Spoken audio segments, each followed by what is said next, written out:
So, we're here again, and we've been 8 hours in, but then Nick actually ended the broadcast. So we're back. So I do apologise. For you.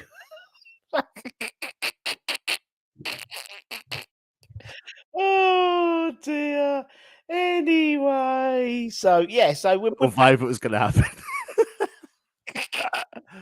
Oh. oh dear, very funny. Right, let Oh, me get. I'll tweet. I'll tweet it out. I'll message it all out and stuff. And you messaged it all out. So yeah, we're back.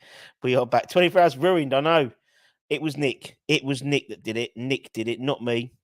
Yeah, didn't have to let go. Indeed. Nick's just text. Don't tell me I didn't end the broadcast. You ended the broadcast. Oh dear. Anyway, so still got lots to do. At the moment. As I said, we've got loads of stuff still on its way. I can't believe you had the fucking podcast. So you might need to send a new link to Billy Hall. Oh yeah, shit, yeah. I'll send it to you in a minute. Thank you, Anton. So we'll start again. What happened? We're not starting the timer again either. No, what happened? Nick stopped the live stream as he left because he's so used to doing it in his own thing. He hit end broadcast rather than just leave, and he ended it. So yes, so he stopped the broadcast. So anyway, that's why we've just done another one. So apologies for that, but well, it is 1 o'clock in the morning. It's 1 o'clock in the morning, but we are 8 hours in. Now, so that's not too shabby a long go.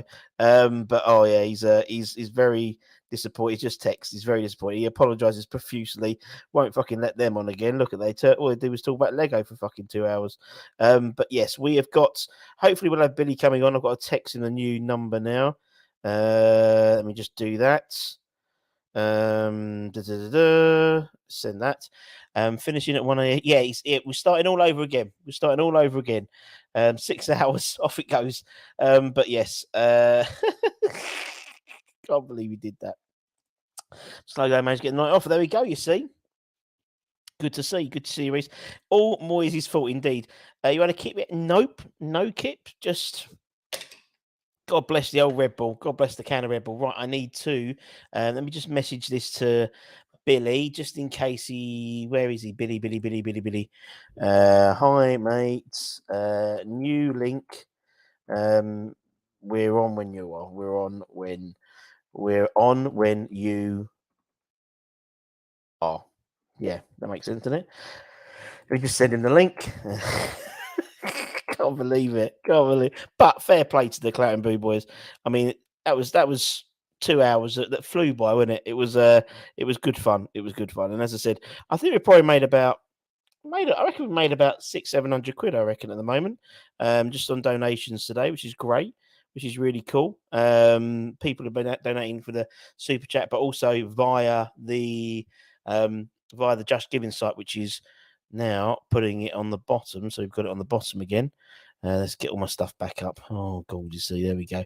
Right, let's get that up and let's get the scroller on there. That's it. And then we'll get that back on. We're back to normal. Don't worry. I'm just sending someone the link. Actually, it's this link now. Thank you very much, Mr. Killingdon. Anyway, so as we said, hopefully we get Billy on sometime before 2 o'clock. Then we've got the American Irons, we've got Lee, and I think we've got. I'm trying to just decipher who it is on his email. Big Phil, maybe. So that's going to be fun. Looking forward to that. And then we have got me and Anton doing the 4 to 5 o'clock shift for an hour. We've got an idea of what we can talk about. I've got a good idea. We'll have a giggle with that, I think. And what a mug indeed! Ruined it. See, well, it wasn't Moyes' fault. This is better than ITV's telethon. There we go. Baker coming on. I've actually just texted him. I've just texted to see if he's still baking. I think he's still baking, so he might be coming on now, just being in his live TikTok. Yes, yeah, hopefully he can come on.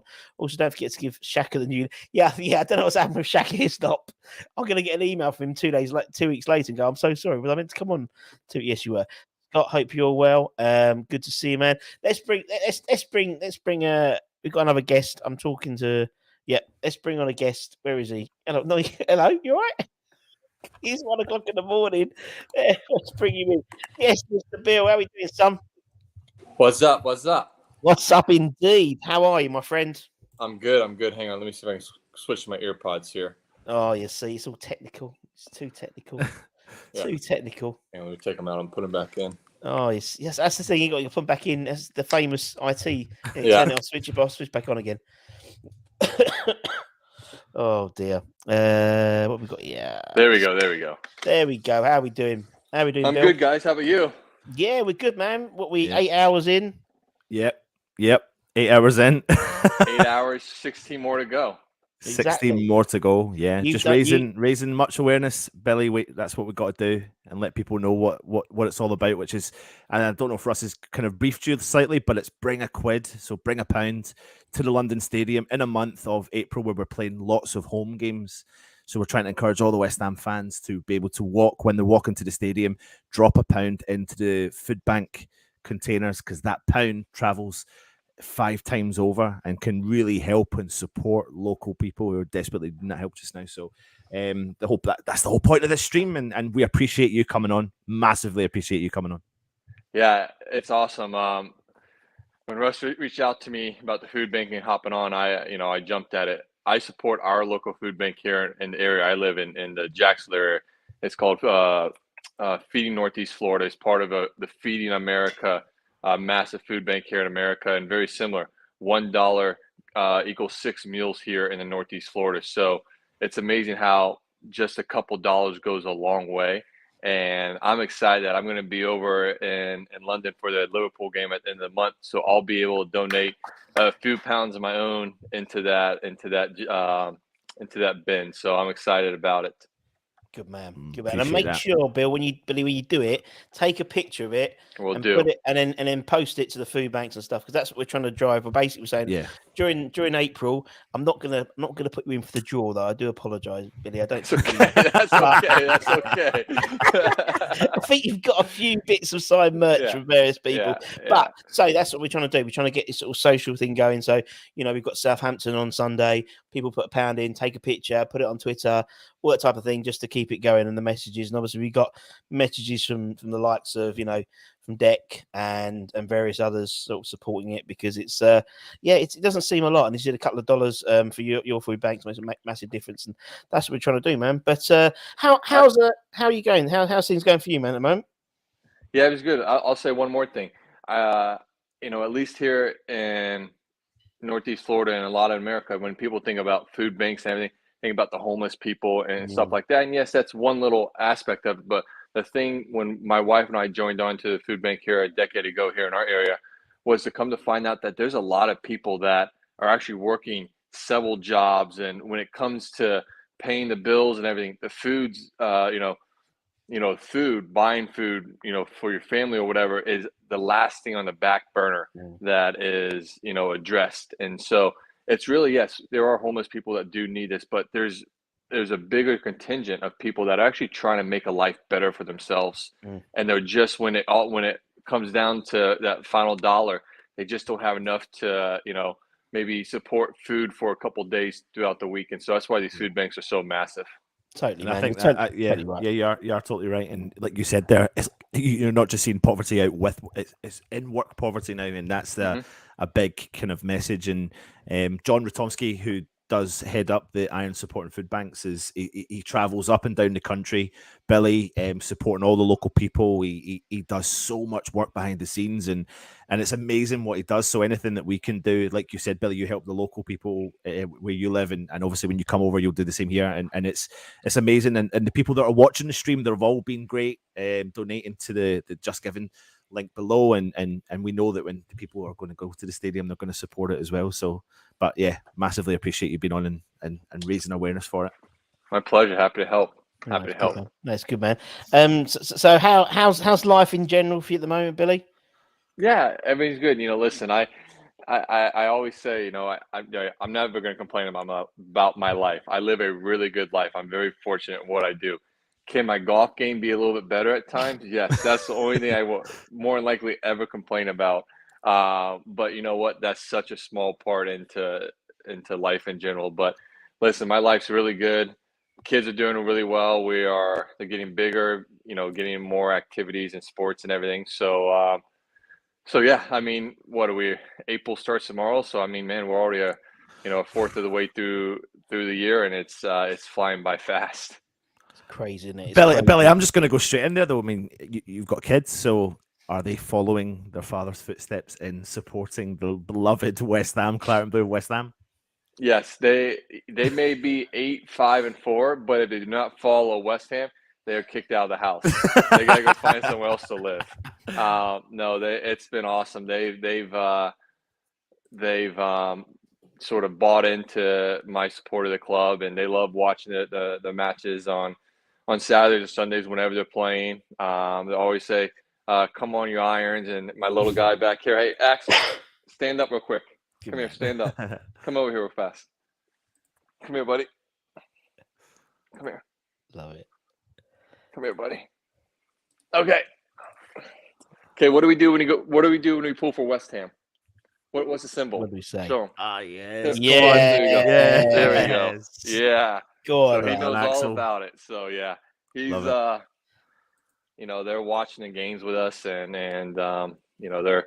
It's cool to see your kids grow up and see how they mimic you and copy you in so many ways, and so yeah, it's been fun, and we need a strong last 2 months of the season here for our boys, and I think we'll get it done. I was talking to Deck this morning a little bit, and obviously it's not been the year we've wanted in the Premier League. Obviously, Europa we've done well, but it's been stressful for a lot of us. And I was talking to Knowles a couple of weeks ago, and he's like something about having a heart attack. I'm like, man, I'm getting more gray hair every time I watch the team.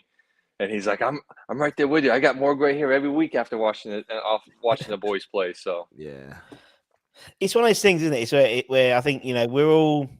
I don't know about. I mean, I imagine you're quite similar to me and Anton. Really, I'm despite the fact we're not in a great position, I come into April quite confident, and I don't know why I'm confident, because we haven't really performed most of the season. So why is April going to be different? And I don't understand why, but that's just me. I'm quietly optimistic for this month coming up. Lots of games and stuff. I think just some of the recent form. I mean, we've seen some flashes and seen some better results and seen some better play. And then you sort of look at our fixtures coming up. I saw the list of fixtures for the rest of the Premier League, and we're sort of middle pack in between the easiest and hardest. So I think as Deck and I were talking today, these first 3 fixtures that we've got with Southampton, Newcastle, and Fulham, they're massive to in the sense of the momentum going into the last 8, 9 fixtures that we got. So I think if we can get this win against Southampton on Sunday, I feel very confident that boys are going to show up again, and the fans will show up even more on Wednesday against Newcastle. And if we can somehow pull out 6 or 7 points these next 3 matches. I mean, ideally, I'm a very positive, optimistic guy. I mean, I would love to get 9 points these next 3 matches. You've joined another 2 of us as well. Yeah, and put us in a very comfortable state, for the rest of. I mean, obviously, I'm no different than any West Ham supporter, but for some reason, I have a feeling that everyone's we're healthy finally. We had a full squad that's healthy. Now it's up to the manager to make the right decisions and put the boys in the right formation to succeed. Billy, can I ask you a question? And you mentioned there about momentum. We built a lot of that over the last couple of seasons, and that's really how we kind of continued with that momentum moving forward, game into game, especially in the Europa League, getting to the semi-final, and unfortunately not getting through to the final. Now, listen, you're a man at the top of your sport. How key is that in your sport for you, and then relate that to West Ham, that you have a good tournament or you have a good round, and then you go into the next one? surely that momentum and that confidence boost is the thing that can carry in you and get better in the next game or the next round that you play. Yeah, you're exactly right. Whether it be, if you're struggling, if you play at least one good round, and then you can, back that up with another solid round, you start building some confidence, and then, from there you have a really good tournament. You may not win, but you have a really good tournament. Maybe finish top 5, top 10, top 15. You go into the next week and you play good again. You get another top 15, top 10. You're just building that confidence. I like to say you're building the confidence bank. You're building that confidence bank, and the more confidence you can have in that bank, the more belief you have that you can get the job done. You have more recent memories to pull from when things aren't, you're struggling a little bit, or you're just a little off. You have more recent memories to pull from. And so it's massive in any sport. Really, I think it's anything in life. Just getting some, decent results, getting some things that go your way. You sort of get some momentum going in.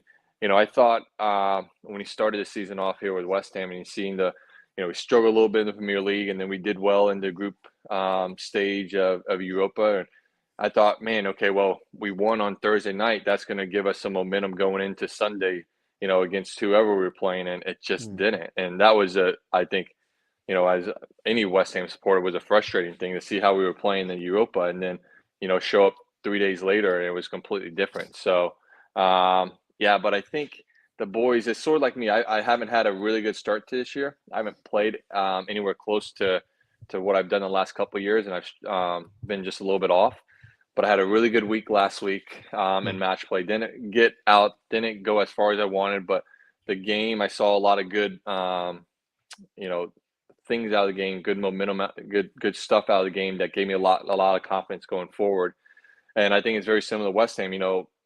After World Cup, we struggled a little bit, but now the last couple months, those, I would say, the games against Newcastle and Chelsea, and that we had we had some draws against, and obviously the Tottenham game was a tough one, but those tough ones we sort of, got some points out of, and then got a couple wins. It'd been nice to get a win there right before the international break against, who did we play? Drawing blank. Played I've gone blank as well, to be honest. But 2 weeks ago, I thought we could get that win against. It was Villa. Sorry. I thought, man, we could get 3 points. That'd give us a little bit more momentum. But yeah, it's that momentum's a fickle thing. It's funny when you have it, you feel like you're never going to lose it, and you feel like you're never going to play bad.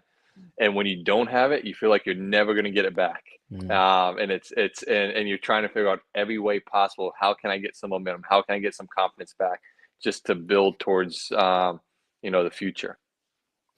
Yeah, and as you said, as taking, as you said your own game hasn't been how you wanted it, but you take these sort of this went well, this went well, this went well, this went well, and obviously that's what, as you said, when you're speaking to Deck and things like that, there's certain things like this went well, this didn't, and so we just got to see, I mean, it's one of those things where I'm very Sorry, my wife just came home. My dogs just barked like crazy. Love it. No one's sneaking up on my house. I'm telling you that. No one's going to sneak up on my house.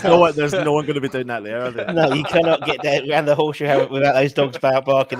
Mine don't give a shit. It's sunny. My little thing just sits there, and just raises a head, and just like, if it's not dinner time, they sound mean and they sound really bad, but they come in and they start licking you to death. I mean, they won't bite. They just want all the love and attention in the world. Oh, it's amazing. Billy, this season, back in the summer, we spent a lot of money. We brought in some new players. Out of the players, who have you been kind of impressed with? Who's been the kind of most impressive one that you've enjoyed so far? I know it's not been fantastic. I get that, but something also we can look forward to moving into the last couple of months. Hopefully, having a fully fit squad. Yeah, I think Aguerd's, he's looked so athletic back there and so solid. I know he's had some, little mistakes here and there. It just happens in football. It really does. But man, his passing and the way he's able to connect on some of those long passes is unbelievable. And then I think we haven't seen the full Paqueta. I mean, but you see flashes of it. And I think, his little connection with Emerson and Benrahma down the left-hand side, when they're together, those three, they seem to, be on the same wavelength, and you can see some of their, finesse and the ability and some of the sweet little passes that they have. So, I think those two guys have really stood out. I know we haven't seen everything from those two guys. I think Paqueta, I mean, we'd love to see more. We've seen what he's done in the Brazilian national team and what he's able to do and what he did with Leon. But, I think if we can use him in the right way, and I think he's, I'll tell you what, I think he's a key. If he can stay healthy, he's going to be the key for us in sense of getting out of this relegation zone. I think you're right there. I think when there's a couple of players, I think that can build well off of him as well. You start to see some of the connections down that side, especially the left-hand side. If, you've got Benrahma, you've got Emerson, who's playing at the left-back position, who seems to quite like it when he's playing maybe in that kind of, three trio of players, Benrahma, Paqueta. But there's one player that I want to bring to your attention, Billy. We saw quite a lot at the start of the season. He's been injured a lot, and now he's back, and he could be a game changer. He could be a new signing, Maxwell Cornet. From what we saw, go for it. Go for it. That's a good one. No, I agree with you. I think we've all seen what he's able to do. He brings in a different level of pace. He's got that. I think he's got some great finishing ability.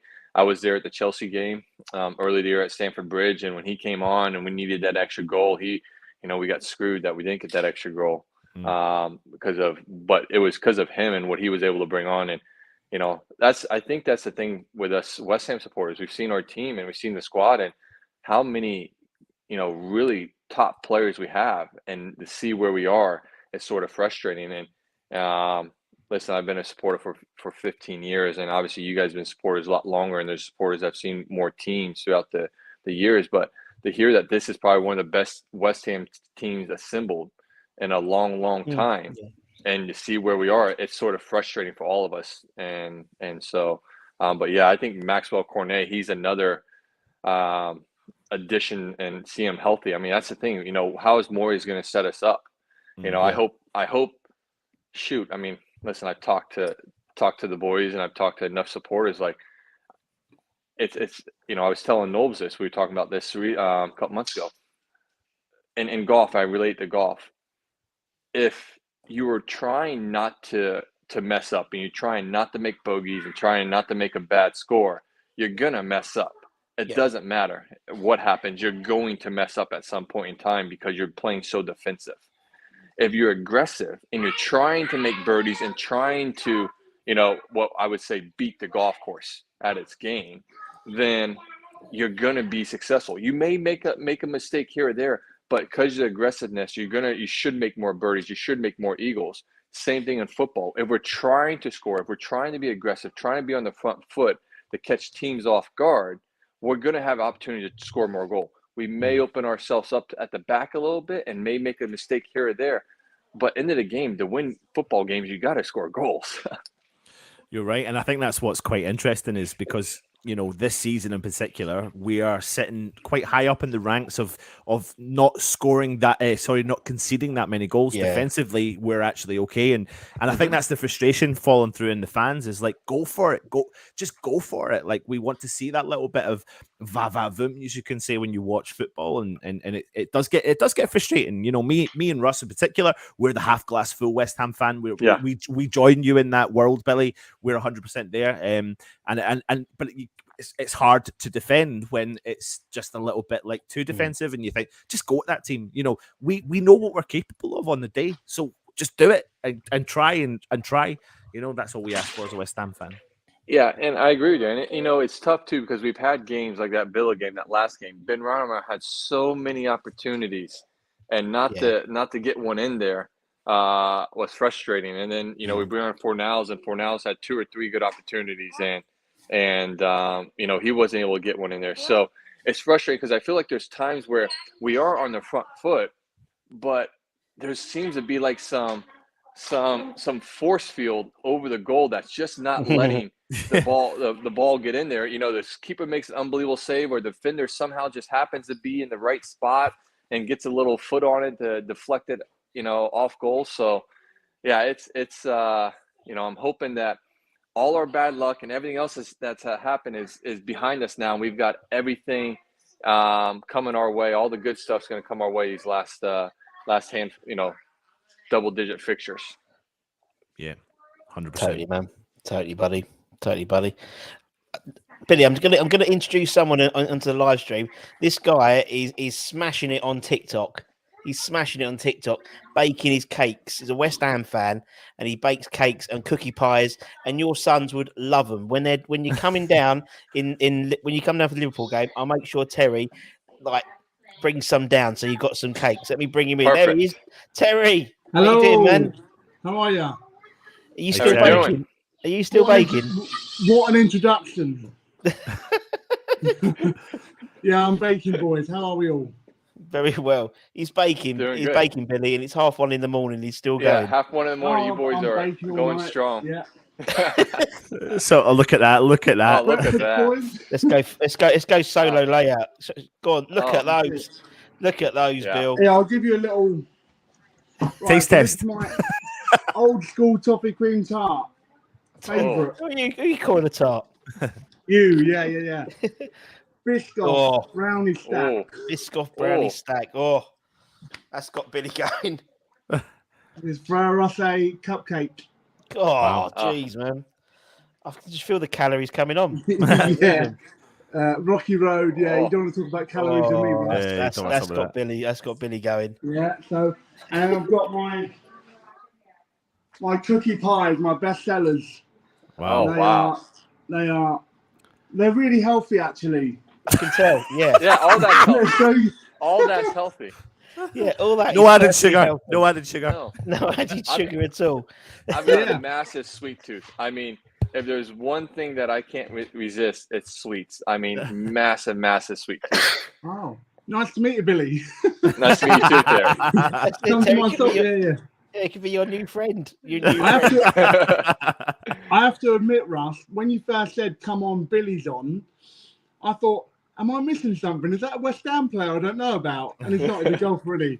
Yeah. Exactly. All the way from across the waters, in sunnier climes than us at the moment. It's absolutely pissing Yeah. down. You guys are waiting for some nicer weather. That winter's been tough for you boys. When I fucking came over to your neck of the woods, it was Yeah. bloody cold. We had that bloody that bloody what was it, the winter, Yeah. the winter Yeah. bomb. Yeah. But Russ, you were still Yeah. wearing shorts, mate. You were sending pictures. You of were your still wearing shorts. shorts. We're British. That's what we I had do. a jumper on. I had a Christmas jumper on in fucking Orlando. It's ridiculous, man. Christmas Yeah. jumper in June, Russ. Yeah, well, it's a Christmas. Yeah, but it was like, I mean, it was 10 degrees, right? And Billy can account for this. It was like what's that movie when there's the big frost and it's like the day after tomorrow, something like that. You got people. Oh, yeah. Got people walking around Orlando with like 4 coats on, like, and we're like, that's actually not too bad. But it wasn't like we're in the pool, we're the idiots in the pool, and it's like, yeah, but it wasn't the Mrs. Budden wasn't too happy, but don't Come matter. here. Don't Come matter. say hi, Skylar. Oh, let's get that Hi, family. Oh, bless Hey, her. Skylar. Say Hi, Skylar. Hey, Oh, hello. what do we do when we watch West Ham? What's the symbol we What'd you put up? do? What'd you do? What's the Go on, symbol show we put up? us. Oh, yeah, like there that. you go. Yeah. There we go. It was a Good mini girl. one and then a big one. Good girl. Good Brilliant. girl. Oh, Is it brilliant. just you and your wife came over from the Liverpool game, or was the whole? No, just me. Just me. you? My yeah. Oh, he's not silly. He's not no, silly. Nah, imagine that. It'd be lovely, wouldn't it? The wife is actually she's going to be going to a Taylor Swift concert over here, so she's taking the girls to a Taylor Swift concert. So Mate, you know, at the minute, I'd prefer London, the Taylor Swift I mean, concert. you know, Yeah. if Taylor Swift was in London, she'd go in a heartbeat. She loves London. She loves Yeah. London, but she's got to go see Taylor Swift and take our girls to it. Terry makes a valid point, though. If Taylor Swift or West Ham, right now, most of us would probably be choosing Taylor Swift. We're going Taylor Swift. But nah, we'll support our team. We will support our team. Mhm. It's going to be, like you said, Billy, it's going to be a big, tough run-in. Obviously, I mean, and Terry, you know, there's 9 teams in this big relegation battle and only 4 points separate 12th place down to mental, bottom. innit? We could go into this game against Southampton in the bottom two, though, because if Bournemouth get themselves a couple of points, we drop into the bottom two, and it's the battle for the bottom place. We could end up, I don't like thinking negatively, but just in hindsight, you know, we could end up bottom of the league come the end of the weekend, which we don't want to be. But this fixture, I'll bring it over to you, Billy, first. How vital, I know you mentioned earlier on, you've been speaking to a few people, the next 3 games are important. We have to take it a game at a time. How vital is this game on Sunday? It's huge. I mean, it gets us off to the right start for the last, 2 months of the season, and we need to get off on the front foot. We need to get started, with 3 points. And I said I talked to Deck today, and he said that the boys had an unbelievable practice day. Real positive, everyone really in great spirits and everything. And so, that's a great start to have. Hey, that's a great picture right there with the boys. You love that picture. Yeah, that was a great picture. So, but yeah, I think. Listen, I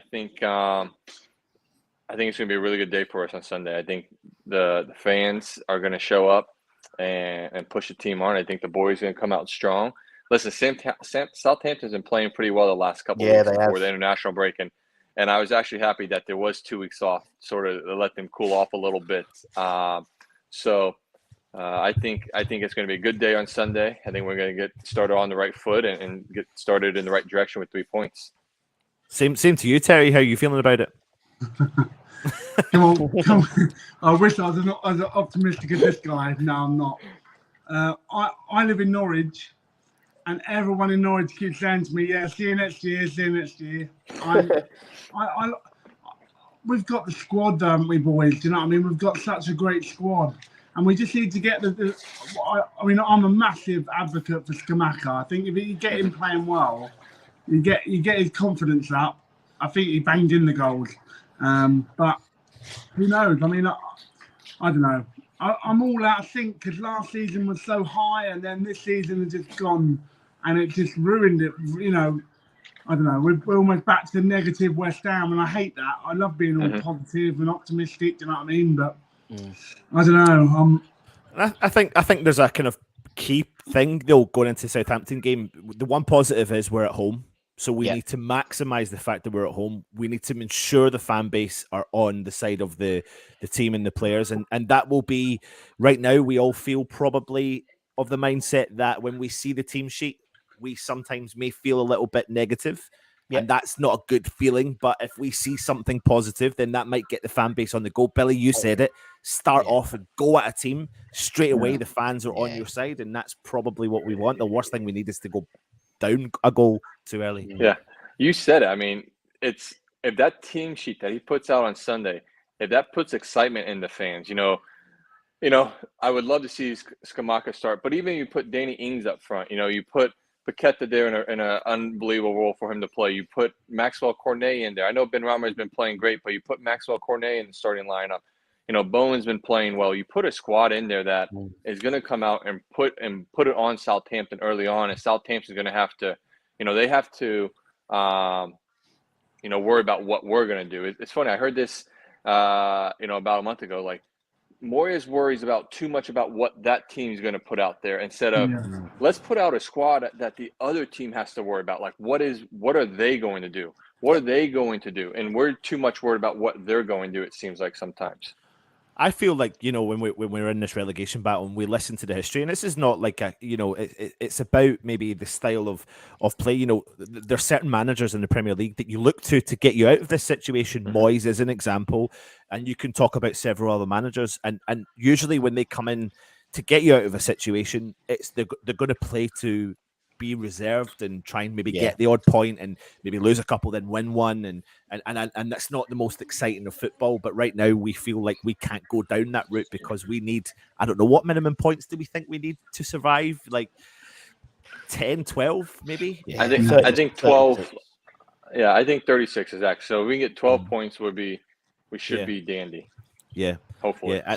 And 12 points from, is that 12 points from 12 games? That's a point a game. That doesn't really excite me much, you know. But so we all want something a little bit different. Terry, you'll be feeling the same. Yes, mate. All I want really is the players to really play out their socks, and we haven't been getting that, have we? No. You know, I feel like there's always been. I mean, Paquette has had a couple of good games, and then he's dropped off a bit. And you know, I just want a bit of rhythm going. I think once we get our rhythm going, I think we can have a few games. I think we'll be absolutely fine. Russ said it earlier. We're going into April, and we should be nervous, but I feel okay about it. I'm not like I don't think we're down. I don't think it's like 2011. I don't think that, but I think I think we'll be all right. We just got to get some rhythm going and be positive. But it's easier said than done with Moyes, isn't it?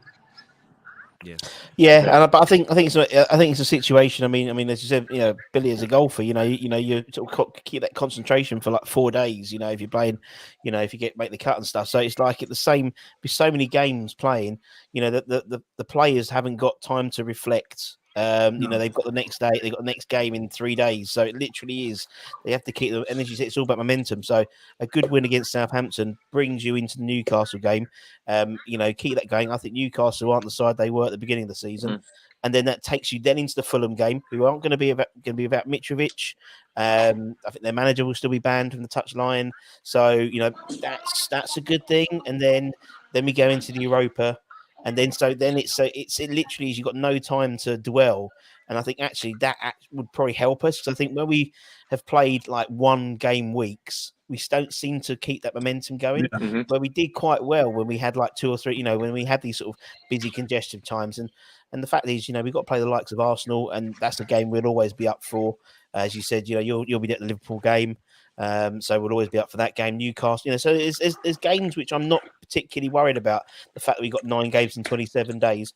All that worries me is injuries, but you can't legislate for that. It is what it is. Well, I said this earlier. I said, we've had our bad share of luck already. For a majority of the season. With Aguerd getting the ankle injury early on, and then Cornet getting the calf injury there against Wolverhampton after he had a couple strong games there, and Skamaka and everyone else. We've had our little injuries, and then you look at it.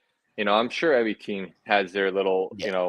How many times have we hit the post this year? I'm sure a lot of teams have that, but I feel like we've had a whole bunch of that this year, and opportunities where we haven't had go our way. And now that we have a fully fit squad, it just seems like the momentum. Hopefully, if they can get the 3 points out of Southampton, I feel like that momentum that we need and everything else to sort of start turning our way, and we're sort of get the breaks to go our way finally. That we haven't had for the majority of the season. Yep.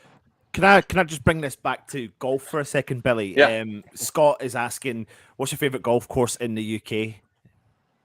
That's a good one. There's so many good courses, and I haven't played a lot of them. Listen, I'm a big fan of St. Andrews. I think the course itself is good. Is it the greatest golf course in the world? No, but when you think about the history, you think about the town and everything else, it's such a special place, and I love going there a lot. I think that's why West Ham play like going there, because they've been for three summers in a row, and that's benefited me. So, Billy, if you don't know, I live in Scotland. Oh, no way. Travel to West Ham games if you a lot. Give it away. If you could tell my accent. And so when West Ham come to St. Andrews, it's still a good 2-hour drive, but we go through, and the players have been nothing but fantastic with me and my 3 kids and my wife and my family. It's been amazing. But I actually live, this is one for you, Billy. I live right on the doorstep of Royal Troon, and the Open, no way. And the Open next year is next year. So nice. Please, when you're over, we'll connect. I'd love to. We will. Okay, so basically, you won't have to worry about lodgings because you can stay on Anton. Yeah. Do you know what? You can have my house. I just need to tell the wife and the kids. And 3 kids as well. Babe, bring the kids. Yeah. Bring the kids down as well. It's all right, don't worry. But I mean, St. Andrews is so great. I love Wentworth. Wentworth is such a course that I grew up watching on TV over here. And when I finally got to play it in 2019, I fell in love with it just the way I thought I would. But I think what makes it so special is the support from all the, people around London, in London, outside London, everyone that comes to that event. It's a massive event. And I've tried to tell people here in the States how big it is.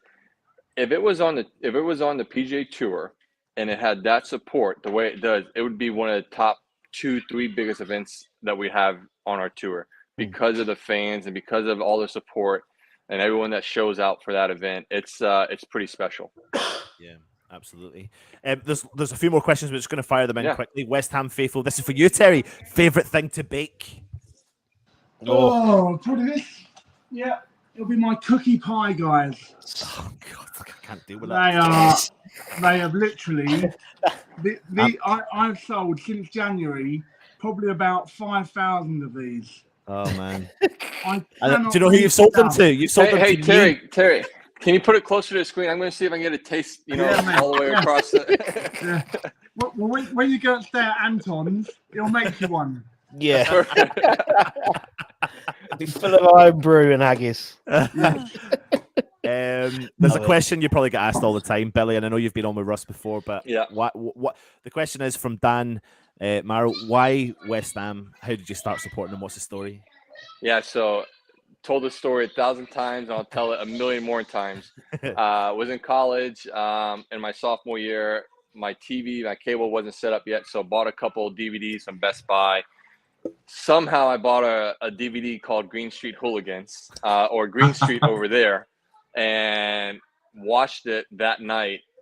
And I proceeded to watch it 2 more times that night to the wee hours of the morning. And then over the next 5 days, I watched it about 7 more times. And I absolutely fell in love with the movie, fell in love with West Ham. And so that's how I started supporting West Ham. And it became a lot easier to follow them and keep up with them when NBC started showing all the games over here. So yeah, it's been a cool little ride. And then obviously it took off a couple years ago when I showed up to the Open Championship down at Royal St. George's with the West Ham bag. Everybody, yep, there it is. And I mean, Knowles was telling me, he's like, Bill, you show up with this bag, everyone, down there in Royal St. George's in that neck of the woods, they are going to just love you. And I got serenaded with Forever Blowing Bubbles on the first tee a couple times. It was a cool moment. So. Wow. Oh, that's amazing. What a cool story. And yeah, I can only imagine if I was standing there, and you walked by me with that bag, it's just an instant reaction, even especially because I live up here and you don't get it as much. It'd be different for you, Terry and Russ, but when I'm up here, if I see someone with a West Ham top, it's just that instant, I still get it. I still got it. I got it today. I was walking around with this T-shirt on, which is available on Etsy, and along with loads of others like Ginger Pele and Noggy and a bloke and he was a beggar outside the co-op in Hornchurch, and he just shouted out, "Irons, come on, you irons!" And so I went and bought him a sandwich because he said that, and I got into the shop. But I get it all the time. And I mean, Terry's in Norwich. But every time I go to anywhere in the Broads, it's full of West Ham lot anyway, because they all move. No, there are loads down here. Loads. It's either them or Tottenham. So you have to be careful. But it's great. Anton, my family live in Dunoon. So that's not that far. It's a little boat though. You need to get a little boat across there. Keep well away from them. But they probably don't have any Wi-Fi probably over there. No. No. But yeah, they're all West Ham fans. So, all right, cool. Well, I need to try. Yeah, they can stay here as well. Exactly. You have to get some sort of tent outside. Yeah, yeah. And we'll all turn up to Rolltrin, Billy, and we'll have this big West Ham flag sewn up. Love it. We won't get thrown out because we won't be the hooligans.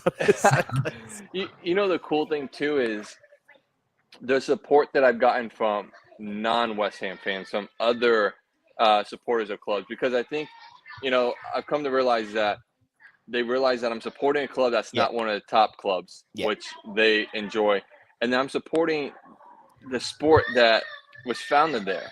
And they're like, man, this American guy's coming over, supporting our club or supporting a team that's not top team. And then obviously when they hear me discuss, not only West Ham, but other teams and their players and the way they play and everything else, they, they're sort of shocked by that. But I think that's why, the support over there for me has been so great, not just among West Ham supporters, but among, all football supporters over there. Yeah. Yeah. You're totally, that's totally true. That's totally true. Because as you said, a lot of foreign fans, a lot of will go for them.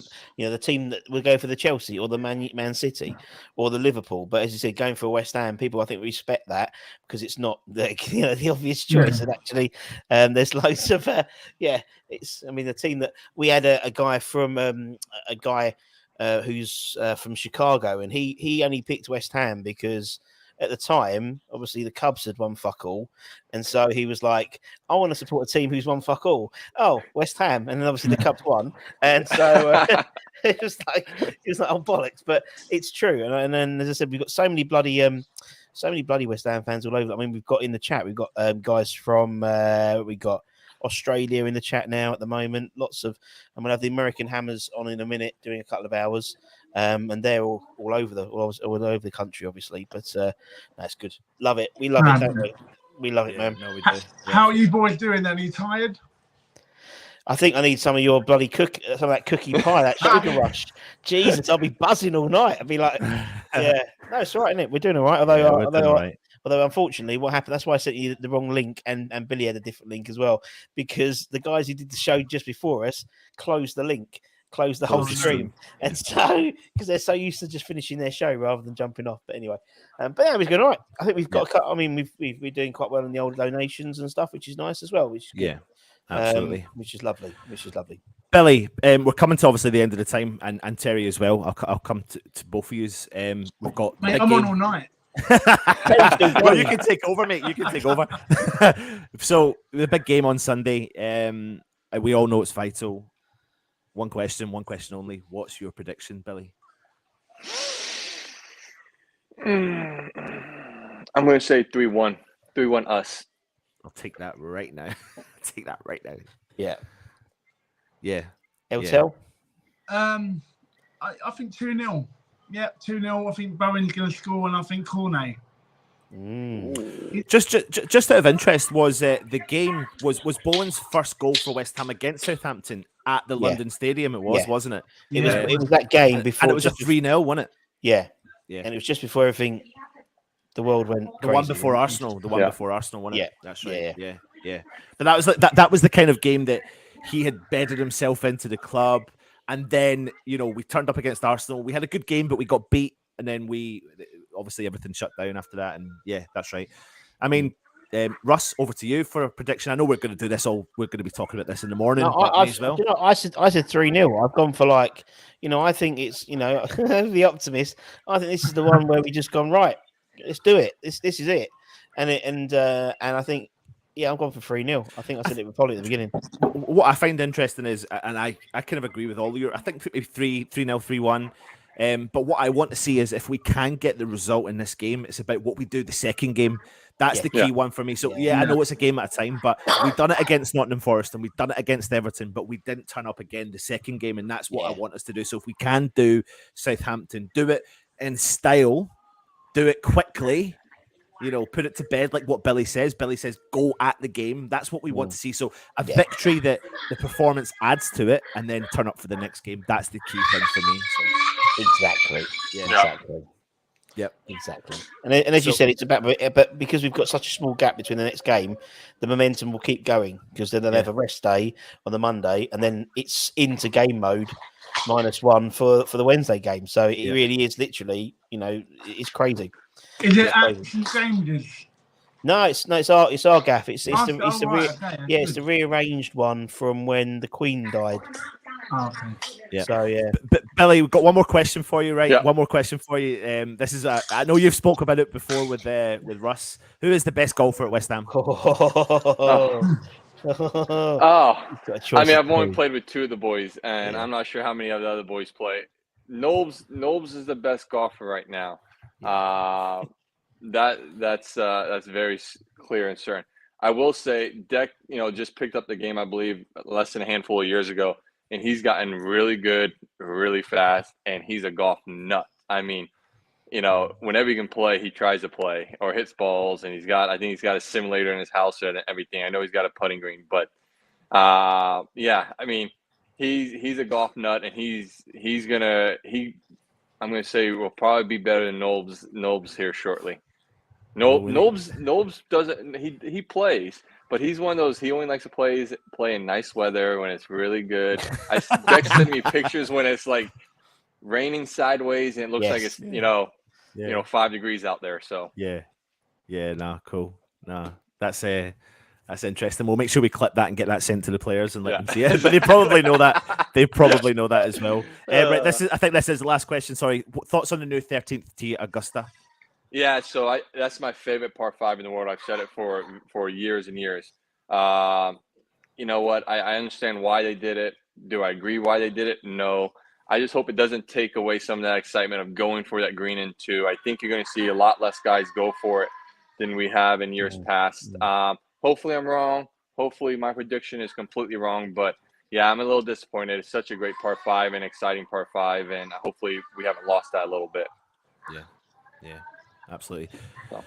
Russ, I mean, are we going to say thanks to... Yeah, well, let's let Billy go because his wife's in. He's got to say hello to his wife. He's got to keep her sweet. He's fucking off to the UK at the end of the month. So exactly, we all know how to sort that out.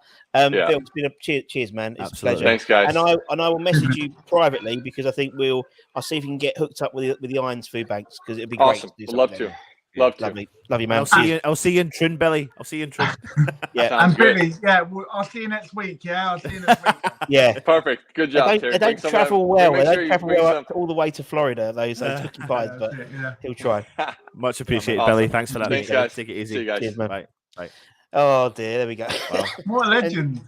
He's a top man, isn't he, Bill? Love Bill. Yeah. He's a really, really lovely guy, and he's one of those guys who just gets West Ham, and it's really nice. It's lovely to hear what he's been saying, and he's a really confident guy and really passionate. And actually, to be honest, he's out of all of us, he's a sportsman. So it's like and he knows, and he's regularly talking to Deck, regularly talking to Nobes, so he knows what we can just speculate what's being said and get a vibe. But he's actually this is what they're saying and this is what they're doing and that type of thing. But no, it's all good. Excuse me, Russ. I'm a sportsman too, mate. I know we're all sportsmen.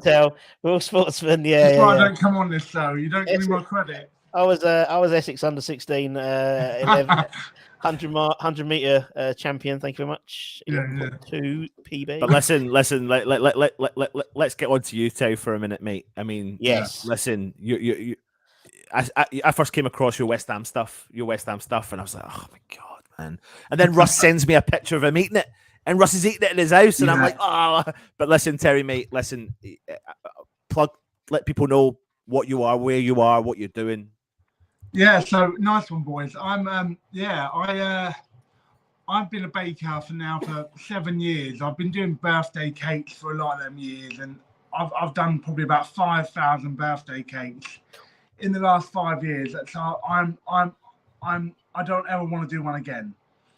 And a lot of them were Spurs. So let's not talk about that. I started my my cake shop journey when I fell ill outside London Stadium. Yeah. And after that, we beat Tottenham 1-0 October 2021. And I collapsed outside the game. And my boy, Bobby, my 11-year-old boy, had to go and get the steward. The stewards were like unbelievable. And they rushed me. They got the ambulance, rushed me to Homerton Hospital. And I was in intensive care for the best part of 5 weeks. I nearly didn't make it through. And, when you're laying there, you're thinking, contemplating where you've gone wrong and all the jargon. But and when I got out, I just said to my wife, I said, this is it. Like, I'm not taking no for an answer anymore. Last year, I had to learn how to walk again. I lost so much muscles in my legs being in hospital, but I did it. And then we had a really bad year last year with our business, and then we were sort of flogging cakes really cheap.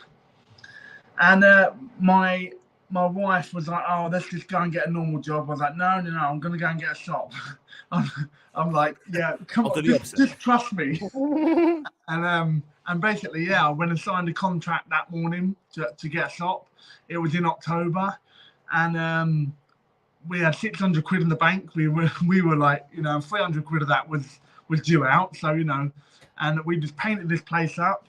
And it started to do really well straight away. We got into it, and I started working nights. And I work 20-hour days sometimes, and just get it done.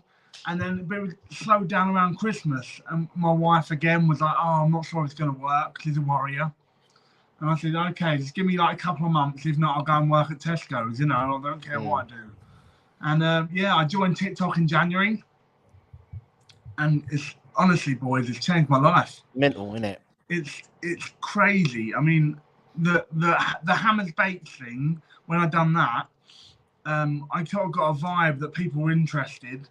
But that was so much, because that's quite a distinctive audience, do you know what I mean? To sort of go by. But I love doing it. But basically TikTok has, now I'm on 62,000 followers. I've got millions and millions of views.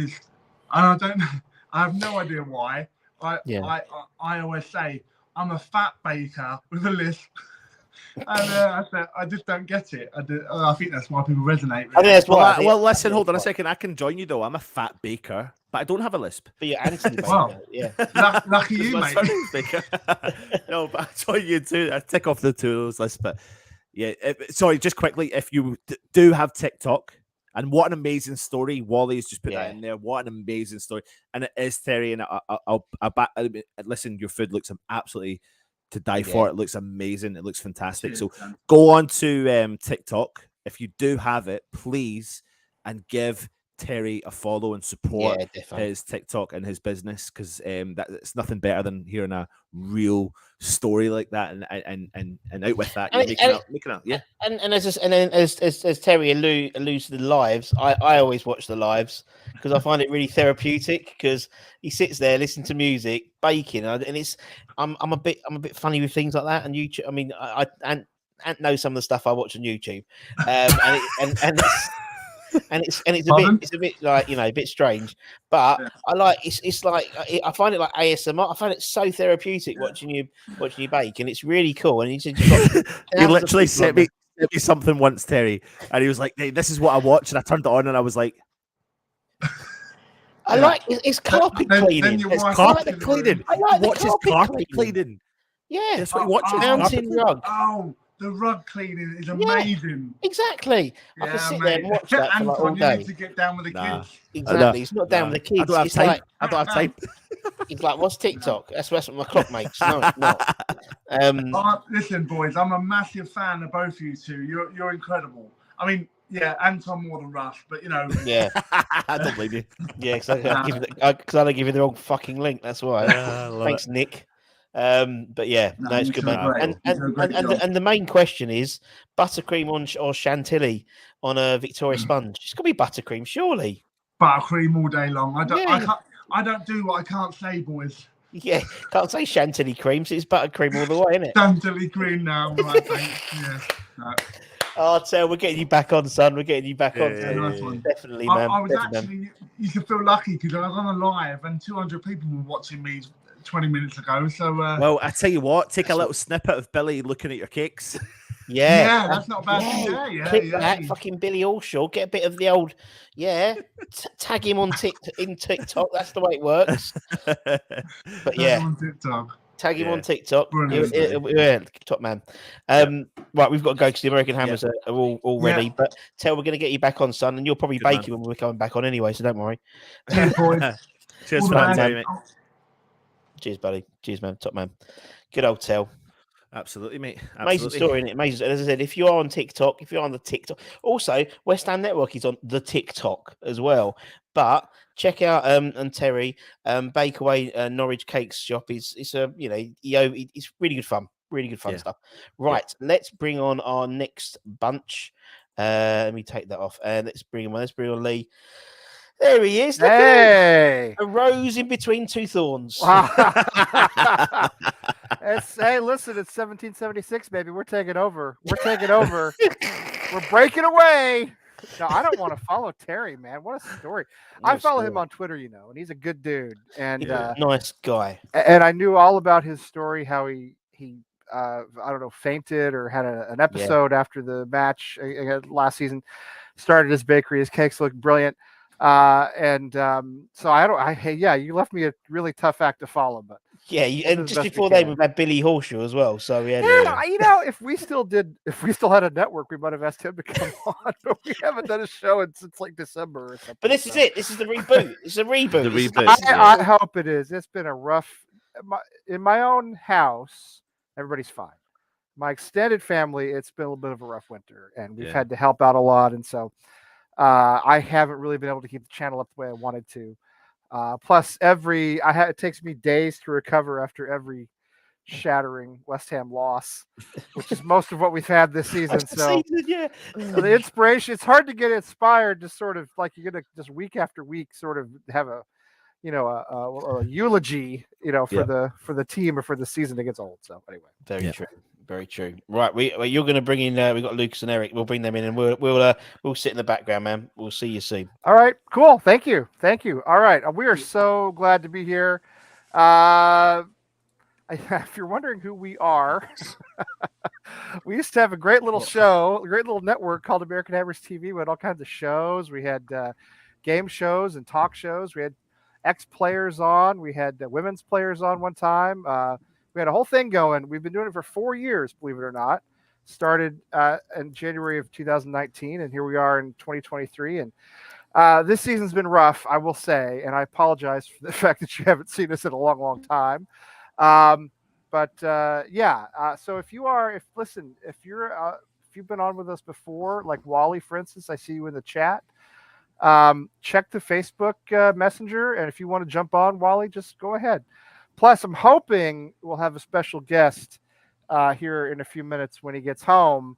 A special guest who was recently improperly detained by the state of New York. Not Billy Horschel. Not Billy Horschel. Way better than Billy Horschel. No, I don't know. Billy Horschel, I'm sure, is a fantastic guy and a great golfer, but way better than Billy Horschel. I'm hoping we'll have him, so we'll see. He says he's going to come, so we'll see if he can come.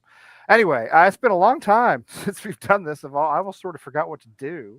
Got my old sweatshirt out. I hadn't worn in a long time. Figured I'd promote us a little bit.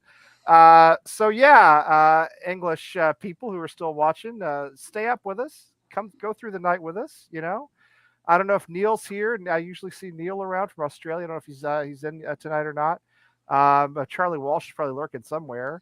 Then maybe Tuam. I don't know if Tuami Atherton, as we'd say here in Boston. Hey, Kieran, how you doing? I don't know if Twami's going to be on or not because he's got that baby now. He and Rebecca have that sweet little baby Noah. What a cutie! Have you seen baby Noah's pictures? Yes, just super adorable. That is my nephew. You got to remember. Yes, absolutely adorable and just a beautiful baby. And by the way, there's 276 people watching this, which is like as many people as watch American Hammers TV in like a year. So don't screw up. Don't do anything stupid. We're gonna bring it back. The American Hammers. We're gonna bring it back. It's not dead. We're gonna bring it back. Not dead, revitalized. It's gonna be revitalized. Everything's gonna happen. All right. West Ham are gonna stay up. We're gonna win the Conference League. We're gonna bring back American Hammers TV, and the whole thing. There he is. Hang on a second. There he is. The whole thing is just gonna be a glorious revival. Phil, how you doing? Phil. Hey, how you doing, boys? We just got started. We just signed on. I just been saying we had done this in a long, long time. So I appreciate Russ and the Irons supporting Foodbanks for having us on. I would like for y'all please to donate to the Foodbanks. I know a lot of people are struggling. I know particularly in the UK, a lot of people are struggling, and this is a really good cause and a wonderful thing for Russ to be doing. He's a great guy. We love him, and he's helped us a lot. He's had all of us on, I think, his channel. I know I've been on it. So anything you can do, please do it. All right. Who is with me? Who's with us? First of all, right next to me on the screen, what's that hat you got on tonight? I can't see it really. Is that Colorado? Is that a Rockies hat? Yeah, batting practice helmet. Okay, well, it's got the old hockey, the old Rockies hockey logo. Yeah, that's nice. Mm-hmm. That's nice. That's really nice. From down in Maryland, where they do crab cakes and football. That's what Maryland does. It's Lucas. How you doing? I am fantastic. It's good to see you all. I hope we're all doing well. And a quick shout out to Reese on 100 Witherspoons hit. That's a fantastic milestone. It's actually one of the most impressive accomplishments I've ever heard. You know how many Witherspoons there are? There's like 200 plus in England. Yeah, they're like it's like the pub chain, right? It's like a chain of pubs. Yeah. No, that's super impressive. I like to call it the Applebee's of England. Right, or TGI Fridays, right? Same. Well, are you more of a TGI Fridays or Applebee's guy?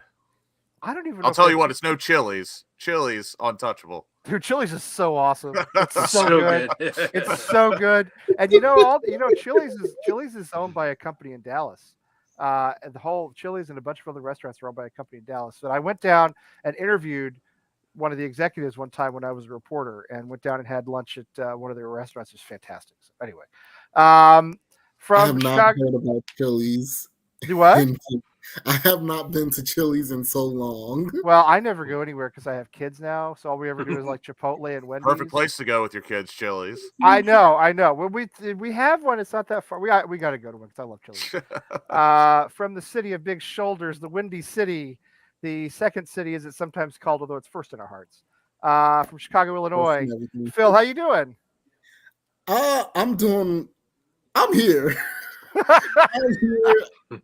It's been a lot, but I'm still here. I'm still swinging, so I'm feeling good. See, we're already referring to stuff that most people watching this have no idea what it is. Wawa's being. Is that a grocery? Is that a grocery? Wawa is like I don't even know how to explain Wawa. Really, you just got to know. It's like Sheets. You just have to go there. It's in Philly. It's like around Philly. East Coast. Oh, really? We don't have them up here in Boston. It's like Waffle House. It's an experience. I like That's Waffle a gas House. station. I like Waffle House, but I live in IHOP America, though. Do you know? You either live in Waffle House America. I'm more of a Sheets guy personally because I'm Pittsburgh. So. Oh right, that's true. You're from Pittsburgh. Your family's from Pittsburgh.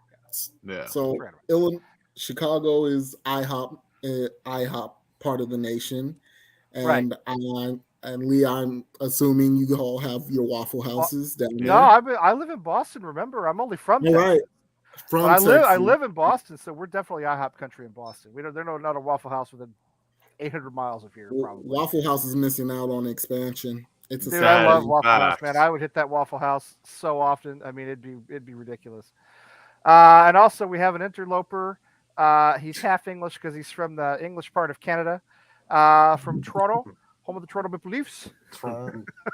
It's Eric. How are you, Eric? Yes. How are you, Eric? How's it going? I'm all right. How are you guys?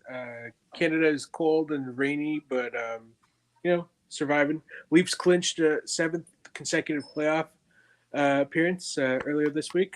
However, I'm hopeful it's not 7th consecutive loss in the first round. That's my prayer. You have a better chance of winning. Listen, you have a better chance of advancing than the Bruins do because the Bruins won the President's Trophy, and we all know that you never win the Stanley Cup if you win the President's Trophy. So we're cursed. It's been a great season. It's been a lot of fun, but I'm fully expecting that second round exit to Carolina or somebody like that. Like last season. Anyway, we'll see. Hey, but guys, at least you all have teams in the playoffs. You could be Chicago. That's true. But Chicago, you had a great run there for a little while. The Blackhawks had a great run for a little while. Oh, yeah, we had a great run. Oh, boy, hang on. All right. I'm glad I didn't finish introductions, okay? Because here we go. Oh, this is mean. Come on now. It's true, but it's mean. All right, ladies and gentlemen, to finish our introduction. What's up, baby? What's going on? From my former hometown, as you all know, I spent a year there, so I'm an expert from Brooklyn, New York. Although he's now in an undisclosed location somewhere else in North America. He is the living embodiment of Brooklyn, New York. Hold on, I'll be right back. Hold on. Oh, well, you can't. Where you going? You just got here. Oh, he's taking off. I can't stop. He wanted to show off the chair. Look, he wanted to show off the gaming chair. That's what it is. Look at that thing. Yeah, look. Look at this thing. I'm sitting in like a, I mean, this is like the chair that, like, if you're the last one into the conference room at work, if you get this chair, it's the worst one. That's my chair. You three have great setups, and me and Eric are just like, okay, let's get this done. My chair's at least 25 years old. No, You no don't doubt. want to see behind me because my kids come up and they play up here, and then their cousins come, and it's a total wreck. Everything behind me is just a total mess. Anyway, Charlie Boy, my friend, how are you? You okay? I'm good, man. I'm right through the crib just right now. I told him, I said, Lee, I'll be there in 10 minutes. I just came through the door, man. I'm so happy. Our man Charlie Boy was unjustly detained for a little while, but he is back. He is with us, and I couldn't be happier. And this is a fantastic day, and I'm thrilled. Seriously, Uncle Lee in the place. Oh, I love it. I'm just loving it. All right, gentlemen. As I mentioned earlier, we have not done a lot of shows. I have not done a lot of shows. It's mostly my fault. We've had a lot of in our extended family, not in my little household, but my extended family. We've had a lot of crises, pretty legitimate, genuine crises. We've had to help handle. We've had people come stay with us for days and weeks at a time. It's just something we've had to do. I've had to put everything else on the back burner. So anyway, I'm hoping we can relaunch. But God, what a shitty season. Yeah. And you know me, I like to try. I usually keep it clean, but there's no other way to say it. And what an absolute disaster. I guess let's start with the biggest issue we can find, right? David Moyes. Let me ask you this: is it too late to sack David Moyes? I don't think he'll get sacked, but is it too late in the season to sack him now? Yeah, it's way too late to sack him. Simply because now you're way a bit too deep into Europe, which is one thing, and you're at that point of the season where you have favorable fixtures. So while in a sense firing him would seem ideal, you just don't want to do it now and just throw off the team even more. And I think we can't pull a Crystal Palace.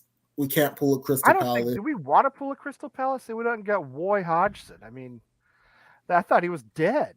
They went and dragged him up out of like the Springfield retirement castle or something. Jesus. You know, like. I mean, you know, watch them stay up now, right? Watch them go on a run with him as manager. No shot. I actually hate myself. I think they're going to slide. They're going to slide down. Well, I do too. There was a decent punt to be had about a couple weeks ago. Crystal Palace 5-1 to go down, and they've got a rough run in. I like them to go down. I would love for them to go down. That would make me actually. That would be fantastic. Tell me what you guys said. Charlie, let me throw you in here. I've talked to you in a long time. Give me your thoughts on David Moyes. I would imagine most of us would like for him to have already left. He hasn't left. He's still around. What do you do now? Do you hang on to? Is it too late? Do you hang on to the rest of the season? And then let Kevin Nolan take over, man. I told you this like 3 years ago. I know you did. I know. It's true. I said, yo, Kevin Nolan is his replacement. I said, they're going to come back to me. Just watch. It's this man's replacement. I said, who's coaching when they're running onto the pitch? Who's giving them the instructions? I said this to you in a video 3 years ago. All right. Now, the other week when he sent on, what's his name? The new winger that we got, right? Nolan was screaming for the man to get on, right? Yeah. So ain't nothing changed in 3 years, man. Yo, now find a new coach? Nah, probably not. But you know what? Y'all ordered David Moyes. So I was the one who was like, I don't want to hear this. Oh, Europe. Like he did it all by himself. I don't want to hear it, man. I do not want to hear it. So just like my mom used to tell you ordered it, you will sit there and eat the whole plate. Eat it all up to the season end. Eat it all. You know what I'm saying? Because now I do. You can't bring in whoever. You know what I'm saying? I'm gonna tell you what's got me tight. They be like, oh, let's bring in Rafa. Let's bring in whoever. They're not coming. Whoever the internet says. They'll pick a name that they see on the website and they throw it out there. You ain't got no clue who you really want. And they're not taking it to the back either. Yeah, they'll be like, I don't like David Moyes because he plays counterattack. And then they name a bull that plays a counterattack and they want to replace him with the same thing.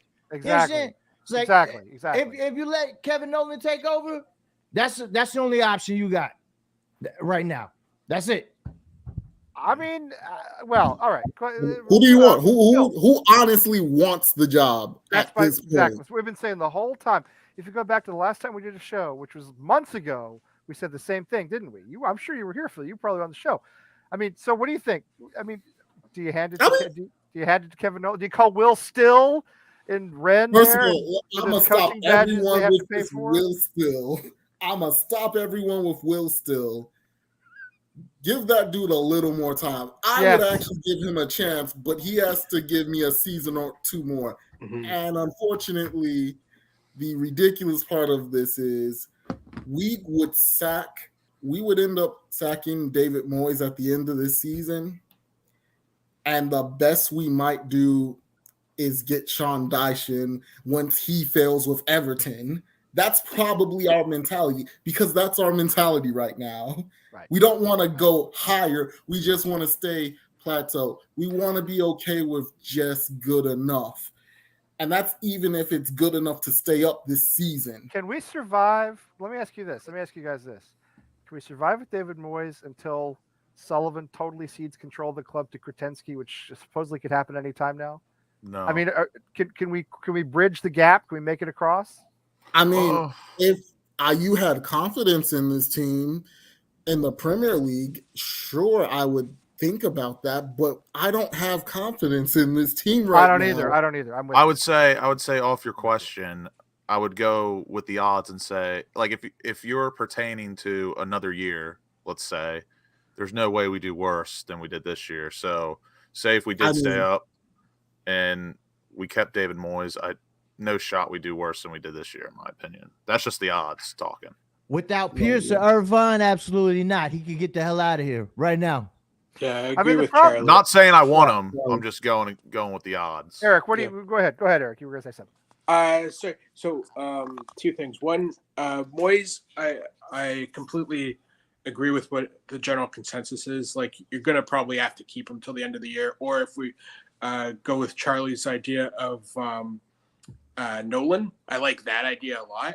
I think in terms of staying up, the season is basically this next week, because you have Southampton Sunday, you have Bournemouth. I mean, you have Newcastle Wednesday, and you have Bournemouth next Saturday, I think it is. So that's like 3 games. If you're not thinking 9 points from that, I mean, you got to be thinking 7 at least, right? I mean, at Newcastle.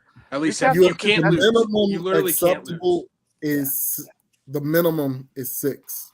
The minimum is You 6. got to beat Bournemouth and Southampton, and we got to beat Southampton. That is not And they negotiable. beat Newcastle earlier this year. So I mean, Yeah, I don't Well, think we drew. I think we drew it. Didn't we draw with Newcastle? or did we draw? I think we drew drew with Newcastle, but But I- Oh wait, but no, I- it was 2-2, wasn't it? Yeah, but it was. I mean, Newcastle. Obviously they're having a great season. They're are they in the top 6 still? I think. yeah, They're fifth. they're in the top 6. They're 5th. They're 5th. So I mean, they're battling for Champions Point League, behind Europa Tottenham. League. They're really good. They're not, as we know, they're not the Newcastle of old, which was they were closer to us sort of competitively. That's a new Newcastle now. I just Even don't so, know that, you got to be thinking minimum 6 points, and 7 Right. is really should be the goal. Yeah, I just don't know that Eddie Howe is a better manager than. I'm not going to say he's a better manager than David Moyes, or a worse manager than. I think he's like. He's a not better even- man manager.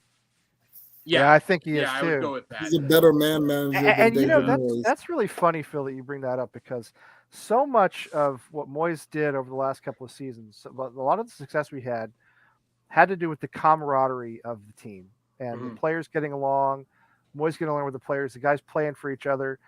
How much the presence of Mark Noble had to do with that, I don't know. I'm not sure.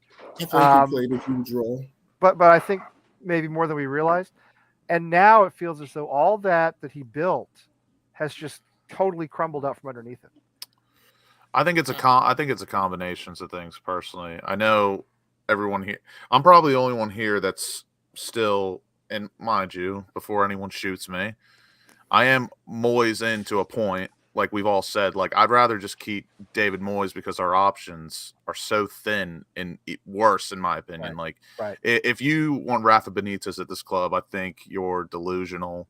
I think that's just really bad. Personally, the only benefit I could see from someone like him is he speaks like 16 different languages, Yeah, but and just maybe like Reginald Pellegrini, isn't it? exactly. It's the same And thing. the only option we have left is Nolan to come in, and I think that's the only solution that everyone can get behind. But shoot, what was the question again you asked? I'm just trying. Well, I think This is what I was gonna say. I remember. Yeah, go ahead. I think, I'll be honest. David Moyes is to blame for this season to a point, but I think the players this season have gone away with absolute murder. I think they've been I do too. so bad. We have I saw a stat the other day, and this proves my point.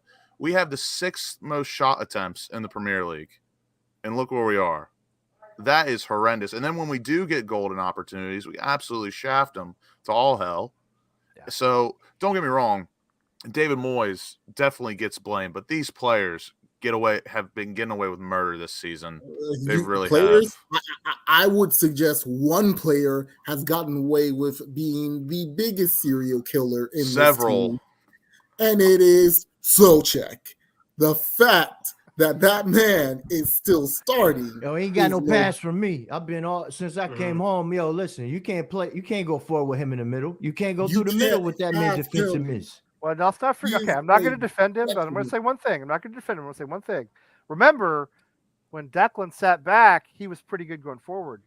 But you can't have it both ways. If you want Declan to sit back and be your CDM, that's great. That's what he does best. Not only is that an issue, he doesn't want to do that anymore. He doesn't. You've got about 6 players that have just been absolute shit, in my opinion. The whole year were incredibly inconsistent. Like Jared Bowen has not been good this season. He's been all right lately, but he hasn't been great overall.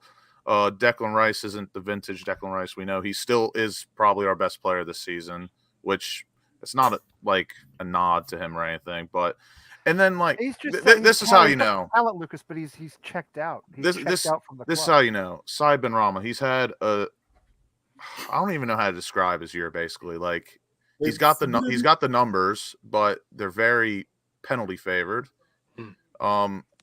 He's inconsistent, but he is probably like our second or third best player, which says a lot this season, in my opinion. Like, just too much inconsistency. So many players just getting away with it. Well, I mean, and go ahead, Phil. Sorry, you were going to say something. Go ahead. It's just like, and part of me worries.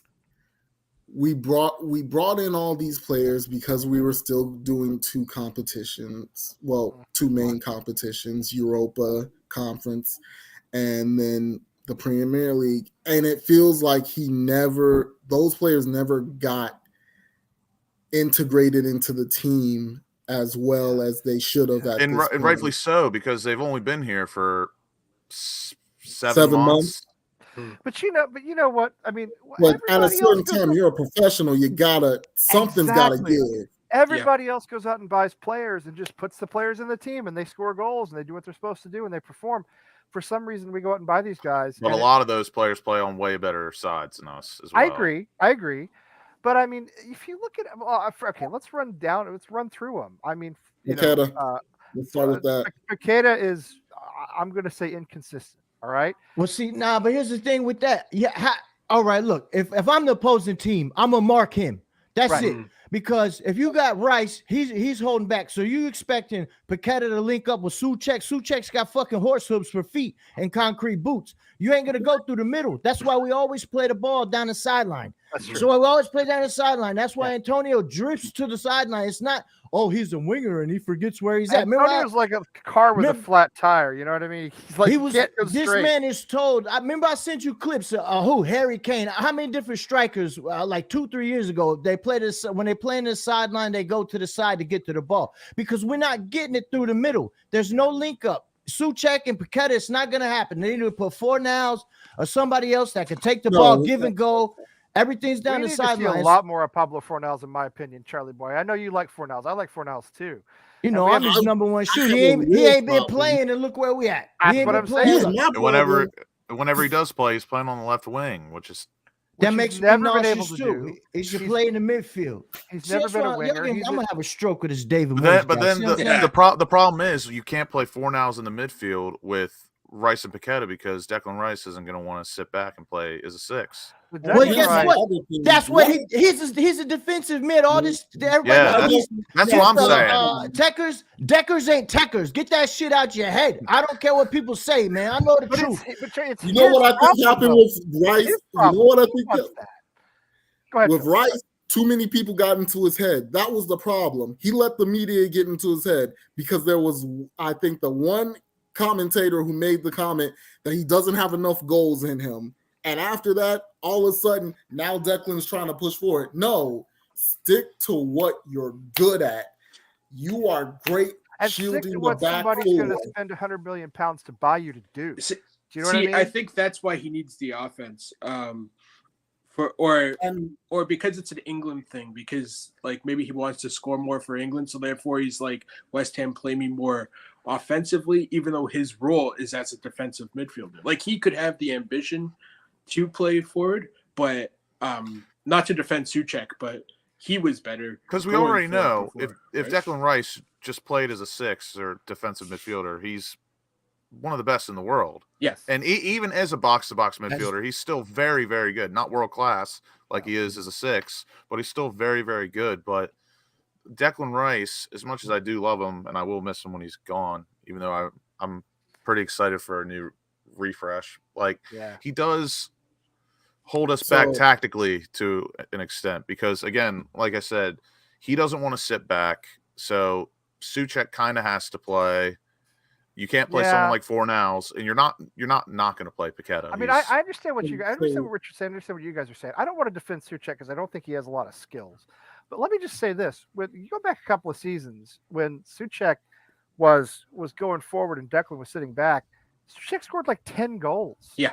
Yeah, there was mostly off set pieces though on the headers, and I said that. Who cares? I mean, we scored right, goals. but I said, remember on that show, I said if that stops, we're gonna be dead ass in trouble at the bottom of the league. And they was like, "Oh, well, why are you saying that? You're being negative." I'm like, "We can't score. You can't score set pieces in and out." I said, if the man's that's coaching this and training this, because on that game he hit a header, and there's like, you better give Moyes credit. And after the game, the man gave the credit to Pierce. So I said, hold on. If Moyes said in training this week, Pierce had set this all up, I'm going to give your credit to Pierce. Hello. Now, Pierce and all the boys is gone. And where's the set pieces? And hence, we only got 20-something goals, and there's 9 games left. Right. And here's the crazy part. I think the worst part about this is that there is a player on the team that could help alleviate all these issues, and we've refused to let him into the starting lineup. And that's Flynn? It's Flynn Downs. It's the one signing that actually made perfect sense considering everything that's going on with Declan Rice. He's the one guy, when he gets into the team, it feels a lot safer when we see Declan go forward. Why? Because Downs is going to go and sit back and make sure, hey, if he's pushing forward, that means I need to step back. He understands how to keep the balance, but we don't. For whatever reason, I don't know what blackmail Souček has on David Moyes. I don't know what he has. Moyes is he into something we don't know about? I would hope not. Moyes has guys he gets confident in, and he will not move away from them. When he has confidence in them, it's like Fabianski would always start until the poor guy got injured. He couldn't play anymore. Charlie would love this. While he was not here, I for some time had the perfect analogy for David Moyes. He is the ultimate mafioso. He's the perfect mafia boss. He is what you see in the movies. Once you're in the family, you don't leave. That's true. And if you want to leave, don't turn around. If you're a made man, you're untouchable, right? A made man. Well, first off, he can't be a made man because he's Scottish. And second of all, he's a yes man for the GSB. Plain point blank period. That's why he's still here. That's why I said, remember we was going into Europe, he didn't want to spin the bag, and he said, "Oh, they gave me everything I needed. I just chose not to." Man, bullshit, man. You out here lying to me. Yeah, if we the family, why you lying to us? And after the Brighton game, my man's turned around and questioned West Ham fans' loyalty. He questioned our loyalty. What if I came on YouTube and questioned the man them's loyalty? My head would be on a platter. I'd be like, "Where's the fans' loyalty?" Come on, man. Nah, they would question all of us for being Americans. Be like, loyalty, you know nothing. First of all, that's true. Well, I didn't the most loyal fans in the world, though. Who else would put up with all this shit that we put up with? I mean, come on, really? Look at all of us. We don't even live in England. We're 5,000 miles away, putting up with it. You know. So yeah, don't question loyalty. I'm with you on that. Yeah. Yeah, I guess I'll get killed on this for the comments, but my question, sort of a hypothetical, is if they could have done it all over again this season, do you think they would have been better off selling Declan in January and getting rid of Moyes and then just starting anew from there? No, I'm gonna probably die not. now. I don't know. I You know just what? Let me need to- listen, Eric. Let me tell you something. Charlie Walsh used to come on our show a lot. Charlie Walsh said last season, when everything was flying high and everything was great, Charlie Walsh said, "Sell Declan Rice now. Said sell him now." And I said, "You're crazy. We're going to build a whole team around him. We're going to build a whole club around him. We're going into Europe. We're flying high in the table." I'll tell you what. I think he was right. I think if we had we wouldn't have I'll finished disagree seventh with that though. one. We wouldn't I have finished seventh if we sold Rice. I mean, maybe not, but We but I'll wouldn't tell have you this. finished. Listen, without Rice, there would be no going to Europe, and there would be no Exactly, seventh. yeah. You're 100% right. So everybody's like, let's just give it all to Moyes. Moyes got to stay. I think my now man picks the lineup. He plays goalie. He plays center back. He plays the midfield. He passes it to himself. He shoots the goals. It's all Moyes because we win. But let me just say, no. If this man if he didn't have Rice, listen, forget about it. My man's would be what's his name? But don't Bundy. you think Declan's Remember part the of the sitcom problem this Bundy? season? But don't you think Oh Declan's yeah, part Al of the Bundy. problem this season?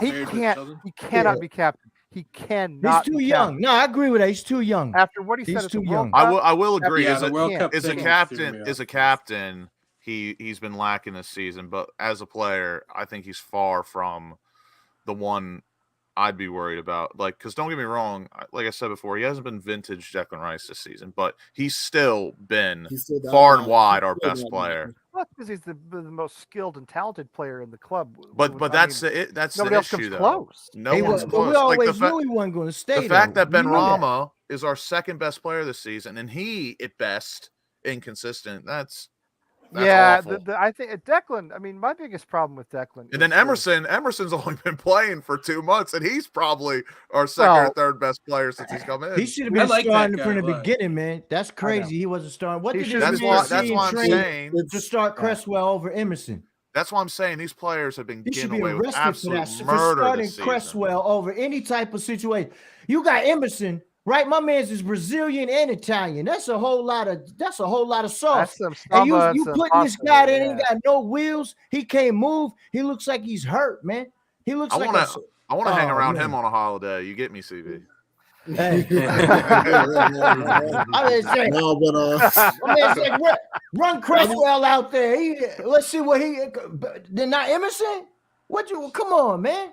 Well, let me ask you guys this: I honestly think we would have been better off keeping Masuaku over Cresswell. That's how Masuaku poorly had I think pace. of him. Masuaku had pace. He could go forward. He was not a horrible crosser of the ball. Just had no it wasn't final that ball. bad. He wasn't that bad. He just wasn't good on the ball. He couldn't defend. His problem was he couldn't defend. And even that's that why winner we- against Chelsea, he just I've been calling for that Cresswell for years, man. They're the winner. It It was just a pass that was like It was very going poor out of cross. bounds. It was going out of bounds, and he deflected it in.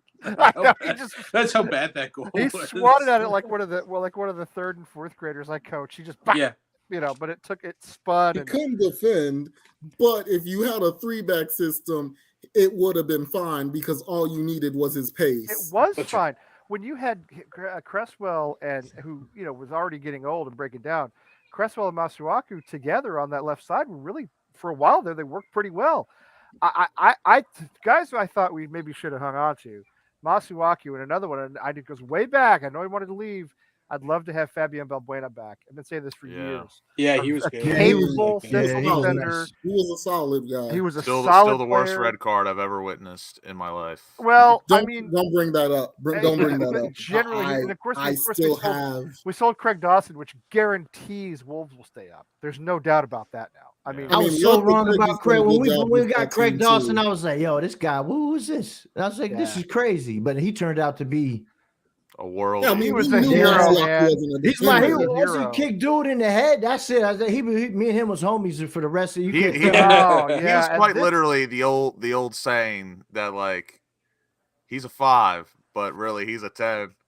And this guy. Oh, this folks, guy, see, I Kerr, didn't even see the live chat. I just seen Fo. What up, brother Fo? Me and Yeah. Fo has been calling this for years, man. Now they listen. Now they Oh now God, they it's on our Tim. side.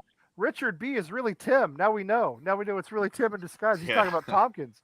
That's Tim's favorite West Ham player of all time. Tim was the founder of Okay, American I- TV. If you guys Academy don't know, graduate. Tim was the Wait, founder of American well, TV. here's a question. Here's a question. Say we do stay up, Yeah, and say we win Conference League. right. It's. That What do you do? What do you do? I think that's a Like that. successful season. Do you sack the manager still? Do you still sack Moyes? Because No. he has got that will be the first trophy. That will be our In 43 biggest years. trophy. In 43 years. No, since I was that's 6 why I years old. think. Yeah. That's why I think Moyes will actually walk away personally. I mean, I've always thought he might. Because walk you away. can't- Yeah, I think so. Because you know how hard it'd be to like actually sack a manager after that. But with all the reports that have come out, I think no matter what happens, I think he's going to walk himself. So honestly, I think that would be quite a beautiful ending. Like that is literally misery loves company right there. You know, well, If we on wasn't top, at hugging least. the bottom of the league, then I could, you know what I'm saying? I could condone that. But the teams that we got to play regularly are kicking the shit out of us. I know. Mhm. You I- understand? I mean, come on, man. Wow. I am very concerned that we're not. Would gonna you throw a do that. party? Would you? All right, Lee, you TCU graduate. If y'all won the NIT tournament, are you gonna throw a party and go nuts? No. Let me tell you Whoa, something. whoa, whoa, whoa, whoa, We whoa, actually whoa. did win the NIT like 4 or 5 years ago, and I did not throw a party and go nuts. However, let me just say this. Because I don't really like basketball anyway. But let me just say this. If West Ham won a trophy, that would be transcendent for me. If Jose Mourinho right, cries but- winning the Conference League, I'm No, throwing no, a parade. right. No, Yeah, if you win a trophy, but I'm saying if we I might win, not go to work the next if we day. win the conference league, all right, and beat a bunch of shoe farmers and go down at the same time, how you? Oh, that's yeah, what yeah, I'm yeah. saying. That's not No, worth I'm not it. That's not celebrating. worth it. I'm with you. That's not Different. worth it. Not worth it. Not worth it. You know That what I'm was saying? never the These compa- men that are was gluing never the- shoes together. They olive farmers. The last team we played over there, I was like, I had to look it up. I was like, yo, where are we playing? What island is this? The island of what? Come on, man. Cyprus. Come on. You have some respect for the Cypriots. Hey, listen, only Cyprus. Cyprus I know is Hill. Yeah. Just What end am it I there, gonna man. go to the living room, beat up my nephew, and come back, be like, yo, man, I just busted him up, man. Something nasty. Well, I'm not He from couldn't even Richard, see to be me. clear. I grew up in Texas. I live in Boston. I have for a very long time, but I grew up in Texas where the only sport is football and not the kind we're talking about here. But anyway, Oh yeah, speaking of NIT, did TCU have a rivalry with North Texas or something like that? no, we've never. My dad actually went to North Texas. No, we've never had a rivalry with North Texas just won the NIT. I think that's wonderful. I'm a big fan of North Texas. No, I just want to throw that tidbit out there. Oh no. Our big rivals are SMU and Baylor. Baylor is just the Southern Methodist. They was the one that got caught with the scandal back in the day, wasn't it? For the that's football. right in the 80s. Yep. SMU, they got Pony their program. Express. That's not the only thing that went on in Waco. Well, Waco was everything. No, Waco, that's crazy. Waco's yeah. way worse. That's what I'm saying. Waco's way worse. I don't even want to get into that because Waco's. I'm about to hit play on that documentary But what- tonight. But what I I was like saying North was, Texas. I have can't- no problem with I North can't like go crazy about that. And then we sitting here, might about to go down. If we do go, what's the little song? We going down with a, because everybody's gone. They'll be like, yeah, We're we'll going have, down with the European. Well, if we win the conference, we'll have Europe next year. With what players?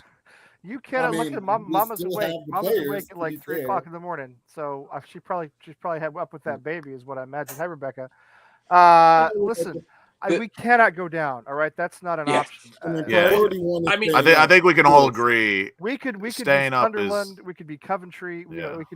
We go down. We could be down there for 15 or 20 years. I Yeah. really believe that because yes, we have maybe Kretinsky stepping in, but he's not an oil billionaire. If you don't know what I mean? bounce back that first year, you're done. If you don't, Mhm. bounce You're back done the for at first least year, 5 years. Absolutely, man. You're like Villa. How we gonna for watch years. it? How we gonna Like, watch it? League. That's what I was remember wondering back- too. You better get that ESPN Plus ready. Oh, is that you what it better is? get locked and loaded. You better Yeah. get that have to iFollow or watch, whatever. I'm gonna have to it's hit up called. DirecTV, see if they got the Sky Sports package. Yo, I'm I'd have tired of buying. I gotta buy. I buy every time I want to watch this. I got like 7,000 fucking apps. I gotta. Oh, you want to watch this? You gotta buy this. You want to watch that? You gotta buy that. I Yo, know, let me I just know. have Yeah, one fucking thing. I'm tired of all this buying. worse all than this- England, you know. I subscribe and cancel. Ahoy, mateys, like let's every get day. back on the ship again. I mean, the thing is, like, we've all followed West Ham. Well, maybe we haven't all, but I think most of us have followed West Ham in the Championship. And we were down there, about a decade ago. That was my second season supporting West Ham. To be honest, it's not the worst. I mean, there's some great rivalries. No. I do not want to go down and then Millwall bullshit their way to the fucking and I'm sorry, division. but because that could happen because I'm sorry though, but if we go down to the Championship, I can't lie, the away days will be absolutely class. I mean, that will be. Well, that's the thing. If you're over there or if you're going over there, it's fantastic trips. I mean, some brilliant trips like Sheffield and Sheffield United and Sheffield Wednesday and I want to go to Loontown away. Back, I want to go back in the day, I went Sheffield. back in the day. I went to a Leeds game. Right, it was off the chain. But now, man, I'm probably not gonna be. I probably can't leave the country no more. You know what I'm saying? So, if it ain't on, I can't afford to leave the country anyway, so it doesn't really matter. I'm just gonna come over from Canada. I'll come to the States, watch the games with you guys because we don't get the stations for anything besides the Premier League. Oh, you don't get the Championship? No. I got ESPN Plus ready for everyone if you want to come through. I got a big enough couch. What I've heard is that the Championship clubs can actually put their own games on an app called iFollow, and they do it themselves. So it doesn't have ESPN We're Plus cheap, has a so we limited probably selection. will not do that. Damn. Well, that's true. I mean, I don't know if we do it or not. I don't know if we do it or not. But they can actually use their own apps or broadcast their own apps on their own without having a broadcast partner. So you could probably maybe still be able to watch West Ham every weekend. One of my buddies is a Watford fan, and so he literally forked over the like $15 American a month to watch on their pay-per-view channel or something. Yeah, that's Watford's channel though, right? Yeah. But that's what Championship clubs can actually do that themselves. Now I hope it doesn't come to this. Don't get me wrong, but if we do go down, we're not necessarily screwed for watching the games because so they can broadcast them. Yeah, I have two comments. One is for Dazing. Apparently, they jacked the price up to like $220 up here or something really crazy. Yeah. Bro, I'm telling you, in England, they are absolutely rinsing these poor people. Like Sky crazy. Sports is like $29.99 a month, and then BT is like $20.25, and then you have to get, and then ITV, that's like another $10.15, and then there's a whole nother service to watch like the third set of matches. It's absolutely insane. So this weekend is WrestleMania weekend, and so just to watch like Mania and then watch all the indie wrestling that's going on, you need like 4 or 5 different apps. It's insane. It's crazy. That's crazy because I got Peacock and I can watch both nights of WrestleMania, and I only pay like $4.99 a month.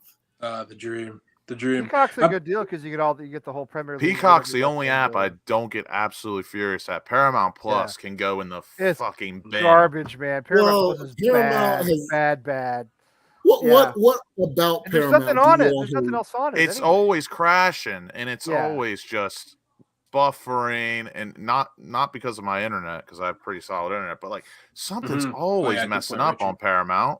It's and been the pretty only thing solid to watch for on me. Paramount is Conference League. The rest of the shows on there are awful. It's awful CBS, like CSI.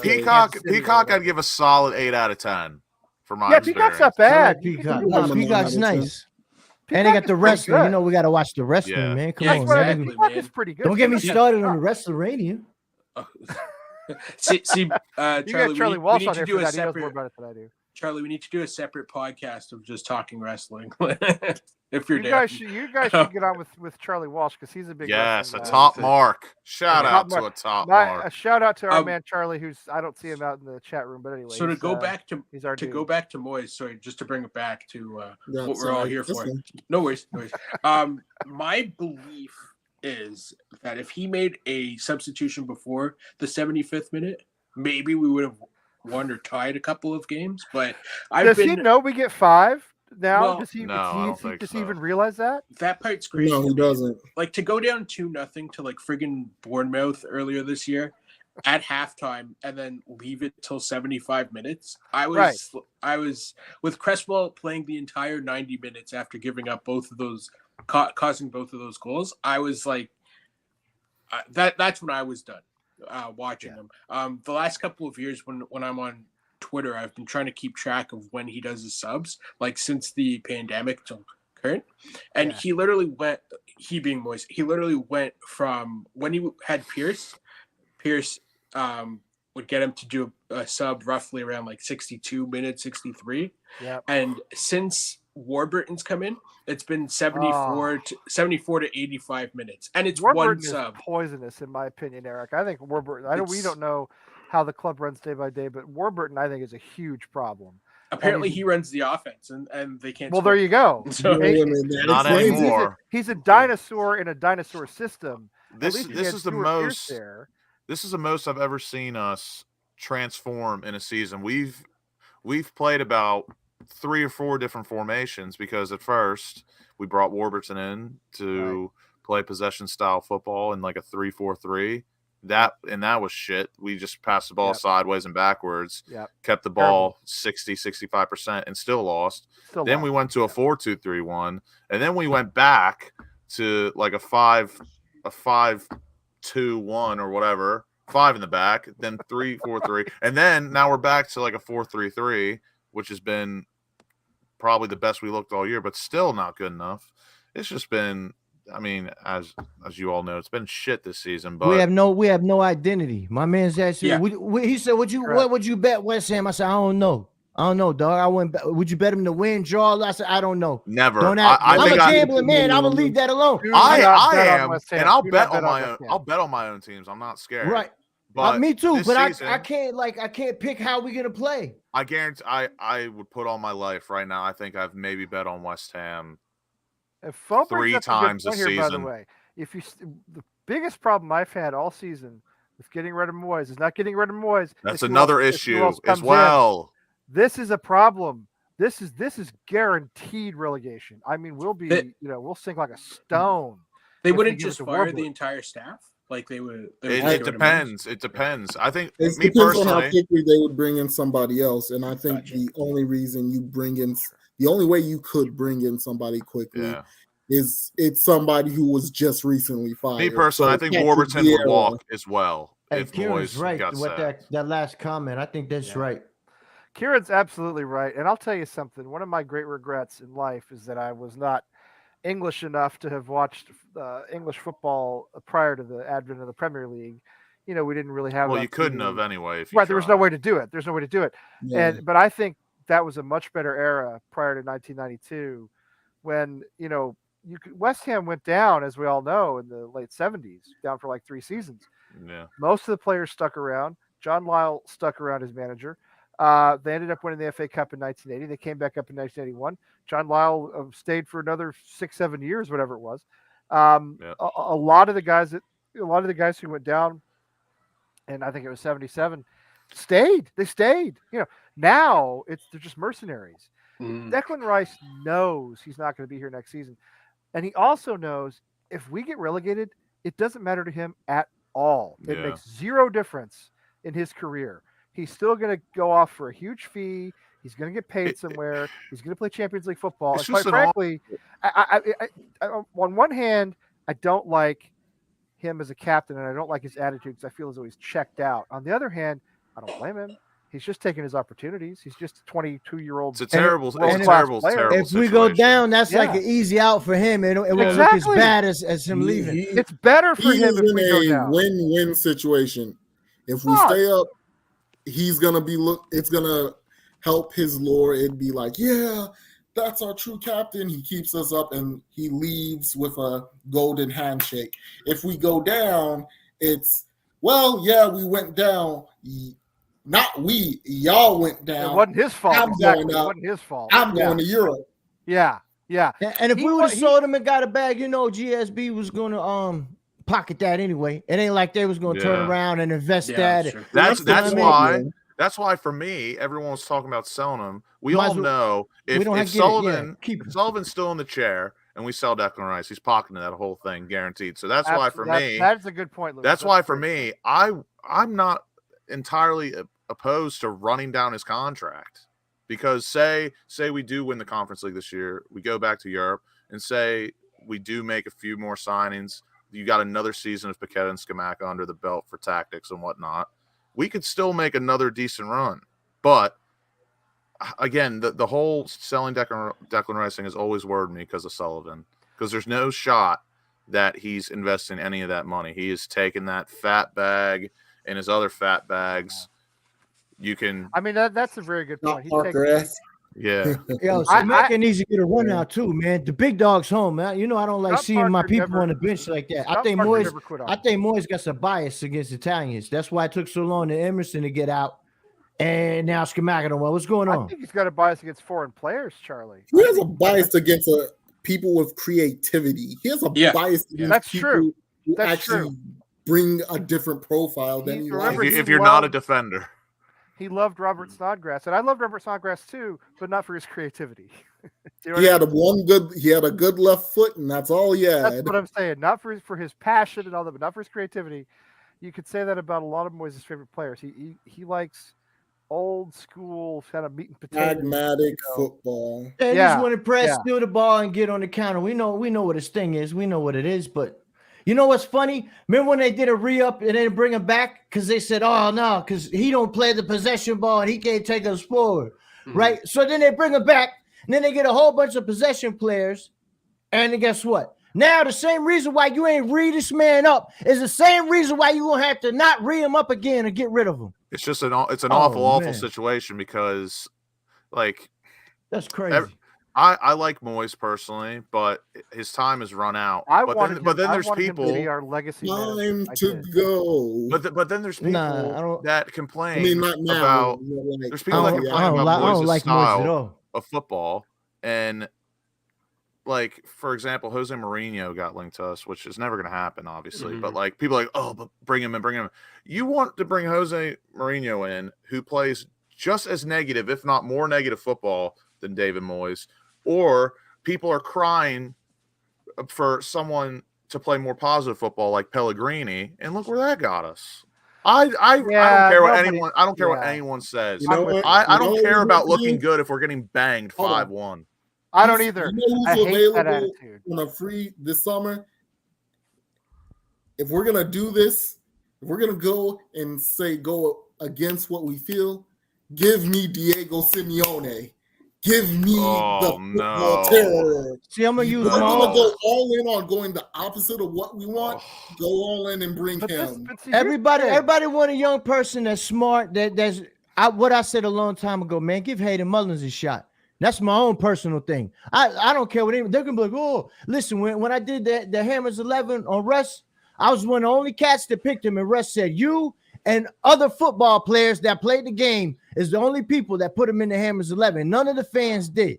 Well, he got picked. He got picked ahead of what was it, Kerbishley or Pardue picked him ahead. Pardue picked him ahead of Mascherano. The only thing what they do, as soon as a little name go across the little internet, Will Still, Joe Schmo, who whoop-de-woo. You they ain't got no rhyme or reason why they want whoever. They just regurgitate the same bullshit. Ironically, Will Still does have rhyme and reason. I can't. I'm just saying. That's rhyme. Listen. Yeah, that's right. Will Still. That's a good one. I like it. At least a rhyme. Lucas on point. Lucas on point. I was about to lay something good. Lucas just got on my runway. No, we'll allow it because that was bars. Because he's right. Who do we bring in? Everybody. You go back a couple of months. Everybody said bring in Pochettino, bring in Tuchel. They're not coming to West Ham, and they will not come. And you won't find any decent manager. And people are calling people negative for not wanting them. It's not that I don't want them. It's just I would love never going to happen. But then it's the same thing with Tuchel.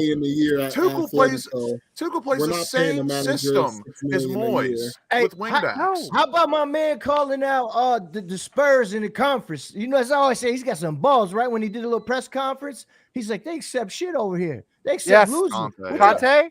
Yeah, and they sit up high in the table. That's what they don't look at the table, man. Look what's going on, man. That dude had balls, man. I like that guy. That's what I like. Conte. That's what kind of guy I am. Yeah, right there. I like that. Yeah. Now that's mafia material right there, Lucas. Not Mr. He Haggis, was ball. just like he went out guns blazing too. Like he was not going to go out like quietly if he was going to go. The Haggis you know? Hitman is what Moyes is running. The Haggis shit, man. Listen, I mean, and he- listen, I can't trust nobody to eat food out of sheep's asshole, man. I'm sorry, Yeah, man. fact. I'm sorry, man. That is actually, I probably like the Haggis. I don't mind weirdest Haggis. I think it's pretty good. analogy I've ever heard. Black But pudding I'm as gonna well. trust you, CB, because you've been firing off all night, so I'm gonna trust that one. From Black you. pudding, bloody sausage. Get out of here. That's what haggis is, though. It's sheep's intestines. Ugh. You know what I'm saying? But they eat worse. And another thing, remember when we first got him? I said I We didn't really want eat good over here, don't we? listen. we the kind way- of do actually. Yeah. When the we going do. gets tough, this man folds every time. Remember, I always did. Why you bringing it up? When he told that lady reporter, "Oh, you get a slap." Hold on, man. This man told he's gonna slap a bird for asking the question when he was in Sunderland because you going down and she asked you a question about getting relegated and you couldn't handle it. And everybody said, "Oh no, David Moyes is a good man." Well, any good man I know don't say I'm gonna slap a woman live on TV or behind TV or any type of TV. Period, man. And he gets a pass. He gets a pass because he beat he gets a pass because he could beat the fucking shoemakers of somewhere where Geppetto's the coach and shit. Nah, man, come on, man. Come on, man. We got Joe Schmo Geppettos playing Man, this season. we got six, right? They gave him all the credit, like he didn't have Declan Rice, like he didn't have Irvine and Let me Pierce. just say, let me just say It's something. by the way. crazy, man. Let They me didn't tell you and guys then they something. call him the Moyes and disrespect Jesus. That's why we probably gonna go down, man. There you go. To be fair, West Ham needs Jesus right now to get them out. He don't want to come here neither. He's saying no. You can't get him on a 3-month contract. He's not going to do that. No, he's not going to do that. Jesus said, "I'm out of here, man." Besides, he's got a whole thing coming up in a couple of weeks, that he's got to do. Yeah. But anyway, what I'm saying is,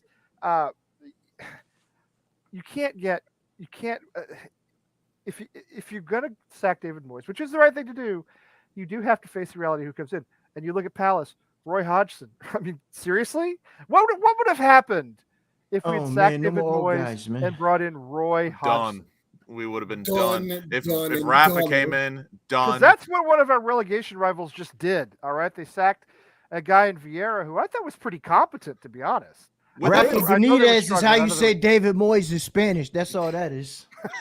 Honestly, I'd rather keep the devil. I'd rather keep the devil close. Honestly, you keep the devil close, you know what you're dealing with. Well, I mean, even a guy like Rafa, though, he's going to want a couple of years. They're not going to come. We needed somebody to come in. And Same with Deitch. That's why I kind of love the Nolan idea, to be honest. Because he would do it. He would just take over and be like, okay, fine, I'll go to the end of the season. What's he got? He got nothing to lose. What's he got to lose? I mean, and he's already familiar with the guys. You know what I'm saying? And that's the only option for a season. Now, next year's a different kettle of fish, right? Yes. But now, you can't bring it. What do we got? How many games? 10, 9, 11? 12. I don't know. I worry this is going to happen. I worry he is going to keep them up, and we're all going to look stupid. But I can tell. But you can imagine. But you can imagine the reaction. Can you imagine West Ham Twitter if we sack Moyes and bring in Hodgson? I mean, that's what I'm saying. People, in my opinion, that's crazy. They don't look at the other side of the prairie at all. Like they want immediate action, but then they don't want to face the consequences of that. This is a good question. We'll get to it in a minute, Kieran. I mean, fans are always a little. Let's address crazy. that one. I like it. That question we need to address. Well, I'll tell you. I'm not a gambler only because I'm a born loser. So I try to keep the losing to a minimum. I don't have any problem with people gamble. That's totally fine with me. If they enjoy it, let them do it. I'm not judging anybody ever. I think it's great if you can do it and do it, wisely, then go for it. Do it. Do I like the stuff on the front of the shirt? On a very personal level, I would rather not have the gambling stuff on the front of the shirt. I know. Because if I go, and I know I'm tacky, but if I go to like an event at my kid's school or something and I want to wear a West Ham shirt, which sometimes I do, I got to wear the unsponsored one. Or not that anybody's going to say anything, but I feel better not walking around as a billboard. And it's a bit different for us compared to to England because they've had legalized gambling for God knows how long now, and really, it's it's only been prevalent here for not even 5 years. It just came to Massachusetts like this month. Believe me, I've seen all the commercials 1,000 times. And Lenny Clark walking around going, "It's a local thing in Boston. You can gamble in Boston." But I'm also in the side of I guess not promoting addiction. I guess because I mean it is obviously easy to get hooked. Turn into I would rather I'll tell you I would rather they not do it, and the reason is I think there are many ways for gambling companies, whatever you want to call it. It looks good on the front of our shirt, I must admit, but still. Let's get Dr. Martin's back. Dr. Martin's the best sponsor West Ham ever had. And, or maybe Dagenham Motors was pretty good too, because it was kind of, Dr. Martin's was good. I would rather... But then you can say, what about all the people that got their teeth kicked in from dudes wearing Doc Martens? Come on, man. Dagenham Motors. That's a valid point. They fucked up my car. 90% of the time, if homie got some Doc Martens, he's about that action. Yeah, that's true. It's generally unless you're at a wedding. Well, no. Unless you're, and that would be a wedding full of bad boys. It's Doc Martens, and it's black Air Force Ones and Timberland boots. You understand? Doc Martens and Timberland boots. What constructs you got? CB, you guys still got the constructs on you? The constructs, I got Tims. I got all Tims. I got all colors. All Tims. I'm Tims and Adidas. That's the only thing I rock. If I see a dude with all black Tims, I'm walking the other way. Fact. Oh yeah, I got all black Tims. I don't want any of that smoke. That's probably pretty wild. I got Butters. That's it. I got a whole bunch. So Charlie boy, you don't care about having. I remember my first pair of black Air Force Ones. I felt like a walking weapon at times. What about the Reebok Classics, the soldieries?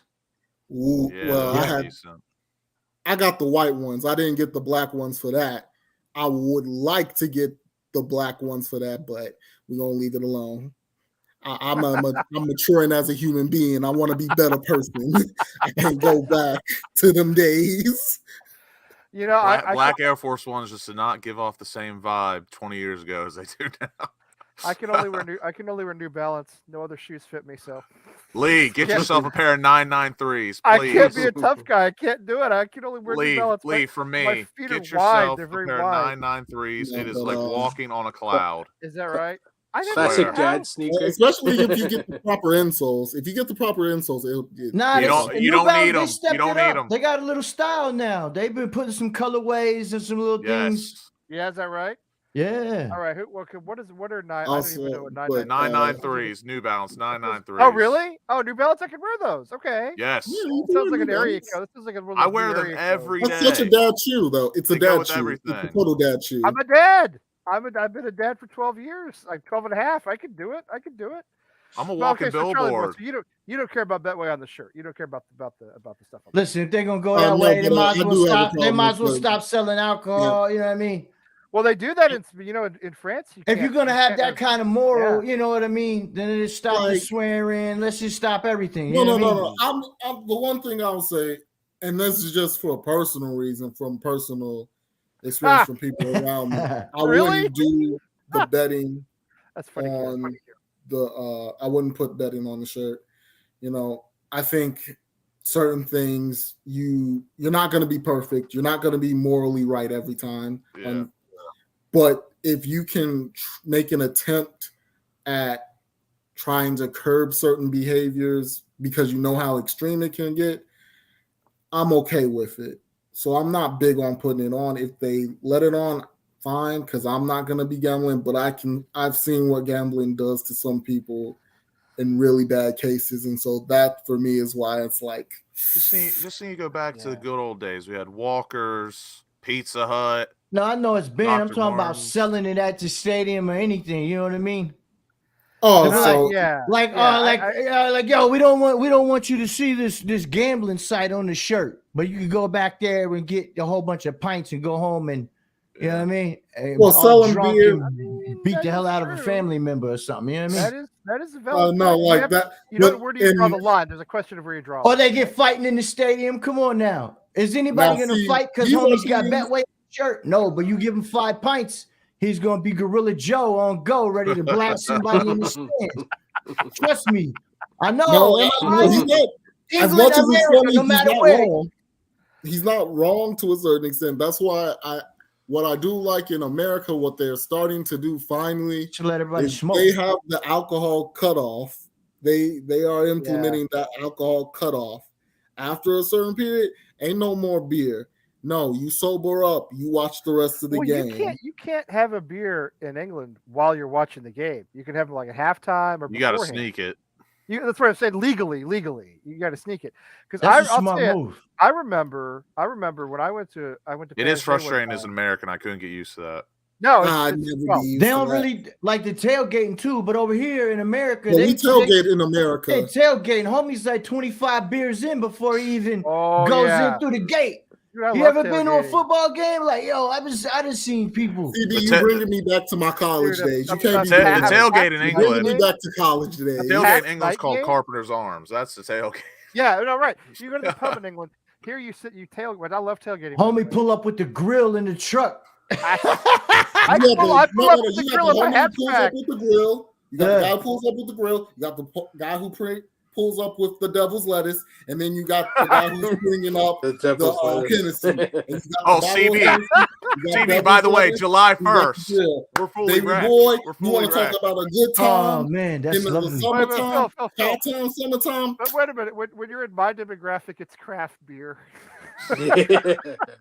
Craft beer. When you're in your age bracket, it's craft beer. It's IPAs. No more devil's lettuce for Lee. It is IPAs. I don't like IPAs. I don't like IPAs. No, it's too bitter. Too bitter. But a nice porter. I'll drink a nice porter. I don't drink no more, but y'all know I was Hennessy all day and Jameson. That was my two things. But since I came home, man, I don't drink. I only. I have a medical card. I medicate. You heard? There you go. Hey. I medicate.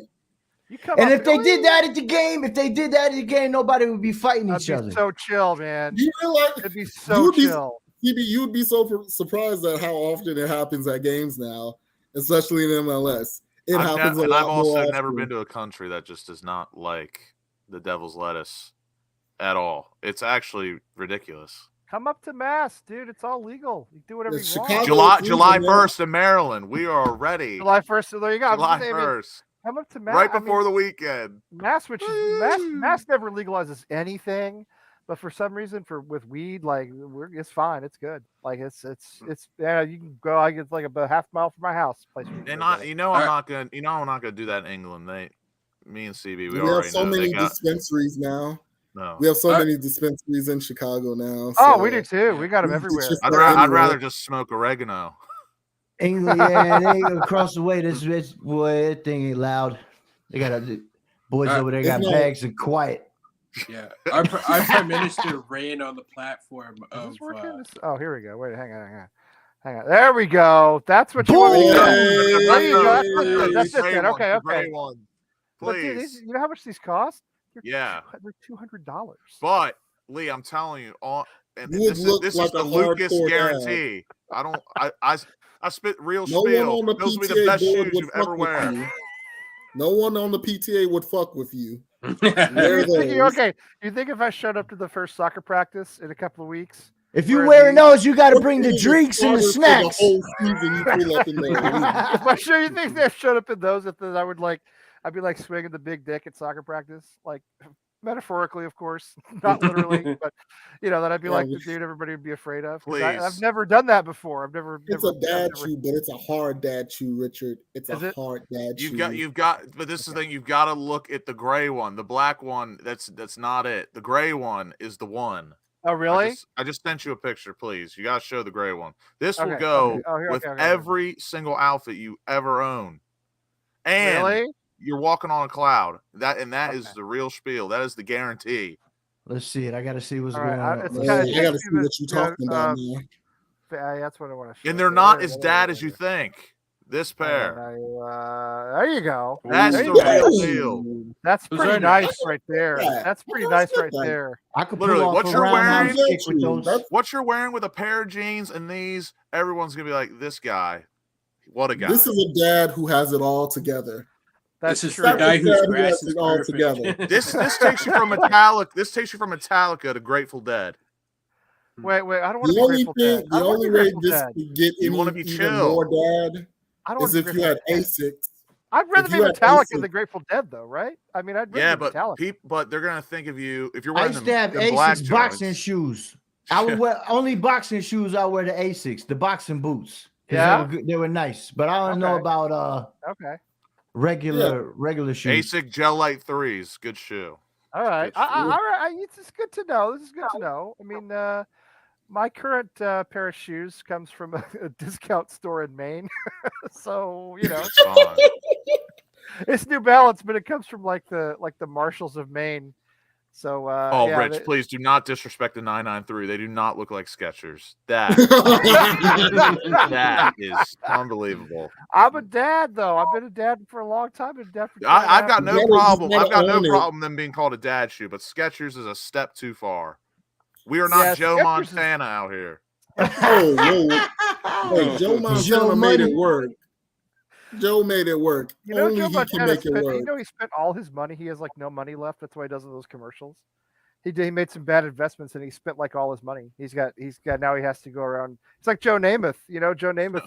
How old is he now? He's still doing That man commercials. made some bad sporting investments. Shout out to Betway. I'm talking about my man's There we parlay. go. He was Full doing big circle. parlays. Big Full parlays. circle, baby.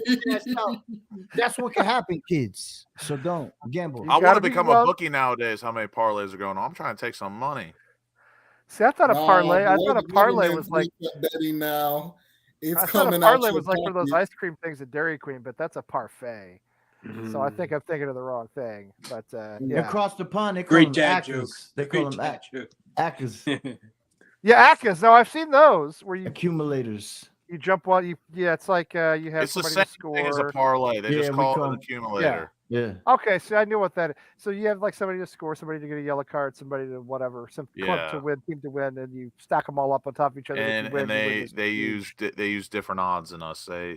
They go the old 5-1, 4-1. I say plus 400. Yeah, that's quick maths. Boom, boom. Yeah. Okay. Oh, Plus this 400. this guy is 6-12. What the hell does that mean? I don't do that math. No, I 6 get to that 12? actually. I get the old school odds. Like Yeah, what, see, 2 to I'm 1? not smart enough to be doing that kind of math. No, Like but if it's you easy. tell me minus 300, that means I'm gonna have to put 300 down to win 100. That's easy. Oh, is that what that means? Okay, I And, never knew that. and plus 300 means if you bet 100, you profit 300. Yeah. I but- just want to but let if- you all know, if you hear some storming in the background, yeah, Chicago's getting pounded right now. Is that right? It's If you hear that. It is 65 and breezy right now. It's actually snowing a little bit here. I can't really see outside, but my computer tells me it's snowing a I'm little annoyed. bit. Which I hate spring. It's hot as shit Spring where is I'm the at in an worst. undisclosed location. It's undisclosed hot. location in a bunker Right. somewhere In in a North bunker. America or maybe South America. We don't know. We don't know. Close. I'm closer to the equator now. Let's just say that. That's all you need to say. Yeah, That's there's all you big gotta ass say. bugs, nighttime bugs. Whoever heard of that shit? That's I crazy. told See, Moyes that's what being south. I can't. The best thing about living in New England is that the bugs and the snakes cannot kill you. Nothing here can kill you. It's like if you get bitten by something, you're going to live. It might sting a little, but you're I'll going to tell live. you what, about 30 bug bites, it feels like someone killed you. Yeah, Yeah, one guy. my guy was like, "Oh, you want to come fishing? Do some night fishing?" I'm like, "Hell yeah, let's do some night fishing." Listen, I learned what these no-see-ums. You ever heard of these fucking things? No-see-ums? Like, Yeah, bro, 'cause why'd you you? can't see him? Yeah. Hey, They eat yo, you alive. yeah, I could see them, I could feel them. They was all like in my ear holes, in my mouth, in my nose. I'm like, bro, I gotta Dude, go, man. I'm not having fun right now. let me just say that I It's have some crazy. idea of where you I'll are. be right back. All right, I have some idea of where you are, Charlie Boy. The bugs would be the least of my concerns in your current location. There's all kinds Yeah. of things down there that could kill you. I know. Man, if I lived in what do we call it? The unspecified location, I would just be by myself getting medicated, watching Netflix. That's what I do. I couldn't talk to anyone. That's what I It's do. not to give it away. People are fucking crazy. It doesn't sound too bad. I mean, it doesn't sound too bad. Well, people crazy where you go, right? But I mean, there's some places more than others. But there's some places where stuff can eat you in one bite, and I don't want to live in a place like that. How about this for crazy? Now I went to Walmart, right? My Yeah. man was That's riding already up through- crazy. That's already crazy. He was riding up to the joint, right, with a friggin' clown nose on, with a 3-wheel bicycle, bumping Jeezy with a speaker in the back. He had a speaker box in the back of his bicycle, pedaling. And I'm like, yo, my man's just singing along. He's got a clown nose. I'm like, sorry, yo, but where you live, I'm gonna have to call that normal. That's America, baby. That's just America. that's what that is. wild, man. I'm like, yo. That's God bless us all. That's America. I you said, know? this is crazy. I mean, I don't know. Up there in Canada, they're Clown up there. What do you nose. go? What do you guys? What Listen are to weird Jeezy, Canadians- that's So, Eric, wild. what are weird Canadians do? Like, is there a part of it's like Alberta or someplace where it's like they're a little Yeah, obsessed give with us that give us something weird Canadians do, and don't What do say weird Canadians do? poutine. I mean, other than all the Canadian things which are weird anyway. Actually, speaking of poutine, even though, anyways, speaking of poutine, I love poutine. apparently at the Jays games now we're gonna have poutine hot dogs. Like Ooh. 10 Okay, bucks that for actually you. sounds pretty good. That's awesome. And I like, think poutine's weird, but it looks good. It's good. No, and poutine like is good. and like peanut butter and jelly churros or something like that. Oh, Wait, what? Dude, that sounds amazing. Peanut butter Peanut and butter jelly jelly This churro. food they got in Damn. Canada, they're gonna have poutine. Poutine, not- that's not- that's the gravy on the fries, on the Gravy, chips. cheese, and fries. cheese, yeah, gravy cheese and curds cheese. and See, gravy. in New and Jersey, fries. New I York, just we got got- something I called just disco finally fries. It's found similar to out that, the- but like The theory of cheese yeah. curds. Brought my I will dog. give Wisconsin credit for that. Cheese curds. Oh yeah. Poutine is You got it awesome. right. They're gonna have poutine hot dogs, and they're gonna have what was it? Peanut butter and jelly churros.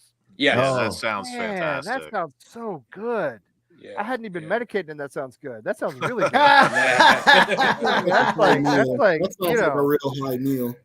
they do. They love it. And when I was in Montreal back over, If you last got summer, Medicaid, you'd literally turn into Jerry Garcia, Lee. I know it's true. It's true. I no, don't, Lee does what? got a Jerry Garcia vibe. I don't react well. That's to it. why I said he'd go from Metallica to Grateful Dead in them shoes. Yeah. Well, I'm just lazy most. I never leave the house. I work at home. I'm home all the time. I mean, He's why got should the I- better anthem. I got no reason to look like. It depends on who's performing the anthem, Richard. It depends on who's performing the anthem. I actually Oh, don't what do you mind the think? Canadian national anthem. Oh, I think Canadian it's is decent. way better. It's way better. Canada's is way better. Than ours. It's not even close. I wouldn't say way It's better. It's vastly good though. better. It's good. That's why I said, depending on who's doing it, who's performing the American anthem, No, it could Canada's- fluctuate. Apparently, Adam Wainwright did the Yeah, national I saw anthems that. the other day. The That's a pitcher good for, voice. Oh, yeah, the he whole did. pitcher for the Cardinals. Yeah, Yes, the pitcher for the Cardinals. Yes, Yeah, the pitcher for he's the on Cardinals, yes. he's on the IL, but he still wanted to contribute, so he sang the national anthem for So he opening sang day. the anthem. There was a Did high he school do good? basketball player the other day that Pretty played good, actually. the They said he should make an album, like a country album. Well, he probably will now. what is that jazz instrument? Trumpet. Flute? No, I mean, he a played trumpet, he played the saxophone. yeah he played the Saxophone? sax. Oh, yeah. Yeah, I played National the anthem sax. on the sax Hey, that's not bad. Best They- national anthem, Whitney Houston. before period. tipping off. Yeah. Exactly. Whitney Houston, CB. when she did Thank before the you. Super Bowl, Yeah. before the Super Bowl, that was a tremendous national anthem. That was 91 or something like that. That was a great national anthem. No doubt about it. And I was never a huge Whitney Houston fan, but that national anthem on that day was immense. That was immense. Whitney But- Houston's national anthem or Creed halftime Super Bowl. No, God. Oh, hey, Lucas. No Creed. Stop it. No, I'm not. Stop aren't- it. Both beautiful in their own right. Stop it, Lucas. Were Creed? They weren't from Boston, were they? Creed? No, I don't all I think can they were. remember is the lead singer just wearing a Thank God. Cowboys jersey, just singing his heart out. It really makes it a douche if Now, you what wear I need to Cowboys know jersey. is are Sami Zayn and Kevin Owens going to win the tag titles off the Usos tomorrow? Yeah, Yes. they're gonna win. Yeah, they're gonna Absolutely. win. No question. That story build up, the fall of the bloodline. It starts when they lose the titles. It's fantastic. I don't think It's Cody beats. fantastic. I don't think Cody beats Roman though. Like I think Roman holds on till SummerSlam. I could see that happening. Oh, yes. Depends on who- Isn't that when Music Roman too. beat what's his I think name it was for the Diana belt? Ross, yes. After trying so many times, didn't he get it at SummerSlam? Didn't he take it off Brock at SummerSlam? No, he took it off Brock at WrestleMania. Yeah, Was it? Yeah, Alright. WrestleMania, yeah. Are there any Von Erichs left? Because my era of wrestling goes back to the Von Erichs at the Sportatorium. There in is. Dallas. There's like a younger version of the Von Erichs. They Really? don't wrestle in WWE. They wrestle in MLW, Okay, which is okay. Major League Wrestling. So it's Kerry Von Erich's sons. Really? Yeah. Because the Von Erichs were in Dallas. They were huge in the 80s, and then they all killed themselves, unfortunately. Did Carol King ever Yeah, sing like the national Forley or anthem? something? Yeah. Yeah, Chris, Kerry, and Mike, and a bunch of Von Erichs. Kevin, and Kerry were the two big ones. Carol King, did she probably? I don't know. I'm not sure she was a national I anthem love type me some person. Carol King. I think She's great. be amazing. Beautiful voice, great songwriter, but I don't see her as being a national anthem type person. You know what I Oh mean? no, you lost me. What It's she too what she late, baby. No, It's too late. She's like a jazz singer, CB. Yeah, she's a little kind of white girl bluesy type singer from the 70s. Something inside has died. There you go. babe. Oh, Carol I King. can't hide it. Love I it. just can't take it. Oh, she's got no. she's got that soul. She's got For little a white soul. woman, she's got a lot of She's soul. got a little soul, little white woman 70s, like you know, it's A lot of soul. a lot of soul. I bet Lee could bust a mean freestyle. I bet Lee could hit a freestyle. Can I gonna just hit tell us you, with a like, 16 bars? I'm just gonna tell you, I'm You gonna gonna tell give you. us 16 bars? Do what? Oh, don't I play said- anything. They'll shut us down if you play anything. No, don't play anything. No, they'll get us in trouble. I'm not playing anything. Oh, what were you gonna say? I didn't hear you. No, What'd I you say? said, were you gonna do 16 bars? Were you gonna drop us some hot bars real quick? When I drop hot Joe bars, it Schmo, means something Geppetto, else altogether. If I'm Pistachio. gonna drop a hot bar, that's a totally different metaphor for me. That's different. Hot bars Okay, like so now we can understand the after you go out for, generational like gap. Mexican or like after you go out for like Moroccan food, then you drop your hot bars, you know. He knows Mars bars. Oh man. But I used to love rap and hip hop when I was in high school. Public Enemy was my favorite. I used to listen to Public Enemy and K9 Posse and DOC and Cool Mo D but I haven't Marvin listened to Gaye's American Anthem. decades. Marvin you Gaye's know? American Anthem. Yeah. Oh yeah, Marvin Gaye version, great stuff. Marvin Gaye version, top tier. I put that. Oh yeah, when he sings the oh yeah, it's fantastic. Well, Marvin Gaye was, I mean, he was elite anyway. I mean, that dude, Top dude, tier. he did penny dropping music. Marvin Gaye. Yeah. You know, Lingerie on the floor. you put on Let's Get It On. It's That's the music that is the reason three of the four of us are right here right now. dude. I mean, Bret Hart. Personally, I'm a just to answer Rob. Is it Richard or Rob? That guy. Richard. Yeah. Sorry, Richard. Never a Bret Hart guy. As it turns out, I've hated Bret Hart since 1994. but I was a big Lex Luger fan in '94, and so like Luger had the opportunity to toss an injured Bret Hart out of the Royal Rumble in '94, but he did the face thing and defended him throughout the match, and then they both fell over the rope at the same time, and both got a shot at Yokozuna. Instead of doing a triple threat, they had Luger go first. Luger loses to Yokozuna, and then Bret Hart comes in, beats Yokozuna in 5 minutes, and like goes on to the storied career. So screw Bret Hart. I'm not a huge wrestling guy. I definitely liked it a lot more in the 90s, early 2000s, and I've stopped. But my favorite, I classify them as one because I love them so much. But Dudley Boys is my favorite. Oh yeah, they're great. That was my favorite wrestling thing ever. Yeah. Just guess who my favorite guy is. Guess who my favorite guy is. I'm gonna say The Rock. No, look, I got Ric Flair behind me. I got a Ric stand Flair. up goddamn Ric Flair. This man's in the right. And if I had to pick one, if I had to pick one, I'm a Ric huge, Flair, Uncle Rick is right over. I'm a huge Mick Foley Mankind guy. I loved Mr. Sacco. What a man. Listen, one of those wrestlers from the '90s was like a West Ham fan now. One of them. Triple H. Triple H. Triple H. Jericho's a supporter now. Yes, yes, Triple H. Yeah. I knew a guy, I used to work with him, who worked for WWE for a long time. He was a video producer, and he knew all the wrestlers from about 15 years ago. And he said that they would do a thing where they would start they would start a rumor, and they would tell you something, and they'd say it's a secret, you can't tell anybody. Yeah. And if they never heard it coming back around to them, they knew they could trust you. if they heard it coming back around, because they'd tell each person something different, right? You know what I mean? So they'd say like, "Hey, Michael, come here," and they'd say something about, "Oh, you know about so and so, so and so." If it came back around, they didn't talk to you anymore. If it never came back around, I do that move. I like that. That's a good move. Yeah, and he was a smart guy. He never said anything, and he was friends with him. Like Lee, you passed the test too, just so you know. Lee passed. I never watched. That's because I forget everything somebody says to me. It's not. I say that all the time. That's why I say I'm the best secret keeper. Right. I forget. Lee solid. Lee stood up in the paint when nobody was looking, so I know Lee solid. Yeah. There's only one thing I don't forget, and that's a grudge. You're talking the I still hold that ground. I can't remember anything. I have my wife will tell you about it. I can't, I mean, unless you want to talk about like a sporting event from 35 years ago, then I'm pretty good. I'm pretty sharp. You know what I mean?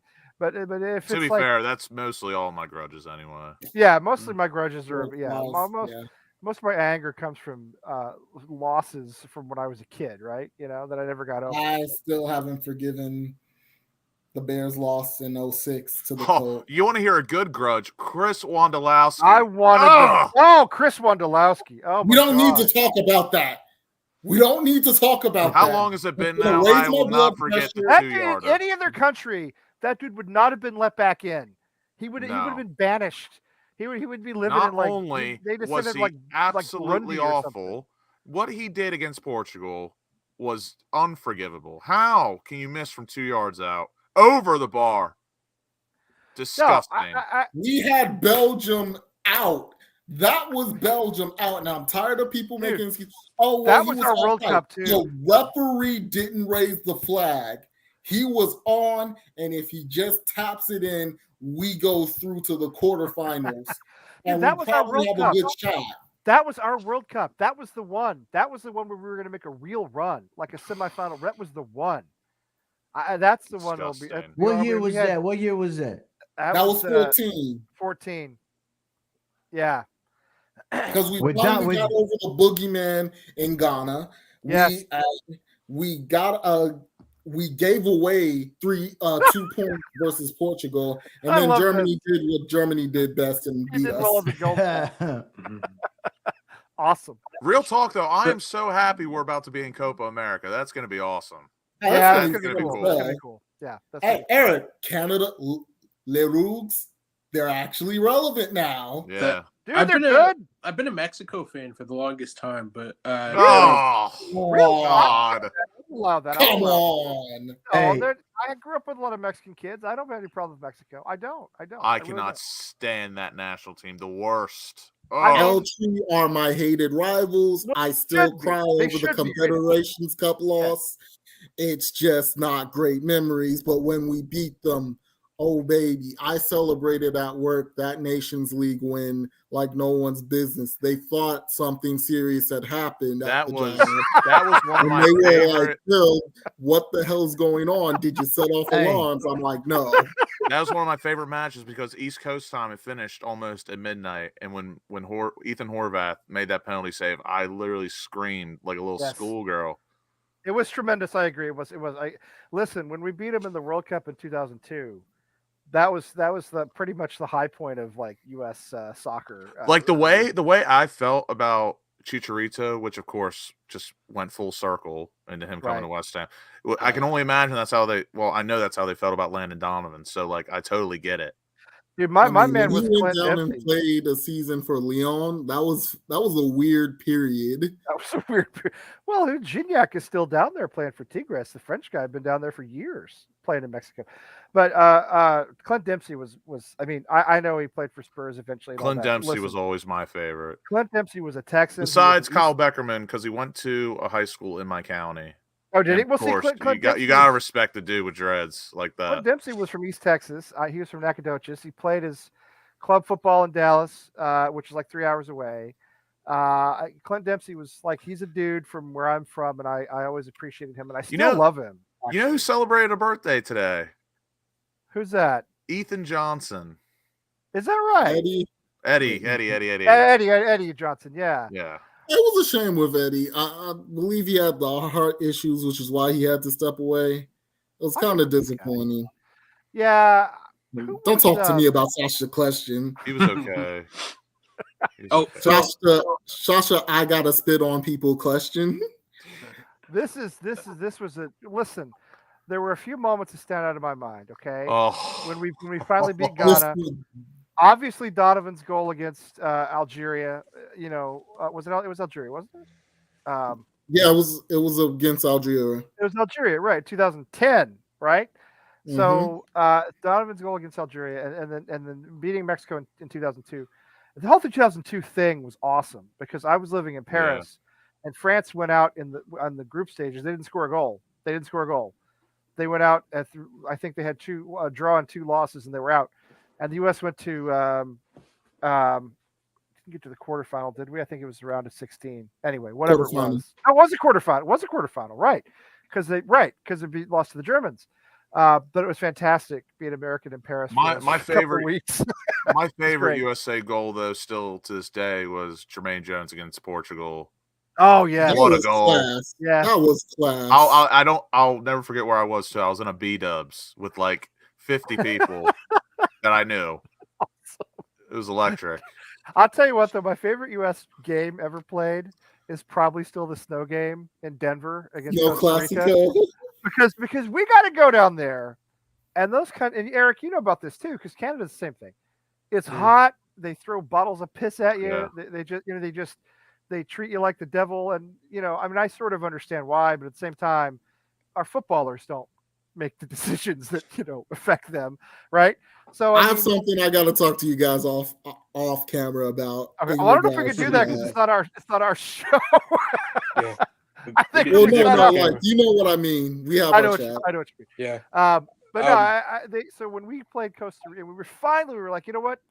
I think it was in Denver, if I'm not mistaken. Was playing in Denver in like March, bombing snow, and we're like, no, we're playing anyway. You got to play in this. I loved that game. Just every minute. You know what? That's one thing I have a problem with the English. I feel like they don't respect the snow match. They don't respect it. They don't respect the snow match, man, and real snow, not that little piddly like when we lost the City and Lanzini scored that absolute worldie at the very end. I love a snow match. I love every sport is better in the snow. You know what? All types of football are better in the snow. Why don't we play games in the middle? Like we're the United States. We should be having games. We should be aiming to play in every state if possible. Yes. Well, you could play. I want to play a game going in to Montana. Australia. You seen that? I think right. We're going to Australia. Yeah. West Ham, we're going to Australia. Who's coming over here? Who do we get to see? Wrexham United in we get Las Vegas or San Diego. Twellman played New England for a long time for the Revolution. Taylor Twellman was an elite MLS player. He did not get a lot of time with the national team. Yes, of course. My stupid question is this: how come the way that West Ham is this year? Why do they get to go on so many vacations? Like, hey, we're going to take half these guys to Miami, or we're going to take half these guys to like Spain, and we're just going to chill. It's like, no, be on the training ground. And Phil, your holiday is going to be Chadwell Heath. Exactly. And Phil, I'd just like to say, Rex Grossman is better than Justin Fields. Rex was my man. Kick him now. My man's is from Chicago. I From Chicago. He about to You don't say that. You don't say that. I hate it. Rex Grossman added years off my life at 9 years old. He took years off my life. You know what's more gross than Rex Grossman? The fact that he played for Florida. Yeah. How could that man be a Gator? Well, so was Danny Werfel. He won a Heisman Trophy. He was terrible in the NFL too. I mean, how was Tebow so bad? Rex Grossman. Don't talk about Tebow. I desperately wanted. From Grossman to Tebow. I'm just asking for it. I hated Peyton Manning. I desperately wanted the Bears to win that game, but anyway, when Devin Hester took the opening kickoff back, I was like, "Here we go." Yeah. And then Rex Grossman happened. But then Prince had that great halftime show. Wasn't that when Prince did the halftime show? Yeah, he had. That was no Creed, but it was good. That was awesome. You don't think it was great? No, I said it was no Creed, but it was good. Oh, well. Oh, gotcha. I was like, that's probably the greatest. I mean, Creed is my golden standard nowadays. Dude, you didn't see Up with People in the early 80s like I did. You didn't watch the Super Bowl of like 1981 between the Raiders and the Eagles when it was like, when they'd come out at halftime, they'd have like people in like bell bottoms and and like denim skirts and stuff. It's just a different Prince world. Prince back in is those my days. dude. Prince is the dude. Prince is like one of the all-time greats. I mean, Yeah. it was no. I mean, That Chappelle skit is still goated as well. dude, Chappelle is Game. Chappelle is in the Richard Pryor like level of greatness. I think he's above Richard Pryor. Richard Pryor did it first, though. Now, just respectfully, I love Chappelle. Richard Pryor did it first, right? Nah, Richard Pryor Pryor's was the doing, goat, man. Richard Pryor was doing stuff. I only say that because of what Dave Chappelle has to go through nowadays. He's got to be more clever.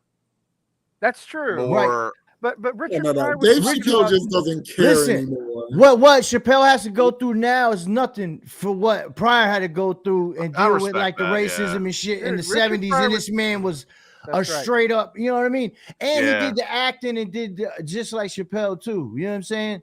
And he's a better actor than Chappelle. Brewster's Billions is quality. That is a good movie. The toy. Pryor was selling out stadiums and arenas when, like, you know what I'm saying? Like at the time. Wash? Have you seen Richard Pryor? That's my favorite movie, man. That's we a great said it on the movie. show. That's what's it with John? What's his name? My boy John. He used to do the little American Hammers, the game show. Oh, Nolan. Yeah, Nolan. Yeah, John Nolan. Yeah. Another Nolan. Yeah, he asked what was my favorite comedy movie, and I said that. Car Wash is a great movie. You come on. Yeah, that's why Dave Chappelle. They redid it. They redid it. He had his run in my eyes, but I'll say this at least: Richard Pryor, Dave Chappelle, Mount Rushmore, easy. Richard Pryor, Eddie Murphy is on there for me too. Eddie Richard Pryor was doing stuff about police brutality and white cops and black people 50 years, maybe not 50, 40 years before anybody else was talking about it. Go back and watch it. I mean, you could take the stuff he talked about then and plop it right into 2023, and it's 100% relevant, and it's never. Sadly, he was the only one saying it. You know what I'm saying? Exactly. I wonder what Richard Pryor could. I wonder what material he could come up with for West Ham season. Oh wow! Oh my God! I think he would have a field day. Are there any comedians who support West Ham? Are there any famous comedians who support West Ham? Are there any famous good comedians? There's one, but I don't mention him. Oh no! Oh yeah, I can't stand him. I can't stand him. Nah, I'm not. I don't even want to say his name. RB. Yeah, Russell Brand. I can't stand. No! I like Russell Brand. I don't like James Russell Corden. Brand. You like James Russell Brand? Eric has said it, but James I'm not going Corden. to repeat it. Oh, Corden. I forgot about him. No, Russell Brand. That's my guy. Really? That's my guy. I All love right, Russell fair Brand. enough, But fair James Corden. Fair enough. Everyone Not for hates me. James Corden. Corden ain't for me. Well, Corden I mean, he's a goofball. You know, it's just. And I heard he's not a very nice person. So that's what I've heard too. I've heard things about a lot of the people we've just talked about, and it's not all good. Well, Richard Pryor was crazy. Oh, he was off the legitimate chain. Nuts. I mean, he was off his head. He like caught his hair on fire. He was an addict too, and that that didn't help. I mean, but Corden apparently is just a jackass. That's unfortunate. I don't see. I'm with you, Tyler. That could not be a more American term that I could think of. Calling someone a jackass. Imagine saying that in England. I might try that one time at Carpenter's. Call someone a jackass. They would just look at me like, "What?" I don't. Well, that's because they drop much heavier bombs in England on a regular basis than we do. You can't say the big one in front of an American woman. My God, it's like it's freaking Hiroshima. You know what I'm talking about. No, that ain't true. An Italian American woman from Brooklyn, she gonna say it right with you. She gonna talk worse than you. Now, You're talking about see you next Tuesday. Yes. See you next Tuesday. Yeah. Okay, maybe you don't do that. Girls from Brooklyn will tell you to suck their D, and they don't even got a D, and they will say it with conviction too. I've heard things about New York women. I've heard things. And it makes me fall in love with them even more. The people I know, the average American, let me just say the average American suburban white woman, the woman I'm most likely to have in my life, right? Among my wife and her, right? Okay, so that is Hiroshima and Nagasaki. You say that word. It is like mushroom cloud. It's over. You talking about they in my community, they wiping my existence. My existence wouldn't even be known of. My God, a black woman, Phil? I can't even imagine. I mean, seriously. You want me to? Y'all want an actual murder to happen? Y'all gonna be at my funeral? See you next Tuesday in my regular vocabulary. Well, it's because you spent so much time over there.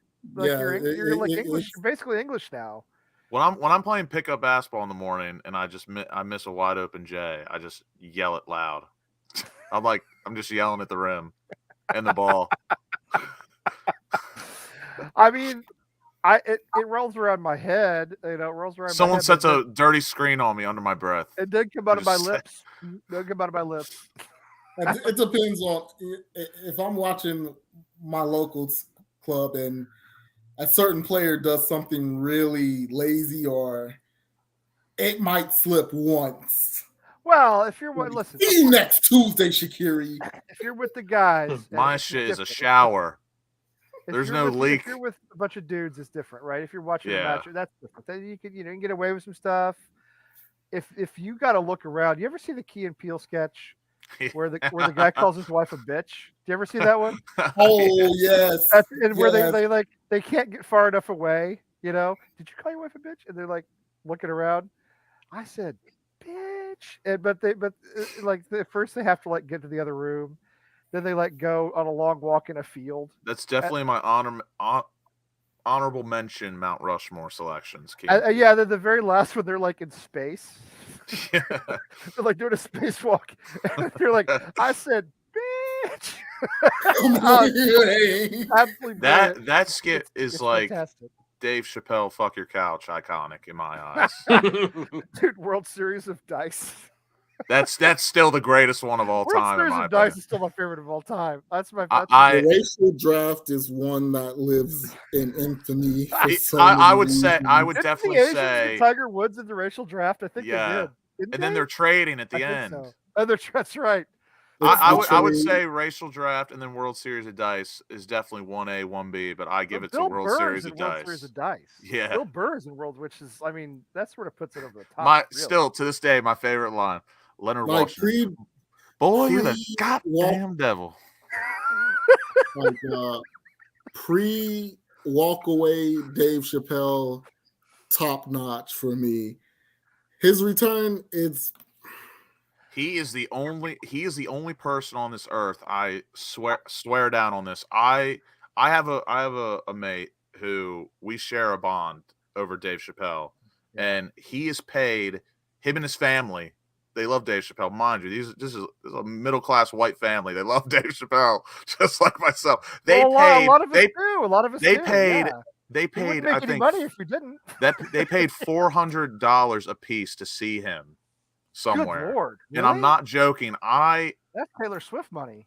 That's a lot of money. But I think I would pay that much to see Dave Chappelle. That's how much I love him. Dude, I've been to Lake Minnetonka. Well, purify yourself. Yes. Sort of. I've been to Minnetonka many times. What about Cat Williams? You don't mess with Cat Williams? He's going to be in town. In no, Cat Williams is funny. I like Cat Williams. Funny. I like Cat Williams. No, Cat Williams has his moments. I like Cat Williams. I've never been as big a fan. I wish he never lost a fight to that 13-year-old, but he's still funny. It's funny he lost it while they were playing soccer too. What was my man even doing over there in the first place? Why was he playing soccer with the kids? Like, yo, my man was going through some troublesome times. Like, why you go over there playing soccer with some random kids, man, and then fighting one of them? And then he tried to explain it. That 13-year-old was big. I'm like, hey, Cat, no. Hey, he's still got that nice hair though. Shout out Cat Williams. No, he's good. He's good. Yeah, I like him. He's good. You know, one person who definitely is not as good as people hyped him up to be.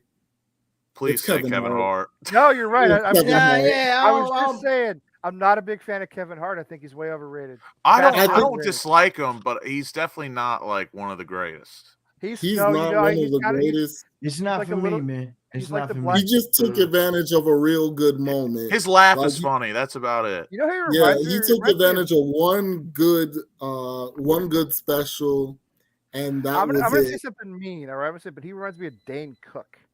I just don't get the appeal. I just don't get it. Dane Cook, he was okay. You know who I used to like, man, that was really on some like real thinking and revolutionary type stuff? George Carlin was fire, man. Oh, George Carlin was yeah. I mean, Yeah, it's great. that He was would, a he great would, it story. would be hilarious, and he would make you think. Like he would bust something on the government, and it would be Yep. absolutely. This could be a hot take too, because I feel like people think he's overrated, but I think he's perfectly rated. Is George Lopez? I think he's perfectly rated. I've never seen that much George Lopez. I haven't watched him that much. I have to I say. can vibe with that. Yeah, I like do. Bill I Burr. like George. Bill And Burr. the George Lopez show was fantastic, especially when I'd wake up at 3 a.m.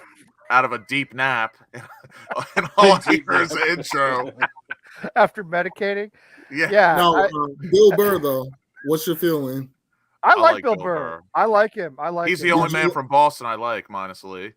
Well, I mean, yeah. Well, that's did true. you? Well, Lee's technically listen Lee's to from the- Texas, so that That's don't right. count. I've only lived here for 27 years. It's not long enough. The only guy you like from Boston is actually from Texas. That's Yeah, true. That's exactly. true.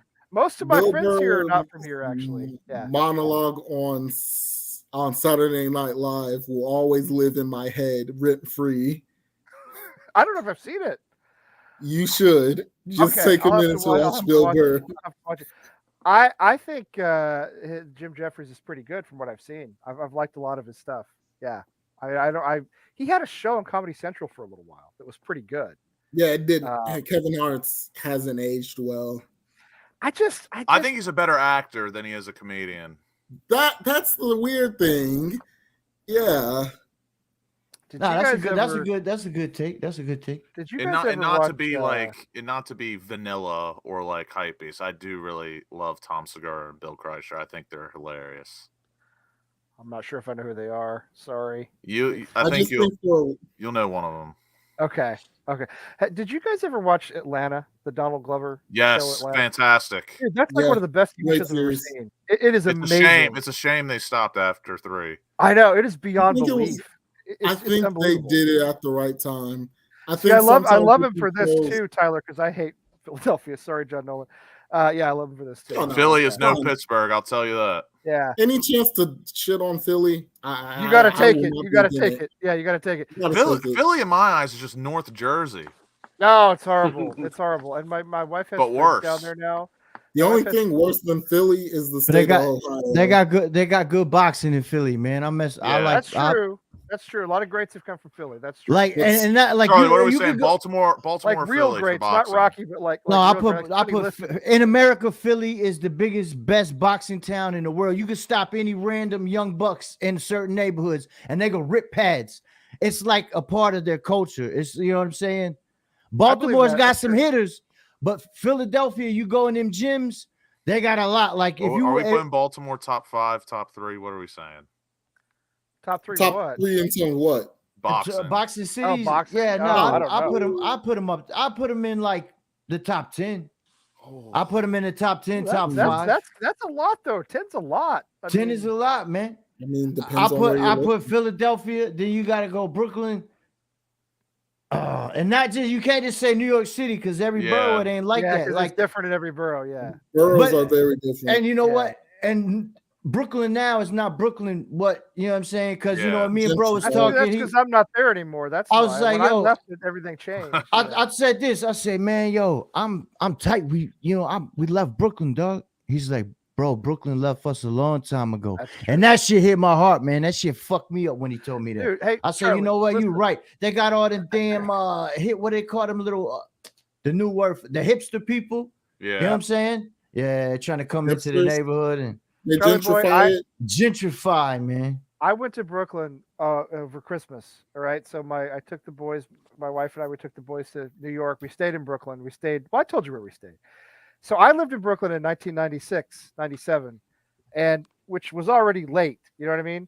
But the change in the last 25 years, however that's been, it's completely changed. It's so totally different now. I mean, it's not like, except where I lived was actually pretty similar because it was just kind of residential. There wasn't a lot there. You live over there by Prospect, isn't it? Yeah, not too far. Yeah, but not all that close to Prospect. So I was so you was in Flatbush. I was from East Flatbush. That's two different worlds. Two different worlds, absolutely. I was from a neighborhood called Windsor Terrace. Not from. I lived in a neighborhood called Windsor Terrace, which is kind of between Flatbush and Park Slope, more or less. See, Park Slope was already changing back then. You know what I mean? Yeah. But now I go through Brooklyn and I'm like, I don't know what this is. Half of it, I don't know what it is. It's totally, it's like Williamsburg. Yeah, Dude, Williamsburg's different, man. It's Yeah. very different. It's nothing like it was when I lived there all those years ago. A lot of places are like that. A lot of Boston's like that. A lot of neighborhoods around here are like that. You know, I have a question for Eric. Eric, I got a question for you because I was talking about this the other day. I was talking about the worst accents in the world, and I have one. Oh no, I live with it every number day, two. believe me. I hear it every day. Number 2 is the Scouse accent. Terrible. Yeah. I'll never forget the first one I heard. I was walking to the pub because I went Liverpool away with one of my mates, and I heard like a 7-year-old Scouse talk. And this is the first time I ever heard the accent in person. Oh my god, it was hideous. It was Oh, about the disgusting. Geordies though. The Geordies are pretty bad. Oh, I not can't as bad understand as the word they Scouse. say. The Geordies, I can understand the word they say. My number one, and I need to ask you because you're here. Like, what is your thoughts on the French Canadian accent? I think it's the worst in the world. Let me tell you something. In French, it's awful. All right, the French, and I love the French Canadians. When they try to speak English, I think it's awful. I got a Quebecois flag on my wall. I love the French Canadians. I do. I love them. Their French is just like a nail through. Or actually, I would say, I guess the ones from their Quebec. French is like how we speak English. Their French is like to the English people. It's like listening to somebody who's from like Michigan or upstate New York. Do you know what I mean? Yeah. You know, like that Sarah Palin accent. You know what I mean? That's what underrated, underrated, horrible state, Michigan. I've never been to Michigan, but I got a lot of friends from Michigan. So I've never been there though. If you like shout boring, out Detroit. If you like boring, nothing to do. Detroit. Hey man, no, it's not. It's just a Midwest beef. I'm sorry. Any city in the Midwest. Chicago's one of America's great cities. Chicago's a fantastic city. It's up there with New York. There was a time when the Detroit dudes held me down in a certain time in my life, so I gotta always. Detroit's different. I don't even associate that with Michigan. Detroit is like Detroit should be the name of the state. Yeah, but I need to know your opinion on the French Canadian accent. I don't really have a problem. And it might be just the people from Quebec, but it's pretty bad. It's pretty bad. I doubt that is my worst. Ain't that where Sami Zayn's? Where's Sami Zayn from? No, he's Montreal. Yeah, well, that's Quebec though. That's Quebec. Yeah. Oh, is it? Yeah, Montreal's like the biggest city in Quebec. Yeah, exactly. It's not terrible. It's not terrible. I don't have that much of a problem with it. What I can't stand is like there's a province called Saskatchewan. Yeah, Saskatchewan. Like, home of Regina is Regina. It's like I wish you would just call it states. But I do like the word Providence or province. Sorry. Yeah, I like Providence. It's the most It's the most like token Canadian. Like, you know how every time I come on, Lee calls me out and is like, "Say Canadian words to us before we start." So you're saying those are the South Park Canadians? Do I do that to you? Yeah, oh, I'm sorry. I should. No, that's fine. That's nice. fine. That's But nice. but I always think to myself, like, how do I do a Saskatchewan accent? Because that's exactly what would you say those are the South Park Canadians? They try to what's the word? Have you ever seen Letterkenny? Yeah. It's like that. Yeah. One of the best series I've seen. Russ is gonna. I'm more of a Trailer Park Boys kind of guy. Mm-hmm. Trailer Park Boys is good too. Winnipeg. I have to tell you, I have a friend who loves Winnipeg. Thinks it's like the. By the way, Eric. Yeah. I have a friend I grew up with. Sorry, who's about to move to Ottawa. Oh, my condolences. There's like nothing to do out there. She's leaving What about Calgary? There's probably nothing to do there either. No, Calgary is supposed to be fantastic. It's like one of the best. It's like Western. It's like Western. Yeah. It's like There's like Canadian Cowboys and like the Stampede and stuff. Where's Trailer Park Boys in Canada? Oh, that's still Toronto. That's still Ontario. Yeah, still Ontario. Well, you get the Maritimes. They have some pretty hard accents, like in places like Newfoundland. And what's Nova Scotia? Yeah, it gets pretty rough. John's and the greatest then player of all time. Do what? No, I was just shouting out Sidney Crosby. That's Oh, Sydney. Well, Yeah. Well, don't worry. McDavid will overtake him in years' time, but currently He's ridiculous, McDavid. Like he's his own hockey team. I like to say he's insane. Crosby on crack. He is amazing.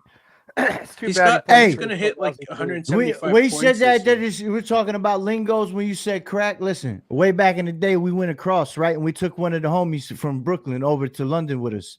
So Cuz is talking. He's like, yo, we're going to go out for a bit of crack, right? And he meant like a laugh, like they're going to have a good time. We're going to have a good time. So the homie looks, so he leaves the room and he comes, he said, yo, dog, I ain't smoking no fucking crack, dog. I'm like, nah, I didn't mean that. What do you mean? He said, I don't know how to get down, bro, where you brought me. We don't smoke no dope, man. I'm like, no, he meant to go have a good time, a laugh. Yo, that's funny, man. All right, I just got to tell you guys, because I know Russ is coming for us, all right? Yeah. I just got to tell you guys, when we started, okay, I know it's 4:00 in the morning in England. When we started, there were 275 people watching, and now there are 30. That's what we do. So we were like a big fart. Just cleared the room. I didn't even know that many people was watching, man. I can't see the comments or nothing. I'm just on here. Wow, y'all should have prepped me. It's you don't want to. You know what? Give us credit. We found a way to keep 30 to 32 people watching in the middle of the night. Their time. Show some respect. He's got an I in his name. Show some respect. That's pretty good. That's and Richard's up with us, and it's like I think he's in the UK. We haven't done a show in so long that our crowd like doesn't know we exist anymore. You know what I mean? So like Neil in Australia, nobody ever knows what time it is there. He's always with us, and OG. And you get well, Wally was here for a long time. I don't know if Wally was here for a long time. It's 11 o'clock here. It's 11 o'clock here on the East Coast, so it's like a little, So it's like 6 in the morning over there. It's 4 o'clock in the morning in England. Yeah. It's 4 o'clock in the morning. People are going to be waking up like, I think who the fuck are these American wankers? And the Canadian guy. the Canadian guy. I think a good way to end would be Eric is a subject of the king, remember? Yeah. Because Canada is still what's in the Commonwealth, right? So Oh yeah. I wanted to say, to go back to that conversation like an hour and a half ago about the devil's lettuce. Our prime minister literally ran on that platform when he got voted in. He was like, I will legalize pot for the entire country. And people are like, all right, we're down. Okay, let's do it. You'll not get more people behind you. Yeah. Richard, if you've never watched American Hammers TV, do not challenge me, okay? I can do this all on my own, 20 hours. If I could, believe me. We've done 4-hour shows. We've done longer than that. So well, yeah, 4-hour shows is nothing. 4-hour shows is nothing, man.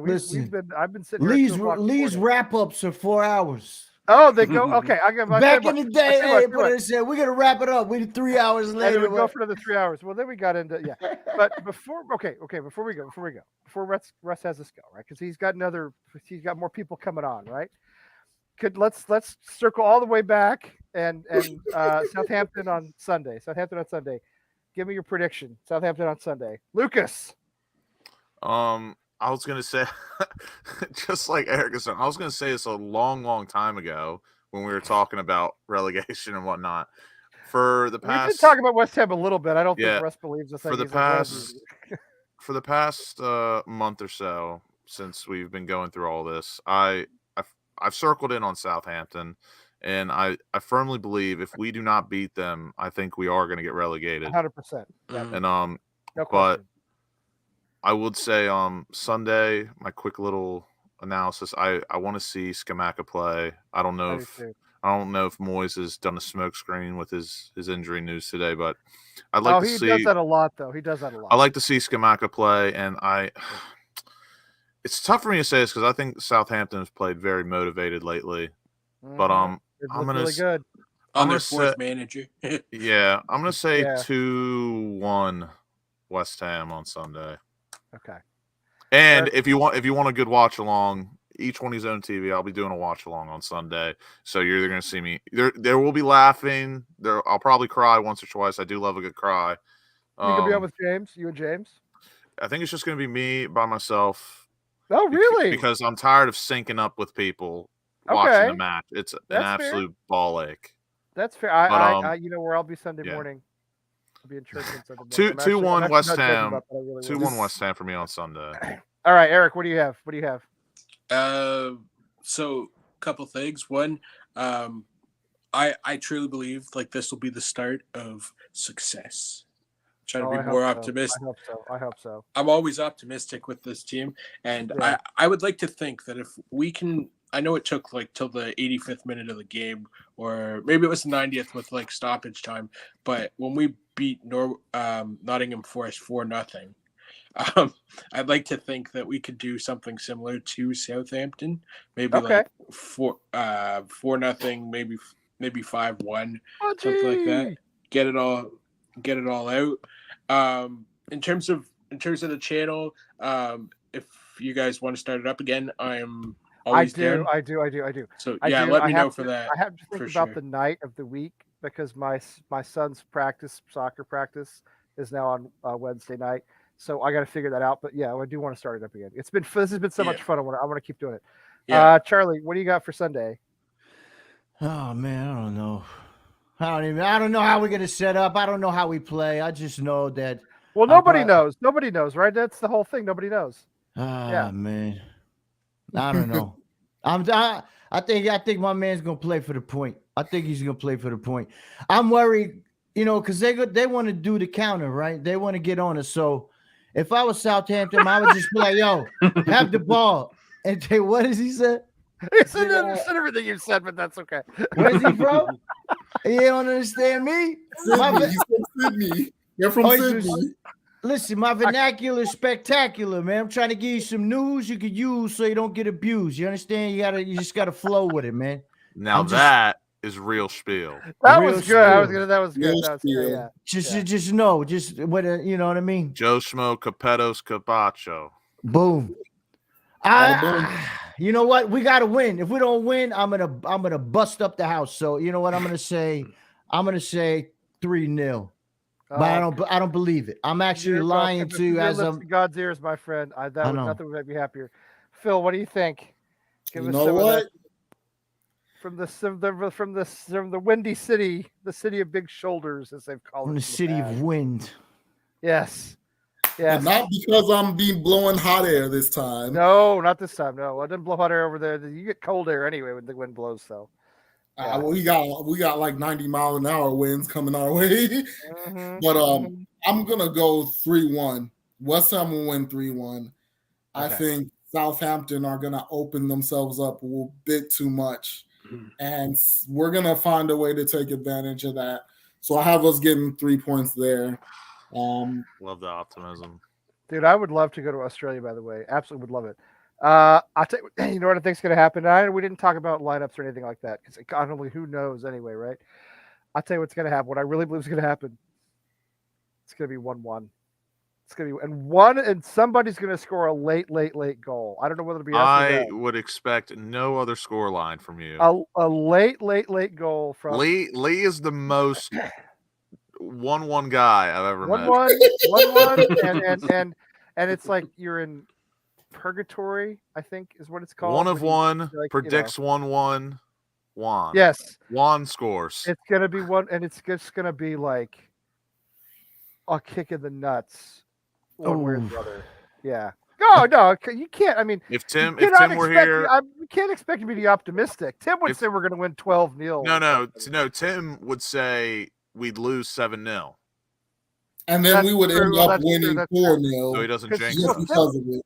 Tim probably wants us to lose right now because he hates Fabianski specifically, but he hates Moyes, which I get that. I mean, I said my man's is going to set up for the point, but then I lied and said we're going to win 3-0 just for the people. I'm a man of the people. We got to get your boy Skamaka going, Charlie. We got to need some of that. Like Skamaka will be fine. Just give him. I think Moyes is lying about injuries. I think Moyes comes out. He's like, "Oh, we don't know about Skamaka. We don't know about who else did he say? Algaard, Nathan. I think he lies about that stuff all the time. I bet we see them all. It's just a guess. I bet we see them all. We'll see them all. Yeah. I just want to. Yeah. No, it's not. It's not the fence. It's what I expect. I'm just saying, like. A huge match we have to win at home. There's no way we're going to win. I mean, I'm sorry. Lee is I've the been prime watching wrestling for example. way too long to expect that. So You can tell Lee is not a gambling man from the way he predicts scores. this is true. This is true. You can But he also would make a lot of money just betting on a draw every. I will hate say- just you know what, I hate betting the draw. I never bet the draw. That's like one of my things I do not. I don't bet the draw well, it's no fun. You It's gotta like, take betting, one. it's like betting for overtime. because that's like an unsure. I want to go. If if you ain't betting a win or you know what I mean, then you're not really sure. You're gonna bet the draw. You don't. Might as well not bet. Is Fabianski healthy? I don't know. Is he? Can he He's play? back in training. I don't Yeah, know. he's if got that face mask. Areola every time. I still Fabianski start Areola. I never. still start Areola. Although Fabianski, if he has like a Jason style mask, that could actually, like from Friday the 13th. If he's got some Batman shit. Listen, that could actually work. That could look pretty good, but I'd still start Areola instead. All right. I just want to tell you all 5 of you, Lucas, Eric, Charlie Boy, Phil, that's 4. I guess I make 5. How much fun this has been. We're gonna do this again, okay? We're gonna do it again soon, all right? We're gonna do it again on our thing for real. Please give to the food banks. And I'll tell you, once you've given to the food banks, which is absolutely the first thing you should do, if you have any money left over, and it's okay if you don't, I'm still supporting my young friend in the Gambia who has put together the West Ham United, the Gambia Football Club, which, by the way, they were in a cup competition. They lost in the semifinal on penalties, a very West Ham thing to do. They're still in a league competition in their little neighborhood where they live. And after Ramadan, it will start back up again. And they're in the semifinals. It's a Champions League style format, a Conference League style format. So they went through the group stages, they went through the quarters. Now they're in the semifinals. They depend 100% on us. I'm not mind telling you, I've sent him a lot of my own money to keep this thing going because I believe it and I believe in him. So if you guys, after you've donated the thing we're here for, if you have some spare change, I'll throw you the. And Iron's supporting food banks. If you don't want to donate online, I know outside the London Stadium by the boats, there are tons of people that have the buckets out. They're wearing extravagant wardrobes to show that they are doing charity work, and you can do it that way if you want. We got to feed our West Ham family first. All right. I mean, we have on American Hammers TV, our little community, we've helped each other. Spiritually, financially, we have helped each other, all right, and we'll continue to in our little group. And we got to stick together as a West Ham family because there aren't very many of us, and we go through constant misery and torture.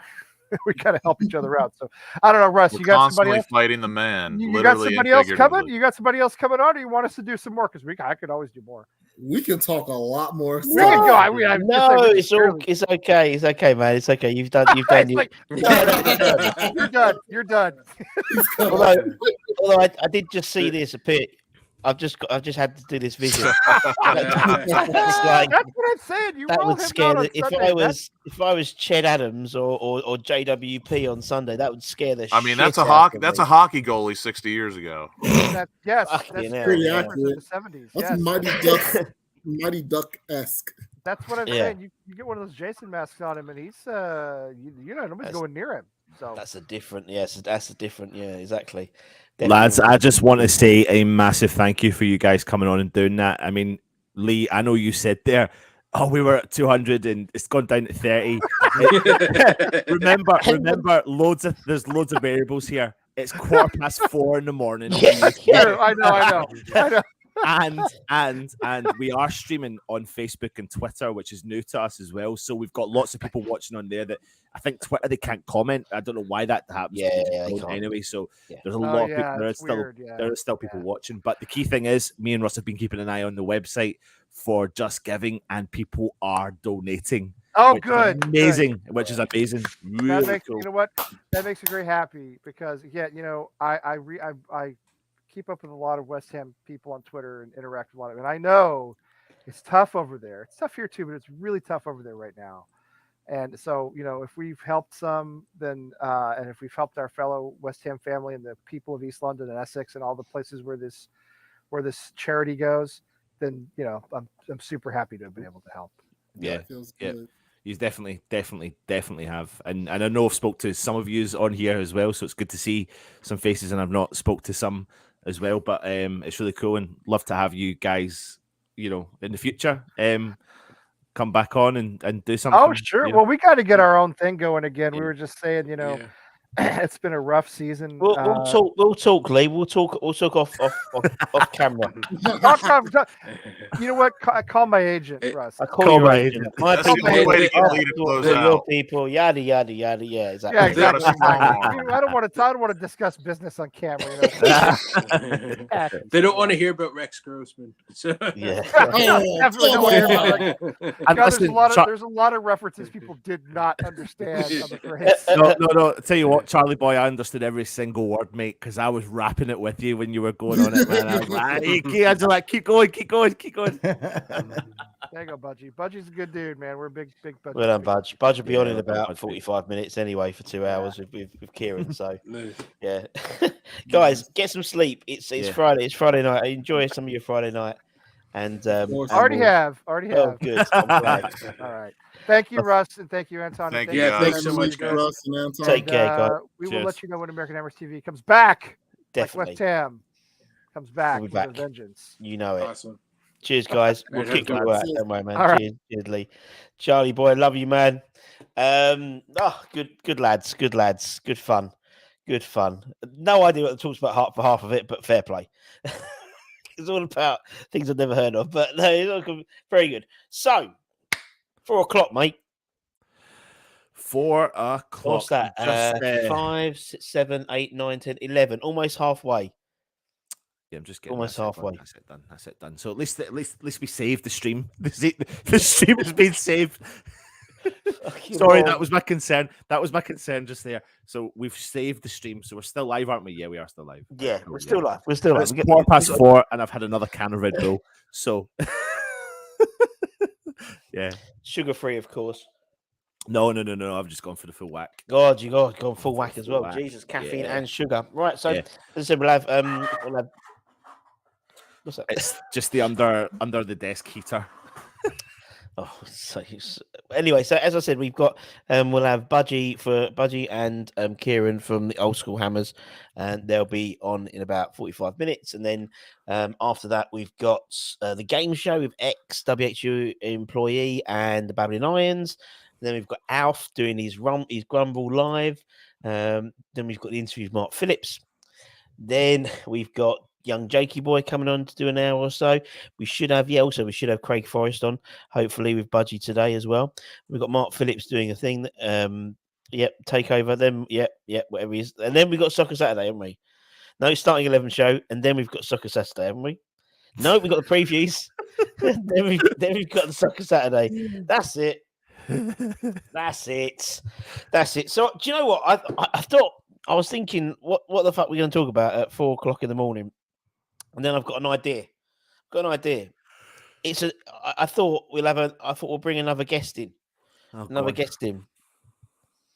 This guest, Chat GPT. Oh, here we go. Here we go. Chat GPT is going to be Here's a bit of the old AI coming in. AI. It's clever, you see, all artificial intelligence. Yeah. Because I thought my brain's going to be a bit, like frazzled by about 4 o'clock, but the computer's not going to be frazzled, is it? Yeah. It's not going to be frazzled at all. Good to know, as Budgie said, that that guest, and I've just seen Lee's one as well. We'll have Craig Forrest, and also we'll have Barney, Peach's dad, on as well. Lee almost ended it. Nick already ended the first one, Lee, so don't worry. Force of habit, I know, force of habit. So I thought ChatGPT could like ask us West Ham questions. Go on then. So there's always a debate. There's always a debate when we're talking about West Ham. Who's the greatest team? If we had to put together an 11 of everyone and obviously we're subjective. We never saw Bobby Moore play. We never saw Billy Bonds play, but they obviously should be in it. But we haven't got that reference point. Chat GPT does. So I'm going to say. Well, hold on a minute. I'm going to argue that point. Yeah? So do we. We've not saw them, but we have saw them. Exactly the same way of artificial intelligence. I'm not trying to ruin it, Russ. I'm not trying to ruin anyway, what's the greatest West Ham 11 of all time? Something's gone wrong. Good start. There we go. Regenerate response. Oh, no. Oh, dear. Oh, it's so good. Is the greatest West Ham 11? Team of all time. Yeah, 11 of all time? Question mark. Come on, Jack. Oh, for fuck's sake, Oh, Jack no. GPT. It's not all worked gone very to well. pot. It's all gone to pot. It's all gone to pot. Artificial Oh. intelligence. This future. This is the I've got to future, verify I'm everyone. a human. I've got to verify I'm a human first. Okay. This is the future. This is Live. what's the greatest West Ham 11 of all time? If you have a Tesla, do you trust it? Yeah, exactly. Right, here we go. You see, ChatGPT is going to do it for us. It's going to do it for us. Okay, right. Okay, so this is what ChatGPT says. There have been many great players who represented West Ham over the years. It's difficult to select just 11. Very true. However, based on their contributions to the club and their achievement, here is one possible 11. In goal, Phil Parkes. Right back, Billy Bonds. Centre halves, Bobby Moore and Alvin Martin. Julian Dix left back.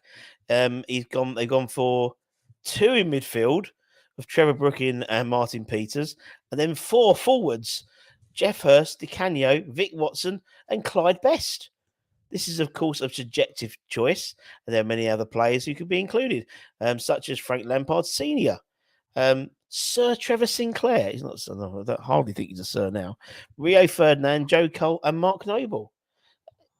God bless chat. I mean, that ain't a bad 11. It's gone 4 up front. It's gone 4 up front. Yeah. Then I thought to ask him, what advice would you give David Moyes to improve the team's performance? I mean, he's got best. I mean, ChatGPT has pretty got as much, chance as anyone else. So anyway, let him crack on with that. See, so as an AI language, I can provide some general advice. That being said, some potential pieces of advice that David Moyes could consider to improve West Ham's performance. Pay attention, Moyes. Number 1, improve tactical flexibility. If we're not saying it, fucking computer's saying it. Moyes has done a great job implementing his preferred style at West Ham. It's important to have some tactical flexibility to adapt to different situations. Encouraging players to be more adaptive and flexible in their approach can help the team perform better in a variety of situations. Bloody good, I tell you. Point 2, develop the team's mental toughness.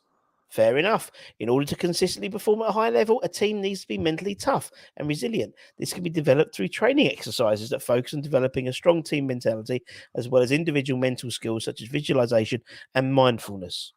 I'll tell you what, I agree. Point 3, improve team fitness and conditioning. Being physically fit and well-conditioned is crucial for a football team. It allows players to perform at a high level for longer periods of time. Ensuring that the team is well-conditioned and fit could help maintain a high-level performance throughout the season. Number 4, strengthen the squad depth. I think we've done that one. While West Ham has a strong first 11, injuries and fatigue can take a toll over the course of the season. And number 5, this is the main one. This is the main one, yeah. Encourage creativity and flair. See, Kieran, even the robots know it's true. While a structured system can be effective, sometimes it's the moments of individual brilliance that can be the difference in a match.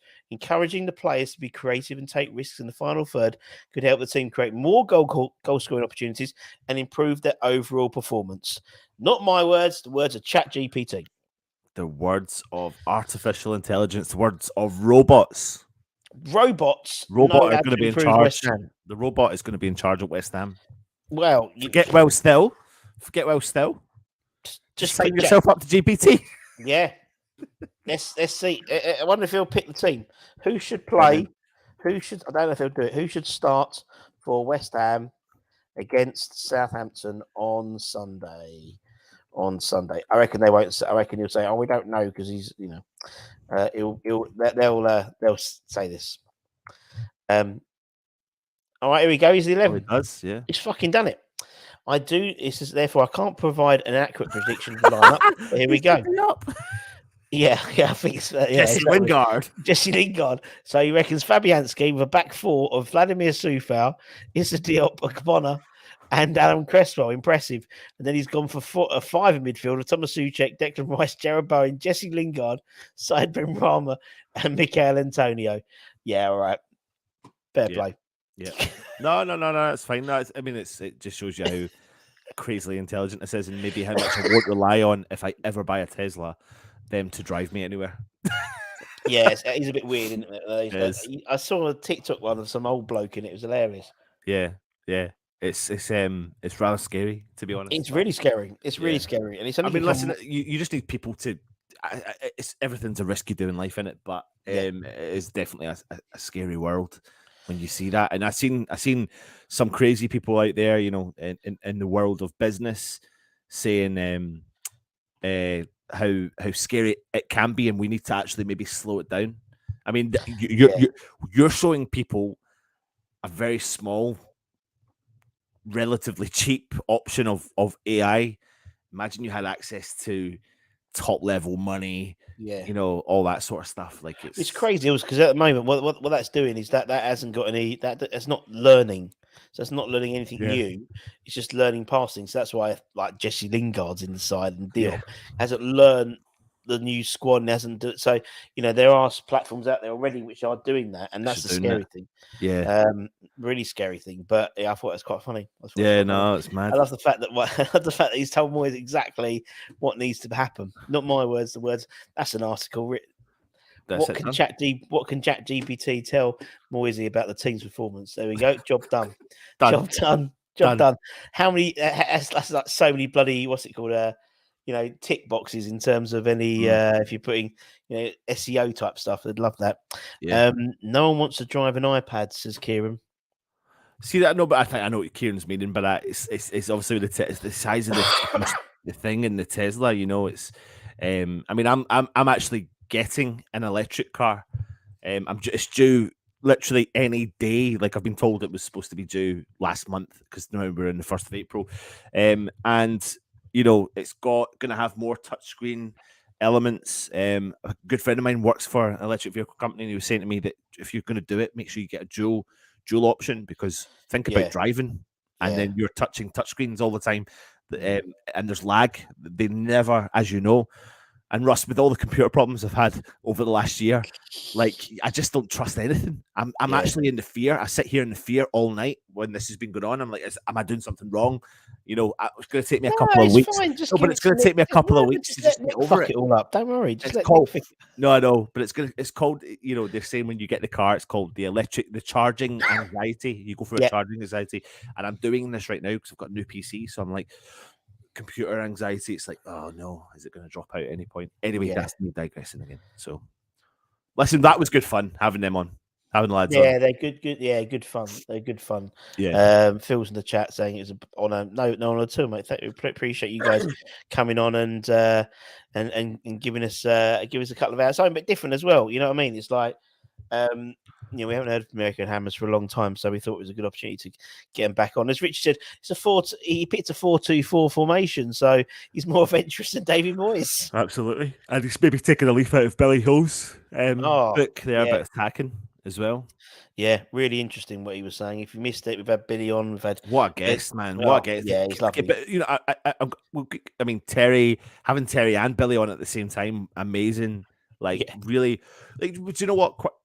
Terry's stories are really incredible, isn't it? Incredible. It's an inspirational story. It's a story that I work in the business world, and I would absolutely bottle that up and feed that to many people to show you what hard work, belief, determination is, and you know, just by never really giving up, what it means and what it does for you and stuff like that. So very true. Huge plaudits goes out to Terry. He's done really well. And then having him on with Billy, I mean that's a really cool thing, Russ, that you've done that for him as well. Like just having that, you know, someone in the, and I know it was clever. Like it's good, and it's a guy. So if you don't know Billy Horschel, famous golfer, massive West Ham fan. What a great story as well. And he's so friendly. Coming on, he's been on with you several times, and you speak to him and stuff like that, and just talk to him. Russ, you're prone to talking to these people even more than what I am. So you do it second nature, and to me, it sometimes is a little bit like a rabbit in headlights. However, sometimes you do meet people like Pedro Obiang, and like Barry Horschel that really quickly make you feel really calm, and then you know, and Billy was like that. Like I could have probably spoke to Billy for ages there. Easily. He's such an amicable. He's such a what's the word? He's just just a nice bloke. And you could tell though. Go on. So no, I was just gonna say you could tell he's a family man. Yeah. You could tell instantly the kids were there. You could tell his wife was like, "Are you coming yet?" Yeah, it just reminded me of us. Yeah, we've all gone through that. And I was like, I didn't want to. Yeah, because we all live through that constantly, you and me. Yeah. So, I was well aware of that fact. You could just sense it. You know, you just know. But no, he's a very affable person. You know, he's always very. I think also, you know, we've obviously had the American Hammers on. Being American, naturally, you are more friendly and outgoing, and you know than British people are really anyway. Generally, just from my experience. So, but no, he's a lovely bloke, and as I said, I'll hook him up with John, because I mean he's doing this because that's just a partnership there straight away, which we can sort that all out. Let me just quickly address this. This is my niece Jay, right? So Jay's up early because she's off to Dublin with most of my family for a family birthday trip and stuff like that. But Jay always talks to me about the network. She's the one that helps us out sometimes with TikToks when we're quite active on TikTok and stuff like that. But Jay, just to give you a bit of a heads up, it does look like we've only been on for 3.5 hours. We haven't. We have actually done a solid 8 hours before that. But one of the guys that was on before actually ended the broadcast, so we're now doing a part two. So we're still in the midst of going through this. So Jay would be keen to know that, so she can pass that on to the rest of their family. We have been there. There's just 2 shows, and this is us currently live, and we're now in the 4:30 in the morning situation. So this is when So this is, I mean, as you said, we had to wheel out Chat GPT just to have something to talk about. But no, but for me, it was like, I mean, it's one of those things where, and obviously, you know, we talk about TikTok, we talk about Terry and Terry's story, and you know, and how he's sort of come out the other end now, and you know, as you said, it's like 62,000 followers on TikTok now, and all he does is bake cakes, you know what I mean? But I think he's still on live. I think he's still baking.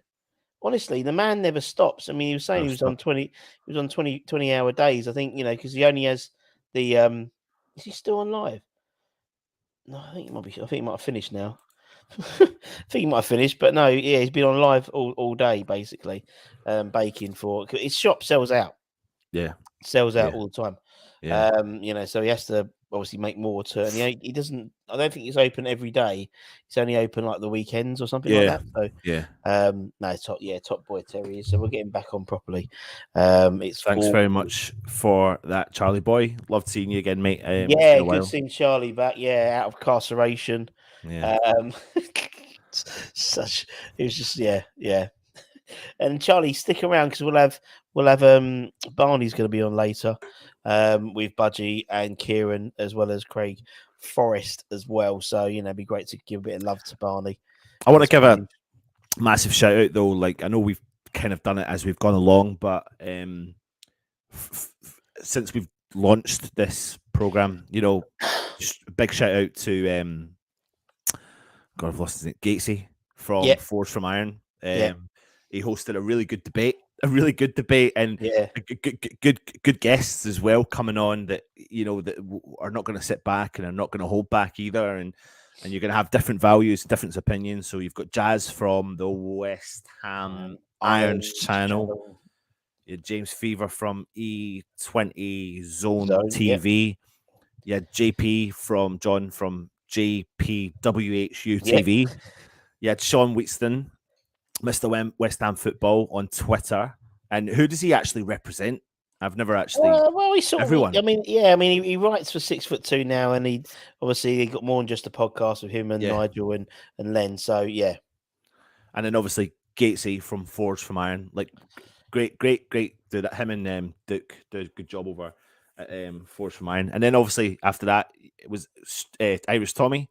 The Late Show with Gatesy again as well, so really good, usual every Friday night slot, Late Show with Irish Tommy, and then straight into the Claret and Booze guys for 2 hours. And I think for the last hour it became a slagging off match, and it was actually just a comedy show, and it was hilarious on Virgil's head.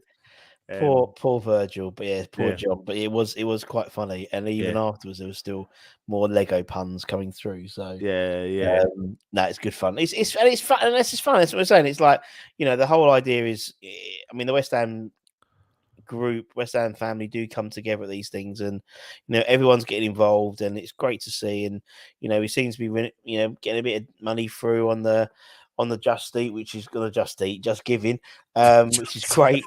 Some things they just have you just ordered something? Yeah, could you imagine? Yeah, McDonald's breakfast. No, so it's great, and obviously we probably, again, YouTube take 40%, but we've probably had a couple of £100 on the super chats and stuff as well. So yeah, we'll look that when that all gets sorted in the end of the month, we'll send that to John, and we'll obviously put that donation through as well. So no, it's great, and we've obviously had a lot of support from the club. We've got actually we've got a little video actually of the club and some of the stuff they do. Let's play that. It's always 2 minutes. December is a very special month. It's all about giving. Yesterday we spent a lot of time on going to different places. Some players went to the hospital, some went to the hospice. Yesterday we had some players as well going around different houses, meeting fans and delivering some extra bits as well. So yeah, we are very busy at this time of the year. We came here to this warehouse to actually pack some things into the boxes and then deliver them to the people that need them, especially this time of the year. So today we packed actually different clothing, some warm jackets, some hoodies, things like that. And now we're gonna try to deliver them to the different places. It's pretty amazing the amount of things that are actually in this container, really. Many people have spent their own money to provide the extra clothing, the extra food, so I think that's very impressive.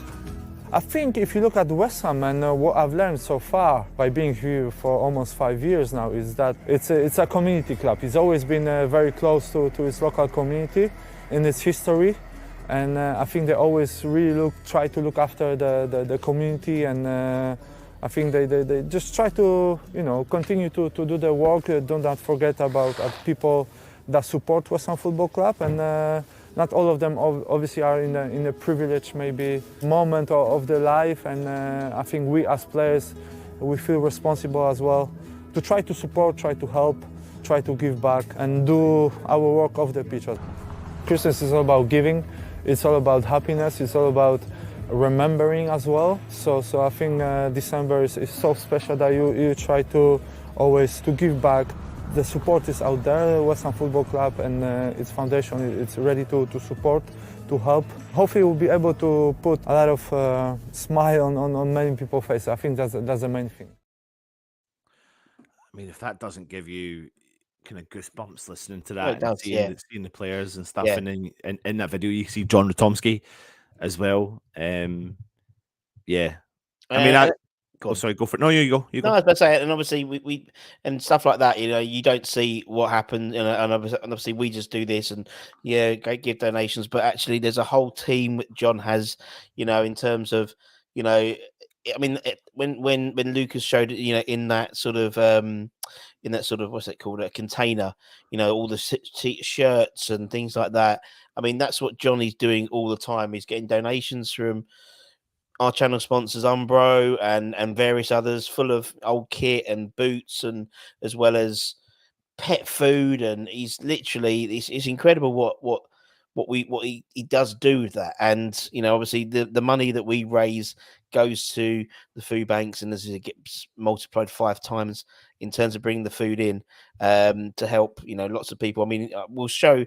I'll put up a video a bit later on of John. He took a little bit around. We've got a new storage unit in Beckton, just to show you, just what we got.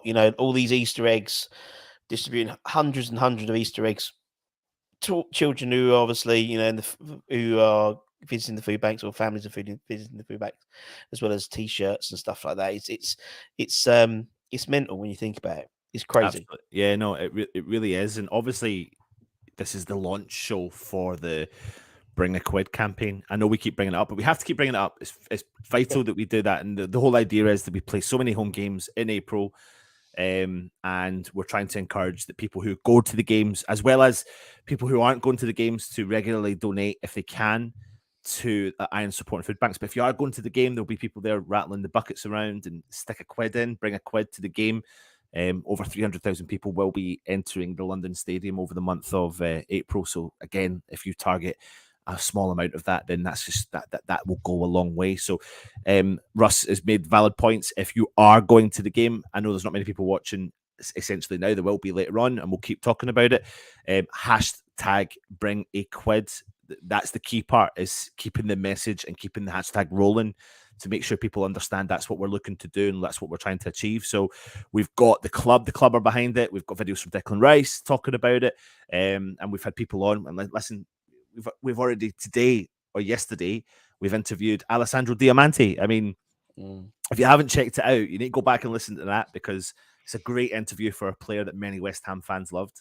West Ham fans loved and thought he left too early. And he's got behind the cause and came in and done an interview with us. And then Russ done a fantastic show. I don't know if you've titled it Friends Reunited, but it's a good title in terms of bringing the 99 boys, the successful boys back in 1999, the Youth Cup final, especially now this year where West Ham young players are at as well. So make sure you do go and check out that. And everyone's behind it.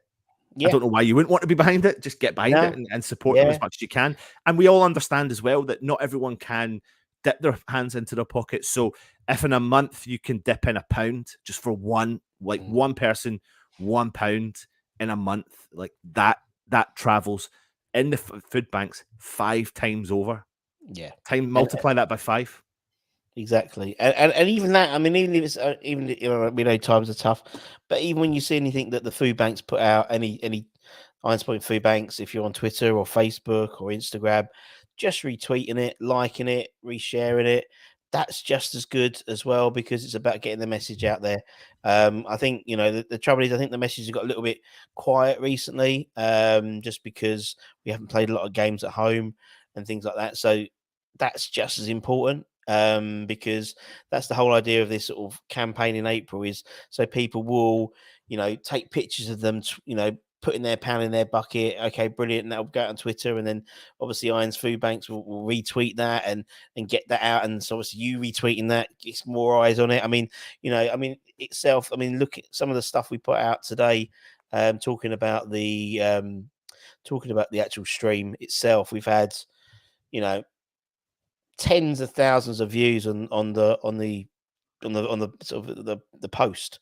We've had James Alcott, who's a big football YouTuber. He's retweeted it, and various others as well. So it's far and wide. That's the idea, and this is a movement that eventually we'd love to roll out across other food banks, other football. It's not just one story. It's bring a quid. So there's no West Ham association within the hashtag. So why can't the Liverpool guys rolled it out, and the Millwall food banks and things like that? So it's a simple idea. It's simple when we were discussing it, Russ, wasn't it? But sometimes you sit there and you think to yourself, going back as a kid, you think to yourself, what if you approached 1 million people and asked 1 million people for £1? Like you share the wealth in that way, and that's the kind of concept behind it.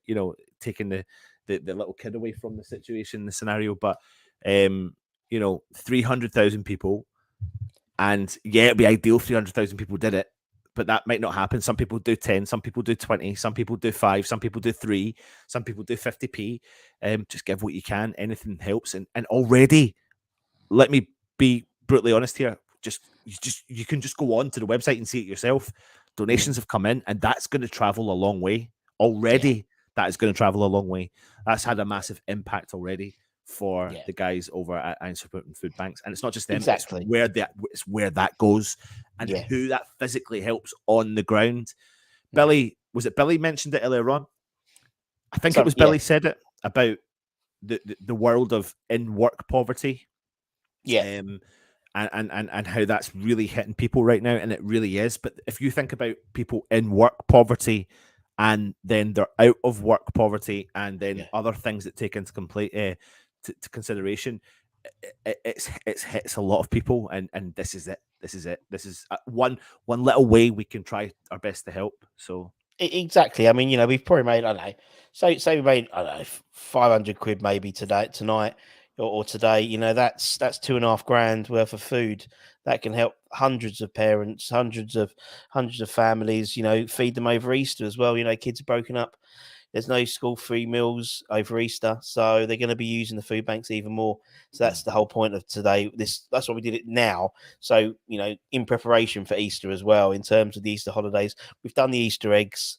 And you can go and look at the donations. There's a 5,000 donation there from David Sullivan, and it's there. So it's not just us on the ground, so to speak. It's like Declan Rice. Nobes used to always donate his fee for the Evening Standard to the banks and stuff, and loads of people do it all the time. So, but I'm just looking at it now. Terry the baker, he's put 20 quid in. That's £100 worth of food. So, and that's the way to look at it. If you're doing it, it's like £1 is £5.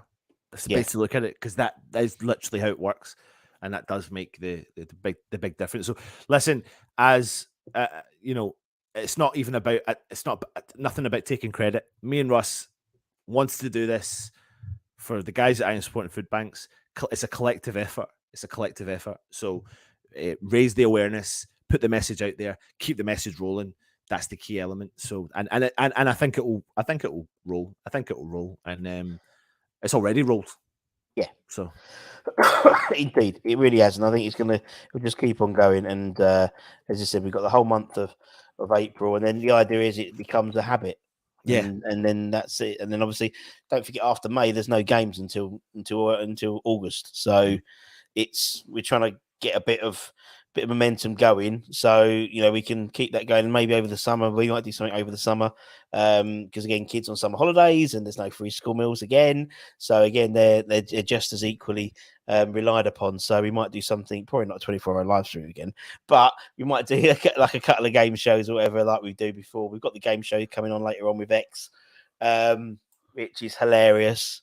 X doesn't like losing. He doesn't like losing. He's so competitive. If anyone saw him doing, there was one, poor Ryan he wiped the floor with Ryan. I can't remember what it was, the game show we did about a couple of months ago. But yeah, he was so competitive. Russ, could you do, people are asking for the link if you can put that in. Yeah, of course. I can't find it for some reason again. I think it was, what's the one with the letters comes up? No, it weren't that one. No, it weren't that one. No. Because X is dyslexic, so he doesn't help with the spelling. But he really wanted to win that one yesterday. So you'll see that in about a couple of hours' time. It's going to really annoy me. It might be catchphrase or something like that. Anyway, but poor Ryan. Yeah, he got absolutely annihilated last time. I don't think he answered one question. Don't think X let him. He just gets two, and that was coming out the day where I think there was a big news story dropped, and he obviously hadn't picked up on it, or it was, and so it was like he was reasserting his dominance, so to speak. Yeah. Ian said the Boys of 99 was a good watch. It's great. What we're going to do as well is, rather than you having to scrub through it all, we will be putting out the Diamante one separately later on next week, or next week sometime, and the Boys of 99 as a separate video, just because it's easier to see rather than having to scrub through. But actually, it's a little bit easier because Nick did close a stream after about 5 hours, so it's not as big as having to stroll through 11 hours worth to find it. Russ, it's the link for Budgie and Kieran. Oh, that link. That link. Okay, yeah. So I'll just kind of, while Russ is sending that to the lads, just reiterating what he's saying. We'll bunch this up. I'm hearing really weird noises outside. I think it's the foxes. I don't actually know what it is. Maybe it's just me so tired. Anyway, I know it is. The foxes, are they shagging? Because I thought I heard a dog. It's not the Beast of Hornchurch, is it? God, man. Oh, they freaked me out. Honestly, I've been here before, done late streams before, and I've actually sat here shitting myself. And then it was someone recently said to me, the foxes, the noises they make at night are like people. It's like kids screaming. Yeah, it's horrible. It's them having sex. That's what it is. Because have I told you about the Beast of Hornchurch? No. So I was sitting. Not you, is it? No, it's not. It is. I keep growing my beard. So I was sat here like doing some work one day, and obviously I've got these double doors. You can't really see them, but I've got these double doors over there, and obviously in during the day I can actually see things. Oh, I can't figure that out. And this like big cat went like slaundered across, and it wasn't like a big like feline cat. It was bigger than that. It was about, I reckon it was about 2 or 3 times bigger, like longer than a normal domestic cat. And I reckon it was about 1.5 times bigger height wise. And I freaked out. I was like, what the fuck? And obviously I looked at it and it looked at me and it had like it was like a jaguar. It was like not a cheetah sort of fur, but it was like a jaguar type fur. Yeah. It was like in terms of the markings, and I was like, "What the fuck? Seriously?" And then I was like, so I named it the beast of Hornchurch, and no one believed me. No one believed me, right? And then about 2 weeks later, I was looking outside my front window. There was a woman walking the beast of Hornchurch. She was walking it with a lead. What was it? I don't know. It's a big. I'm gonna sort of need to sort this out now. It's a big cat. It's a big. Apparently, it's like it's a type of breed of cat, but it is big. Huge. It is huge. My And word. obviously, it got let out. But I've seen it now 3 or 4 times on a lead. Who walks a cat on a lead if it's not a fucking one of these big cats? It's like Tiger King. People in Hornchurch do. Freak me out nothing. Freak me out nothing. But Right, no, just saying, we will be rebooting this stuff out and putting it out separately so people can catch up with it, and also that will help push the tag as well. But the friends reunited 99. I can't even say it. Yeah, Friends reunited 1999 lads. That will go out separately. Diamante interview separately, all that sort of stuff. Yeah. We'll put marks out separately as well. Yeah. No, it's good, lads. Now, as I said, we hope we may do some more interesting stuff for the next year, possibly, or next season, with the boys of 99. I think there's a good thing we could do with them, but it's up to them to get their arse in gear. Well, there's what's interesting is that we keep talking about transitions at West Ham, and there's going to be big transitions at West Ham moving forward in the summer. Obviously, we think there will be of some way. Interestingly, though, there'll be quite a few transitions kicking about in the channel coming up in the next week or so. You'll maybe see some new and exciting stuff coming out to you. Yeah, there will be indeed. We have yes, we'll have. We alluded to it at the beginning of the stream at 5 o'clock, but there will be an announcement next week about the latest addition to the West Ham, the permanent signing, West Ham network, which would be good. What we got here? Morning, Russ and Anton. Hope you're well. Just woke up and thought I'd say hi. Hi. Why are you waking up at 10 to 5 in the morning, my friend? People are like, do you know what, Robert? You are blatantly like my brother, because my brother's probably getting up now to go to the gym. I don't know if you're doing that, Robert, but my brother is that guy, and I'm not that guy. And I'm not that guy. I'm not that guy. Oh dear. People do that. Good. As long as you put your money, don't forget to take a picture of you putting your money in the bucket, Robert, and put it on Twitter and tag the Foodbanks and hashtag bring a quid, because then you got a chance of winning stuff. I was worried I said too many swear bombs, but Russ just dropped the F bomb, so I feel better. Oh, Charlie, we don't care, man. Yeah. But you say it a lot, but he says it a lot better. Fuck you, man. Yeah, but I feel like we've got this name of being like the friendly channel. Yeah, it's not necessarily like that. You need to listen. Maybe you don't listen to some of the shows because we did go off in one sometimes. So, have you not seen Irish Tommy when he's pumped up ready for a round? But yeah. No, I think you're right. I think some people, I think maybe because we don't rant and rave all the time, but when we do, we do. So don't worry about that at all, Charlie boy. That's for sure. Do not worry. We've got we'll have back. Dalek's back. Mo's back. Mo's gone and he's back. Nice to see you, my friend. Dalek, you were here. I'm trying to remember what hour last night we saw you. Was that on part 1 or was it on part 2? I think it was on part 1. Yeah. Part 1. So I've just realised it's Gabor Kirali. Do you remember the goalkeeper, the one who wore the tracksuit bottoms? Yes. He was on emergency loan for West Ham for 2 weeks. It was his 47th birthday today. There we go. Happy birthday to him. Happy birthday to you, mate. gods. And also it is it's WrestleMania this weekend. Yes. The wrestling. Yeah. Will you be up Yeah. watching it? No, I will. I like the rest. I love the wrestling. Yeah, I like WrestleMania. I will watch it. Well, little Because Freddie's getting into wrestling now. Is he? Oh, Yeah, good. and do you know what? I don't even have. No, they're upstairs. So I kept all of my original toys from the 19. I'm talking like, you'll know the ones I'm talking about.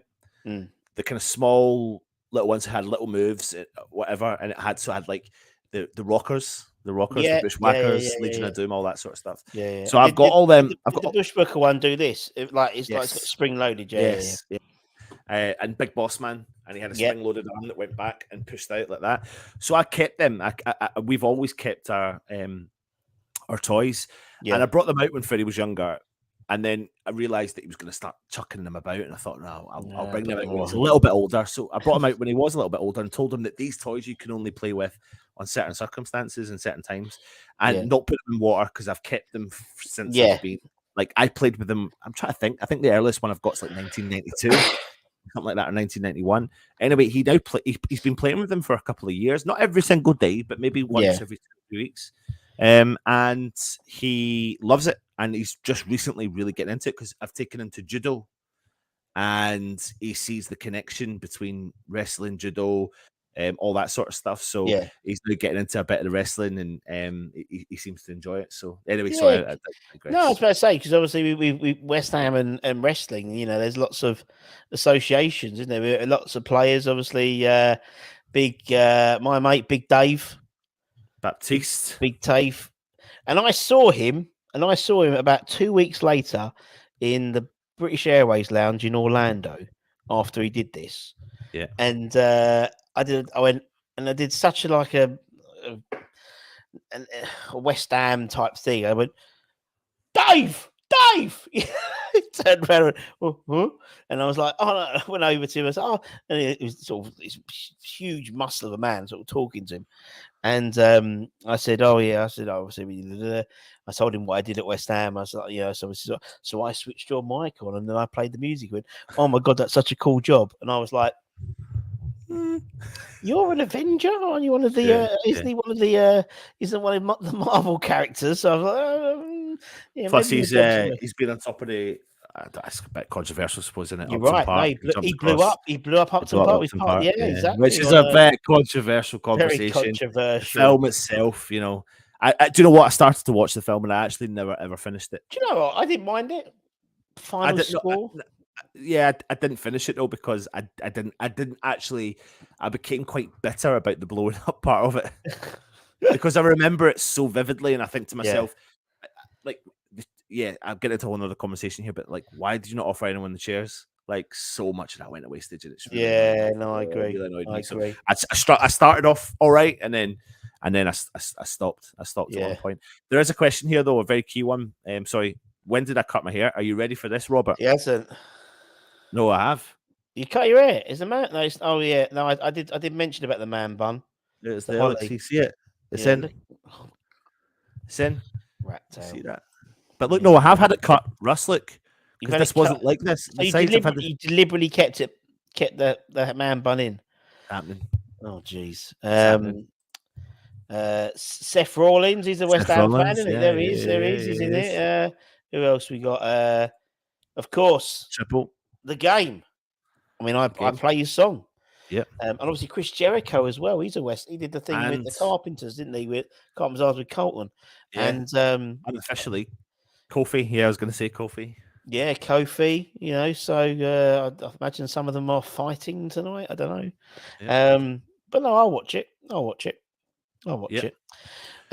all good. So they're both in the green room anyway. So we'll bring them on in a minute.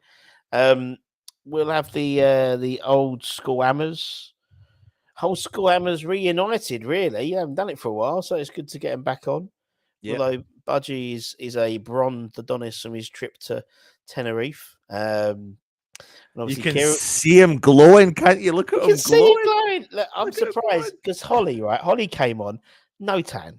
She's been in fucking Bali and Thailand. She even like white t-shirt. She went behind a white wall.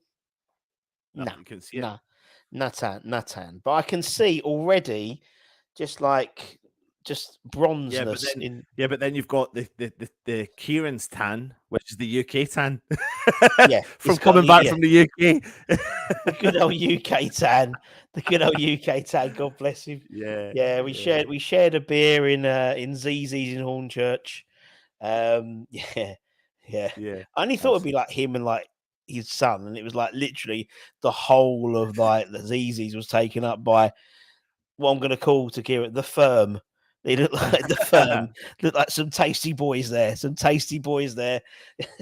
Kieran, I know you're going to come on soon, very soon, mate. But I loved seeing all your stuff, mate. I loved it. I actually loved it because I know how much it meant to you to be there and doing all that sort of stuff. So it was really, really nice to see. And I'm glad, Budgie, you got a chance to meet up with Kieran as well. And yeah, definitely stuff like that. So right, let's bring him in. Yeah, let's bring him on. Let's bring him in. Let's bring him in.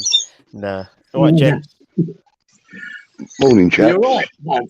You're right. There was a few tasty geezers there. They were all called like Razor and like Slasher, and it was like quite a few. I was trying my best to keep them away from me, Russ. Right? You know, I might have got recruited, but yeah, love it. Yeah. All right, we'll leave you to it, chaps. I think. Yeah. So just before we go, because we are live anyway. So, but I am going to now do this, Russ, from now on. Budgie, don't press anything when you leave. Just don't press anything. Yeah, I got that. Yeah. but the natural reaction for people to do it is automatically there. So, just don't. We'll be all right. We'll be in the background anyway. Yeah, play all on Nick. Nick, what a donut. What a yeah. Right, have a good one, guys. We'll see you in a bit. All right, take it easy. Cheers, chap. Good day, Budge. How are you, bud? All right, mate. I'm good, mate. You're fresh back from your holes, are you? Yeah. Did 10 days in Tenerife with my brother. Lovely. He's on the other sofa snoring his head off. So, yeah. But it was brilliant. It was lovely. It was it was my first holiday abroad since 1989. Yeah. So it was well deserved and well waited for. But brilliant. 10 days of 30+ degrees. It was beautiful, isn't it? Yeah. And then I landed in England. I landed in England in the pissing rain. You know what I mean? 11 degrees. Thinking, fuck this. Get me back on a plane. You know what I mean? Get me back on a plane. Yeah. So, it was brilliant. Had a few days doing a bit of fishing off the dock and stuff like that. Yeah, it was good. Caught a puffer fish. That was funny. Yeah. Caught a puffer fish. Brought it right near the bit of the dock where I was standing. And there's this skinny little fish. And then when it realised it was all hooked up and that, went like that. I thought, geez. Yeah, it was huge. Funny little things they are, though. But so we'll be having a couple of guests coming in fairly soon. Barney's already replied to me, and I said to him to click the link, and I'm sure that the guys in the background will pop them on the screen when they're ready. And Craig will be in as well. So I've sent him the link. So we'll have a couple of guests in a little while. But in the meantime, how have things been going for you over there in Oz since you went back, buddy? Good, mate. Good. It was, I stayed 5 weeks over there between England, Ireland, and Portugal, seeing family. Yeah, and it was, one of them emotional times because, there's a couple of people not doing so well. But it was great to do it. I'm so glad I did it. And I caught up with you, didn't I? And Titch and Russ. Of course. Yeah. Juki and Gatesy. So it was nice to, even though I'd love to have caught up with my other people, but, it wasn't so big the way the situation was. You've only got a certain amount of time to yourself, haven't you, when you're on a visit of such a nature, you know what I mean? Like, for me, I would have been quite happy to bump into you every day of the 5 weeks you was here. Hey, Barney, good morning, sir. How you doing? G'day, Barney. All right. Hi, Kieran. How are you, brother? Oh, not bad. Been better. Good. Yeah. I think we all And have. what about the wife? How's the wife, Barney? She all right? No, she's not very well at the moment. Oh. Not great. Well, pass all our regards on to her, please, mate. I can't hear you guys properly. What do I do here? Hang on. I suppose the only way is you're on your phone, I take it. Sorry? Are you on your phone? Yeah. Have you got earphones that you can use? No, at the moment I don't know. All right. Okay. We'll have to do our best to try and keep you in line with what we're saying, mate. I'm obviously, Okay. But yeah. So a little dose of old school hammers, and what better to do to bring in Mr. Old School himself? Look, there he is, Barney Wren, as everybody must know. Obviously, your Peach's dad, Matthew's dad. That's why Matthew got into football, and maybe West Ham in particular, obviously following in Dad's footsteps and stuff. So tell us a little bit about your West Ham history, Barney, because not many people know it, really. My West Ham days? Yeah, when you were a lad, what got you into the club, and what made you a West Ham supporter? Oh, because I was from Dagenham. Everybody was supporting West Ham at the time. Yeah. Basically, that's it. I mean, I played a lot like yourself. I played more than watch. I wasn't a supporter, really. Mm-hmm. Yeah. But, I've always liked West Ham. Always. Yeah. What position did you play then, Barney? What position? Yeah. I was a natural left-footed. I was left wing, left half, left back, and then left out. Sounds like me as well, mate. I'll say the same, Barney. I was just on the other side of the pitch. From the right wing, right half, right back, and then right out. Yeah. That's about right, isn't it? It's a natural progression, Barney, isn't it? You go backwards in your football. Yeah, absolutely. Yeah, brilliant. One position that I've never played, and I don't know if any of you guys have ever played in goal, have you? But in a little while we'll have Mr. Forrest in the studio, hopefully, when he's got the opportunity to click the link. So we'll have a little bit of a goalkeeper's perspective as well when he turns in. He won't be. Can you hear me now? Hey, I'm lost at this bleeding game, I tell you. We all are, aren't we? Yeah, none of us are that good at it, mate. We just do. Yeah, we muddle on. That's what we do. Okay, so so let's get some thoughts on.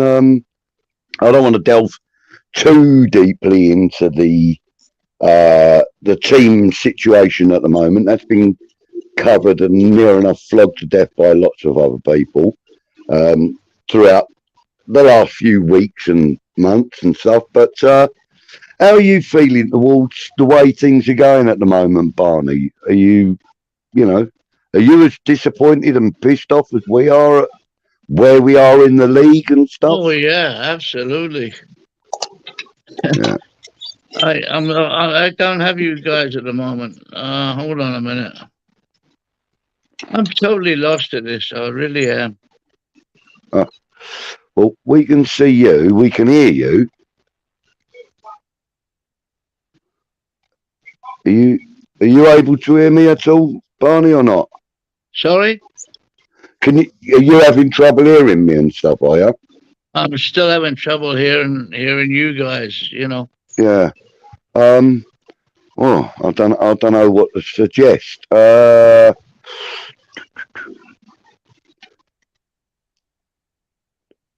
you?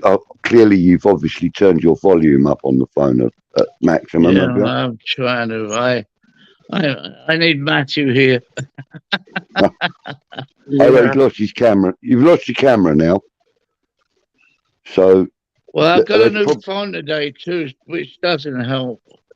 Right. At the bottom of the screen, you'll see the little tab for cam, and you've probably got a red X in it at the moment. Oh, he's gone completely. Oh, well. Technology beats us all. Yeah, you come back. Technology beats us all, mate, doesn't it? Yeah, so I bet Kieran had a good time as well, didn't he? While you were over here. Yeah, I did, mate. I'm out with a lot of people, I hadn't seen for years, and yeah, it was brilliant. And I got to go to the London Stadium for the very first time. Yeah. Upton Park was my church. So yeah, of course. I never wanted to move budges, and I didn't think I had much of a say in it, living over here now in Australia. So, right. It wasn't for me to say whether we should move. It's for the future generations and the people that are there. And the move happened. So I was, with trepidation, I went to that game. I know it's not Upton Park. I know it's not going to be the same. I don't particularly like, even here with Olympic venues. I've been to a few here in Australia. Right. So it's not my thing. I always think you're too far away from a pitch. But I quite enjoyed the day. I enjoyed the day, and I'm just, I left the negativity out of it with the stadium, because I brought my boy along, and it was his first time seeing West Ham live. He's mad for West Ham, because I drilled it into him really young, Budge. Since he was 4 years of age, he had two choices: it's West Ham, or you're out the door. And and he knows that. He'll tell you that himself. But he loved. We used to get up, and we still do get up at 1 and 2 in the morning to watch him live. So for him to have his first day, and with a few mates of mine as well, it was a fantastic day for him, and he loved it. He absolutely loved it. So he doesn't know Upton Park, so he doesn't have that perspective, which is a good thing. Yeah. So he can just see it for what it is. He just loved the day. And luckily enough, we had our best result for a long while. It was Nottingham Forest. And for the first hour, I was panicking because it looked like a 0-0 draw for that first hour. Yeah. And then bang, bang, bang. And we won 4-0. And it gave him something to cheer about. He loved the day, loved the goals. And, he was that enamoured by it all. He wants to go back to England. He wants to live there. He's determined. Really? He's going back there to live in the next year, 18 months, 2 years. That's what he wants to do. Okay. He loved it there. Brilliant, brilliant. Well, he'll have friends here already, and he'll have support from all us guys that know you and Kieran. And, it was great meeting up with you. I came to London with my daughter. Okay, the end of the day didn't go so well because, my daughter had a bit of a seat. What should we call it? An episode. But unfortunately, other than that, though, it was a great day. Brilliant meeting up with yourself and Kieran and it was brilliant. And I got some photographs of us together and that, which is always nice. Have a few memories and stuff. Barney's back. Well done, Barney. Can you hear us any better now, mate? No, I can't. You're very low. Very low. Not really bad, Barney, is it? Have we got a shout, mate? Yeah, Trouble really. I can't shout. I can't shout. It's like 5 a.m. for me. What is it? 13 minutes past 5 in the morning. I've got like 3 kids that side, 2 kids that side. 12 here. What time is it in Australia, Kieran? It's 2:15 in the afternoon, Barney. Oh, very nice. Yeah, not so bad for me, mate. No. And what's it for you, Budgie? Budgie, it must be about 5 o'clock in the morning. Yeah, 5:15. Round about there, 5:15. Yeah. That's what time I used to hear Matthew shouting down a bleeding phone. yeah. I would have been a little bit responsible for that myself. I would have thought, you know what I mean? Yeah. Because there were times when Kieran and I were encouraged, not encouraging, encouraged to join him on screen. So we're probably partly responsible for that. But at the time, it must have annoyed the hell out of you. But looking back on it, I bet well, we all wish it was happening now. We all wish we could still do the same bloody thing. We all miss him, but anyway, listen. So we're here, Old School Hammers. We're here to help promote the hashtag Bring a Quid appeal for iron supporting food banks. Now, guys, girls out there, anybody that's watching, don't forget, if you're going to the stadium at any point, it doesn't have to just be this month. It can be in the future. But whenever you come to the stadium, remember that, there are guys running around quite brightly dressed so that they can be noticed, rattling buckets for the eyes, iron supporting food banks. Drop a quid in the bucket, guys. It's just a quid. At the worst way, it's a lemonade on top of your pint, isn't it? So bollocks to that, bud. Throw 2 quid in. Come on, get a grip. That's it, mate. Well, last night I went to my local. Went to my local last night and just rattled a little jar about, made 24 quid. So that'll be going over to the appeal as soon as I can get to the bank and throw it in. I'm proud of myself today, bud, because Russie puts that link up and I went, I'm never going to be able to do this. And I pressed buttons and I got there in the end. So I got to donate today. So I feel good about myself. Well done. I actually, I feel more proud of myself that I actually managed to do it. Not just the money, So good. They got there. Yeah, it's amazing what a couple of quid from Norway, and you never miss a couple of quid, do you? Come on. And, no, of course not. No. So it's a great thing that the boys are doing, and all the other YouTube channels are doing, because it's just a little bit of time for us and a massive difference to the iron supporting food banks, and how tough it is in the world at the moment, and it's pretty tough here in Australia too for a lot of people. And I'm listening to a lot of this. I don't even know what you're talking about. Oh gosh. Right, Barney. What part of this stream is the iron supporting food banks? They're a food bank. They're trying to help the local community in Newham and East London and Dagenham, people that are really struggling. It's about giving them money so they can go to food banks and get free food just to keep them alive, and keep them going. So all these donations that we're trying to raise in this 24-hour stream, are going towards that. John Ratomski runs the iron supporting food banks. It's West Ham supporting these food banks and trying to give them money. So guys turn up, volunteers, will turn up at the stadium every home game and try and just collect money so they can buy food to give to people that need it. So we're supporting that.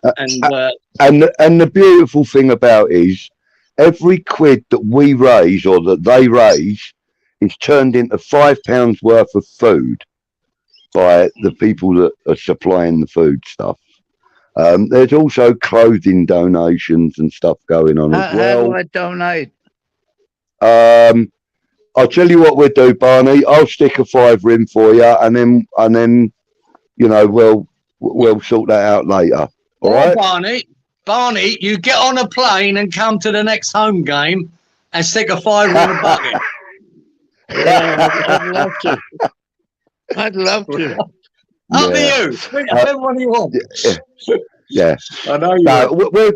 We'll discuss that a little bit later on, Barney, and I'll help you to do the donation, mate. Right. It's not a problem. I'm going to get going because I can't hear a thing really. All right. Well, look, it's been lovely to see you. Yeah. Thank you for popping in, Barney. giving us a little bit of support. That's always brilliant. Give our love to Mrs. Wren, to Veronica. Hope Ronnie's good, right? Yeah. Hope Ronnie gets better soon. Okay, bro? Yeah. Okay, mate. All right, I'll, take care. I'll try and do a bit better next time. I'm totally No, lost. you're all right, All mate. good, We'll have it sorted. No worries. All no right. worries at all. Take care, guys. All the best, Cheers, Barney. Barney. Take care. See you soon. Lovely. Yeah. So, guys, also, you know, as I said, there are closing donations and stuff like that as well. You know, I'm not sure how the closing donation part of it works, whether they're taking, you know, goods that aren't any longer required by yourselves, or whether it's new clothing. I would imagine they have scenarios for both. So, you know, just, you know, look on the Facebook pages and stuff like that. You know, type in Iron Supporting Foodbanks, you will find it. It's easy. Come on, guys, let's see what we can do about getting this appeal up and running. We've already had a massive start. Some brilliant content has been on this channel already since 5 o'clock last night. Absolutely. I missed the Shaka Hislop section because I was sleeping, ready to be waking up at 4:30. Yeah. I will go back and watch. I'm going to go back and watch the whole damn thing at some point, you know. But yeah, I'm peeling like a snake at the moment. Did too much time in the sun, mate. Oi, wear a hat, geezer. What's the matter with you? Wear a hat. Pull it out. Yeah, I did in like after about 4 or 5 days, but I'd already burnt by then. So, you know. Yeah. You know me though, Kieran. I don't do bugger all by half, mate. All in or no way, you know. But so yeah. Anyway, look, we've got Craig coming in at some point, hopefully, if he's available. I'm sure he is. But in the meantime, let's have a little chat about some stuff that, you know, we haven't chatted about for ages, Kieran. Basically, so what do you want? You know, last night on the big debate with Gatesy and the other guys that were on the panel, I submitted a question about the future potential candidates, if you like, for the captaincy of the club. And I think that's quite an important subject to get clearance on, you know, to get clarity on. Because, you know, are the club going to promote somebody within to become the next club captain? Because it's obvious that Declan's going to leave at some point soon. Yeah. So who would you go for yourself, Kieran? Because I suggested last night Pablo Fornals, and yeah, rightfully so. The guy said he's not getting a lot of game time at the moment. Very true. But should he, you know, be given the opportunity to be even on-field captain, not necessarily club captain, but on-field captain? You know, that would obviously give him more game time and stuff. And you know, he's got the passion for it. We've seen that in the time that he's been with us, you know. You know, what do you think? What are your thoughts, Kieran? I mean, out of the current crop of players, do you think there's anybody there that would be able to cope? Do you know, of all the teams I've played for, like I said, I've played in a reasonably high standard here in Australia. Yeah, you'll find, you know, a coach can pick a captain, but the captain for me gets determined in the dressing room. It really does. You know who the leaders are in the dressing room. Yeah, and on the training ground. Yeah, and on the training ground, right? These, you just know they're just natural leaders in this world. It always has been, and sometimes in a club and in a football club, they become apparent. You know, as your team progresses, and so for me to know that which one is that, it's hard to know just watching it on telly, isn't it? But Rice will leave. We need to be. If you just went by hierarchy, Cresswell to me would have to be the new captain, but his days are sort of numbered, I'd say. Yeah, I agree. You know, I mean, and that's why Fornals, you know, is a leader. Fornals is a leader, passionate as, works non-stop. Yeah. Think, looking at Agard, he looks like he could be that leader. Really, I prefer, rather than captains being picked by the manager, I think the players, myself, know who the leaders are in a team. And they're the ones for me that should be picking that captain. And whoever that guy, whoever that voice is, because I've seen lots of players, interviews and whatever. Lucas Neal, they reckon, was a born leader. A born leader at West Ham, a great captain for them. Noble's done a great job. Billy Bonds was a born leader and a great captain for West Ham. So, but these guys just rise to the top as leaders. And so it's hard for me to say, just, because you're not in that dressing room, you're not on that training ground, who's the natural guy to take over. But obviously we need somebody. I always want someone at the back myself, but I agree. Although a midfielder can be just as good, I mean, you take a look at some of the better captains in, even not so recent history. I mean, going back into the 90s and stuff, there were born leaders. I mean, the likes of Roy Keane and stuff like that. They were midfielders, and and they bossed the entire pitch, for their own clubs, respectively. The Vieira. Of course, and so I think that a midfielder can be equally as effective as a captain, but like you said, though, Kieran, they got to have the right cap on. Do you know what I mean? They've got to have the right attitude and aptitude towards that role. And I think Declan Rice always has been, since he was given the vice captaincy. While Mark Noble was still playing, etc. I think he was a reasonably good on-field captain. In fact, I thought he was better than reasonably good. I gave him props, if you like, for his captaincy while he was on-field captain.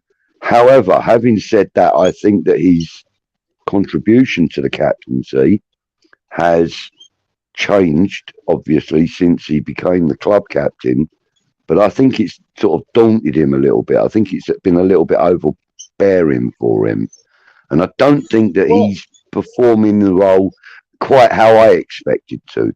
Anyway, See, it's a lot easier being captain when you're winning, Budge, than it is when you're losing. Of course. That's when you get tested.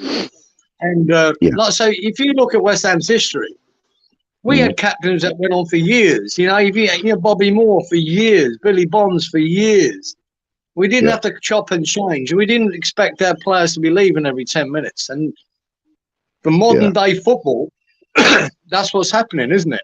When they become good, they leave the likes of West Ham, Everton, Villa, Leicester, whatever, the smaller clubs, if they're wanted elsewhere. So you've got to be trying to get a guy that's going to be a consistent captain for you for years. And it's a lot harder these days than it was then. A lot harder. So our new captain, I don't know. But the players will know who are the leaders in that dressing room. They will know. And if the manager's got his finger on the pulse, he'll know. So again, could be the man. I don't know. He could be quiet as a mouse in that dressing room on the training crew. I don't know. But I'd like to think that we know Declan Rice is leaving.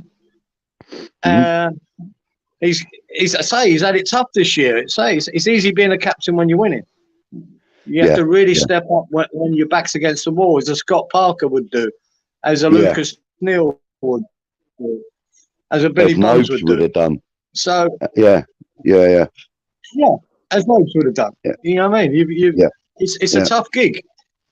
I mean, Areola, in the games that he's played this season, obviously through Fabianski's injury, which was really unfortunate, but we've seen quite a bit now of Fabianski in the Premier League over the last few weeks, which has been refreshing to see. It's been nice for us because now we can see what we spent our money on. You know, having him as a cup and European keeper has been, you know, it's been good, but you know, you don't get to see him in his own environment, in the environment that we're going to see on a weekly basis. You know, and so you know, I think he's performed admirably, and he's also, you know, given me some thought towards, you know, would he be a future captain for the club? Because he's quite vocal. You know, he is quite vocal, but that's goalkeeper vocal. Is it captaincy vocal?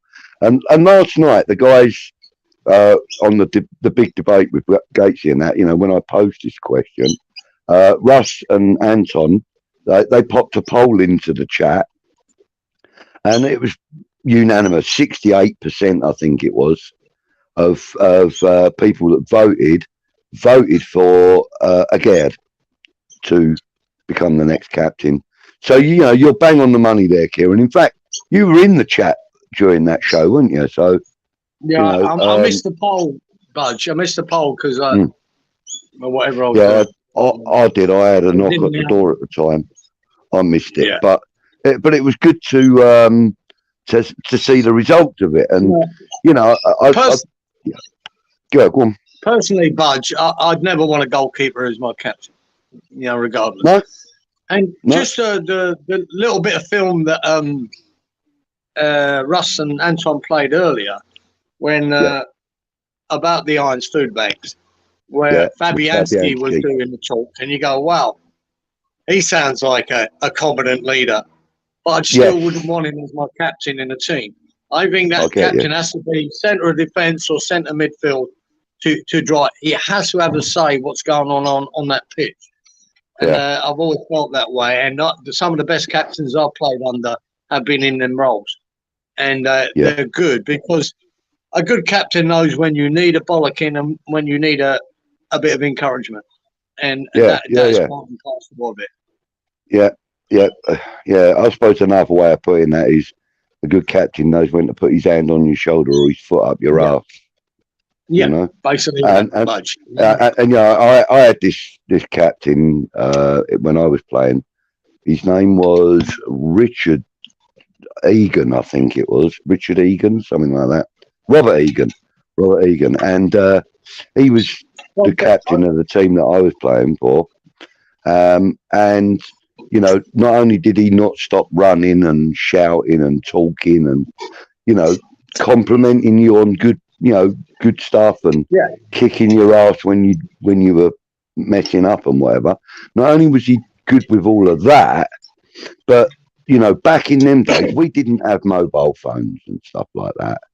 You know, we had you know, a bloody dial phone at the house, you know, that used to ring so loud that, you know, you thought a fire engine was going past or something. You know what I mean?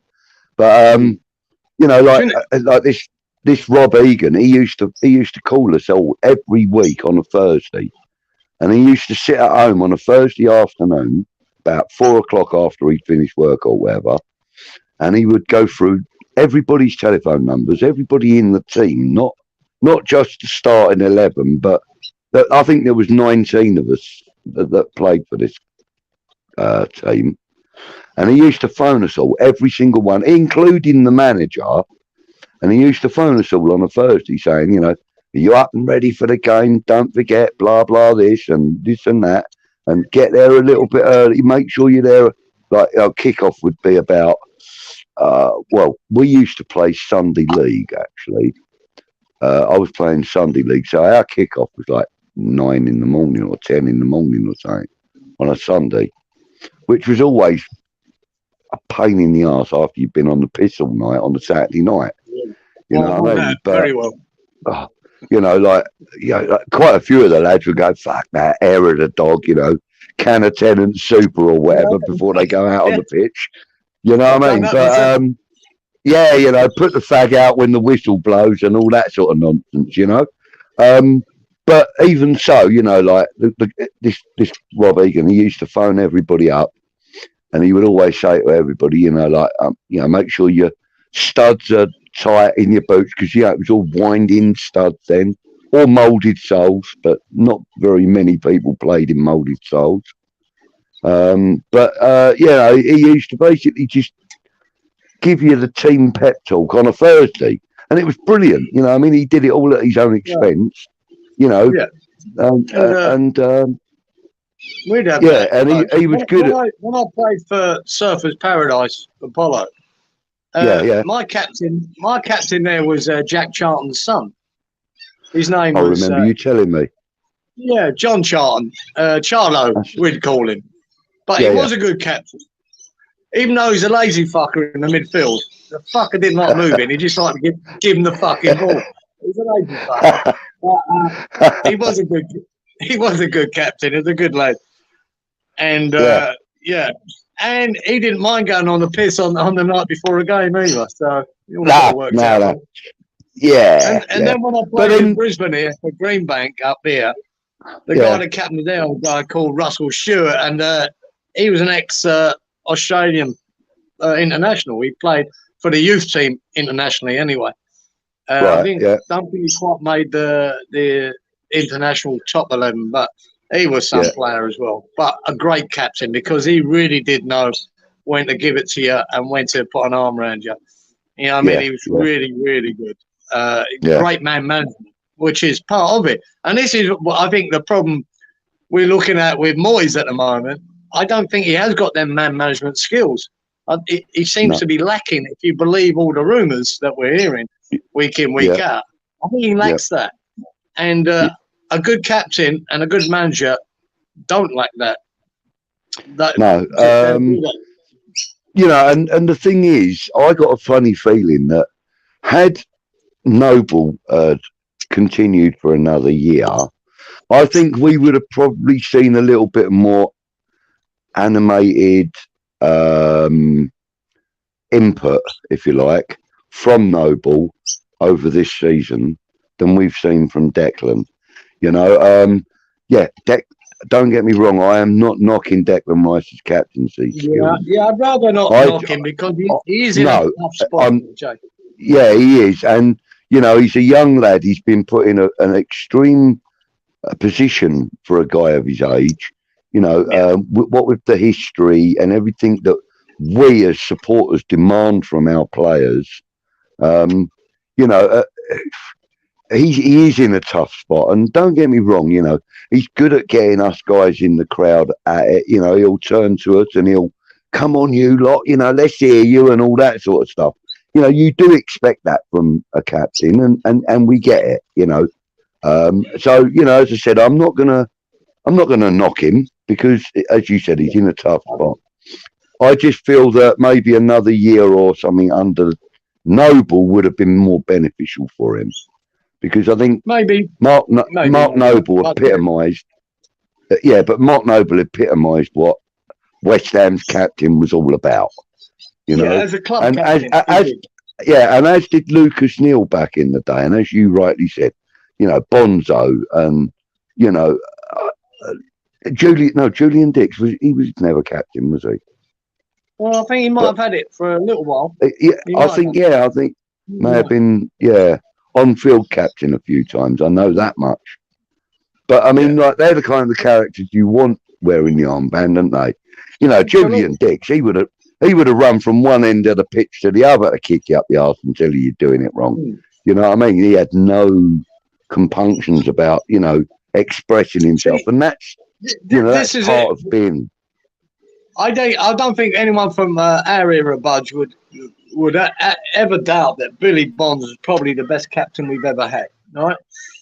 But that man off the pitch was a very reserved, quiet guy, a very private guy, and very quiet. Yeah.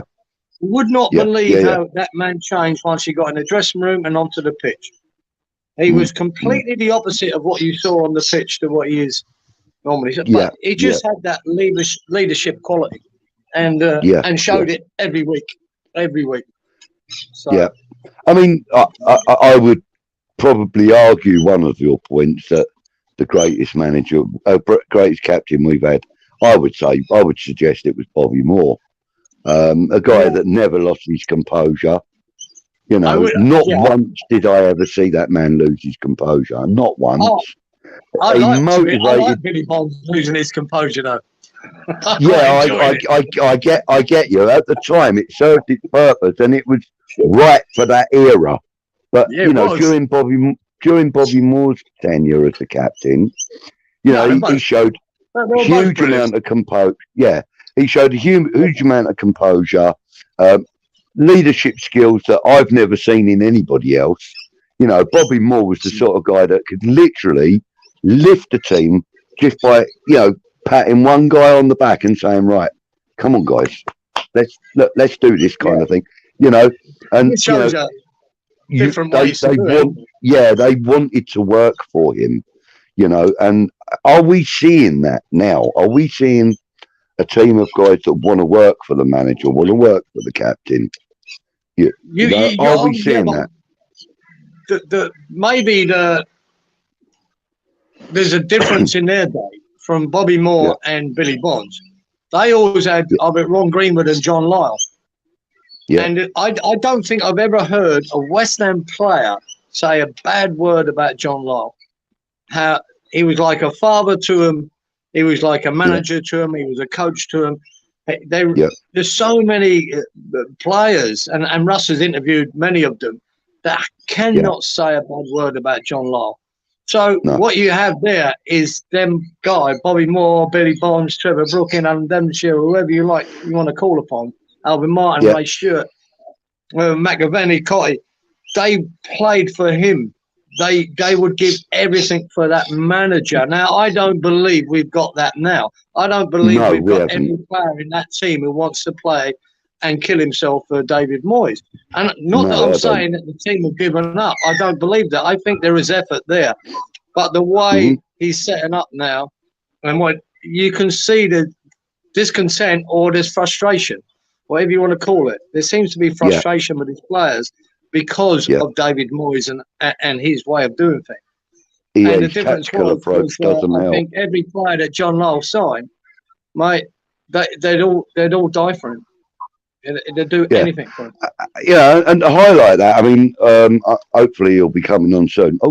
Hopefully he'll be coming on soon. But when I spoke to Craig Forrest last time, I spoke to him. But, you've got to remember, he came to us from Ipswich. And John Lyle left West Ham and went to Ipswich. So he was managed by John Lyle at Ipswich. And he said that every guy in that dressing room, put 110% on that pitch for John Lyle because of his management skills. He's and he's generally a decent guy. He was, he was never demanding, but he would expect of you, and he made you expect of yourself as well. He kind of encouraged. I'm reading between the lines here, but the impression I got was that he was, bugger what I expect from you. What do you want for yourself? Do you want to be in that starting 11 every week, or are you happy to sit on the bench and not get a start? It's up to you. You put the work effort in, and if you want to do it, this is what I want you to do to get yourself into that starting 11. Like I said, he was never demanding. He would never, scream and shout as far as I'm aware. Probably very capable of it. But I don't hear any stories of him ranting and raving, No. But like I said, I haven't yet heard a player say a bad word against him. No. So, maybe there is, but I haven't heard one. All I've heard is praise for his man management and how personal he was. Even when he signed a player, he'd drive wherever in the country to go to their house to see them, to see their wife, and make the deal. And involve his wife as well in that deal, which is unheard of now, isn't it? These transfers that happen today, they don't care about the guy's personal circumstances and that. They just care about making that signature. That's all they care about. So John Lyle was another breed. He really was. Yes, he was. Yeah, he was incredibly. Yeah, incredibly. There are a few stories. I mean, I'm not in a position to be repeating the story because I don't know the details and stuff. But there are one or two stories of people being met at service stations on the motorway, and John Lyle or whatever. When who was it that was signing the deal? I think it was Jimmy Quinn. In fact, I know it was Jimmy Quinn. When I was on West Ham Unofficial with young Jake, and Jimmy Quinn was one of the guests, and he was saying that I was told to meet him at the services and this and that, and he said I could have. Oh, it was when he left West Ham, I think. And he was saying that he had an opportunity to either go and walk back to get in the car with John Lyle or to go off with whoever it was he went to. And I can't remember who it was now. Like I said, the details are a bit hazy. But, there are many stories of what we would consider these days as a dodgy deal. You meet us at the services. Are you sure, mate? You sure you don't want to meet us at the corporate office? No, the services are fine, mate. I'll bring the contract, just sign it up and jump in the car. You know what I mean? That kind of thing. Yeah, you don't hear that anymore. In fact, half the time, the players and the managers of the club that they represent or that they are looking to represent, sometimes they don't even get a say in the negotiations. I don't believe for 1 minute that David Moyes had an awful lot to do with Ben Rama's signing, for example. I don't think he had an awful lot to do with it. He doesn't seem to like using him, and Scamacca also. Well, I don't think he likes to use players that he's not had a major influence in the signing. Yeah, it's hard to say, Budge, unless you know. But I mean, the last time I heard about all the signings we made last summer, I mean, Moyes had his fingerprints on every one of them. So I'm not disbelieving that. I'm just worried about that he seems to not trust players. And I said at the time, Scamacca didn't make sense to me, that signing of Scamacca, because I think we had the same sort of striker in Haller, and he didn't want him. And he didn't want to use him because it weren't his signing. And so when he signed Scamacca, I was like, wow, what? I probably got a bit excited about, right, he's going to really change the way we play, and our formation, because he's got Scamacca. He's actually going to make that change, because we were struggling a bit in the league at the time. And, we're not playing that well. But he didn't. Now Scamacca looks a bit lost. So I mean, he's brought Danny Ings in to get us goals and stuff. Yeah, he's brought Danny Ings in to get goals and stuff. But I don't think he's using him right either. No, Scamacca's a decent player. No, he's a real decent player. And that's a worry. I mean, I mean, if you were to take the time to look on YouTube and search for Scamacca while he was at Sassuolo, and not just his highlights, but try and find highlights for the games where you're watching everybody, the build-up play, this, that, and the other. You will see a very different Scamacca to what we've seen here in Claret and Blue. He was confident enough to shoot from 25, 30 yards. He was confident enough to be on the shoulder of the last defender at every point. He was playing the role that we were expecting him to play here, but he just hasn't been given the opportunity. And also, as I said, Danny Ings, he's not playing to Danny Ings' strength either. He's sticking a relatively short striker up top on his own with 6'5" defenders in front of him and stuff like that. You can't expect a man that's 5'8", 5'9", which is what he is roughly. You can't expect that man to have 100% success over a defence if his defence tower over him by a foot. You know what I mean? It's ridiculous. This is my hope, Budge. This is what I believe now. In the last few weeks, the stuff that's sort of been leaked, what's coming out about the discontent and everything else, I'm hoping Moyes has seen a load of that. He realises the situation. And see, from this Southampton game onwards, we're going to be different. And we're going to be a different team in this runnings because we have to be. And I believe we will be. I think we'll beat Southampton. I don't know. There's no reason why we can't or why we shouldn't. We're at home. We've got a better team. And it's as simple as that. We'll do them. Yeah. And I'm hoping we've got a different mindset going into, especially our home games, for the rest of the season. We need 4 wins, bud.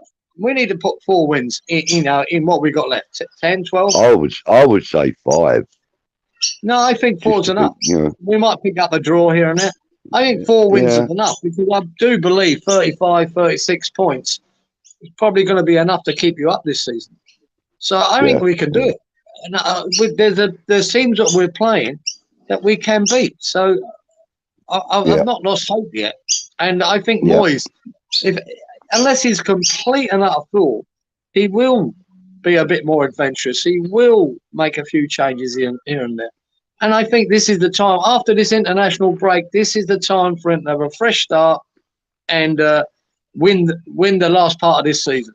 And I think he can't be that dense not to take it. He can't be. Well, no, I get what you're saying, Kieran, but we were saying the same stuff when it was coming up for the World Cup break. And, there's been no bloody change. Right. But it's been status quo. Yeah. But things are a lot worse since then. So he's at crunch time now, and he has to do something about it. And I just think if he's an intelligent man, he will do something about it.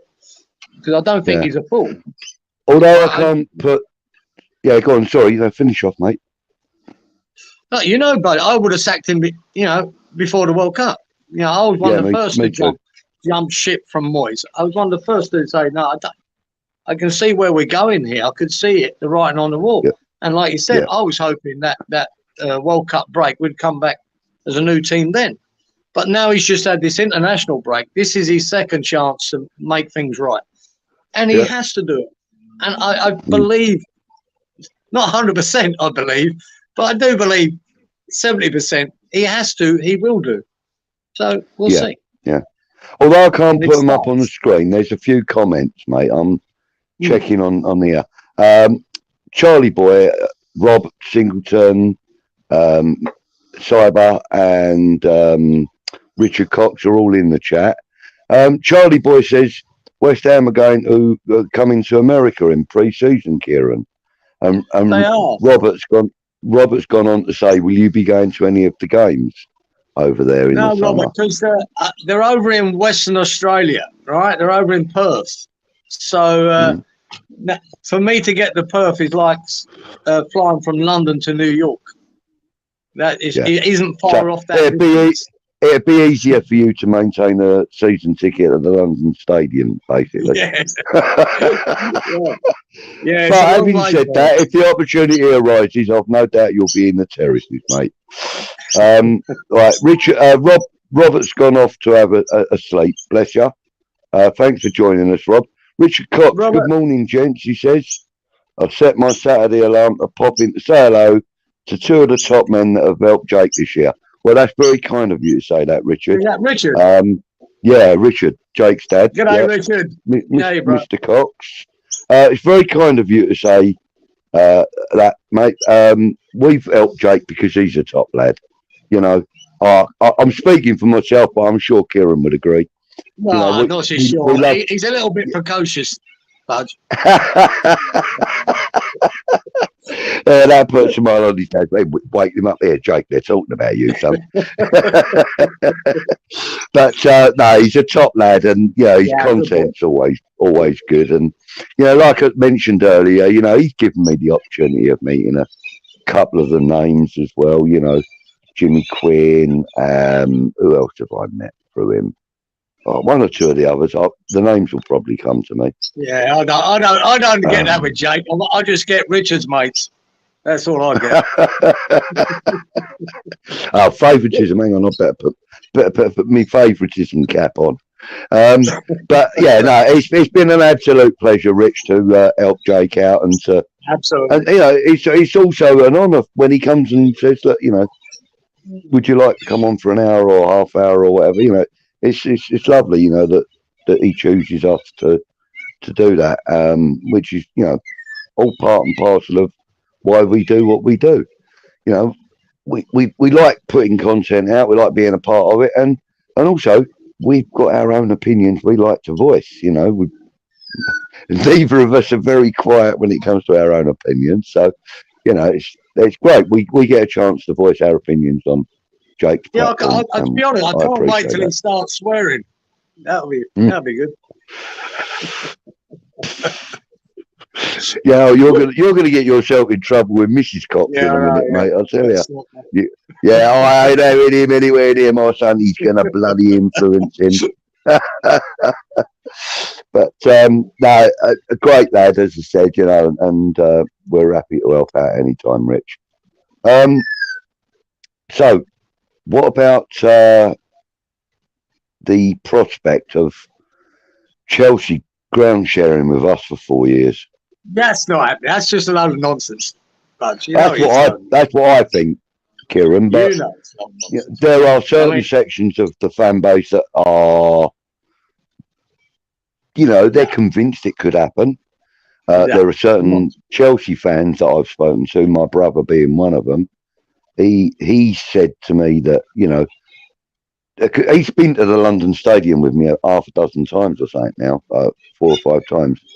And he said to me, look, as good a ground as it is, and as nice as the surrounding area is, and, the transport links are exceptionally good, etc., etc. He said, and I agree with him, that it wouldn't be beneficial for Chelsea to come to the London Stadium for 2 reasons. Every other week, they're going to have to change the branding around the station. Around the stadium. It doesn't make sense. Now that alone is going to cost them probably somewhere in the region of 10 grand a time. Do you know what I mean? To change, probably costs a lot more. No, the reason it won't happen, Budge, they'll do what Tottenham do. You've always got Wembley. It's simple as that. Yeah, but they've also. It's not affiliated to another club. No, but they've also got another option. They've got 2 other options open to them, apparently. One of them being. Brentford. Well, no, Brentford's not on the table. It's too small. Fulham, yeah. Craven Cottage, that's on the table. And so is Twickenham. Yeah, Twickers. Now I think Twickenham is probably the best option for Chelsea. It's a lot more local to them than the other stadiums that we've mentioned, except for Craven Cottage. But like I said, sharing with your closest club rival in geography, sharing a ground with them, I don't think would work. Like you said, Tottenham, they used Wembley. Yeah, I don't think the Emirates or no, you couldn't have. Arsenal. You couldn't have Tottenham and Arsenal sharing a stadium. Similarly, Twickenham, Twickenham or Wembley just makes sense, doesn't it? It does. Wembley less so because of the logistics involved. It's slightly, it's further away, etc., etc. Fulham's probably too small for them. Yeah. So what's their capacity? About 31,000, isn't it? Yeah. So it's not about 31,000. No. But Twickenham, that's what 67,000 seated stadium now. It's fairly big, yeah. It's fairly big. Yeah, because it holds Rugby World Cup matches and stuff, doesn't it? So yeah, it does. So and the experience at Twickenham, and I have been to Twickenham to watch a rugby match. All right, that was going back 20 something years ago, but the atmosphere, you're close to the ground like you are at most football stadiums. I think Twickenham would be the best option for them. Let's not let them have the London Stadium. Let's, Chelsea out. # Chelsea out. Right. Never gonna happen. Never gonna. No, mate. No, I don't think so. And like I said, the logistical nightmare that they're going to have, like rebranding the stadium, all of that. You know, it's going to be very, very difficult. And, you know, there are going to be times also, unless they work it out to the minutest detail, there are also going to be times when, you know, we're going to need to use the stadium and Chelsea have got a game lined up. That's right. You know, who would get the priority and all It's this? not even a Of story. course. It's not even No. an option to me, isn't it? It will never, ever happen. Never. No, I agree. I think it's pie in the sky bullshit, but there you go. Yeah. But, you know, some people do believe that. Next on the agenda, let's give another shout out to I'm Supporting Foodbanks. Don't forget, guys, it's the hashtag Bring a Quid appeal. If you come into the stadium for any of the games, and now there's going to be over 250,000 people filing in and out of the stadium over the next month because of the 6 home games that we have, including the Youth FA Cup and stuff like that, and obviously our game against Genk. We've got 6 games coming up at the London Stadium. They're estimated to be over 325,000 people that will go, you know, be going into and out of the stadium over that period of time. Now, let's say it's 300,000 people. Let's round it off. If just 1% of those people that go to the stadium pop a quid into the bucket, that's 30 grand. Isn't it? Massive. No, Massive. No, that's 3 grand. 3 grand. Sorry, 3 grand. 1% is 3 grand. Sorry, my bad.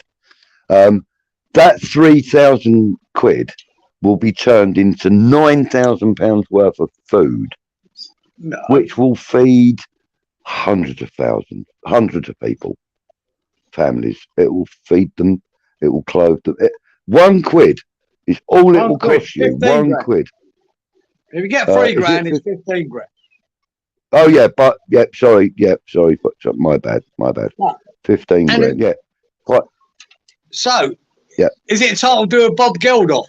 Right, you remember Live Aid when he went up his sits? Go on, so go on, Kieran, put your do money your in Bob the Geldof. fucking buckets. Get fucking bucket quid, put a fiver in. So how are you? Yeah, give us your fucking money. And that's said without a weapon in our hands, all right. But no, guys, girls, anybody out there watching, whether you're watching this live or whether you watch this on rerun or whatever, you know, the appeal's not going to end. Hashtag Bring a Quid. That is going to be ongoing from here on in. This is just a live stream to give you guys the opportunity to be aware of the appeal. And, you know, like over the last 2 or so years that John Ratomski and the guys and girls at I'm Supporting Foodbanks, since they've been helping out in the Newham and local areas around the East End, you know, they've distributed somewhere, and this is actually a pure guess because the last time I heard, which was about 5 months ago, I think John was saying that in the previous calendar year, they had shifted 11 tons of food stuff or something of around that nature. So I'm assuming now that could be 15 or 18 tons of food stuff. What an amount. And, you know, the thing is that donations and stuff has slowed down a little bit because people don't feel that there's such a need. Yes, there is a need, and the need is greater now than it ever has been. You know, the way cost of living has gone up and, you know, the price of fuel and everything has gone up.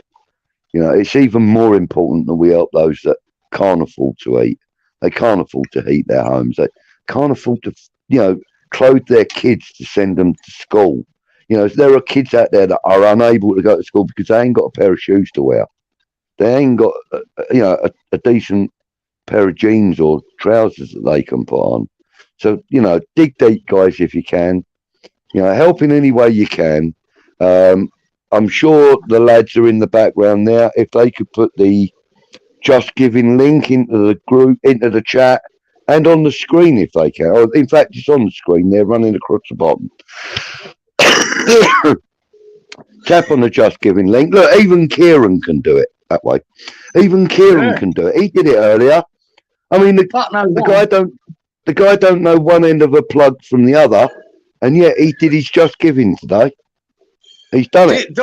Look, Bugs, me pressing a button to be on this is overachieving for me. That tells you where I am with technology. And I am becoming like that technophobe. I've got a phobia about it now. And I was listening to Anton earlier on about, you trying to make an electric car? What the fuck? Mate, I'll tell you what, Anton, I'm telling you now, your anxiety levels are going to go through the roof next year if you get this electric car. I know a guy that's got one, and he's wish he'd never got it because of the drama of getting it charged and all that. If you're going for, let's do it this way, if you're going from A to B from your house every day and you can charge it at your house, sweet, it's a good deal. If you're doing any long trips or whatever, mate, you're taking your life in your hands because a lot of the charging points aren't working. A lot of the charging points have got problems. They're slow. It will put hours and hours and hours on your trip. I watched this guy I know, and he's been telling me his last year with it, and he's got a Porsche Taycan. A Porsche Taycan electric. I know, not a Mickey Mouse car. And honestly, he's so stressed out from every trip he makes, unless he's just going A to B from his house. And then another $3 or $4 grand to put the bloody charger in his house. I'm not an electric vehicle fan, believe me. I don't think it's I'm not. You know, and the thing is, who knows, in the next couple of years, the government may do exactly what they did when they told everybody to go out and buy a diesel. They might go, oh, no, that was a wrong decision. Sorry, no, what you got to do now is you've got to have... No, they've got an agenda about pushing this electric car stuff, mate, and I don't agree with it. I know. Anyway, so, never mind that. That's another subject. Yeah. So I went to Tenerife. I just got back last night. What are we looking at? 26 hours ago I got back. Went to Tenerife, went to Joyce's bar in Tenerife. Now, met a few of the Tenerife Hammers, had a chat with a few of the guys that were out there on holiday as well. Went to the England-Italy game while we were out there. And we had a great time, my brother and I. We had some fun with some Hammers and that. Brilliant atmosphere in there, absolutely brilliant. So if any of you people are going to Tenerife at any point, make sure you go to the Playa de las Americas. You go down to Veronica's Strip, it's called, and you will find Joyce's Club. And it is a brilliant atmosphere in there. They show all the games live. It's owned by staunch West Ham fan. I forget his name now, Tony somebody or other. But, generally it's West Ham friendly, but it's brilliant. And, like I said, I was out there, had a 10-day holiday out there, and had a whale of a time. It's brilliant out there. So, really enjoyed that. Done a bit of fishing off the dock. Caught myself a puffer fish, Kieran. You did. You said that. Yeah. Yeah. I wouldn't. Bloody puffer fish. You throw. If you catch them here in Australia, you throw them back in, mate. Because. Yeah, that's exactly what we did. Yeah, we threw everything. We threw everything back in, except for the ones that I was told were really good eating. We caught these two. I don't even know the names of them. I can't speak a word of Spanish except for hola and adios. That's it. That's all I know. I'm fluent in hello and goodbye. But there was one. It looked like a carp. It was about 3 pounds in weight, something like that. Wasn't a great big fish, but we were told it was good eating. So we made friends with the guy who owned the little Taverna restaurant next to where we were staying. So we gave them that and another one that was good eating as well, apparently. We gave him them two fish just as a gift, because he treated us well, the way they free pour their drinks out there. Oh my God, and Fantastic, these are all isn't late. Yeah, and we weren't in like all you can eat. What do you call it? All in. We didn't go all in. We paid for an all in holiday, but the holiday company messed it up, so we had to get other accommodation.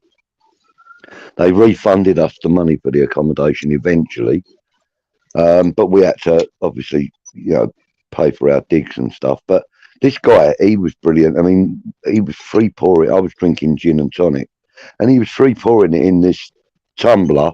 Now I think the tumbler held half a litre. No, not half a litre, a quarter of a litre, 250 ml. And he was half filling that with gin before he's throwing ice in it. Oh, mate, I was arsehole every day. Every single day. That does it. And our bill was something like, I don't know, about 60 euros or something a time, for the drink alone. So we were having like half a dozen drinks or something. 1975, right? My school decided to have a trip to Mallorca, right? Oh, right. I was 14, right? And so I had to be a slave for my brother. I remember it was 60 quid, right? All in, right? The flights, the accommodation, with the school, right? So my brother gave me, I don't know, $5 a week until I might be his slave for God knows how many months. And I went on the first time I was, apart from going to Ireland, the first time I got abroad into Europe, to Mallorca. My word, what a trip, mate! That sent me on the road to ruin, because I was starting into the Bacardi and Coke there, right, at 14 in Mallorca. And mate, you had free pour it. Half the glass was Bacardi, half it was Coke. Man, I was absolutely para for 2 weeks. Fantastic. Brilliant. Right, I'm just going to go off camera for 1 second because I need to get my charger put in the phone. 1 second. I'll be back in a second. Yeah, I'm still here, obviously. I got you, go. You're all right. Yeah, mate. I just got to plug this little baby in. I'm just down to same. I'm down to 35%. So I thought I better top myself up a tad. So right, let's get this back here somewhere. There we go. Yeah. So Bacardi and Cokes at 14. That's fucking savage, mate. I loved it. It was an interesting trip, guys. I mean, I wouldn't mind, right? The teachers that came there to look after us, they were more on the piss than we were. So at the bar for you. I don't think this happens in this modern day we live in now. No, not a chance, mate. Not a fucking chance. They were on the bender themselves. So. Yeah. We got a few more people joined us in the chat. Philip Demicoli. Morning, Philip. Thank you for joining. Simon McC. So we call you Mac. Simon Mac. He's in the building. Thank you for joining us. Mick Anderton. Good morning, Mick. He says, morning all. Kieran reminds me of Jack Hargreaves. That's been said before, isn't it, son? You're not the first person to say that, actually. That we has been said before. Didn't we, Jack Hargreaves? We did indeed, Little fishing show, wasn't it? Country show. Yeah, Go Fishing. Go Fishing was one of the shows he did, wasn't it? That was it. Go Fishing. He was a good-looking geezer, wasn't he? Have you looked at yourself in the mirror lately, mate? No. Yeah, I know that's not true, Budge, but there you go. Have a little trim up. Yeah. But that's been excuse me, that's been said before, but it's always fun when people do say it. It's always fun. Yeah. So well, I don't know where Craig's got to. Let me see if I can message him, see if he's going to pop in. Because he did say he was going to. Oh, no, he hasn't even. He may be busy. Last seen at 4:17 when I messaged him. I know, I didn't see him then. But anyway, he's been active. Come on, I'm going to give him another message. Ready? Yeah, whenever you like, Craig, mate. Anytime you're ready. That's it, mate. He's on Canadian time, mate. Yeah. Same as Barney, isn't it? And also some of the lads in America as well, like Charlie boys on the same time frame. Right. So, anything you want to chat about, son? Go on. Anything like I'll tell you. You know, apart from Anton and Russ, mate, they must be struggling by now. That Red Bull can only last so long. But you know, it's interesting. I think I don't know if it was who came up with it, whether it was Gio or Gonzo, or was it Charlie Walsh? Can't remember. The betting thing on the front of the shirts. All right. I think it's Charlie Walsh. It's gonna. They're voting on it. Apparently, I had some meeting about it. That it's gonna be discontinued. Like you're not gonna be allowed eventually to have the betting companies on the front of your shirt. Which to be honest, I think it's a good idea. I've seen it here in Australia where these betting companies have overtaken, say, rugby leagues, one of the biggest watch sports here in Australia, right? Yeah. And not only do they advertise on the shirts and whatever, but even the stream or the TV company do it. They let them have a section on it, and then they go through the betting of the scoring and all that. It's so they're just encouraging it all the time. And we've had but you've got to remember to bet responsibly. Yeah. Yeah, and then stick that at the end. Their way out. Yeah. Oh, yeah. Well, we're doing our best to make sure that there ain't no bullshit, mate. No, to me, I would. If I've got a fiver, you want. Yeah. If I've got a fiver in my pocket, you want £6 of it, mate. So you know what I mean. Don't bullshit me, kind of thing. Yeah. You know, I've hated the. The only stupid thing about it, Budge, though, apparently, though, you can still be sponsored by one of these clubs, but they can actually, according to, I think it's Charlie Walsh, you're allowed to put their logo on your sleeve, but not on the front of the shirt, which to me, okay, is well, ridiculous. Well, yeah, but the thing is, when you give up smoking, you don't tend to just stop. You cut down, you smoke less, it's less visible, etc. I suppose, they've got to wean these companies out. They can't through it in our time, buddy, right? Yeah, but they stopped smoking advertising, Formula One, Spencer Edges and Marlboro and all that. Stopped all that, right? The booze advertising has been stopped completely with that on your shirts or anywhere else, right? It's all been stopped. And gambling obviously is the next one to go. So it will happen. It's just how they do it. Yeah. But the thing is, what you got to remember is that, we're all very, very much aware that the football industry, let's call it an industry because it's basically become that. The football industry is heavily reliant upon the betting money, the investment from companies like Betway, Bet365, Corals, or whoever, and there are others available, but I don't recommend that anybody uses any of them.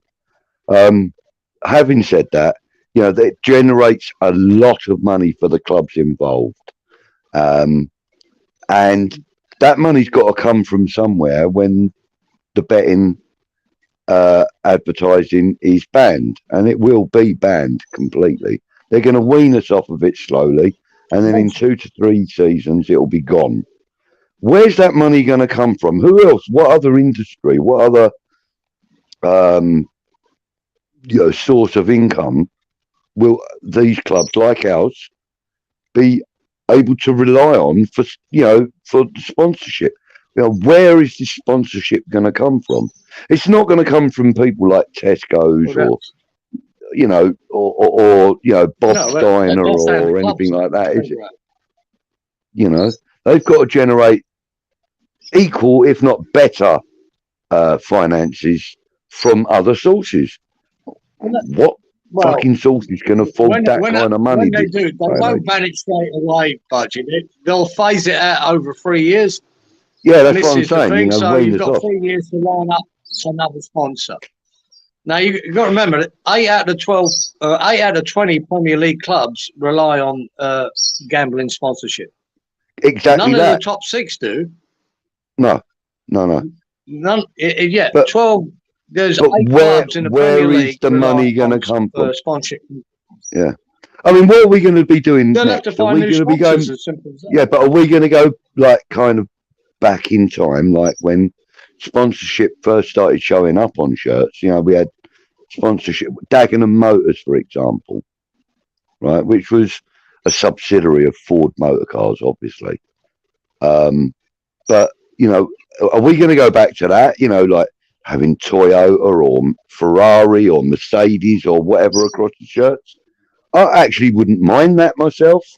You know, sponsorship from the big corporations like Ford and General Motors and stuff like that. I wouldn't be objecting to that, because that's kind of clean money, isn't it? Do you know what I mean? You know what I mean? Morally, it's clean. It's not a problem. Yeah, it's not a problem. It's not a social problem. Gambling is, as cigarettes are, as booze is. Yeah. So that's why they want to get away from it. But it will take years to get away from it.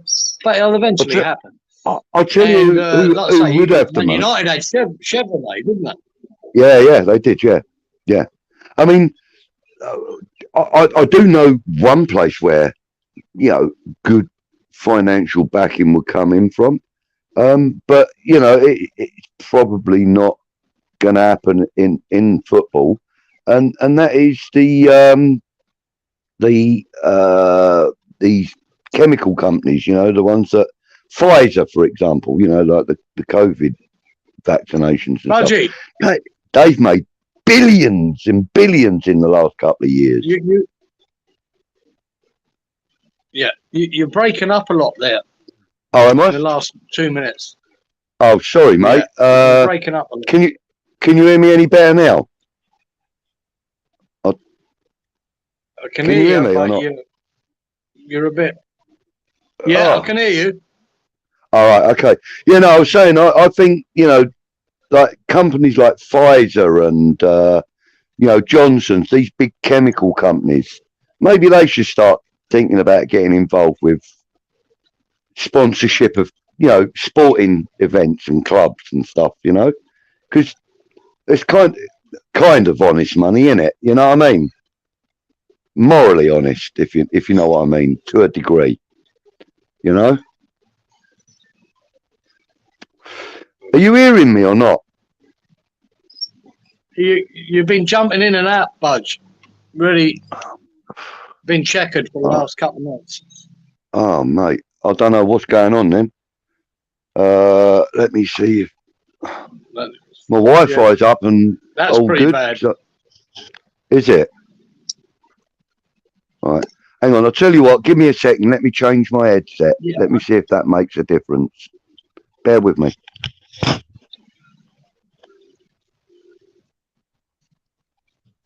There you go. Change the headset. All right, I'll give you the weather report here anyway. I might as well do that while he's away. It's half 3 in the afternoon and it's about 25, 26 degrees. It's starting to cool down, winter's coming. But when I got back from the UK 3 weeks ago, my God, it was 36 degrees. Nightmare. It was stinking hot. But we're starting to cool down now. The days are becoming really good. Here he comes. Headset solve it, you reckon? See if that makes a difference. All right.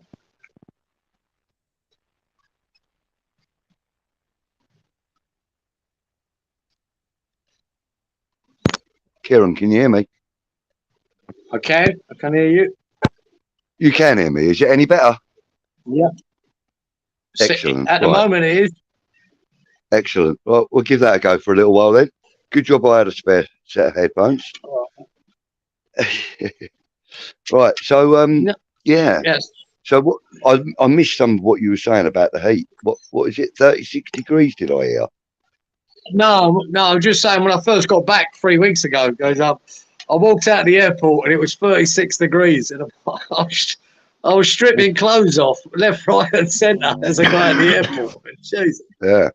They'd had a bit of a heat wave here, you know, while I was away, and it was still here for a week or so when I got back. Yeah. And you go, wow. You know, coming from the cold of London at the time, 8 degrees or whatever, it was a bit of a shock. I've just had the opposite shock, and I've just gone from 33 degrees to 11 degrees. Oh, mate. Yeah. Walking off of that plane at Gatwick, oh my God. It was pissing with rain. It was cold. I was wearing shorts and a t-shirt. My brother was wearing shorts and a t-shirt. We were in a proper fucking state. Got soaked. Absolutely soaked. And then we had to get a bus home. Oh, mate.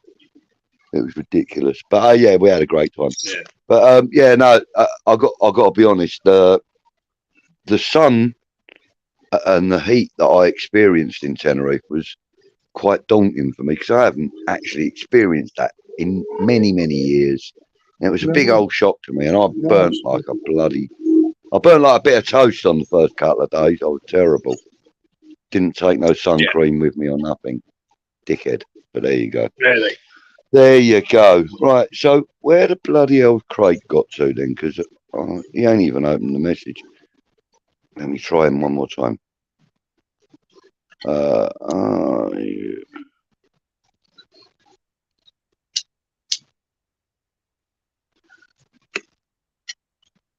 Right, let's try that. Oh, you still available, buddy? Right, yeah, so we've had just over an hour and 20 minutes of Kieran and I, and we did have Barney on earlier, which was nice. Unfortunately, technology beat him a little bit, a bit like it does us at times. But yeah, so we've got about 45 minutes, no, 35 minutes left of our little section. It's always a pleasure chatting with you, Kieran. I love chatting with you, obviously. Wow, got any little stories for the people out there before we go? No. We'll give them a little story or not. No, just getting back to the UK was a story in itself. It was nice to catch up with everyone, and I loved it. And just going over to Ireland, I went back to my school days, right? Because when we used to go back to Ireland every year, as we always used to take we didn't fly back then, and we used to get the ferry. And I was so fed up with flying because I flew from here to Singapore. We stayed in Singapore for a day, then flew to London, and then I was just fed up with airports and whatever. So we jumped on the train and the ferry, which because I love it. And from Euston Station to Holyhead in Wales, and then the ferry over to Dublin. And that was just a lovely trip.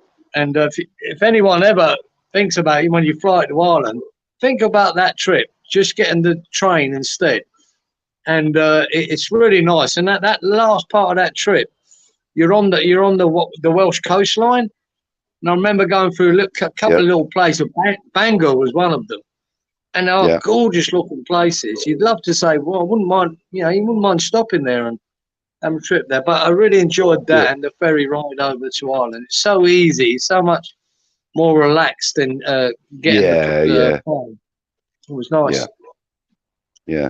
It was like, my brother and I, when we decided that we were going to go to Tenerife on holiday, well, when we decided we were going to go on holiday, we both checked our passports. His ran out the day before his birthday, which was 3 days before we were due to leave. And mine ran out in December. So we were in a panic. We had to get our bloody passport sorted out. So we've done the online thing. We filled all the forms in. We've paid the money. And we've gone, right, okay, we want to book our appointment because you have to have an appointment to go in there and take your documents and then that in there. And we thought, oh, hang on, where's London? London? No. London weren't even on the list. We're like, what? And they gave us 3 options: Glasgow, Cardiff, and Liverpool. Really? To go to our appointment. Yeah. And I said to my brother, I said, fucking hell, either way, we've got like many hours on the road or on a train or whatever. We decided to drive in the end, but yeah, that was quite funny, driving up to bloody Liverpool just to go and get our passports. And the worst thing about it is we get there, right? We've done like a 5-hour drive up there. We get there, where about an hour early for our appointment, so we had to go and wander around and find a pub. Of course, you know, you got to do that, you know. So we went and had a pint and that, and then when we went to our appointment, we went into the offices. They said you can come in 15 minutes early, so we went in about 10 minutes early, and then we had to wait 45 minutes for our appointment because they were running late. And we're like, fuck's sake! And our appointment lasted exactly 7 minutes, Kieran. For both of us. Really? 2 people, You're 7 lucky. minutes. Lucky, 10.5 hours driving to get there and back for a 7-minute appointment. But I don't call that lucky to lucky. get the I passport call in that a time, piss isn't it? take. Yeah, but it arrived 4 days before we left. So we were lucky, you know. And it arrived 2 days before they said it would. So that And was why a weren't the London option available, Budge? I have no idea, but then I got a tweet. I think it was on Twitter. Yeah, I'm sure it was, because I follow the passport office purely because I wanted to hear if there was any issues with passport when I knew I had to get one.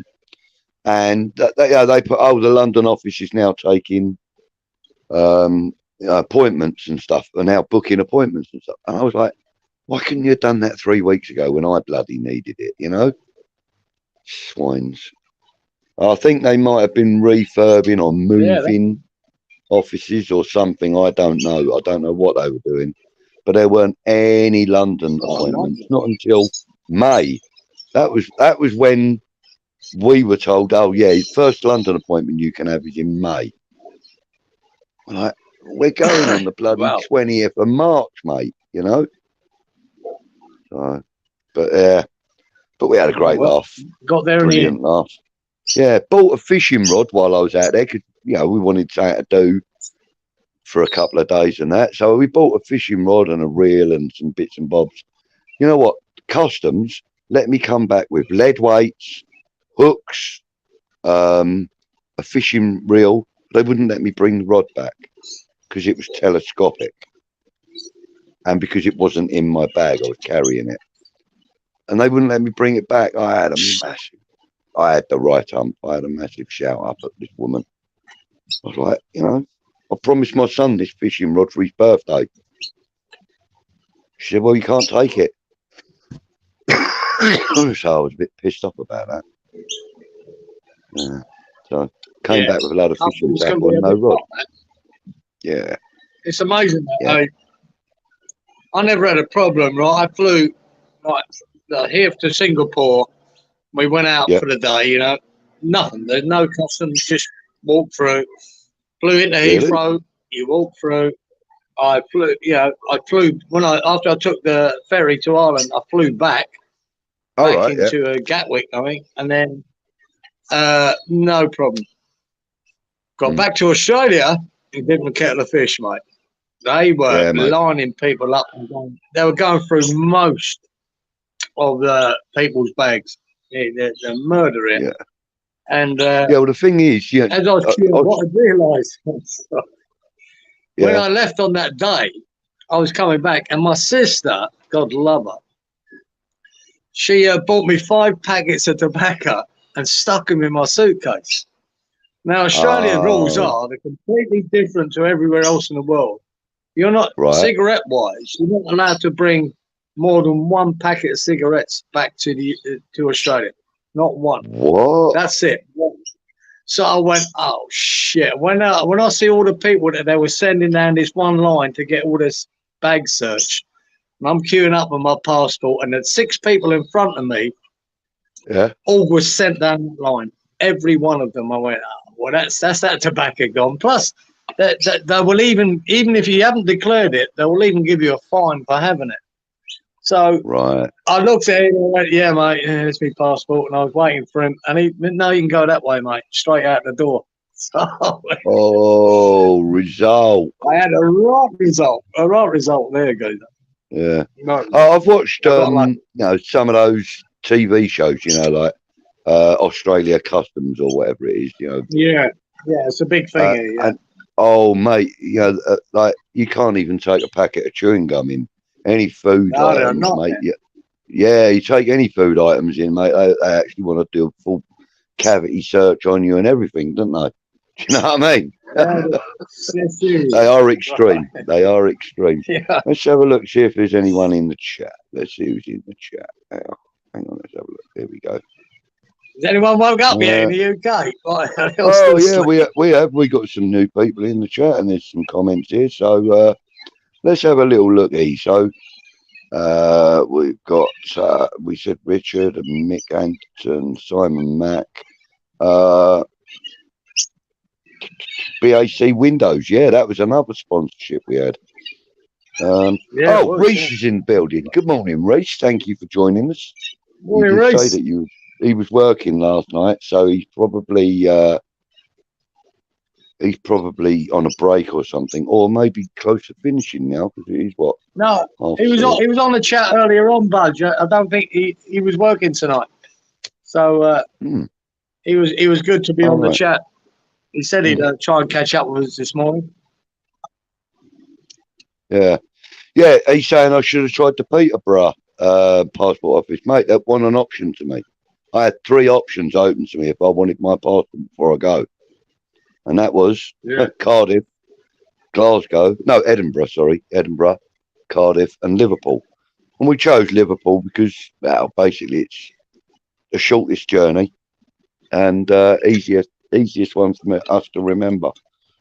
So yeah, that's where we went. Liverpool.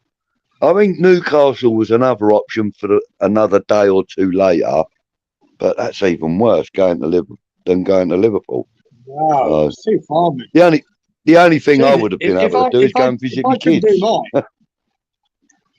Yeah. If I couldn't do mine here in Brisbane, I'd have to go to Sydney, right? And that's a 10-hour drive. Bloody hell!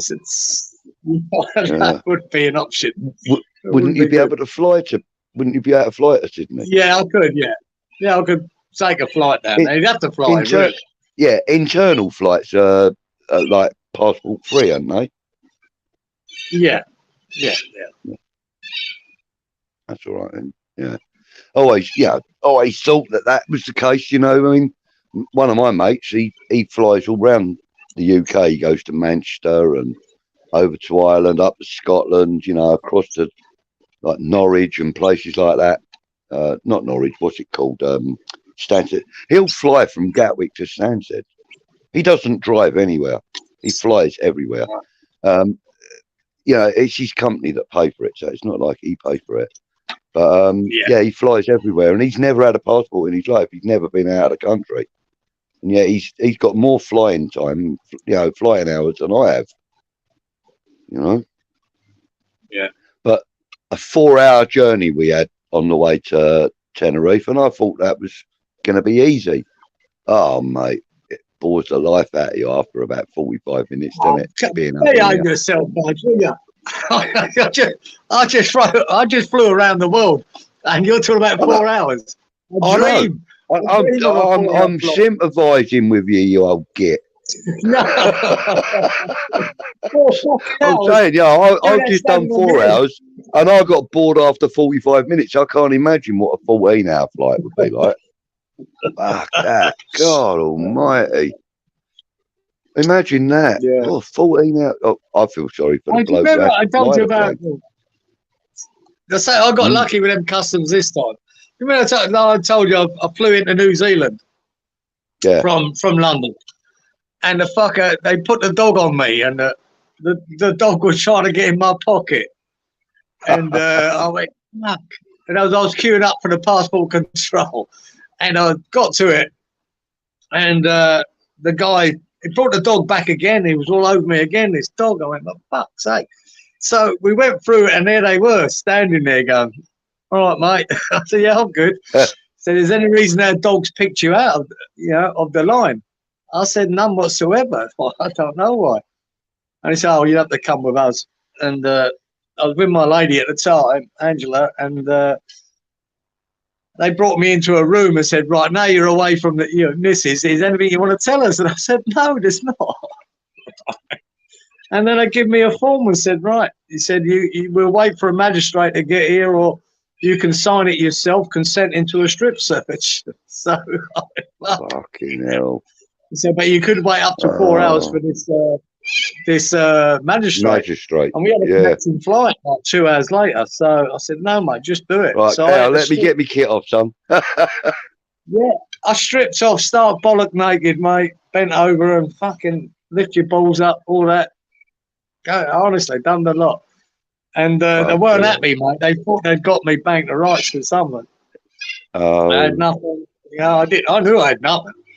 I didn't have a worry, but I saw the gloves on the table. I went, that ain't happening, geezer. I told you that. No, that's not happening. They're only 6 kilo boxing gloves, mate. You got nothing to worry about. No, you look a bit nervous. I said, fucking hell, you just strip searched me. I went on a plane for 22 hours. I said, I haven't had a cigarette. He said, oh, you can smoke in here if you want. I said, it's an airport, mate. He said, no, you can smoke in here. So I lit one up, and then he pulled out 10 of my cigarettes and razor bladed every one of them. Fucking hell. Oh, he weren't happy. Mate. But it turns out, then he conceded that he had nothing, right? And he went through the bags as well, mind you. But he conceded he had fuck all. And then he asked me, right at death, I've been in there 45 minutes. Have you been anywhere with someone smoking something? And I said, yeah, when I had a sort of see you later party when I left Allchurch, funny enough, Russ's area with some of them lunatics that he met. And there were people smoking shit, whatever they were. It's not my thing. Yeah. And he said, are you wearing the same jeans? And I went, yeah, I think I was, because we got up next morning straight to the airport. Yeah. And he said, oh, well, the dog smelt what's been come onto your jeans. They've smelt it, the dog. Yeah. And it's still on your jeans. You know what I mean? About 40 odd hours later, that dog could still pick it up. You go, wow. Oh, God, yeah, they can. Mate, their noses are incredible. I had a similar thing. I went to Holland to promote the book that I wrote. You know about that, don't you? I told you about that before. Yeah. For those of you in the chat that are watching this later, maybe, I wrote a little book about a breed of dog called the Sussex Bulldog.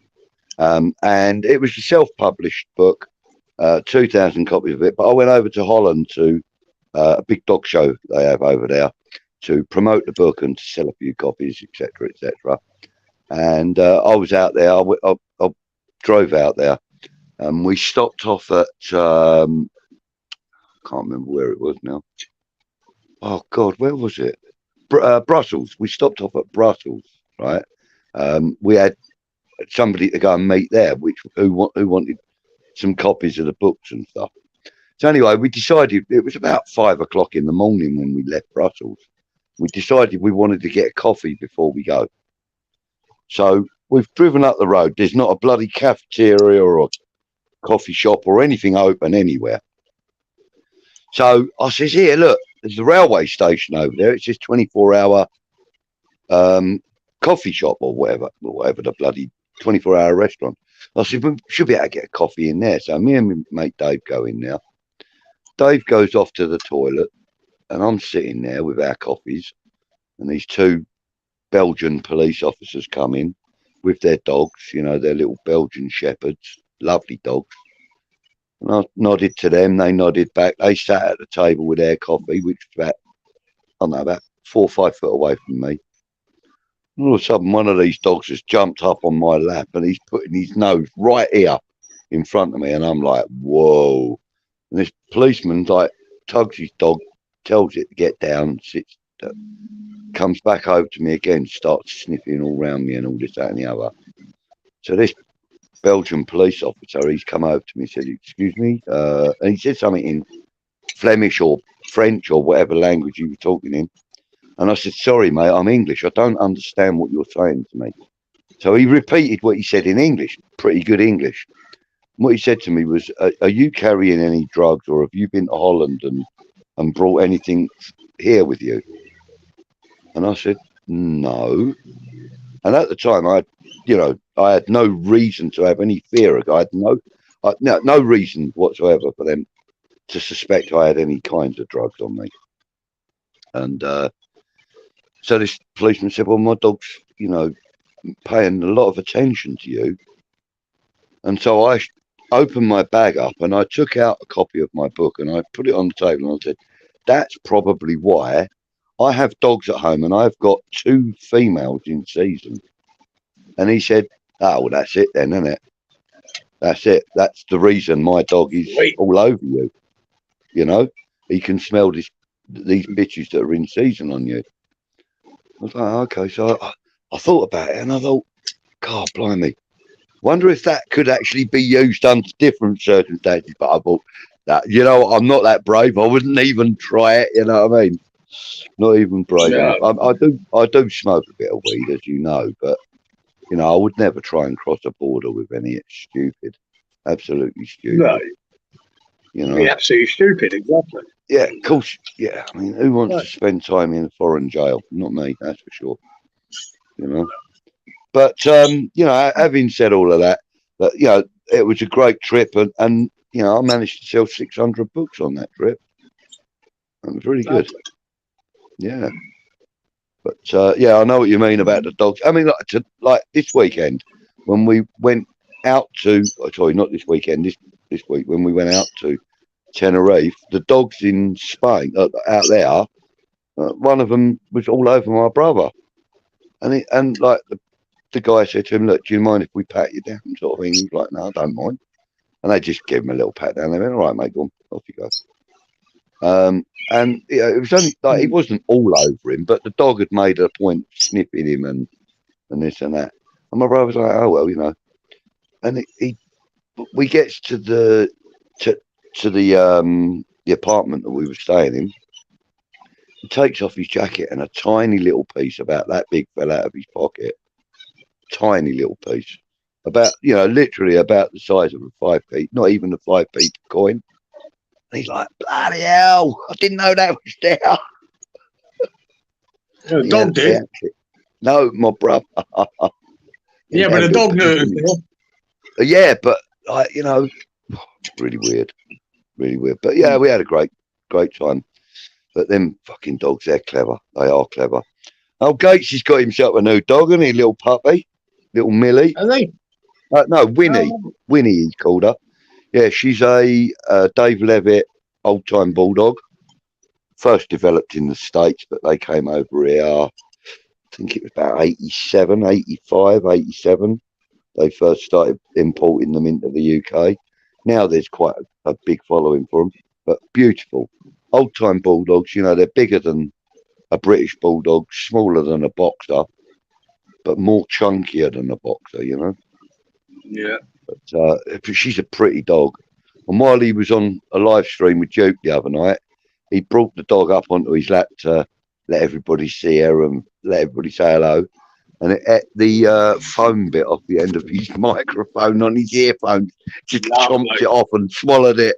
It was hilarious. It was hilarious. Yeah, it was funny. But, yeah. Right, well, we've not been graced with the presence of Craig this morning. Obviously, he's been busy and he hasn't been able to come on. So my apologies for that, everybody. I was hoping that he would be able to come on.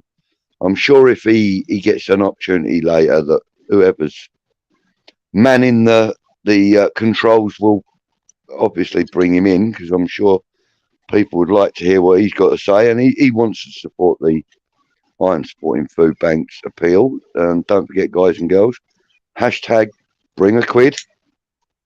If that's all you can afford, we're happy to receive it.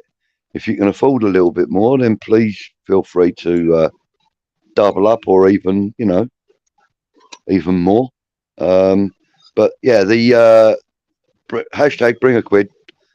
Iron Supporting Foodbanks have been struggling a little bit of late for donations, so This is a new drive to help to raise awareness and obviously raise the amount of donations they can get so they can keep helping people in less fortunate circumstances. Oh, right. Okay. So Reece just said that he was supposed to be at work, but he managed to get the night off because it wasn't busy. Good stuff, Reece. Good for you, mate. So glad you could join us. Been good. Right. So we got about 10 minutes or so before one of the two chaps appears on screen. Anything you want to cover while we're here? Anybody in the chat got anything you wanted to cover? Oh, usual suspects. Usual suspects has just arrived. Well, a few minutes ago. Good morning, fellow West Ham degenerates. That's about. Yeah, that's about right. Yeah, that's about right. Yeah, that's about right. Yeah. So, well, okay. So, you're up for doing a few more of the midweek old school hammers things, aren't you, Kieran? We should be good, mate. Yeah, we'll work out a time and a date, and we'll. Yeah. So it'll probably resume again on a Wednesday. I'm happy to do Wednesday nights if you're happy to do Wednesday nights, and I think that's the slot that Russ and Anton would like us to do again. So yeah, we'll do that. We'll have some guests coming in. You know, as I said, it'll be the old school hammers format, similar to what you're seeing now, but there'll be a little bit more structure about it, about what the subject that we're going to select to talk about. You know, and we'll try and see if we can get, you know, one or two ex-players in, or even one of the old school, or a few of the old school Hammer fans, you know. We may even be able to persuade our sponsor, Old School Clothing, Mr. Pennant. We may even be able to persuade him to pop in and say hello. You never know. We try anything. We will. We get anyone on. Anyone that wants to come on will always be welcome. We've got 6 games at the London Stadium in the next month, mate. That's a busy time for the stadium. That's when having a stadium this side reaps its benefits with that much use. And let's hope that we get. Okay, mate. Let's hope that we can get some sellout crowds, especially for the Youth FA Cup semi-final, which is on the 6th. Show some support and some love for the under-18s guys. You know, they're doing really well. They're 1 game away from the final of the Youth FA Cup. They're riding high in the league at the moment. They're absolutely storming it in the league. I think they're something like 14 points above everybody. Only who is it that's in 3rd now? I can't blink and remember now. But the team that are in 3rd have got 2 games in hand. And I think they're the only ones that can challenge us for the title for the under-18s league as well. So we're doing really well in the youth ranks. So guys and girls, show a bit of support for them. You know, young Divine Moyamba, he's absolutely smashing it at the moment. You know, we've got excuse me, some exceptional young talent. Okay, it may be controversial to say not all of them will end up in the first team. Not all of them will get the opportunity to appear in the first team, but 90% of them will get the opportunity to play professional football in their, you know, in their futures. So that can only be a good thing. Whether we as a club benefit from those individuals or not is kind of by the by for me a little bit.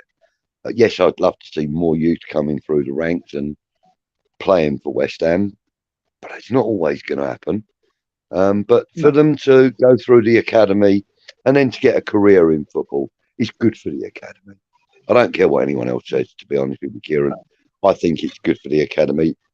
If we're producing... No, it's good. it's good for them players because they've dedicated a lot of years to football, and even if they can't make it at the elite level, if they can make it at some level to earn a living and survive on it, it's a good thing for them because of the commitment and sacrifices they've made. So we all love one of them to, break through. We've always have done, If you look at, Trevor Brooking and Bobby Moore come through our academy, and Noble, we love it, don't we? Young Johnson, to a point, he broke through to the first team.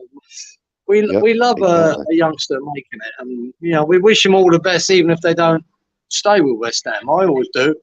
I never have any gripes about players that go elsewhere if they have to go with their career. It's great. It's great. Yeah, good for them. Yeah, you'd want to punch their teeth down their throat if they score against us. But other than that, good luck to you, boys. You know what I mean? I mean, I went to school with a few players that made it. Were at West Ham Academy, like Leroy Rosenia, Chris Houghton, Henry Houghton, and they moved on to other things eventually. Chris Houghton. He was a good lad, and he managed Newcastle and Brighton, and then managed Newcastle. And Tottenham. He was there for a while too, wasn't he? I believe he was. I was so happy to see him do well. And then he ended up coaching Brighton. It didn't really work out for him there, but it was so good to see a boy I went to school with, do well in the professional ranks, whether it be as a footballer or John Shadozi was another one at some Bonaventures. So there was a lot of talent came out of our school. I weren't one of them, Budge. I set my heights a bit lower. Didn't quite have the dedication these boys had. No, but even so, I bet you took your football relatively seriously, the football that you did play. Once you step out onto that grass, mate. Do you know what stopped me progressing, Budge, funny enough, in football at that age was West Ham. Because if you wanted to play serious football at the time, you had to play on Saturdays.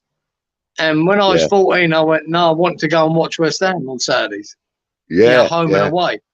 So I'd play on a Sunday, kickabout game on Sundays, But the serious football was always played on Saturdays back then. If you want to progress. Agreed. So I didn't. I only progressed then when I came to Australia, and God, I was 26 at that stage, and I played at a higher standard. But back then, no, going to West Ham was more important, and so I didn't have the dedication to see it through. I'm not sure if I'd ever been good enough, but I'll never know that. But them boys, Chris Houghton, Leroy Rosenia, John Shadozi, they did. Callahan was another one. I think he ended up playing for Ipswich. So there was a lot of. It was like a feed. Some Bonaventures, which is where Anton's dad used to go before me. It was like a little feeder school for West Ham. Yeah. It really was. Yeah. Talking of Anton, either he or Russ have put the link into the chat for the Just Giving for the Iron Sporting Foodbanks hashtag bring a quid. If you click on that link, any of you in the chat, if you want to make a donation, just click on the link, follow the on-screen instructions. As we said, Kieran found it reasonably easy to get there in the end. Took a while, but he got there. But so don't forget to do that, guys. Give a bit of support. Let's see if we can raise, let's see if we can raise 10 grand this month, shall we? Pop a quid in the buckets and stuff. Yeah, get them. I'm doing it. God, got Bob Geldof. Fucking get the money in. Fuck's sake, sort it out. We're not here for a fucking haircut. Jesus Christ. So we just touch near the end to Southampton, geezer. This is where I believe it starts again. This is our chance to start again. Yeah. Let's have a prediction. What are we predicting for the game? What are we doing? Right, pain.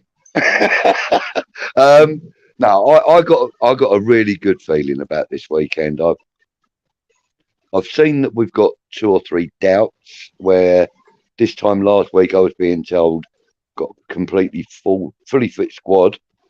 So there are 1 or 2 doubts, Aguerd being one of them, I understand. Skamaka being another. And who was the other one? Can't even remember. But, you know, we've got a reasonably fit squad. Now, if David Moyes airs his nuts a little bit and shows a bit of backbone, that's what I want to see from David Moyes this weekend. Absolutely. I want to see him show a bit of backbone and go, right, this is what I'm going to do. I'm going to play 4-3-3 or 4-4-2 or 4-2-1-2 or whatever the case may be. I want to see at least 2 people up front. I would like to see some movement out on the wings. I want to see Maxi Cornet coming in and show him what he's capable of. I want him to prove that we haven't wasted a bucket load of money on him. And to be fair, out of all of our newest acquisitions in the last year or so, I'm going to say since Kurt Zouma, because Kurt Zouma, I think, has been one of the best signings we've made in the last couple of years. Him and Aguerd. But I want to see Maxi Cornet. I want to see him do well because he's got a lovable character. He's got a really, really decent footballing brain on him. He's quick. He's nimble. He's got ability. Yeah, I would like to see him do very, very well. So, yeah, I want to see David Moyes show a bit of backbone, put out an 11 that we can all sit and go, oh, hello. And I would like to see a 3-1 win. He only asked you for a fucking prediction. Fucking go through the Bible. Get on with it. Give us your money. Yeah, I think 3-1. Nice. Like it. Positive, mate. Yeah. Danny Ings brace. I think this is the start of the change. And I'm sure Moyes is taking it on board. I'm sure of it. Because if he ain't, mate, we're doomed. But I think we're going to win. I fancy a 2-0 win, mate. I don't think we're going to concede, and I think we can do them. They're not that good. Okay. We'll be right. No, this is where it starts. This is the start of the season being safe. Yeah, it starts. Yeah, I hope you're right. I hope you're right. And then obviously on Thursday, is it? No, Wednesday, isn't it? We've got Newcastle. Is it Wednesday? Wednesday or Thursday. I better get it right because I'm going. I'm actually going to that game. I've had my tickets since August. Yeah, so. We'll turn them over as well. We'll do them and all. Well, I completely agree. I hope we do. But so we've got a busy month coming up. We've got a lot of games coming up. We've got we've got a lot of points available, and there's also points that we can lose. So we've got. As I said, let's put it this way: by the end of April, people will know who the favourites are to go down. Yeah. So this is the most important. Yeah, and month it's quite tight. It's quite tight down there Moyes right now. If he can't work it out this month, he never will. So this is the most important month of Moyes' tenure at West Ham. Yeah. And if he gets it right, mate, we'll be fine. But and the players, not just Moyes, but the players as well. They need to perform. They need to be at their best, and I think we can do it. So Mick Anderton in the chat says, "Thanks, Budgie and Kieran. 3-0 West Ham." Mark Watson in the chat says, "Love listening to you both." Well, thank you for that, Mark. Really kind of you, mate. 2-1 win. Come on, you Irons. Anyone else in the chat got a prediction? Pop it in the chat. Don't forget to like the stream, everybody, please, because that does help out as well. Yeah. And if you're not already you don't have to like us, but just like the stream. Like the stream, yeah. And obviously, if you're not already subscribed, please do. West Ham Network, we love you. We need your help. How are you, Russ? Yeah, good man. I love listening to you guys. I literally sat on the couch, listening to you guys, fumbling your way around about your headphones and Barney, and I love it. God, yeah. I love it. Brilliant. That's what we're all about. Old school, never been to school. That's what I said. Yeah, exactly. Old school. Exactly. Never been to school. never been to school. Thanks. Thanks very much, gents, as always. Oh, it's been an absolute pleasure. Hopefully we get to see a lot more of you in the channel in the coming weeks. Definitely. Yeah. Well, we're going to revamp we're going to reignite the old school section for you guys on a Wednesday, hopefully, if that slot's still open. And we'll talk about that off screen at some other point. But I know you're a busy man. Listen, Russ, you and Anton have been doing a mega job so far, guys. Honestly, I tip my hat to you. Yeah. You know, I mean, like, what, you're 15, 16 hours in now, mate. We're 2 hours past halfway. I know. Russ, so it's 14 hours in then. 14 hours, yeah. 14 yeah. We'll get but there. fair play to you, mate. Fair play to you. You're doing all right. The Red Bull's going down well, I can tell. And hopefully I'll see yourself and Mrs. Budden and young Flo on Thursday. I'll be at the stadium. Wednesday, Wednesday. Yeah. Hopefully, I need to sort that out. I'll keep an eye out for you, mate. Yeah, we'll do. Right, I'm going to let you guys go and get some sleep. All right, I'll let you do the button pushing, mate. Yeah, no worries, man. All the best, Rob. Cheers, Kieran. Talk to you later. Bye, boss. There we go. Kieran and Budgie, old school hammers. God bless them. As I said, as the boys were saying, obviously, it's imperative if you have a spare quid or whatever, and you're not going to the game, please feel free to obviously donate to the Just Giving site, which has been put in the chat for quite a bit. Now what we're going to do is let's just make sure. Yes, he's gone. Now what we're going to do is we've got the game show. We had ex WHU employee and the Babbling Irons come on and do a Russie B game show. And it was really good fun. So I hope you enjoy it. As I said, X doesn't like losing. And then after that, we'll be bringing on Alf. Alf will be doing a live grumble for a couple of hours. And then we've got the interview with Mark Phillips, the under-18 coach. And then we've got young Jake doing a takeover. And then we've got the Starting 11 show with Anton and Graham from theseanotherbrand.com. And then we've got the Southampton fans preview, which will be really cool. And then we've got Soccer Saturday. And then we're done. It will soon fly by. So let's what we'll do is we'll bring on we'll start the where is it? Let me get the right button. And we will crack on with the game show. So hope you enjoy, and off we go. Hi everybody. Hope you're enjoying the live stream so far.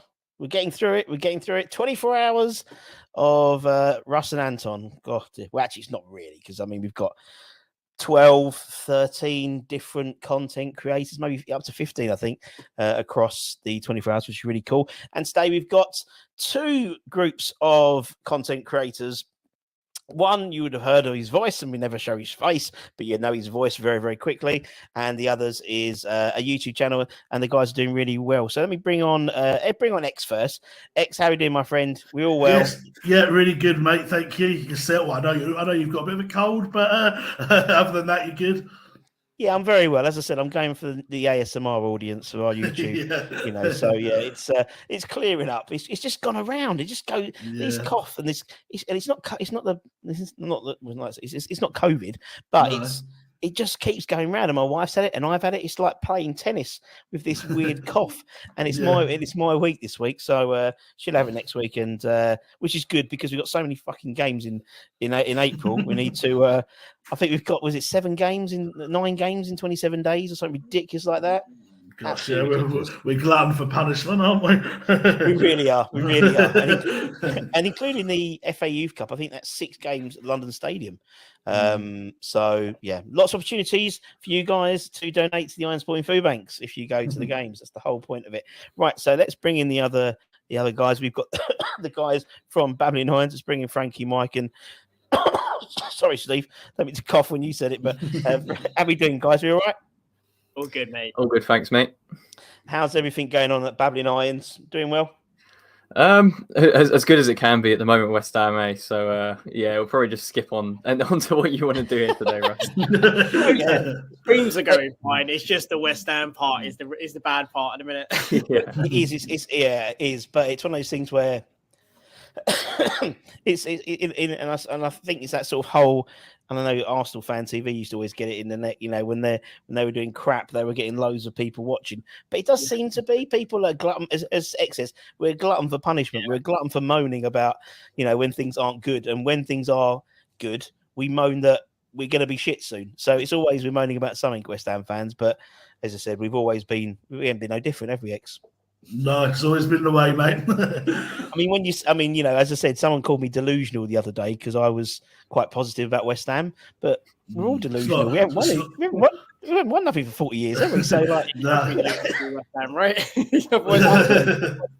You didn't believe that one day we would do something and win something. Yeah, but every season, I'll be like, "Come, mate, I see, I'm done, bloody West Ham." But come August, I'm like, "This is our year, And it gives it about 2 or 3 games in. Oh, bloody West Ham, always the same, always typical West Ham. But it's part and parcel of what we are. I mean, and look at it. We were talking to some of the guys from the 1999 FA Youth Cup side, and obviously the under 18s. I know X has put out an interview with Mark as well. On the podcast, which is free. Not charging for this one, X, are you? Not charging. No, for one, once, no one can make a 5 joke to me today. It's a free one. There you go. But obviously, it's promoting the semi-final. Obviously, the under 18s getting there for the first time since the 1999 guys. Which, when I interviewed them, was quite funny because I said, "Do you realise Declan Rice? It was the year Declan Rice was born." And they went, "Fucking hell, we are so old." And I went, "Yep, that's about right," because it was 23 years ago. So yeah, Deck was born in January that year. Anyway, so what we're going to do is, as we have done for ages, we're going to do a Rusty B game show, and we're going to do Wheel of Fortune, which is it's a bit of an advantage for the rest of you guys because X is dyslexic, so the spelling side isn't. But obviously, after last time, what was the one we did last time? And Paul Ryan. Oh yeah, no, it was it catchphrase? No, catchphrase or something like that. Yeah. No, that got a bit. No disrespect to Ryan, but they got a little bit embarrassing towards the end. It got a bit embarrassing towards the end, but bless him. This is a level playing field. It's very simple. It all makes sense when we'll go for the first one. There's 10 rounds, but where we usually have, for Wheel of Fortune, you'll have like a film title or a song title. It's West Ham players. West Ham players of young and old. The oldest one, just to help everyone out, would probably be very mid 90s onwards. So X might have a bit of an advantage on that one, but the rest I'd say are all not that in the last. Well, you probably cut from the same cloth, Mr. X. So I reckon we're about that age. Based on who you know and who I know, so that's why I think we're about the same age, or maybe a year younger. I think you're a year younger than me. Anyway, so let's bring it up. So, as I said, very, very easy. Actually, without even doing it, I'm in order. Top, bottom. Fucking hell. Oh, Jesus. It's like I've almost got. Right, so what we're going to do is we're going to spin the wheel. Don't worry about the first round. We're not going to worry about the bankrupt one. This is just one to get everyone going. But from round 2 onwards, you'll see on the wheel, when I bring the wheel down, there's a bankrupt and things like that. So you'll lose a turn, all that type. We'll do all that. Round 2. Round 1, we're just warming up. Just warm up. This is like the pre-match warm up. Something which Julian Dix never did. We're doing a pre-match warm up. Oh, sorry, he did have a warm up. He just had a Mars bar and a can of Coke. Right, so X. He got injured. Exactly, he did. He did to prove Harry wrong, didn't he? With his hamstring injury, famously. Right, so X has 700. So X can pick any consonants. For those of you watching who don't know what a consonant is, it's not A-E-I-O-U. I'm just putting it out there. So X, you've got all the blue ones at the top. What are you going to pick to start with? Let's go with a D. A D for Donald. No D. So it moves on to Frankie. We spin the wheel. And Frankie's got 500. Letter, please, Frankie. Let's go with P. P for Peter. No P for Peter. Let's go with Mike. 900. Oh, big money. Oh, let's go for a T. T for Tommy. Yep, T for Tommy. 1 T. 1 T for Tommy. So what happens is you've got two options. You can solve it with that one letter, or you can spin again. Obviously, this is the first round, but obviously when you spin again, there's a chance of getting bankrupt. But you might as well just spin again for this one, just for this round, just to get everyone warmed up. Again. I'd be If I very managed to solve it on the surprised one, if that you would be got impressive. that after one. Moyes' turn. Yeah. Don't worry about that. Right, 500. All right, let's go for an R. Let's go for an R. An R for Roger. There's 2.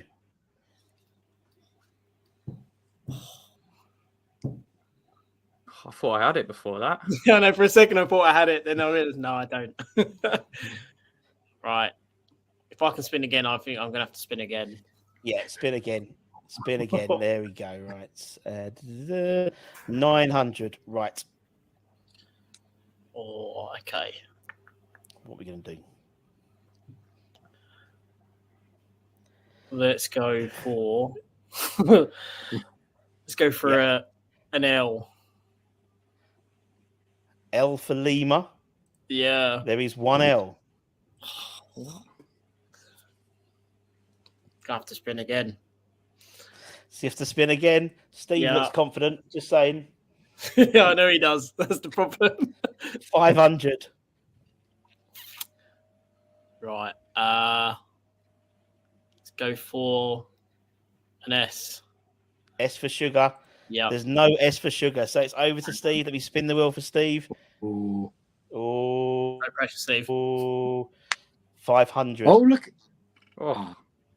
Okay. I'm going to go for F. F for Freddie. Yeah. No F for Freddie. Let me go Well, back that to was X. short-lived. So yes, obviously you didn't know that one. Then. Short confidence. 600 quid for dollars for X. Oh, mate, this is a nightmare. I can't even see the letters properly at the top. Oh, no. Right, let's go for that's it. Let's go for an N.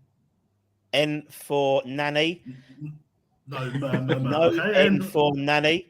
Let's go for next one for Frankie. 900. Well, I can't use the red ones now. Not yet. No. M. M for mother. Yeah. No M for mother. So we're going to go to Mike again. Let me spin the wheel. There's only a couple of letters left. Big money. Oh. Big money. Big money. Big money. Let's try the H. A H. Yeah. A H for Henry. Two. Oh. There's 2 H's. Oh. Solve it. Oh, he's got Go on, solve it. What is Tilo it? Kera. Is it Tilo Kera? Yeah, you see, that's how it goes. Right. So let's we'll start again. So what we'll do is Mike got it, so we'll do the next one on. It'll be Steve. So let's spin that wheel quickly for Steve. And so everything's to play now. All the bankrupts, lose your turns, all that type of thing. Now we've done the nice one. 500, Steve. I'm going to go for S. S for sugar. There's no S for sugar. Let's go with X. X has got 500. An R, please. R for Roger. There's 1 R for Roger. Do you want to solve it or spin again, X? No, I'll spin again. Thank you. Oh, that's clear. Oh, I'm surprised. Right, okay. Let's spin again. 900 points, X. Let's have a T, please. T for Tommy. No T for Tommy. Let's go on to Frankie.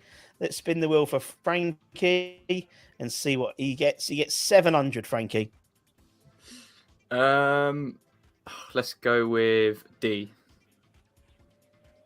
D for Derek. Don't know where his phonetic alphabet's going from. Let's go with Mike. It's got 500. Okay. Let's go for an M. M for mother. Yeah. There's one M. Okay. Definitely spin again. I definitely spin again. Yeah, I definitely spin again. Oh, 700. Just missed the bankrupt there. Okay. I will go for an L, please. L for L Lima. for Lima. Yeah. There's one. You almost don't want to get one because then you've got a pressure whether you got solve it or You're gonna have to go again. you have to Big go wheel, again. please. You have to go again. 500. Let's go for C, please. C for Colin. There's no C for Colin. Let's go with Steve. Let's spin the wheel for Steve. Da-da-da-da. Oh, just missed bankruptcy. 600.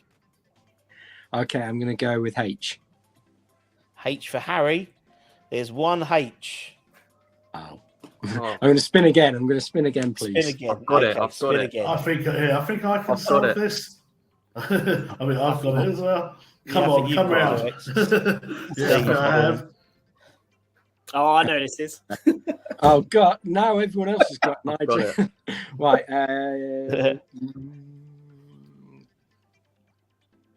I'm trying to. This is thrilling stuff, isn't it? For me, trying to puzzle through it. I'm going to have to Google how to spell him. I know who it is, but I don't know. Right, okay, I've got it. I'm going to go with N. N for November. There is an N for November. Oh, blimey. Come on, X, get a loser turn, please. Yeah, exactly. Can I spin again, please? Spin again. Steve's just hoping he misses his turn because he ain't got it. I know. Bankrupt's come through now. 700. 700. I'm going to go for F, please. F for Freddy. There's no F for Freddy. Ah, It's with good. X. Let me spin the wheel for X. Let's see what happens. Go on, Will it be X. bankruptcy? Come We on, miss just- a turn. No, it's not. It's 500. Right, can I have a V, please? You're kicking yourself V now. for Victor. There is. Oh, Do you want to solve it, or do you want to solve it, or there's one more letter which you can pick, and you can spin and try and get some more money. Oh, It's a gamble, and I like a gamble, so I'm going to spin. Come he's on. gonna spin. He's gonna spin. I like it. I like it. Sloth, you look Oh, sick. it's worked. It's worked. I know. Now he's got to remember. Oh, good. Now he's got to remember the letter. A B for Bobby, please. B for Bobby. There's one B. Let's solve X. Valorant Barami. Balon Barami Army. Yes, well done, X. Yes, love. Oh, I loved Valon. Yeah, Love great Valon. player. Top man. Top man.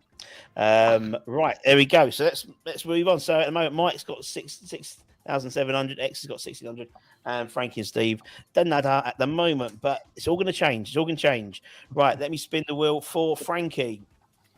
Lots of letters this one. Lots of letters this one. And he's bankrupt. Oh, Frankie. My God. Yeah. All right. Bankrupt my zero. I'm sorry, man. There we go. Bankrupt your zero. So let's go. Yeah, Babbling Bankrupt. That's your new name. Let's go with Mike now. 600 for Mike. Right. Let's go for an S, please. S. Good letter. Good letter. 2. Okay. Yeah, definitely have to spin again. Definitely have to spin again. 500 squids. Okay, let's go for T, please. T for Tommy. 1 T Yep. for Tommy. I think I've got it. I think. As soon as someone says that, it's like, damn it! Yeah, just to put the pressure on. It's like Yeah. it's mind games.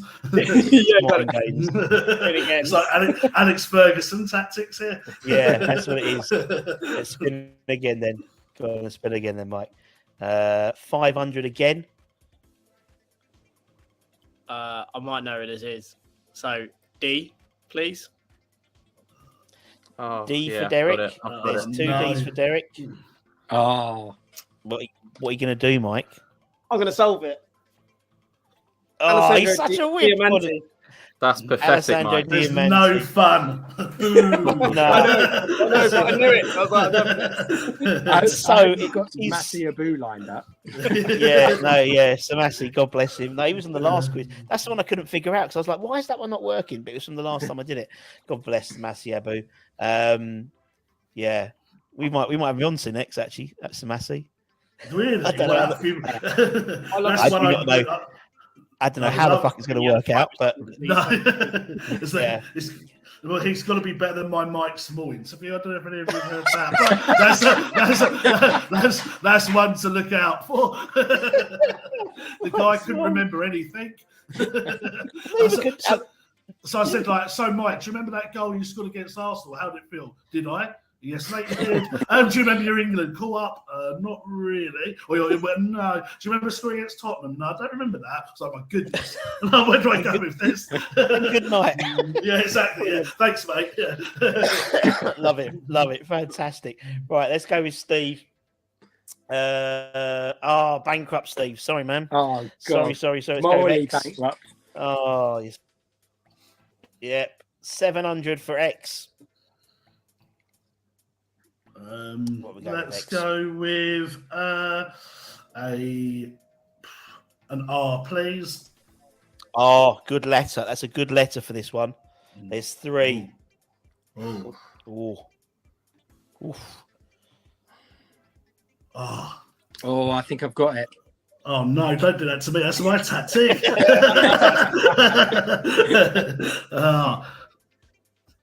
See, this is where I thought it was going to be Harry Redknapp, but that's clearly not. There's too many letters at the top. Let's go.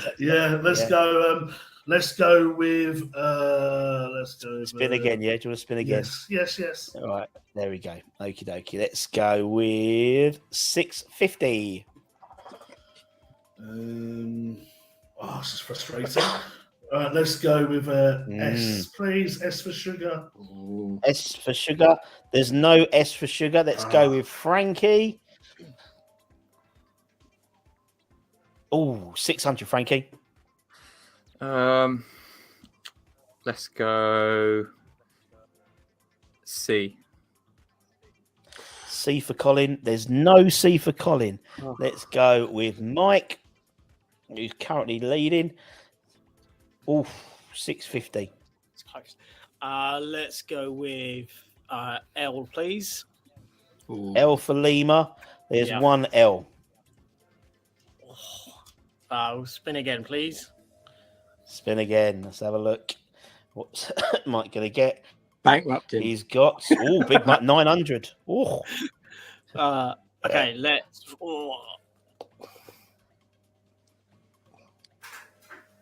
Oof. I think I know this is, but I'll play on D, please. D for Derek. There's 2 Ds. Yeah, I know this is now. I'll play it on this time. Let's spin again. Good man. Let's spin again. Good man. Let's play on. We'll go bankrupt. And Steve, you've got one. 900. You're all right. You've risked it. You're all right. Let's go H, please. H for Harry. There's 1. Yep. There's 2. Spin again. There's 2 more letters. There's 2 more letters. That's it. This is the way we like to play. Oh, 650. I'll go for a P, please. Oh, you should have gone for the other letter. Anyway, there's 1 more letter. I'm going to spin again. I'm going to just. We're going Yes. Good man. All the jeopardy. 500. And it's paid off. Yeah. So we go for an N, please. Spell it right. Yep. And then we'll solve. And you're going to solve it? Darren Randolph. Yep. Darren Randolph. You look so upset. Fair play to him. You can't see how X looks, but X is seething. That's the thing. You can't see. I don't do losing. Losing is not my cup of tea. Despite being a West Ham fan. West Ham fan, yeah. Exactly what I'm saying. Karen Randolph, the man who somehow got Alexandra pregnant. Fair play to him. Well, I know how he did that. To be fair, I can tell you if you want. when a mummy and a daddy love each other. Yeah. I've got proof. I've done it once. I've got proof. She's up there asleep. Right, let's go with Steve. Right, let's spin the wheel. Who's this one? Okay, yep. 500, Steve. Okay. I'm going to go for S. S for sugar. There's one S. Oh. Isn't it obvious? It is. Oh. I've got a feeling I might end on 0. Yeah, I'm going to spin again, please. Right, here we go. Let's spin. Oof. 600. Oh. I'm going to go for P. I think... A P for Peter. There's no P for Peter. Oh. Let's go back to X. Oh, just 600 X. A D for dog, please. D for dog. There's one D for dog. Oh, come on, brain, think. No, I can't do it on that. Spin again. Right, yeah, spin again, yeah. Yeah, spin again. Let's see what we get. Oh, 800. Let's have a. Let's have a V. I'm going to be V. Okay. V for Victor. There's no V for Victor. Stupid. Let's go to Frankie. Oh, Frankie. Oh. I'm going to give you another turn. I'm giving you another turn, Frankie. Oh. You had too many. It's for charity, mate. Right, 600. I haven't got a clue, so you didn't even need to spin. Let's go. Let's go B. A B for Bravo. No B for Bravo. Back to Mike. Let's see what Mike's got. 700s. Let's go for. Oh my god, I've got it. Lima. Oh my god. Alpha Lima. Yeah, let's give it out. One Alpha Lima. Oh, what an idiot. No, I have to spin again. Spin again. 550 randomly. Let's go for R for Robert, please. R for Robert. There is no R for Robert. Let's go with Steve. Oh, Frank, you got a little grin in Come your on, face. circle round. Come on. Oh, big money. Big money for Steve. Big money. One letter would get you a lot of money in here, I reckon. Let's watch me blow it. I've got it. No. Mind games, X. No, I have this time. I'm going to go for an N. An N, please. Oh, he's done N it. for November. Yeah. Oh, yes. Yes, I'm going to go now, for what are you going to do? What are you going to do? I'm going to go for Flynn Downs, please. Flynn Downs. He just wants some money, wants some points on the board. I want some in the bank. He's in the bank. Fair play. Well done, Flynn Downs. Flynn Downs. Next year's next year's Declan Rice replacement. 3, 4, 5, 6. In my opinion. Right, Flynn. God bless him. He lives down the road from Mark Phillips. He was telling me X. Yeah, his dad lives around the corner to Mark Phillips in Brentwood. Yeah, he went to Brentwood. He went to Brentwood private school, as did Elliot Lee, George Dobson, Glenn Roder's children. There's got quite a big Frank Lampard. It's quite a good school for ex-West Ham players. It is. Yeah. I love all that stuff. Yeah, that's the trouble. Is because like where we, as I said, it's like he got like today. I was at the co-op and Alvin was getting petrol in his car. And it always feels it's just weird when you see people like that in normal life. Do you know what I mean? And it's like, oh, he's got nowhere. We don't care. Review Russ, fair play. And he turns around and goes, so neither of you, mate, shut up. I'm so fat like you, mate. Right, let's start with X because Steve got that last one. Let's spin the wheel. 550. Can I have L, please? L for Lima. There's one L for Lima. Isn't it obvious who it is? Yeah. I think you might have to spin again, X. I'll be honest. Yeah. Especially with my spellings. Right. Bankrupt, you see. Bankrupt, told you. I haven't lost all my money, have I? No, you've just lost this round. Don't worry, X. Okay, that's all right. Don't worry. Gosh, I was going to say. I'm being nice. I'm being generous. Okay. Let's move on to Frankie. Frankie! What's going on? Bankrupt as well. No. Don't give me another turn. I'm not now. You've had your chance. Let's go with Mike. 600. All right. Let's go for N, please. N for November. There's one N. Yeah, let's do it again, please. Let's spin again. Yeah, let's spin again. Frankie's like the Icelandic owners, isn't he? Just bankrupts all the time. He is. Just so unlucky. Really nice, big aspirations, and then it all goes wrong. Yeah. Or just whether shirt sponsor we had on our shirt for that period. We just had to keep putting those horrible patches over it. Yeah. The XL Holidays one. Yeah. Yeah, and someone, do you know what would be a good idea? Let's just cut the old shirt and just put the old shirt over it, because that won't make a difference when people start sweating and it looks even worse. And when there was the one where they squeezed the SBO bet to like someone had gone onto paint and just like squeezed it into it's like from a rectangle to ridiculous. It's so West Ham, isn't it? It's just that is another classic example. I quite liked it when they decided, right, let's not bother with putting anything on there and just have like the team the player's number on the front. I think it reminds me of Di Michele. He used to have 32, didn't he? I think, and he used to like that. Anyway, Mike, sorry, $2.5 grand. Wow. Let's go for S, please. S. There's no S. Let's go with Steve. Is it Mike next? Steve. Yeah, Steve's 800. Oh. Come on, Steve. Oh, can I get myself an R, please? An R for Roger. There's one R for Roger. I've been Rogered. Can I have another spin, please? Yeah, I think let's do that. Let's see what we get. Oh, you lose a turn.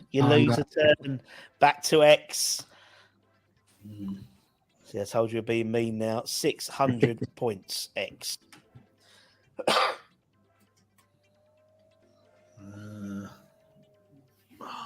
Let's have a B for Bob, please. No B for Bob. Come on, Frankie. This is the one. 500. That's it. Come on. Let's go with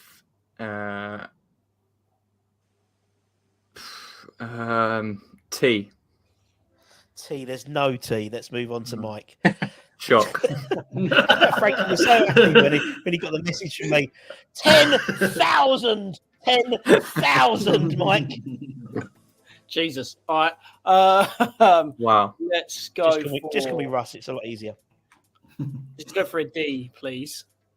A D? D, you said? Oh. There's only two of the fuckers. I've got it. Definitely have now. I still can't get it. Took us about 8 months to interview this guy. Bitter. His name's ingrained on my brain. We got him eventually. But yeah, I'm trying to get him actually. He's a nightmare. Yeah, we'll talk about what he's doing at the moment. So, yeah. He's open for the Southampton game. Go on, Mike. Yes, go for boys, an M, please. An M for November. There is no M for November. It's with Steve now. Oh. Maybe we don't get this, Steve. 600, Steve. I was expecting a bankrupt, if I'm being honest with you. Can I have a H, please? A H. There's no H. Let's go with X. X got it. 650 X.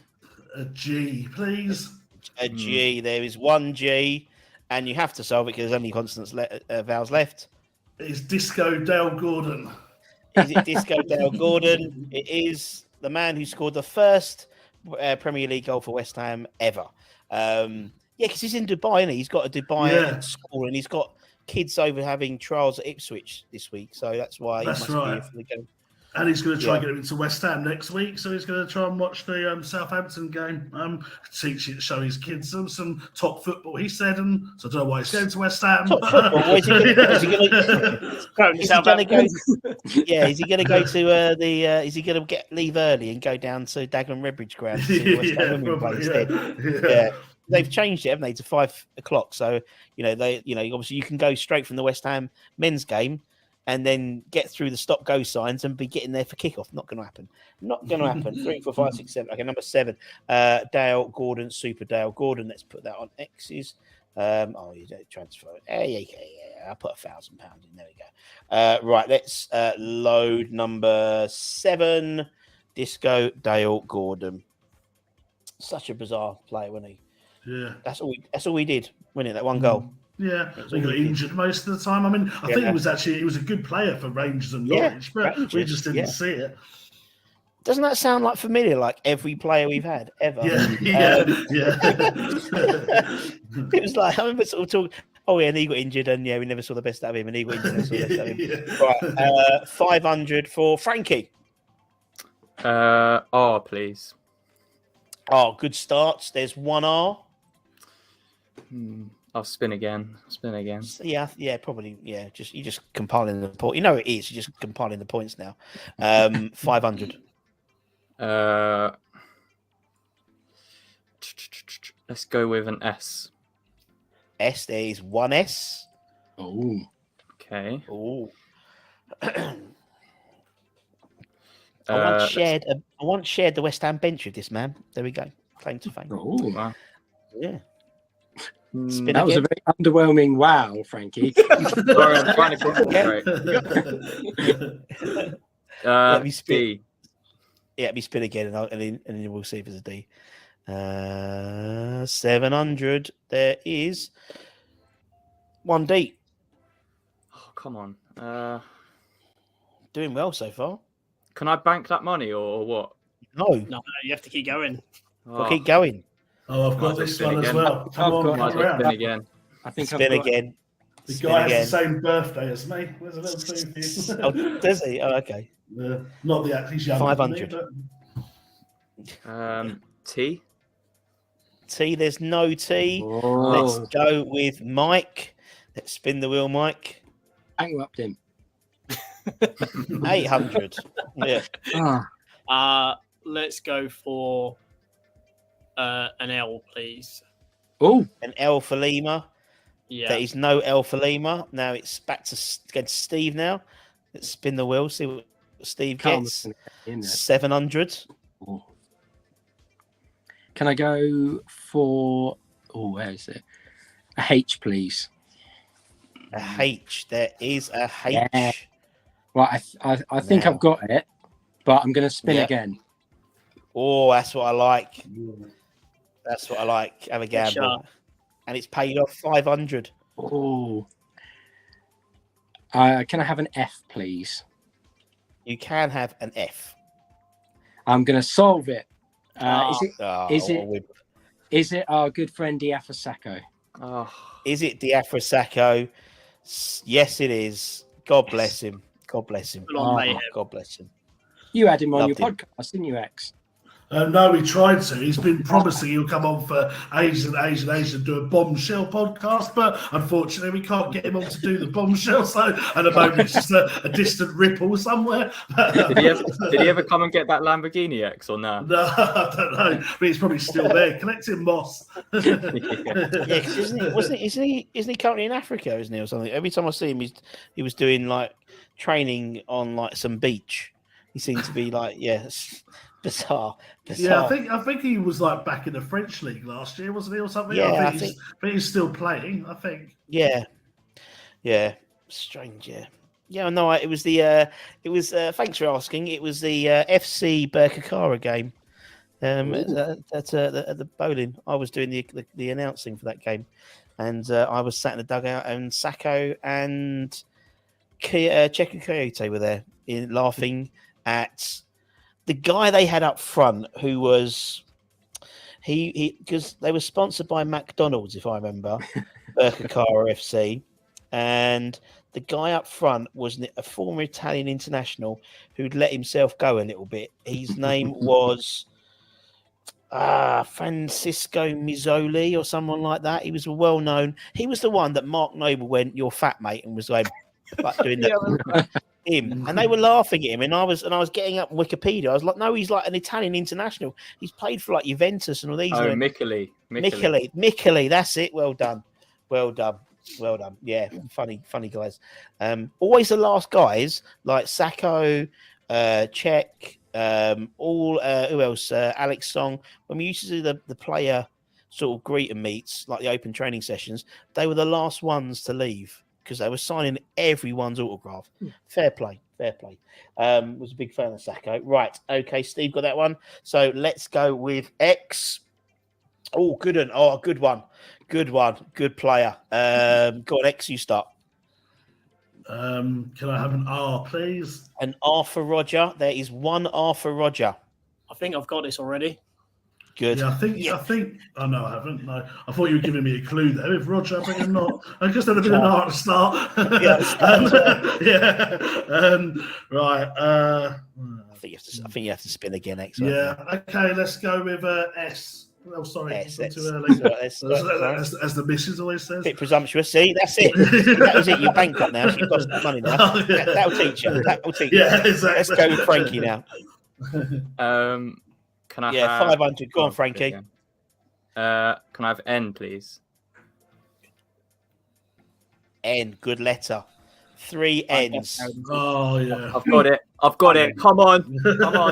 Right. Spin me. What are you going to do? Spin me again. Oh, he's gone for it. He's going for it. Come on. Bankrupt. I'm not playing. Yeah, I'm playing. I'm not coming back on it, right? No, it was the most. It's all shit. Every I year. actually know this.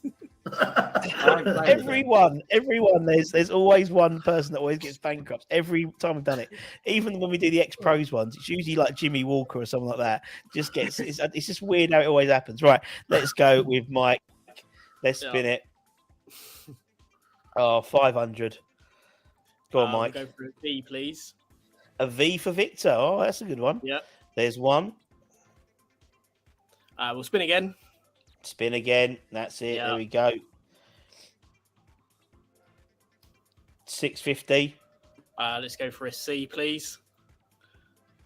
A C for Colin. Yeah. There we go. We'll spin again, please. Spin again. Give him another I'm adding the money. Oh, 650. Yeah. We go for an L, please. An L. I think that is it on the board now. Yeah, that's it on the board. Sorry, Who also is it? it's Enna Valencia. You've got to know it's Enna Valencia, because that's what Martin always used to fucking say. Enna Valencia. There we go. Well done, Enna Valencia. God, one of our fantastic World Cup buys. Well, you know what, Winston Reid, but you know, Enna Valencia, bless him. He was. I think it was in the January transfer window. Barcelona was sniffing around for him as a cheap.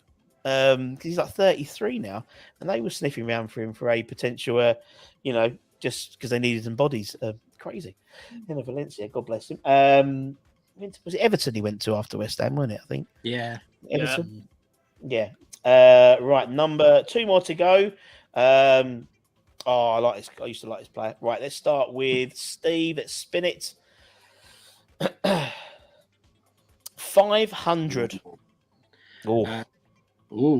Can I go for an N, please? N. There is one N. Oh. Can I spin again, please? Yeah, I think so. Yeah, very good idea. 600 points. Can I go with an R, please? An R for Roger. There's no R for Roger. Let's move on to X. 700 points for X. Can I have a S, please? S. There is one S. Oh, I've got it. Come on. What? No, that puts pressure on me now. Yeah. The mind game. Yeah, I know. Oh. It's got, come on, what names begin with S? I think you have to spin No, again. I'm going to have to spin. I am. Yeah, spin. Gonna have to spin. Gonna have to spin, my friend. Oh, look how close that is. 650. Just him. Can I have a T, please?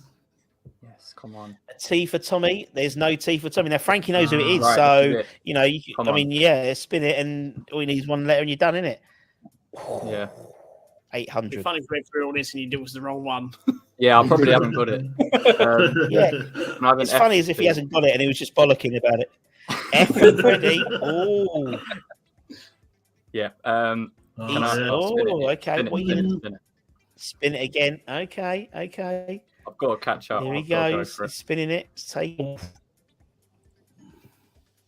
Can I have a G, please? Can he spell? A G. You can, G. There we go. Oh. Spin again. You just got it, Steve. Spin again. Steve's got it now. 700. An H, please. He's spelling it out in his head. H for Harry. 1 H. I think there's one more letter on there if you want to do it. One more spin. letter. Oh, he's going for it. Let's see what happens. I can't blank. Fair play. Oh, fucking Oh hell. my God. Jesus, that was close. That was close. That was so close. Right, go on L, then. please. Go on then, Frankie. An L for Lima. There we go. And who is it? Sofiane Feghouli. Sofiane Feghouli. I love Sofiane Feghouli. Yeah. He should have. He was a good He was player a on his good day. player. He was a good player. I'm a big fan of his. Right. So last round. Last round is double points. So everything. Obviously, I haven't done it on the PowerPoint, but it's double points last round.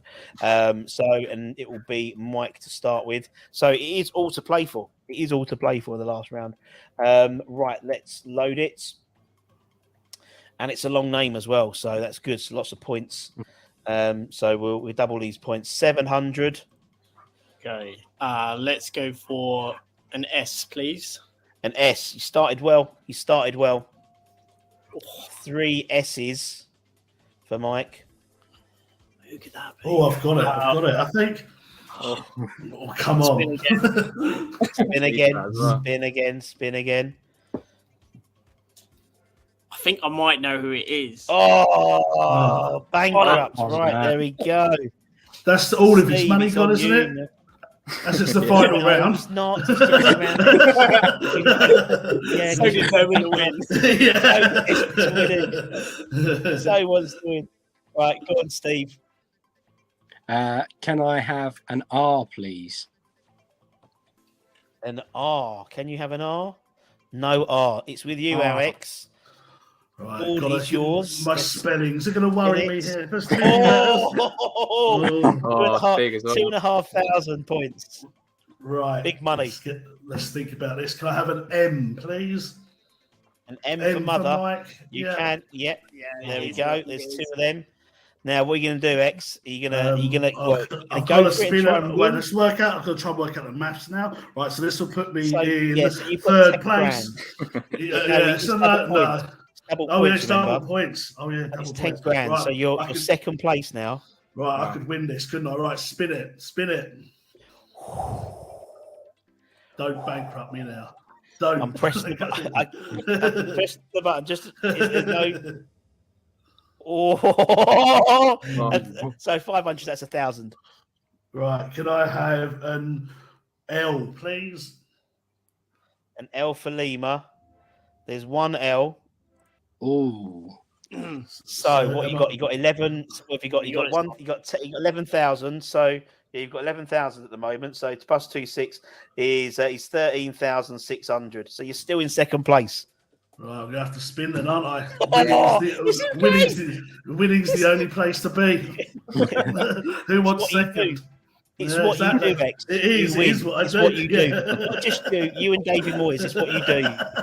And right, David Walker. Don't leave him out. Of course, yeah, of course. 600 X. Right, can I have a B for Bertie, please? B for Bertie.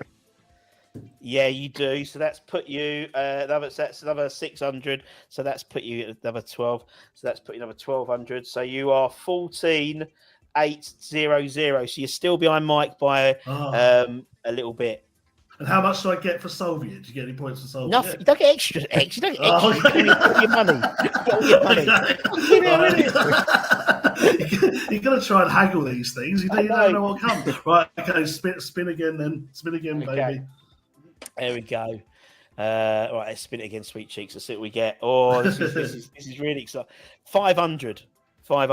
So if you get one, because you're still about 1,600 points behind, I think, something like that. Oh, this is. Oh, jeez, didn't think I was gonna have to do some maths. Fucking hell, Jesus. You're 1,600 points behind. Right, let's go for a T then, please. A T. So that's right. So yep. So you're now 14. You got 15,800. So you're 600. 600 points behind. So you're gonna have to spin. Yeah, let's go for it. Come on, the wheel. Oh, the suspense is unbelievable. The suspense is unbelievable. This is like the under 18 semi. Oh, Jesus, that was close. Oh, storming it. That's close. Right. So if you get the right answer, if you get it, you've won it. Right. Can I have a C for Charlie, please? A C for Charlie. Yes, you do. Oh. That's it. And you're going to solve it. Yeah, and it's Sebastian Schemmel. Sebastian Schemmel. Eyes. Very good. There we go. It's 18.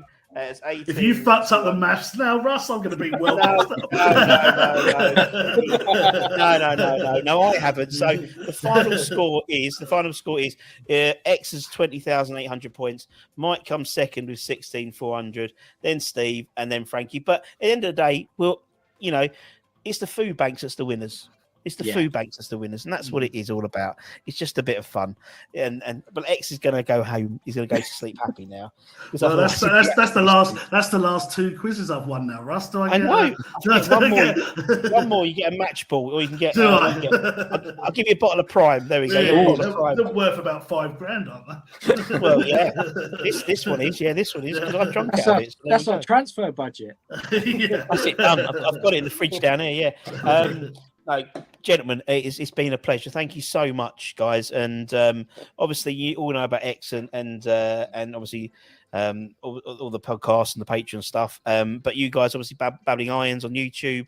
Check them out. Obviously, you try and do daily shows, don't you? You do live debate shows and all that type of stuff. Thanks, guys. It's been really, really fun. I've really, really enjoyed this. I always enjoy these quiz nights, but it's good to get some new blood in here. And X likes some new blood who can defeat.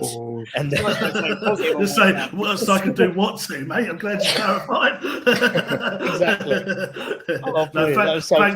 Thanks for organising, Russ. It's it's brilliant. Yeah. What you and the guys do for the Foodbanks, top work, mate. Top work. No, it's good. It's good. Thank you so much, guys, and enjoy the rest of the live stream, everybody. And we'll see you soon. Take care.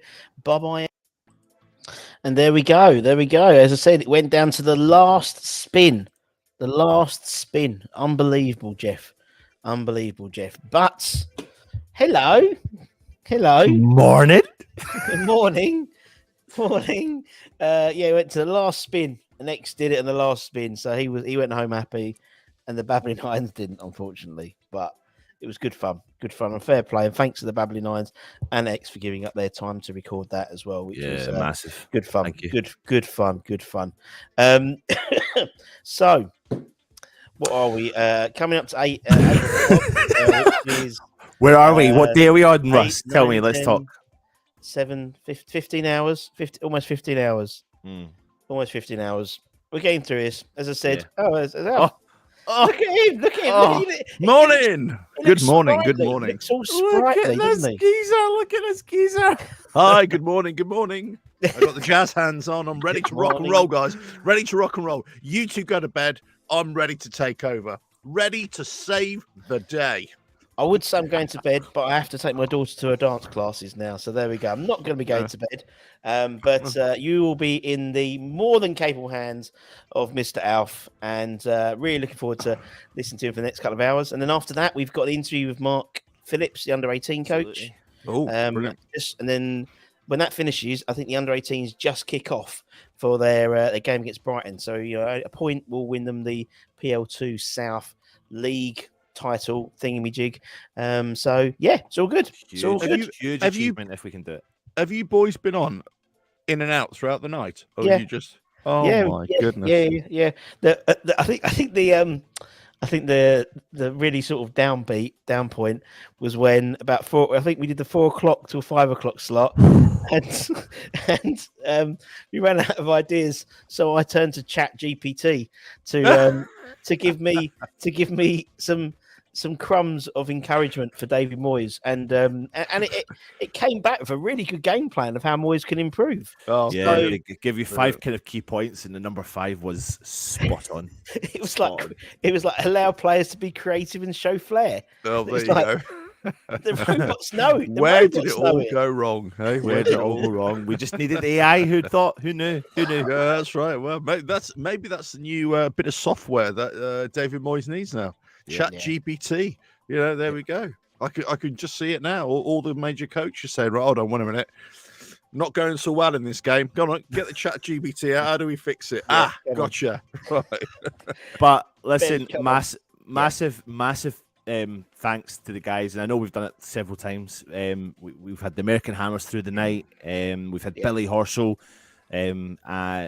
obviously the famous golfer. It was amazing having him on. Terry's been on through the night. You've had Budgie and Kieran doing the old school hammers. It was really great to see, and I appreciate that. That's a hard slog that time, but it was just good to see them two back in a good old chin wag. And we're all here for one reason only, was to raise awareness for the guys at Ryan supporting Foodbanks. Bring a quid, #Bring Quid campaign, where if you are coming to the football match during the month of April, please dig deep, even if it's 50p or just £1, simply £1, put that into the bucket. And if you can't do that and you're not going to any of the games, there is a link there where you can click the link. Yes, earlier on this evening, we were streaming for a solid 8 hours, and Nick from Claret and Booze decided to end the stream by accident. And we very quickly stared at each other, me and Russ, for about 10-20 seconds after still talking. And I went, Russ, this stream is gone. And he went, oh my God. So he went away, quickly set up a new stream, and we went live for what we would call part two. Part two. So we're still on the rhythm of doing it. Live show 2.0. Exactly. 2.0. Yeah. So we're all handing it over to the capable hands of Mr. Alf, Revelator Alf. Yeah, I'm awake. A good old grumble. I am awake. Now listen, before you go, I noticed we've been having a few fun and games this morning. But look, are you a 70s child? Yeah, you look. Yeah, we're not. But I know what you mean. I need my little teddy bear.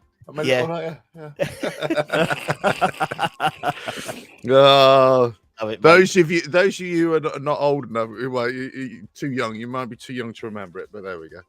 Yeah. Somebody needs to pull up the picture and say the little girl. That was the ITV card, the ITV test card. Back in the day when TV switched off at a certain point in the afternoon or a certain point in the evening, and then late at night, and then all of a sudden you just have this picture of this little girl in front of a board like that, blackboard. Test card. Brilliant. But there we go. All right, man. I'll leave you to it. Right. Anyway, enjoy, Alf. And with that, on that bombshell. And on that bombshell. We've got 2 hours of this. Anyway. Right.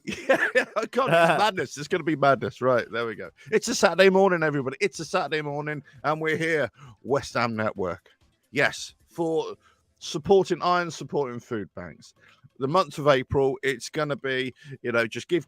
Every time you go to a game, there's going to be buckets. You just put money in, and it's going to be helping food banks, and especially in these times, where people are feeling the crunch, rising costs everywhere.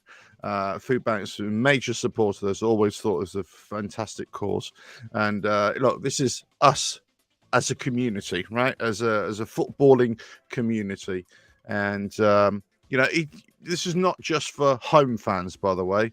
Any away fans that are coming to our stadium, please, dig deep and put money in as well, because it's all for a good cause. But as I say, really, us as we're a West Ham channel. We're a collective of West Ham channels who've come together tonight to support this cause, to kickstart it, as it were. So it's been a grand old effort so far. I mean, they've been going since 5 o'clock last night. I joined Russ right at the very start with Holly as well, right at the very start, just to figure out how all this was going to work out. But I left it all in their amazing hands. They've gone on through the night, and what a marathon it's been. But look, you've got me for the next 2 hours, and I thought, crikey. Let us know where you are. Let us know what you're up to, if you're still awake. If people are just waking up, let us know what you're doing. I'm going to try and get into the comments as and where. There we go. Look, Alf looks like a typical DJ. That's right. Well, is that a good thing or a bad thing? I think I'd like to say I'm a good DJ. Good DJ. Listen, today's show.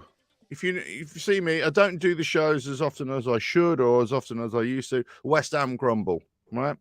There's a lot to be moaning about. There's a lot to be concerned about. But I want to know, when was it during your West Ham supporting life, as it were, when was it that you started to have doubts? When was it that you started to realize that actually this club that I've started supporting, it's not all fun and games? There's something not quite right. And then you have a lifetime of misery. Now, I'll give you an example. Right? When I took my lad to the football for the first time, he wasn't really into football for the longest time as a kid, and then just like a light switch, it suddenly came on, and he was interested. So I took him along to a game, and the typical, we say, "Oh, Dad can have a kit" and all that, and I was just like, "All right, let's play the tactical card here." Okay, if I buy him a kit, then I said to him, "Okay, hold on a minute, son. If I buy this for you, you got to make a commitment right now." This is, and I can't remember how old he was, 10 years old, 11 years old. I said, you got to make a commitment right now, but just be prepared for a lifetime of suffering, a lifetime of pain and suffering and disappointment. So he bought into it, and bless him, he's, just as ardent as I am. But for me, I don't suppose you can see that screen back there, but I had to put it on that screen because I wasn't sure if I could do it on here. But I'm not going to play it due to copyright issues and all that. But it was the 1981 League Cup final. And it's when us, as West Ham United, we played Liverpool. Now, the backdrop to this is that Steve, you're about the same age as me. No, you've been a fan for 52 years. I thought you were.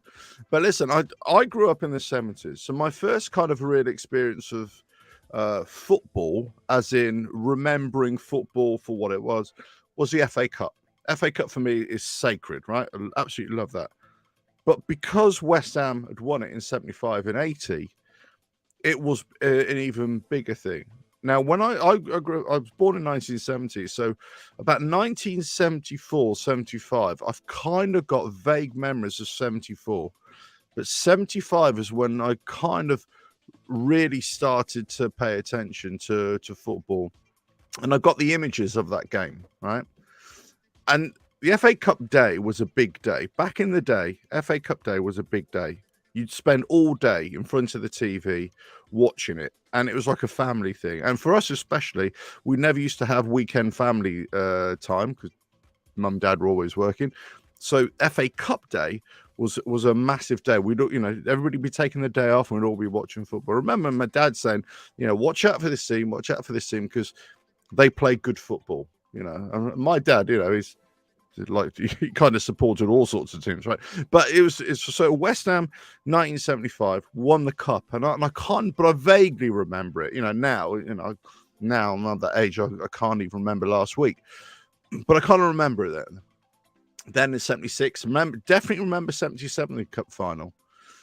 Then 78, interestingly enough, I can't really remember the Ipswich Town cup final. 79, Man United, Arsenal, definitely remember that one. Then obviously, 1980, it's kind of lodged in the brain, exactly what happened almost minute by minute of that game.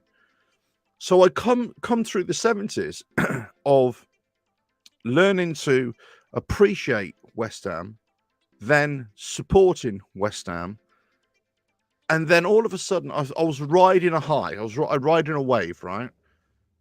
And then all of a sudden it got to 1981, and I thought, hello, we're in another cup final here. It's a League Cup final. It's against Liverpool. Well, let's face it, we're the top team of the time. They're winning everything pretty much. And then we went up there. We drew against them in the final at Wembley. Replay, and we lost 2-1. And it was that disappointment. It was that gut-wrenching kind of, Then we were kicked. Well, we weren't banned from Europe, but lots of teams were being banned from Europe at the time. I think soon after. So I can't remember if it was in 1980. We qualified for Europe on the back of Liverpool winning, but they also won the league, I believe. But we weren't allowed to play. Or was it, I think the same season we had European games, but we had to play them behind closed doors. Some historian out there, let us know. But it was at that point, 1981 League Cup final, that did it for me. So fast forward now, all the years that we've had. Yeah, we've had the odd season here and there. 85, 86, of course. 2006 Cup final, another major disappointment.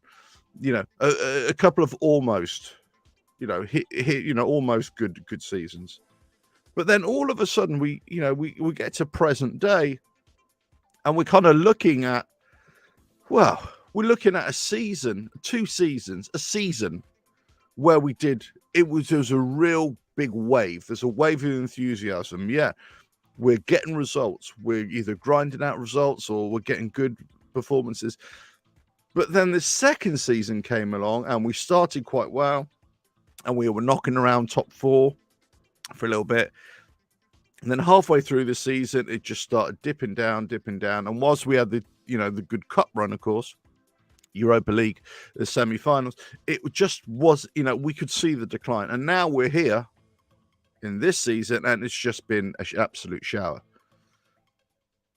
So for many younger supporters, and this is what I would always say, we've had a whole lifetime of this. We've had a whole lifetime of sort of disappointment. So I just wonder how long can you go back? You can go back to a point in your West Ham supporting life, and the penny drops. The penny drops, and you think, we're not a Liverpool, we're not a Man United, we're not going to be having Man City right now. Okay.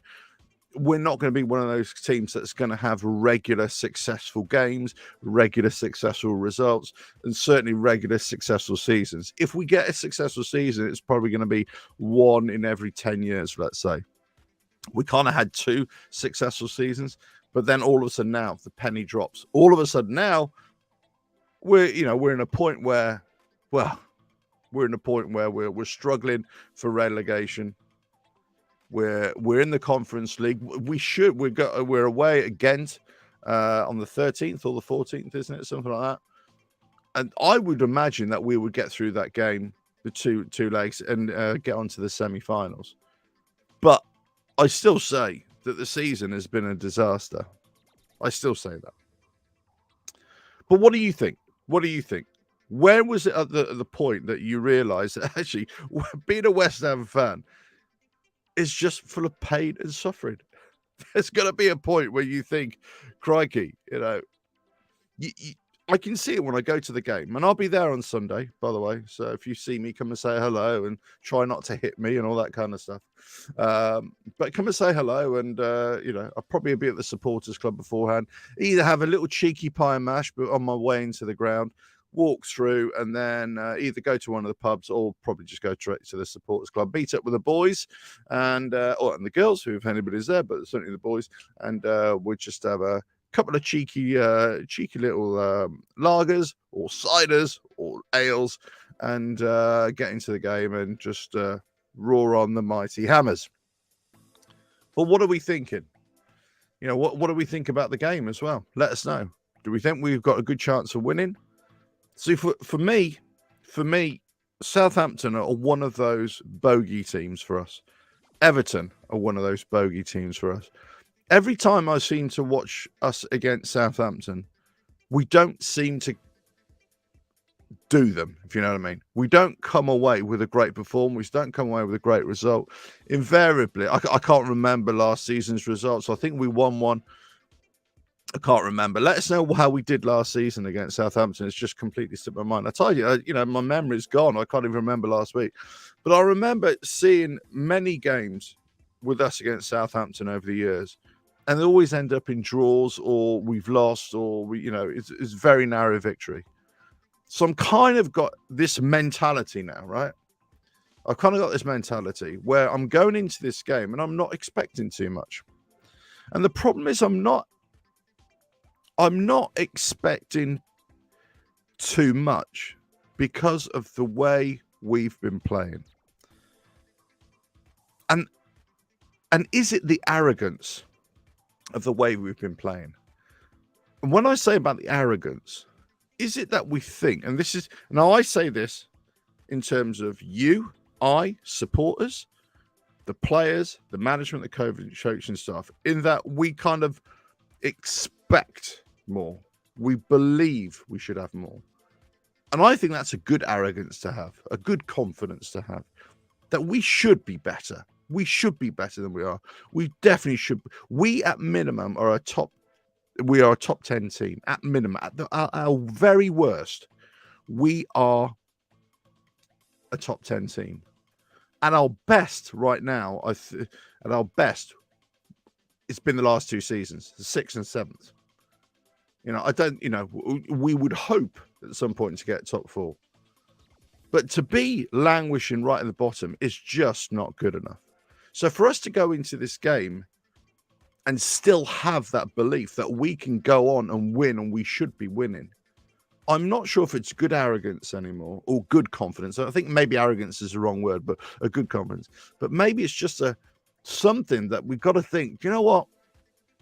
Hey, we've got to face up to facts.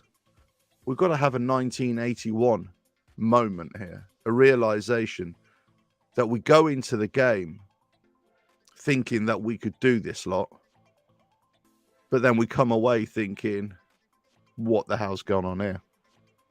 Let us know. Let us know what you think here. I'm going to get into some of the comments as well. There we go. Peter from Chelmsford. Just like the old days. Again, fighting relegation was obvious. We were struggling in early games of the season. Yeah, I agree. But then again, we've had other seasons where we've started pretty poorly, relatively so, and then we kind of found our feet and found our way. And a couple of seasons we've started really well. I remember seasons where we've started really well, and then we've fallen off the cliff. A few games down. So I've never been that concerned about how we start, or whether it's good or bad. I think 10 games in, 15 games in, then you've got a really good idea of how we're playing. But you're right. You're absolutely right. We didn't start very well. Cyber Leader, WHFC. Saints are going for the win for them. Watched this on the Saints. Well, look, I think you'd be crazy not to think that any of the teams would be going for a win. Every team's got to go for it. I think it'd be absolute a catastrophe if we lose. Catastrophe. And I think it will just play into the narrative of what we feel about David Moyes. You've got to say, especially with all the latest drama going on. Steve here, going for a 3-1 win, Alf. Lose and we deserve to go down. Well, here's the thing. I'm with you. I think if we lose, if we draw, it isn't good enough for me. If we lose, I think, we do deserve to go down. We lost 2-3 at home on Boxing Day. That's right. Yeah, you see, we don't have a good time against Southampton. So I've seen quite a few times where we're just, when it's not that great. And I've got some background noise here. Let me just. Nope, don't know what's going. I've got some background noise going on. Let me just. But we don't do that great. And I'm not sure why. I'm not sure why it is against Southampton or teams like that. And I say maybe there's this arrogance, this expectation from us as fans, but also from the coaching staff and the players that we should do well. Let's face it, we do have on paper. I hate that term sometimes, but on paper we've got decent players, right? We've got internationals. In the international break here, what do we have? 8, 9, 10 players out on international duty. We're not talking about a team now who's only got maybe 1, or 2 internationals, and the rest are made up of, the rest of our squad is made up of kids or almost beans, English players or homegrown players, or Scottish or Welsh or Irish players like back in the day, right? No, we are a fully international integrated team now, squad. Our academy is full of international players. The under-23s are international players. And look, there's no problem with that. I think it's great. You attract the best talent from wherever you are. But is it working? Is it working with the manager that we have, the coaching staff that we have? Are the players performing as they should? Well, I think, you could throw mud at everybody at this stage. You could definitely throw mud at everybody. But, we've got to come back to what we as fans see on a regular basis, right? I remember when Moyes first took over, there's lots of fans saying how bad it was. And I wasn't impressed, I've got to say. I wasn't impressed. But at the end of this first stint, this first period, when he kept us up, because we were in such a terrible place. We're such a terrible place at that time. When he first took over, he got the job done. So many of us fans were thinking, do you know what? He got the job done. He did what it was. He had limited resources, or he was only able to play with the resources that he had. He kind of steadied the ship. His thing was, he was saying, "Oh, we've got to stop shipping goals and all that sort of stuff." Yeah, okay, look, and he made us work harder, and he got us running and all that sort of stuff, and all the things that we could identify. We were letting goals. We can't really playing very well, and we were playing, without energy, without a fight. He kind of sorted all that out. So many of us were thinking, do you know what? Give him another go. Let him carry on and see what happens, right? But no, we changed. We went for Pellegrini. That was a total disaster. But why was it a disaster? Okay, that's another question. But then, obviously, that fell away. Then we've got Moyes back in again. Steadied the ship.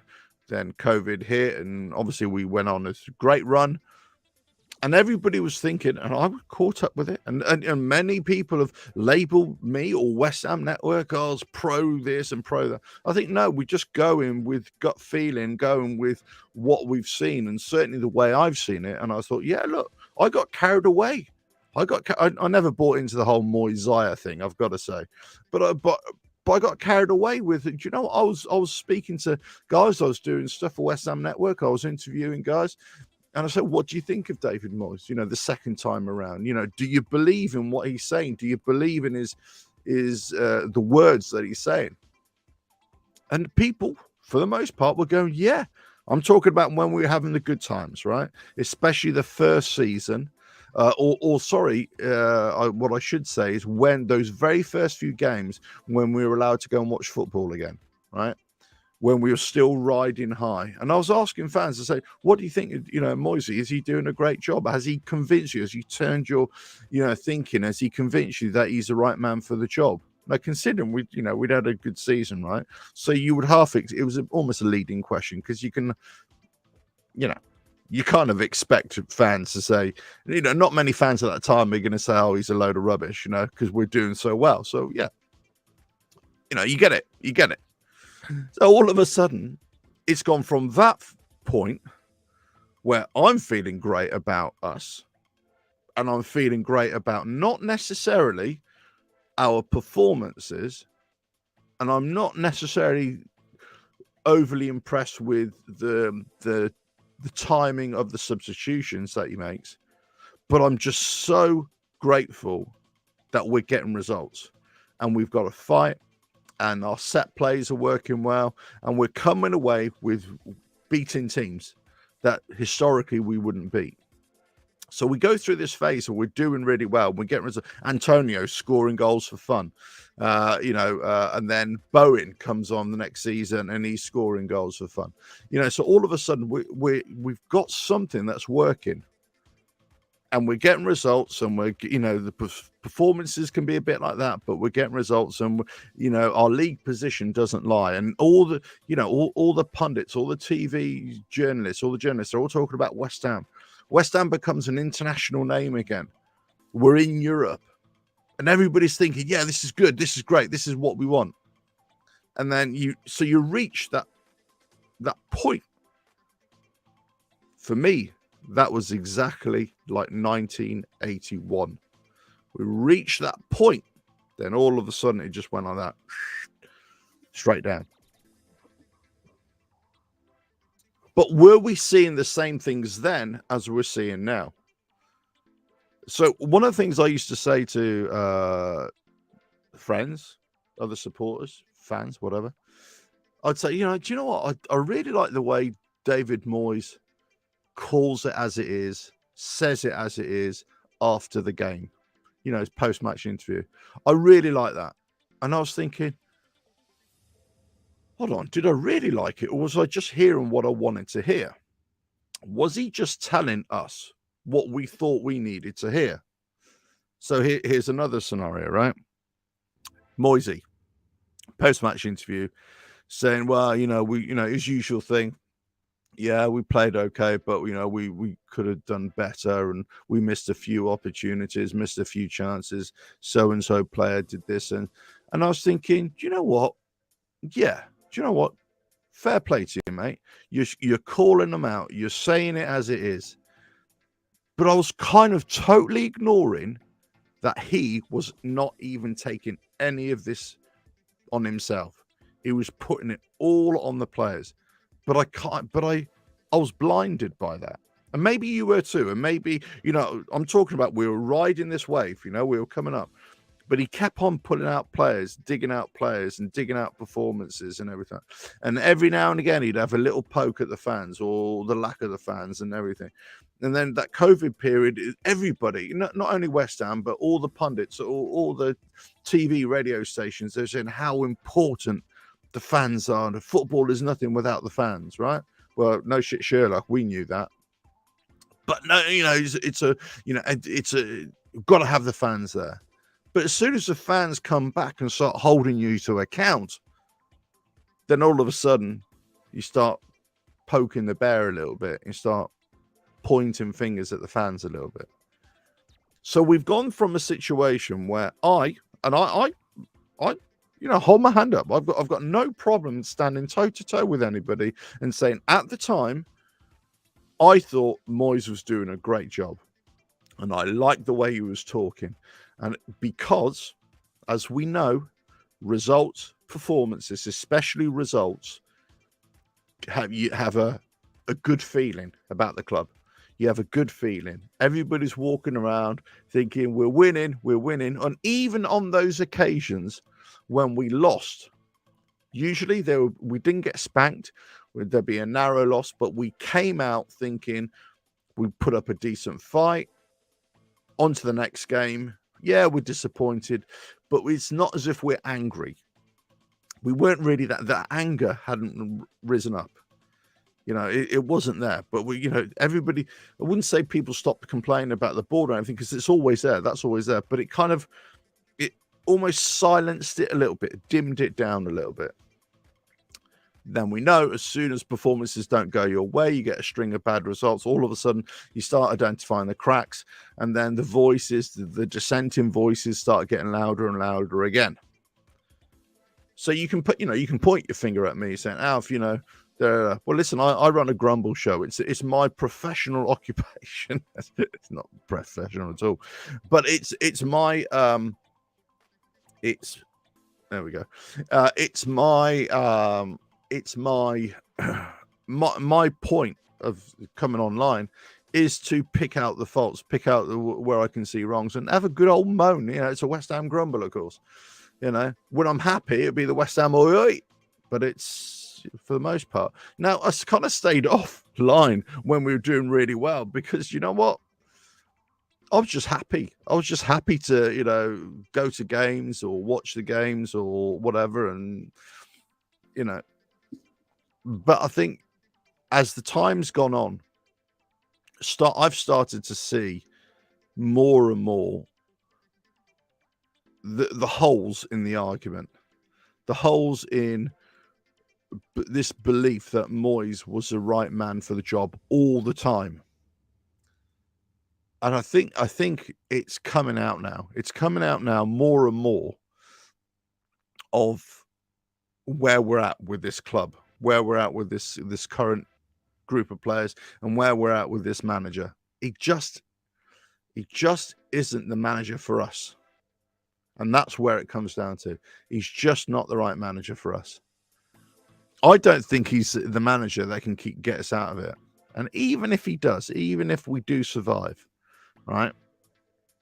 I'm hoping that we will. And I you know, part of me thinks he will survive. You know, we will survive. You know, but if he does survive, then that's just not good enough, is it? It's just not good enough. For a manager who claims to be this and that, and you know, is always going on about coaching and all the UEFA and the Red Bull model and all this sort of nonsense, right? Time and time again, you see him in games where it's just not effective.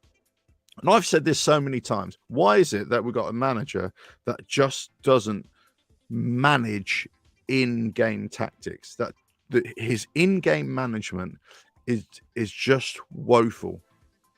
You see other managers all the time, you know, for better or for worse, they are trying to, you know, be the puppet master. And that's what a manager is, right? During the game, you're the puppet master. You're trying to send out ideas. You're trying to fine tune little bits here and there. You're trying to be the one who's observing the whole game, because as a player, you're immersed in the game. So you don't necessarily see what other people are seeing. That's why us as fans, we've got a unique view of it, of the game. We can see where things are on off the board. No, I'm, you know, where I stand or sit, officially sit, but nobody sits where I am, and we all stand. You know, I'm calling out moves. I'm calling out plays. I'm calling out, look, pass, you know, Ings is open, Antonio's open, Benny's there, you know, Bowen's there, you know, whoever, whatever player, Fornals, whatever. We're calling out plays. You know, the ball is still in the keeper's hands. It's still in Fab's hands or Ariola's hands. But I'm saying, no, look, he's open there. Go that way, go that way. I'm not alone here. There's loads of fans, I'm sure, who could see the big picture. So that's what you want as a manager, to see the big picture, because as a player, you might not identify it, right? So you're willing them to try and see the big picture. But then when he doesn't see the big picture and we're struggling in a game or doing really, really poorly, and we're not going for the win, especially at home, where you think you've got a team here that you could actually take more convincingly that you do in the past, even when you win or when we're losing or struggling, and you're not going for it. And it's this kind of, he's not willing to go against his own philosophy. He's not willing to open up his mind to new ideas. This is certainly what I feel as well. And, you know, this season, as I say, it's been a 1981 for me. It's been a realization that, yeah, we're definitely not where we should be. That's for sure. We definitely have been having players that have been underperforming. Yeah. But it's almost like the shoulders of, that we've sunk in ourselves. The shoulders have come down and, the chests have, deflated. And we're kind of, you could already see that this is happening. Everybody's kind of feeling a little bit low and everything like that. And this is not just the players, right? The fans as well. And that's why the dissenting voices come up. And that's why you got the people like, like Savai or every other YouTube channel or every other podcast is, giving their, 2 pennies worth. So here's the question then. Why hasn't Moyes changed? Why hasn't he changed? Why hasn't he done something to rectify this? I don't know. I mean, I don't know what the reason is. I can't see into the man's mind. He should. Nobody is immune from radio pundits, TV pundits, commentary, newspapers, online, giving our opinions, right? Now, he may not watch any of this stuff, but guaranteed somebody else is. Somebody else is. Somebody else within the framework of the club, right? Somebody else is watching this or reading the papers or whatever, and they're starting to see what everybody else is seeing. They're starting to identify what everybody else is identifying. Oh, let's get into. I mean, I could go on for hours and hours talking about this. E. Davis, too many obvious problems that he just refuses to fix. Simple stuff. It's baffling. I agree. You look at a game, right? Thanks for that comment. You look at that game. You look at this season and the games that he's failed to act, and the players. Yes, it's the same old thing, isn't it? Oh, the players cross the white line and all that sort of stuff. But that's the whole point of a manager. You send your players out with a game plan. And it's whether whether the players have bought into this game plan. And I just don't think they have. We've got another scenario. Another fact is that we got a whole host of new players that were bought in on the back of 2 decent seasons. But they've suddenly realized, they've come in and thought, hold on a minute. This manager is not enabling us to play the way that we're used to playing, that we've always played, that we want to play. It's not our expressive kind of game. Then all of a sudden you have injuries, you have lack of confidence, lack of motivation. But those players going across the white line, yes, it's down to them. But the manager is still the puppet master. He's the one who's to be able, and with his coaching staff, who's supposed to be that other level of, overview, should be able to go to the manager and say, hey, look, we need to do this and need to do that. He should be listening to them, or there should be a conversation, but he should be looking at the game and saying, what the hell is going on? This isn't quite right. But if he's so steadfast and he's thinking that his tactic is working, the game plan is working, and he can't identify when it's not working, then there's a big problem. Or if he can't identify when we've got teams in front of us that actually we should be doing a lot better against, he needs to tweak it. And this is what we're talking about. The subs. It's all about tweaking, isn't it? So why isn't he doing it? What happens? What 2 up, 2 down? Whatever happens with Moyes, he's had a few quid from us. Well, yeah, absolutely. There we go. That long losing run pre-Christmas is what will send us down. Well, the whole season will send us down. Here's Steve. Look, here we go. How Souček gets in the first team is totally beyond me. He offers nothing, only scored 1 this season. He should be dropped, in my opinion. But how is he being played? And it's not just one player at the end of the day. Why was Souček successful in the previous season, especially that first season? Last season he wasn't that successful either. First season he was, because we were really focusing on set plays, and he was playing in it. He was allowed to get forward a lot more. Yeah. This is what, you know. Richard Stevens, interesting one. Our squad was overworked last season, and the bond they had, saw them through. Asking fresh players to come in and fit in straight away was a big ask. I totally agree. One big striker would have changed this season for us. Yeah, I agree. Yeah, I definitely agree that we had a lot of players that have come in that just either underperformed, not been able to fit in well, injuries, left, right, and centre.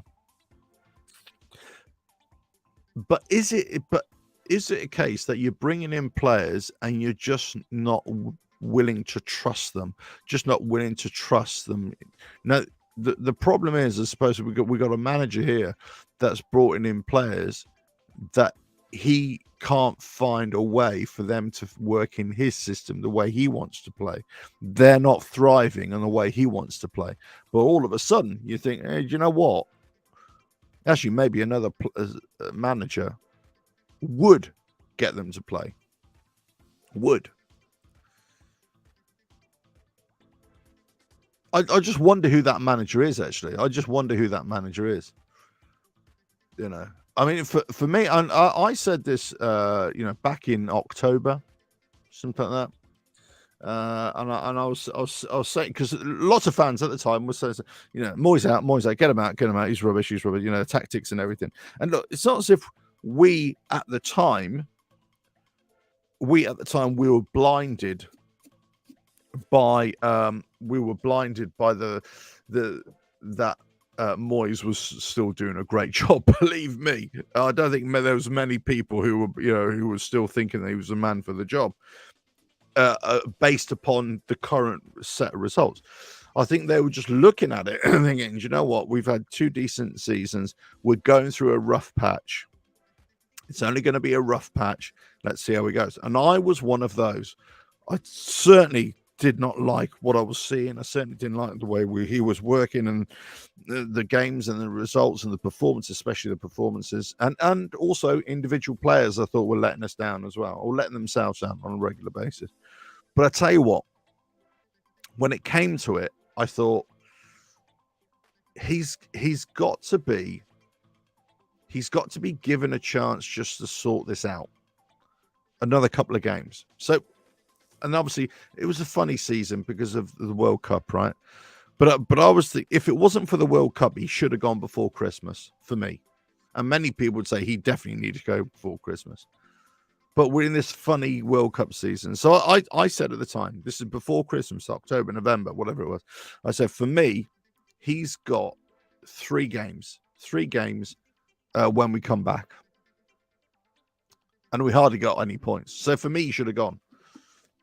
But every time we've played with him, or every time he's been in charge since then, I've just been frustrated. I've just been disappointed. Even the couple of games that we've won, yeah, of course, I'm glad that we've won. I'm happy that we've won, but frustrated at the same time. Really frustrated the way we've, gone to Derby, beat Everton. We've got draws here and there. It's almost like he gets a couple of draws and he says, "Oh yeah, we're doing great now. We've turned the corner." Yeah, but we played crap in those games, and we just got a better win. We beat a lower league opposition, which you would expect us to win. We've played teams in Europe that, let's face it, just aren't that great anyway.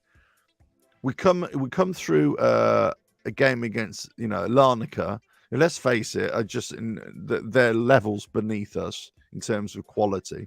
It just so happens that they've got through a series of rounds and they've just gone from Champions League to Europa League, and they failed all attempts, and now they just found themselves in the Conference League and they just happen to get through.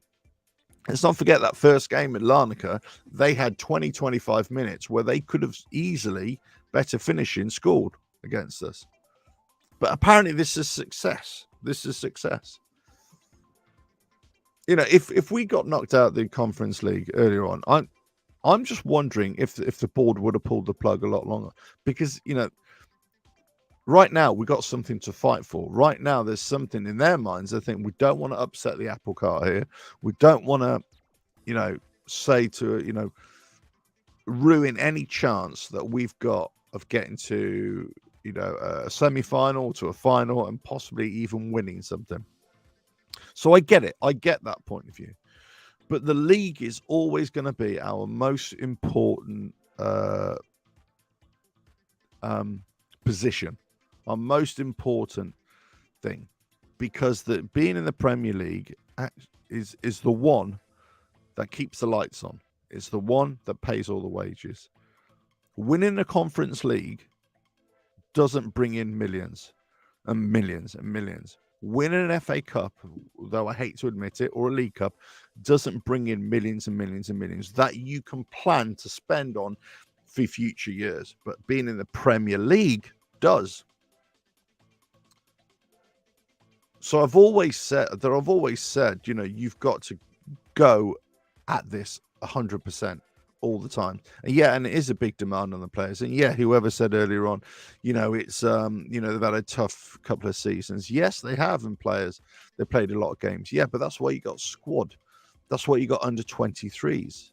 You know, the whole point of him being the manager, because he was always trying to convince us, well, you know, Red Bull model and bringing on players and all this. There's not a lot of bringing on players here. We've had a lot of buying players, but not a lot of bringing on players. You know, the successful players that we've had, for the most part, of ones that he's brought in, not the ones that come through the academy. Hardly any have come through the academy. So what the hell's going on? Or, you know, from the under 23s, hardly anything. Yeah, we got Rice to come on, but Rice was happening really. Well, I suppose you could say Moyes. Yeah, I think Rice had made a few appearances prior to Moyes. But yeah, it was under Moyes he started to flourish a little bit. First time around. But so more, yeah, but I suppose that's kind of incidental, really. Johnson, yeah. We've had a few players that have come, started, but then have been sold on, like the likes of Ngakia, stuff like that. Not many of the players that we've sold on, the young players, have gone on to do great things. They haven't actually been really successful at the clubs that they've gone to, or the clubs that they've gone to. But then again, let's face it, a lot of these players have gone to lower league teams as well. So it's very hard for them to be, you know, successful at lower league teams. So I question where somebody like Moyes is bringing on the youth. If there was a plan for us to say, right, okay, look, every given opportunity, we're going to try and bring through under 23 players or under 21 players, whatever it is now, right? We're going to try and bring them through. But he very rarely does it. What kind of a manager goes from the normal league team, normal league game, and puts on two keepers? I don't get it. He doesn't like the 5 sub rule at all. It's well, he said he doesn't like it. But look, you know, I'm an adult. I don't necessarily like vegetables. I don't necessarily like greens, but I know they're good for me, so I'll eat them. Yeah. I don't necessarily like drinking water, but it's good for me, so I'll drink it. Yeah. I might change it up a little bit. I might put a bit of squash in there, whatever, but I'll drink the water. I'll eat my greens, right? Wait, Moyes is, you know, you don't have to like it. You don't have to like the 5 subs, but just adopt it, embrace it, get on with it. That's what you need to do. And this is a lot of this comes down to in-game management and using all available resources that you have. And he just doesn't. He just doesn't. Let's have a look.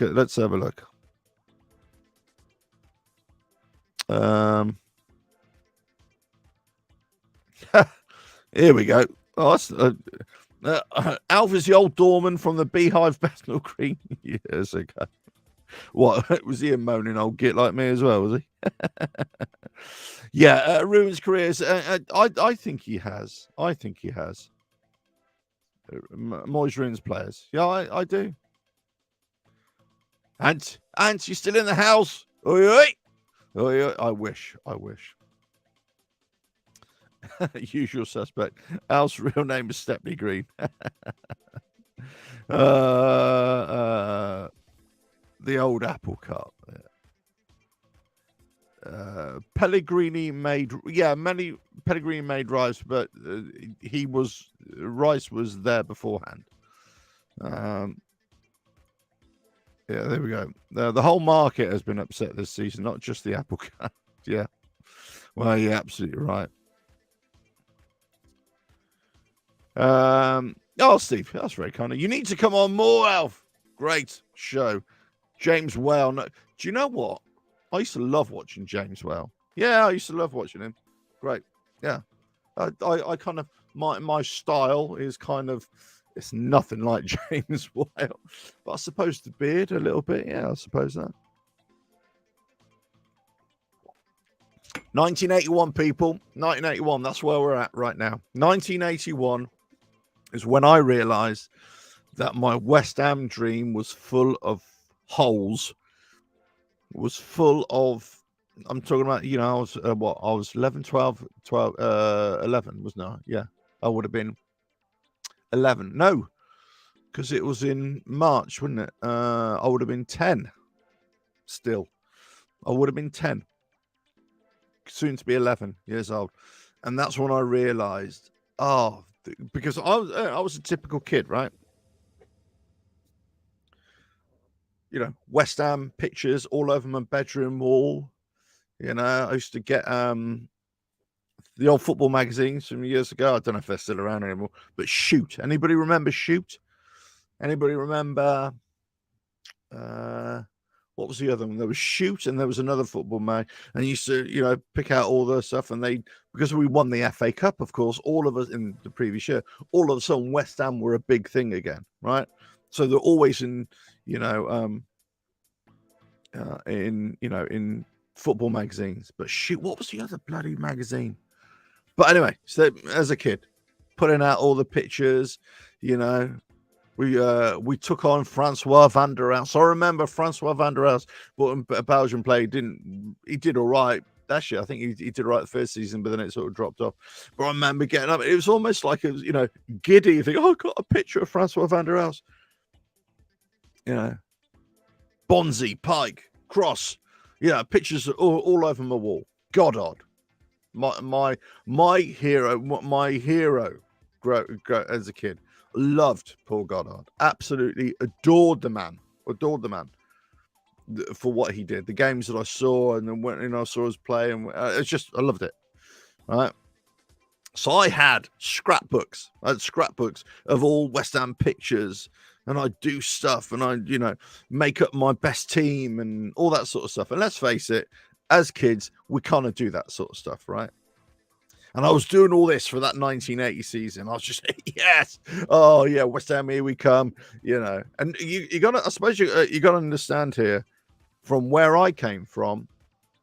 So I wasn't born in London, wasn't raised in London, was not an East End ladder or anything like that.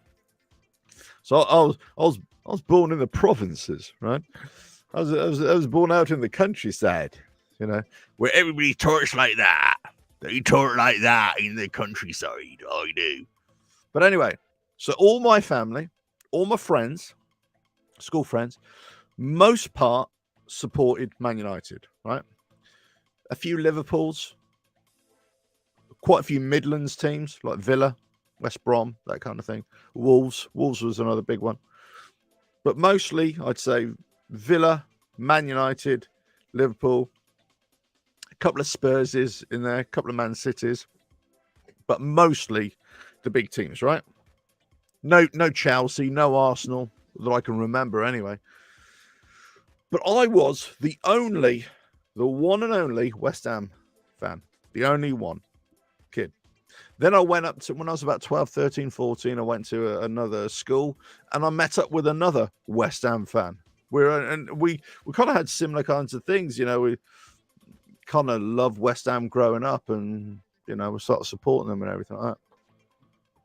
So I had all these scrapbooks, pictures, you know, pictures on the wall, you know, David Cross, Francois van der Elst, Pikey, Stewart, Ray Stewart, yeah, Bonzi. And interestingly, at the time, I'm kind of looking back now, as a young football fan, as a young kid, all I'm being a fan of is the present, right? Is the present day West Ham that I can remember. As a kid, I don't know about the history. I knew we won, you know, England had won the World Cup, of course, but I had no idea. Well, maybe I did, but I just can't remember it. I had no idea of, you know, the Holy Trinity, as I like to call them, you know, Moore, Peters and Hurst. I had no idea. I had no idea about 64 and 65, Ron Greenwood at that time. But then I started to pick up, this is before 1980, I started to pick up of, okay, Ron Greenwood, then England manager, Trevor Brooking, you know, Division 2 team, but still on Match of the Day and still being in the consciousness. Then we won West Ham had won the FA Cup in 75, still in the consciousness, and it was all part of it. That was all part of it. It's all swirling around the head. But at the time in 1980, 1981, I wasn't fully aware of the 60s, right? I wasn't fully aware of what had gone on before. So I'm in the present. That's all I'm in the present. So I'm riding a wave. I'm thinking, yes, thank you very much. Yes, we're going great. And then 1981, I thought, this is what defeat looks like. This is what disappointment looks like. This is what happens when you come up against Liverpool. That's what I was. That's what I was. Jim, good morning. Good morning to you. Hope you're well. Outsider man. Oh dear. I had that moment. I've got that moment again. Where I just don't. The shine has gone off. The shine is not the shine. The actual. It's matte black right now, which is actually one of my favorite colors, but that's aside. It's matte black right now. When we're talking about the 2 seasons that we've just had. In fact, last season, I wasn't that impressed with last season at all, as I'm sure many of you would agree. It was only for we had that the Europa League matches and nights at West Ham were great. And you had that great feeling. And some of the games that we went to at home where we got a decent result, but it wasn't like the previous season. No way. It started off okay, but then it was, dropped off dramatically. So this season, it's just like you go to a game and it's just, anytime I go to a game or anytime, I speak to the lads and say, hey, what's your, how do you reckon we're going to do today? I thought 5-0. We're going to win 5-0. I'm one of those deluded fans. And I always say it in tongue in cheek because I never truly believe we're going to win 5-0. But I will say 5-0. We're going to win 5-0. Yeah, we're going to smash them. Why not? But I don't believe it anymore. I don't believe my own delusions. I don't believe my hype. And I don't believe that the players even know what they're playing for anymore. And I don't believe that the coaching staff even have a real plan. And I don't believe the head of the squad, the head of the team, the head of coaching, Moyes, knows what the hell he's doing. No, sorry, I take that back. I believe he thinks he knows what he's doing. He thinks that his grand plan is working, and it just isn't working, and it hasn't worked for a long, long time. And if you've got a group of people that are working for you or under you, right, and they're not performing at the level which you believe they should be performing, then you as the manager, you as the boss, I'm a boss now, right? I'm a boss. So I've got people under me. Yeah. So I'm looking at things. I'm looking at the big plan. I'm looking at the business, right? The business. What's the West Ham business? What's the football business? The football business is to win football matches, right? Business is not to be mediocre, right? You're not in business to be mediocre. You're not in business to draw games. You're in business to win, to grow. That's the whole point, to stay, well, in some cases, stay afloat. But do you know what I mean? You're there to grow and to be successful, or you aspire to be successful. But if you, as the manager, as the boss, you're the captain, you're Captain Kirk of the USS Enterprise, right? You are there. I was just about to say you're a captain of the Titanic, but maybe that's what Moyes is right now, if you know what I mean. But you are there to make sure that your tactics, your business strategy is working, and it's helping the team, it's helping your business grow. Your football business is to grow. And I'm not talking financial business here in terms of David Moyes. Of course I'm not. I'm talking about the business of going out, performing, good levels of performance from your workers, and the overall performance is leads to successful conclusions. Therefore, you come away with a win. If you've got good performance, but you're subpar in terms of results, then you could say, well, at least we're performing well. So you would kind of settle for a subpar performance on the odd occasion. In other words, a draw, right? But you're always aiming to go for that win, that growth, that better business. But we're not doing that on a regular basis. As a manager, as a boss, he's not going for the win. He's not going for the growth. He's going for the mediocre. And he's accepting the poor performance. He's accepting the even lower performance, the loss, where we're losing money. We're losing clients.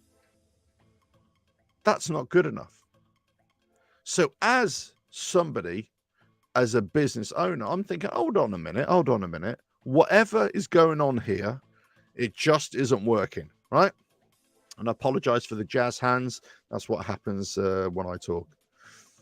But whatever is happening is not working. So as a business owner, if you're not looking at your own performance, at managing, at motivating, at inspiring, at giving out clear instructions and tactics, and those workers are not following your plan, then guess what? You can say, my plan is sound, but you're not following it. So you either, one, get rid of the workers and you bring in another group, right? Or you try and understand why they don't want to follow your plan. Then you also question, right, is the plan working? Is the idea working? And we call this in business terms, it's basically feedback, a loop. In whatever you're doing, you've got to have a feedback. You've got to have a loop coming back into you to determine, to question your own methods, question your own ideas. Because anybody who runs a business or anybody has any kind of management, if you don't have that feedback system, that loop system, that, you know, that you can get critique, people can ask you and tell you where you're going right or going wrong, then all of a sudden you get lost in your own world and you get lost in your own ideas. You're in an echo chamber.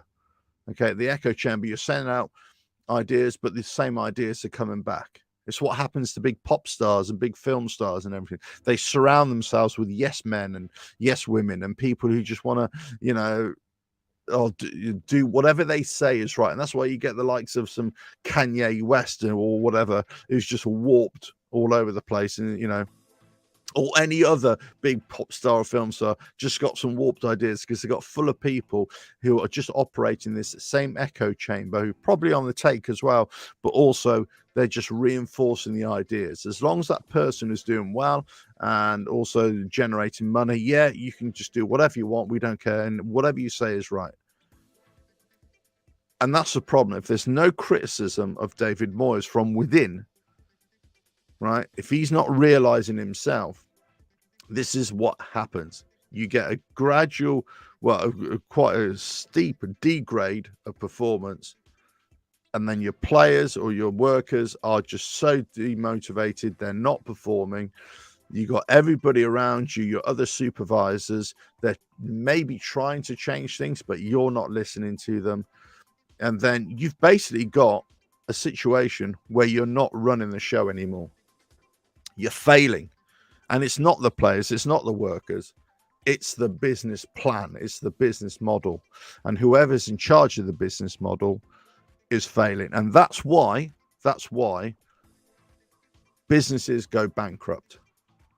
That's why managers fail, because they stop listening to the feedback, or they don't want the feedback. All they want to listen to is their own plan, their own ideas.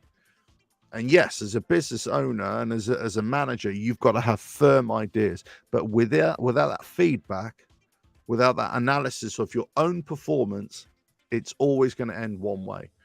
It's going to be a gradual decline. And this is where Moyes has been for a long, long time. He hasn't been analysing his own performance. He's been putting it on to the other players. So when, you've got to bear with me when I'm talking, right? But when I talked about earlier on about the arrogance of us as fans, is expecting, wanting, demanding, right? And the arrogance of the players thinking that they should be better, and the arrogance of David Moyes and the coaching staff, expecting that their game plan is going to work. But the arrogance of David Moyes in the bad way, not in the hopeful way as we are, but in the bad way, where he's just not even thinking about his own performance, and he's putting it on the players and putting on everybody else, shifting the blame onto everybody else. And that means, you don't hear somebody like that come out and say, do you know what? I got it wrong. Do you know what? I should have made my substitutions earlier. Do you know what? I should have had a striker on. I thought I'd go with the other, player, Cornet, but I should have put the striker on. You know what? I should have gone 2 up a little bit, or do you know what? I saw there was a problem. I should have pulled him a little bit earlier on, that kind of thing. But no, many managers don't do that, right? Granted. But he does like to put it on others. It's just the way, just wrong. And this is where you've got a manager who is failing at his job, who's failing at his own self-criticism, his own self-analysis, but he's failing to motivate or to get players to believe in his vision, because they just don't believe it. When you got the likes of, different players coming out, but Rice has been quite vocal this season, I'd say, and his performances haven't been great, right? And none of the players have. But, when Rice is coming out and kind of intimating, you know what, we should be doing this, we should be doing that different, Oh, crikey. I could go on and on and on. Welcome to the West Ham lectures with Alf. Crikey, I wish it was a lecture. Do you know, this is a good point, Peter, and thank you for the comment. Here's the point. If you had your chance to go and speak to David Moyes, right, all the players, you had to give them a team talk, an inspirational team talk. You're going to go out there and you're going to say, right, was it not David Bassett? It was the England manager. It was right, you fucking have a good old rant to them, but you know what? But what would you say? What would you say to them? What would you say to somebody like David Moyes, who instead of talking directly to the fans, or instead of talking to his players, prefers to go on a podcast He prefers to go onto a podcast. Why? Why do that? Why talk about stuff on a podcast when really focus on the job that you need to do?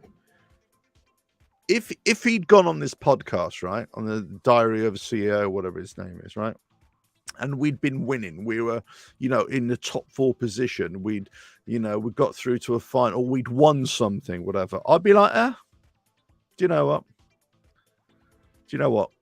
I get it. You're successful. I get it. Yeah, start entertaining, start fielding questions, start being the expert that people want to turn to. Yeah, I get it. I get that. But oh no, you're not doing anything. You're struggling, and we've had the 2 best seasons and we've been in Europe twice, and this is we got to quarterfinals. I don't give a crap about that. What I give a crap about is how you perform on a weekly basis. And that's the problem. We've been riding high. We've been looking in the wrong direction, or the club has been looking in the wrong direction. If you've got anybody who's underperforming, guess what? You get rid of them, right? You get rid of them. As a manager, this is as a manager, you got to get rid of them. If you've got a manager who kind of time and time again blames others but doesn't blame himself, then you got an arrogant manager.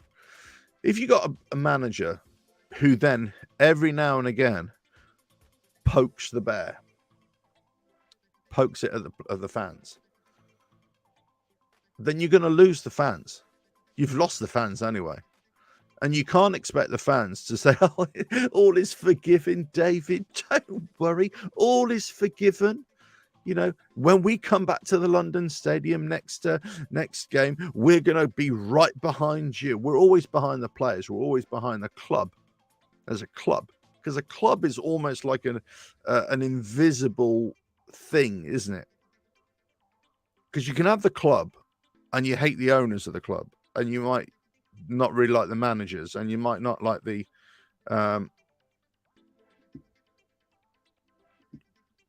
manager, or you might not know where they're playing, but you still believe in the club.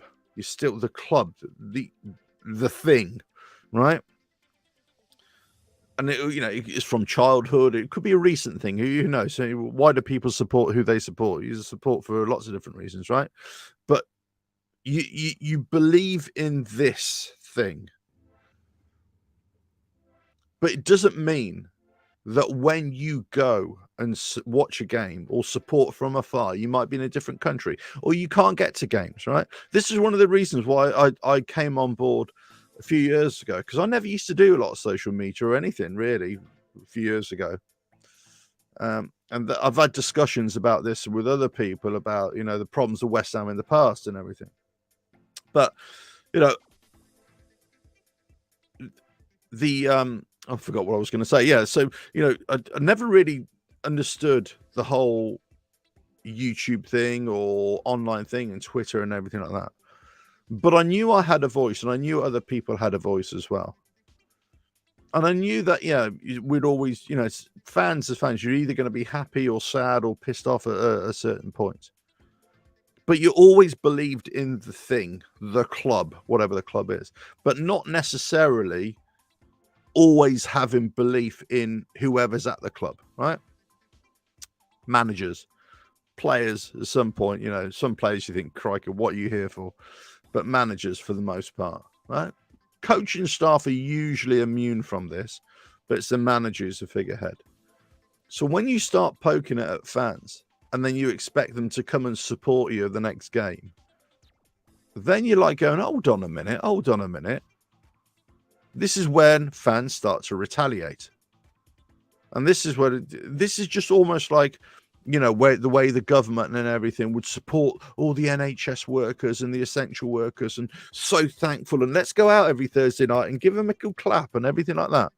Then a few months later, we drop all that, and then then you're just totally ignoring everything that the NHS and the workers and the doctors and the nurses and paramedics and everything have done for you, right?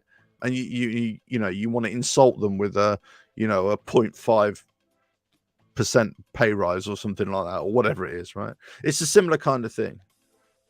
You know, COVID, football is nothing without fans. Football is nothing. We love the fans. We love the fans. But as soon as the fans start coming back, things not going well, then all of a sudden you start pointing the finger at the fans. And you think, oh, hold on a minute there, son. Hold on a minute.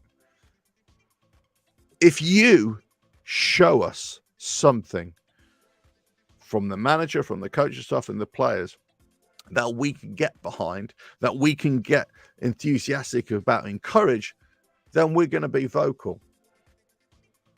You know, sometimes I hear other pundits say, you know, West Ham fans are very demanding and all that sort of stuff. No, I don't think we're demanding. I think we're the same as every other fan of every other team in the country, right? We want our team to do well, and we want our team to play decent football, hopefully. But the big thing is we want results, and we want them to play hard and play for the club, the entity. We want us to play for the club, and we want us to play for the fans, but we want to be entertained as well. I remember speaking to one of the lads a few weeks ago, maybe a few months ago. I can't remember now. It all sort of morphs into one. Couple of jars before the game, and he says that, like, you know, and I was saying, look, I would sacrifice performance and decent football for wins. I would sacrifice that. And he said to me, he said, no, I want to be entertained. And I couldn't argue with that. I was like, yeah, well, yeah, I do. And I just think about the times where I have seen us play and we've lost, but we've really had a really good go. I'm talking, you know, years gone by, not recently, but years gone by, right? And we've had a really good go, and we've had you know, it's been a 3-2 or a 4-3 or a 2-1, but it's just been one of those games we think is end-to-end stuff. As a neutral observer, a neutral fan, you'd be like, wow, this is a good game to watch. But even as a fan of either team, right, that you're watching, you think, oh, wow, this is a great game. It's really entertaining. And you got highs and lows, and you come out of it after 90 minutes and you're physically drained, you're mentally drained, you're physically drained. You think, God, what an experience that was. Now, I know it's probably a bit too much to expect every game to be like that, but that's the level that we want. We want to be entertained. We want to see good football. And you kind of think, okay, I will sacrifice a little bit of that entertainment for results. For results. But only in the short term, relative short term. You might do it for a season. But fundamentally, you want better performances. You want more entertainment. Okay? Because you want more entertainment, because you want to have something, you know. Do you remember back in the day under George Graham, it was 1-0 to the Arsenal, boring Arsenal, right? Nobody wants to watch boring teams, right? Nobody wants to watch it. You want to see flamboyance. That's why you want to see flair players come in. But there's always got to be a balance. There's always got to be a trade-off. There's always got to be some kind of sacrifice where you can't have too many players that have come in, flair players, that don't produce. There's no end product. You know, they're not scoring goals. And they can't grind out a result. They're not putting a foot in, or they're not, you know, giving 100% commitment. Because if you haven't got that balance of hardworking players and flair players, and you've also got the tactics to, you know, go forward at times, but also be strong in defense. If you haven't got that balance, you're never going to be successful. So you might have short-term success, 2 or 3 games here or there, but you're never going to have long-term success. So as a fan, you think, right, okay, for a short period, guess what? I will sacrifice a little bit of performance, of entertainment value, as long as you can get me some results. So let's say the likes of Jose Mourinho, right? Jose Mourinho, you either love him or you hate him, okay, in terms of as a man, as a person, as a player, not as a player, as a manager, whatever. But he's the kind of manager who kind of sacrifices entertainment, sacrifices entertaining performance, flair performances but every now and again reintroduces it as a tactic to shock teams, right? But fundamentally, he's looking at the tactics and the tactics to win games. And guess what? He wins he would win games, right? Historically in his management career, right? He'd win games. He goes somewhere, he wins a trophy, or he very nearly wins a trophy. But then it falls apart very quickly, because fundamentally you want to sacrifice a bit of your performances, but to win. As you win, then you want to build on that and still win, but start introducing more and more entertaining football. And if it doesn't start happening, you don't get those performances, you don't get entertainment, but you still might be eking out wins, then you start losing the fan base. Because the whole point, football it's supposed to be some form of entertainment, right? We pay our money. We travel all over the country. We get on trains, buses, cars, planes, trains, automobiles, right? You're trying to go to games to be somehow entertained and be engaged in it and being immersed in the whole footballing experience, right? But to be there and go to games and not have that and just be totally disillusioned with it, that means that the team and the management aren't delivering. And when they stop delivering results and performances, they've got to go. And we know the likes of Mourinho, that's what happens. 2-3 seasons max, he's gone. He's out of there. And then he goes to the next team and then he starts again. He does that kind of thing. He's successful and then it drops off. So maybe that's it. Maybe we've as managers, they've only got 2 or 3 years in them anyway. And there's the likes of David Moyes, who you could argue there was success in steadying the ship for those 5 months, right? It's not success, but we didn't go down, right? He comes in again, he steadies the ship again. Then we have 1 season of not great performances, but we had very good results, right? And the next season, we had poor performances and in the ever-increasing poor results, but we had this lifeline of Europe that we were getting good results in. So all of a sudden then, you're thinking, wow, okay, we could see it happening. You can see the pattern emerging. Hey, what can I say? Well, I don't know what's happened to my thing here. Oh, here we go. Right. Moyes is all about tic-tacs. In America, they call this noughts and crosses. I call it noughts and crosses. In America, they call this tic-tac-toe. There's a method in my madness. I was hoping somebody would spot that. Howard, hello there. Good morning. Good morning.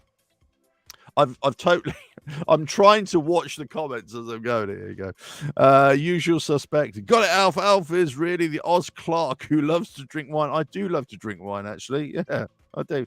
Morning, Duke. Hello. There we go. Kieran at Devaney. I'd settle for that now, but not from the beginning of the season. I want to see good football. I want to see good football as well.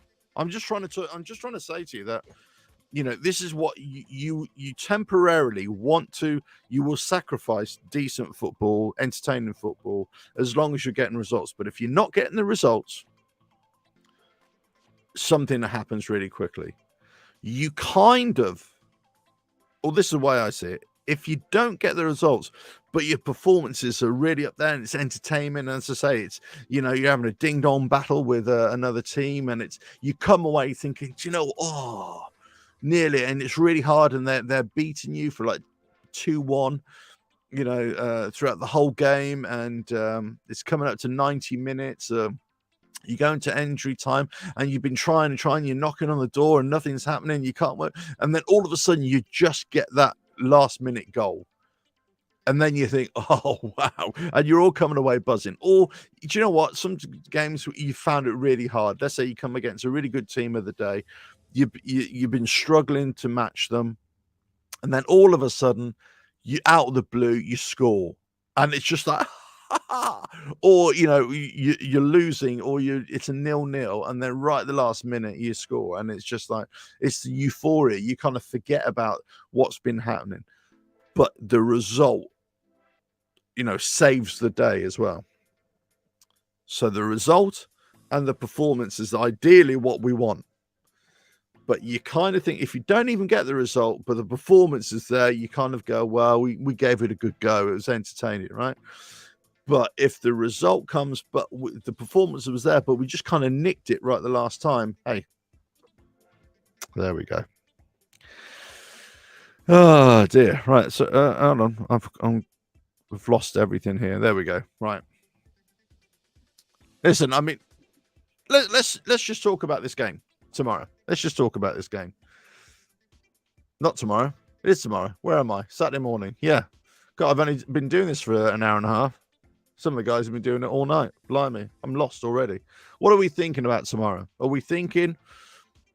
Do we think that if we lose against Southampton, is Moyes gone?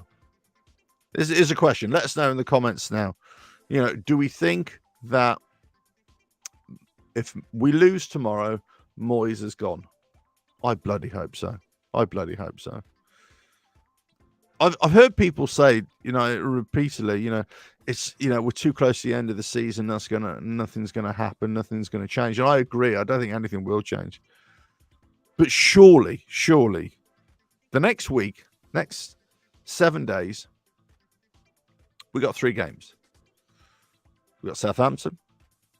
We've got Newcastle in midweek, and we've got Fulham next Saturday, right? And then we got Conference League on the Thursday after. You know, it's just if we don't get 6 points out the next 2 games, I think, you know, the right, well, it's not the right. I think the writing's been on the wall for a long time, but he definitely got to go. But I don't want to see another 3 games with him. You know, look, am I going to say to you guys here, look, we got to sack him today because we got 2 quick games coming up. But do you know what? It could be just the jolt that the players need. It could be that the shackles come off, you know, and the players are allowed to go out there and express themselves under the direction of a Nolan or whatever. The backroom staff take over and they think, do you know what? We'll just do it our way. How many times does that happen? That you get a bump. You get a bump with a new manager or caretaker manager or whatever, and they come in and there's a bump for about 2 or 3 games. But you know what? That's all we may need. That's all we may need just to survive this season. Just that bump, 2 or 3, 4 games, you know, going to the end of the season, the odd win here or there, whatever. I think if we lose on tomorrow, I don't know how you can justify keeping him in position. I don't know. And you know, then again, I've been saying this for weeks and weeks and weeks now.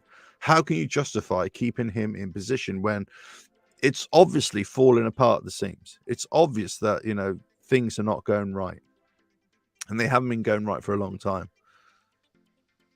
And why should we be a club that is so slow to react, even in the face of a title? You know, it's like you're standing on the beach and you can see the tsunami coming, and you think, don't worry, I've got a rubber dinghy here. I can ride this wave. It'll be all right. It'll be fine. It'll be fine.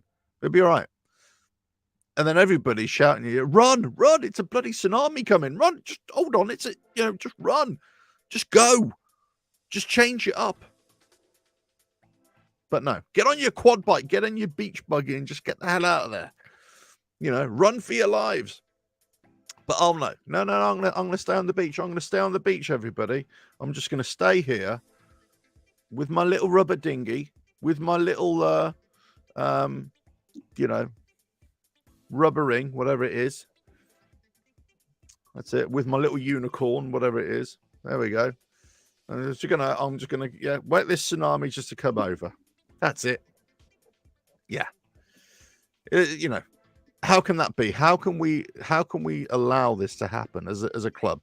This is as you know, Sullivan it, Brady it, all of them out. Get out of our club. You know, but I've said this in the previous regimes. Get out. Just get out. Yeah, get away from us. We don't need you there. We don't want you there. But you know, when you talk about management, it's like, you know, or Sullivan, Brady, who are there to keep Moyes there. They're the ones who are standing on the beach with this tsunami coming, and they just can't see the threat. The threat is that we're going down. It's a real threat. It's not like, oh well, maybe. It's a threat, and any of the teams in the bottom half could go down. Yeah, but it's right. But if we lose tomorrow, if we even get a draw tomorrow, you know, he's got to go. If we win, then hey, I'd still get rid of him. To be quite honest with you, I'd still get rid of him. I just don't think it's good enough. That's the thing, guys. I just don't think it's good enough. Duke. Did I say hello to Duke? Hello, Duke. Sorry, if I've missed loads of people on the chat, I do apologise. There we go. Howard Isles, is it? Ever do the A32 East Meon motorcycle run? Bring an old bike? I do, yeah. Loomis? Oh, yeah. Every now and again, you might see me down there. If you are down there and I'm there, come and say hello. I bet Moyes gives the team talk before the match. All the players have headphones on looking at their mobile phones. Yeah. First thing Dyche did at Everton was ban players using mobiles, iPads at their club. Well, I think we're just talking levels. You know, I was listening to the ex-boxer, now pundit, Tony Bellew. Big fight tonight, by the way. I'll be watching it tonight. Anthony Joshua against Jermaine Franklin. Come on, Joshua. Let's see. I'll be going to be watching the undercard throughout this evening as well. But good to see him back in the ring. Anyway, I digress. Tony Bellew was talking about Everton, right? And he was talking about because he's a massive Everton fan, loves them, right? As we love West Ham, he loves. Anyway, so he's talking about Everton, and he's talking about Dyche coming into the club, and he said he'd done this charity golf match during the week. This is Bellew with a couple of the players, and the players had, you know, going from one green to the next or whatever, one hole to the next. They jumped on one of these golf carts, right? And Tony Bellew said, "Oh, what are you getting on those for? Why aren't you walking?" And they said to him, they turned around to him and said, "Oh, we're absolutely knackered. Absolutely, Dyche has got us, you know, working so hard." And Tony Bellew, guess what he said? He says, "Yeah, absolutely. That's what he should be doing. That's what you should be doing." He's given a right go. And he said, "Yeah, that's what we want you to do." And that's where somebody, okay, people may not like his style, but Dyche has gone in there. Yes, they've had a couple of, you know, defeats, but tough games as well. But they've had decent games. You know, people think that Everton can survive, or they got the best chance of survival with somebody like Dyche. Now, is he the long-term future of Everton? Who knows? And they could easily be drawn into this because they are a basket case of a club as well with the players that they've got. But he's gone in there, hands tied behind his back, but he's trying to do the best he can. And all he can do at this stage is just get them together, force them like a force of will to get them to start playing harder, you know, faster, more energy, more commitment, you know. But there we go. Peter, yeah. As things stand, only can you see a draw and loss? Oh, I don't know. Howard, 3 wins tomorrow. Enthusiasm. I love it. Win the Conference Cup. Finish 15th next season. Carrick and Di Canio at the helm. Simples. You know what? I would not be surprised. I was speaking to a couple of guys the other week, and they said, "Yeah, no, we'll survive. I'm pretty sure we'll survive." And yeah, lots of people are pinning their hat on this, that we could win. Yeah, I can see it. I can see that we could win. Definitely. I'm not sure if we'll survive. I'm not sure if we'll get 15. I wouldn't be surprised if we get up to 12, 13. I remember a few seasons ago, what was it? Was it under Pellegrini? I can't remember. For the longest portion of the season, we were in the similar kind of position, right? But then I think the last 10 games, we kind of pushed us up to 14th. 13th, 14th, something like that. So I think that's what helped. That's what helped, people there. But there we go. Right. So what will be out of fans' hands. It is out of our hands. Absolutely right, because we can't determine, and we can only do what we can do. You're right. There we go. Pete Jones. Hello, Peter. Deep down, every West Ham supporter knows it's the board's fault for the shambles West Ham are in. Well, yes. All I was gonna say, there are different levels of shambles, if you know what I mean. So my point earlier on was when we were playing well, let's say that we're getting results. Especially the first season under Moyes, and the COVID season, and the second season as well. First half of that season, our team, our on pitch was not shambolic. That was actually doing really well, and there seemed to be a plan, a strategy of bringing in players, and that seemed to be working to build on. But behind the scenes, the shambolic nature of the club and everything that's going on and continues to go on. Yes, that's still. So we know that. Howard, live a few miles away from Loomis. Oh, excellent. Oh, there we go. Kieran, this must be the longest grumble you've ever done. Oh, Kieran, I'm sorry to disappoint you. Not disappoint you. I'm sorry to entertain you. But let me just be perfectly frank here. I could grumble for hours and hours and hours. Honestly, I could be here for a year and a day. Honestly, going on about stuff. And another thing, honestly, Everton bank a home win against Spurs Monday. Oh my God! Do you know what? I was thinking about this. This morning, I got my phone out and I was going through all the fixtures. Right, and I was thinking about today and next couple of days, and I was thinking, oh, Everton Spurs. And I was thinking, when you have those moments when you think, what is the lesser of two evils? Can I hope for a Spurs win? No. No, I can't hope for it. No. You smack yourself around the face. You just go, what's the matter with you? You hope no. And then you think, do I hope for an Everton win? No, because that's bad for us. We need teams around us to be losing. You think, okay, well, maybe a draw. And then you think, no, they're still getting a point. That's wrong. That's a point for Spurs and a point for Everton.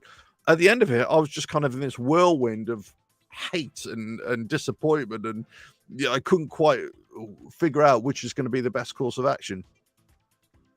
So I thought at the end of it, I've got to be practical about this.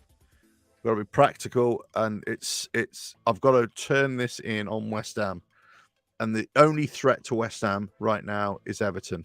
Therefore, Everton got to lose. But I think I'm with you, Pete. I think they're going to win. I think they're going to do Spurs. Actually, yeah. So fair play to them if they do. Prem club's trying to get FA to compete. Financial fair play for Everton before season ends. Wow. Yeah, again, so many issues. I think that's what's really interesting. What Russ was his show the other day talking about DAZN, the streaming platform, and they've just launched their own channel on Sky if you're into that. But you can sign up to DAZN, and that's where I'm watching the fight, and I watch other sports on there as well. But if they take over the EFL, taking the games, you can watch all the games simultaneously. It would just be an awesome thing. And I kind of think, well, if let's say we did get relegated, but there was that kind of access to games everywhere, I think it'd just be a brilliant thing.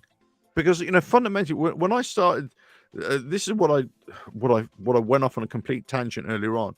But this is what I was saying before. When I first started getting into the YouTube thing and online thing, talking about West Ham and other stuff as well, I always had the back of my mind, and writing. I used to do a lot of writing before, but the thing at the back of my mind was this: is that there are so many fans that can't get to games, so many fans that live abroad, so many fans that just, financial reasons, kids, work, whatever, can't get to games, but they want to have some kind of fan experience.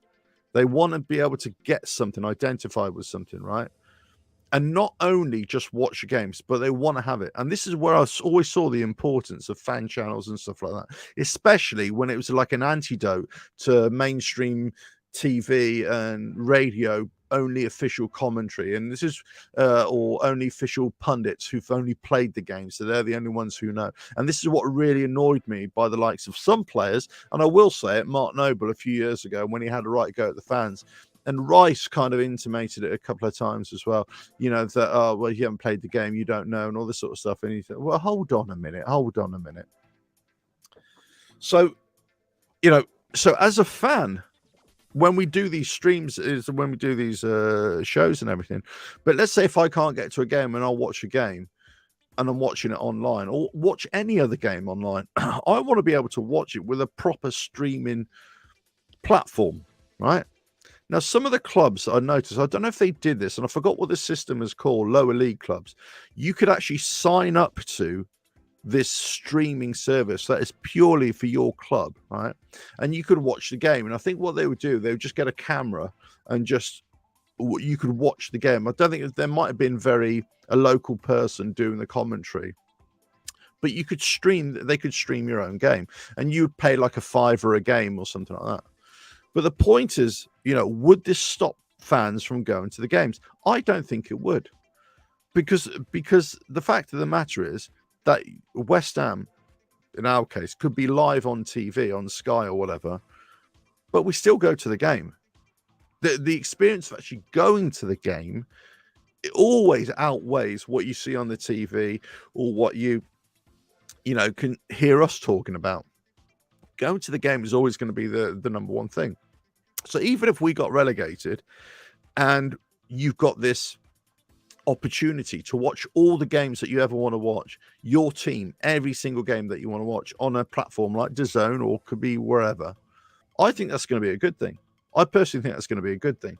You're going to be able to see games, or and not, for Christ's sake, but not having to watch a game on TV on a stream or something like that with some commentators from the Middle East or Portugal or France or whatever. You can't understand a word they're saying. But weirdly enough, I'd much prefer to have that commentary on in the background, because you can pick up the tonation in their commentary, and especially when they score, you go, goal,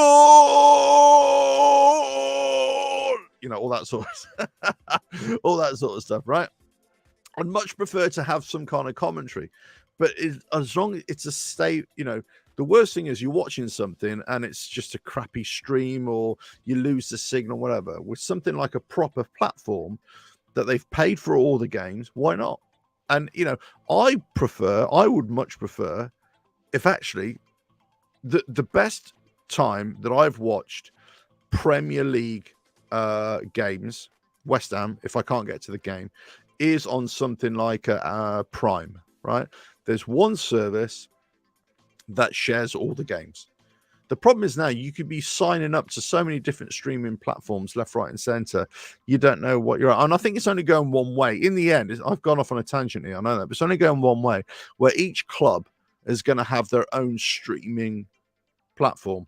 So you basically pay 20, 30 quid, whatever, a month. I don't know, however much you want to pay, 10 quid a month to be able to access those games. And I think, well, why not?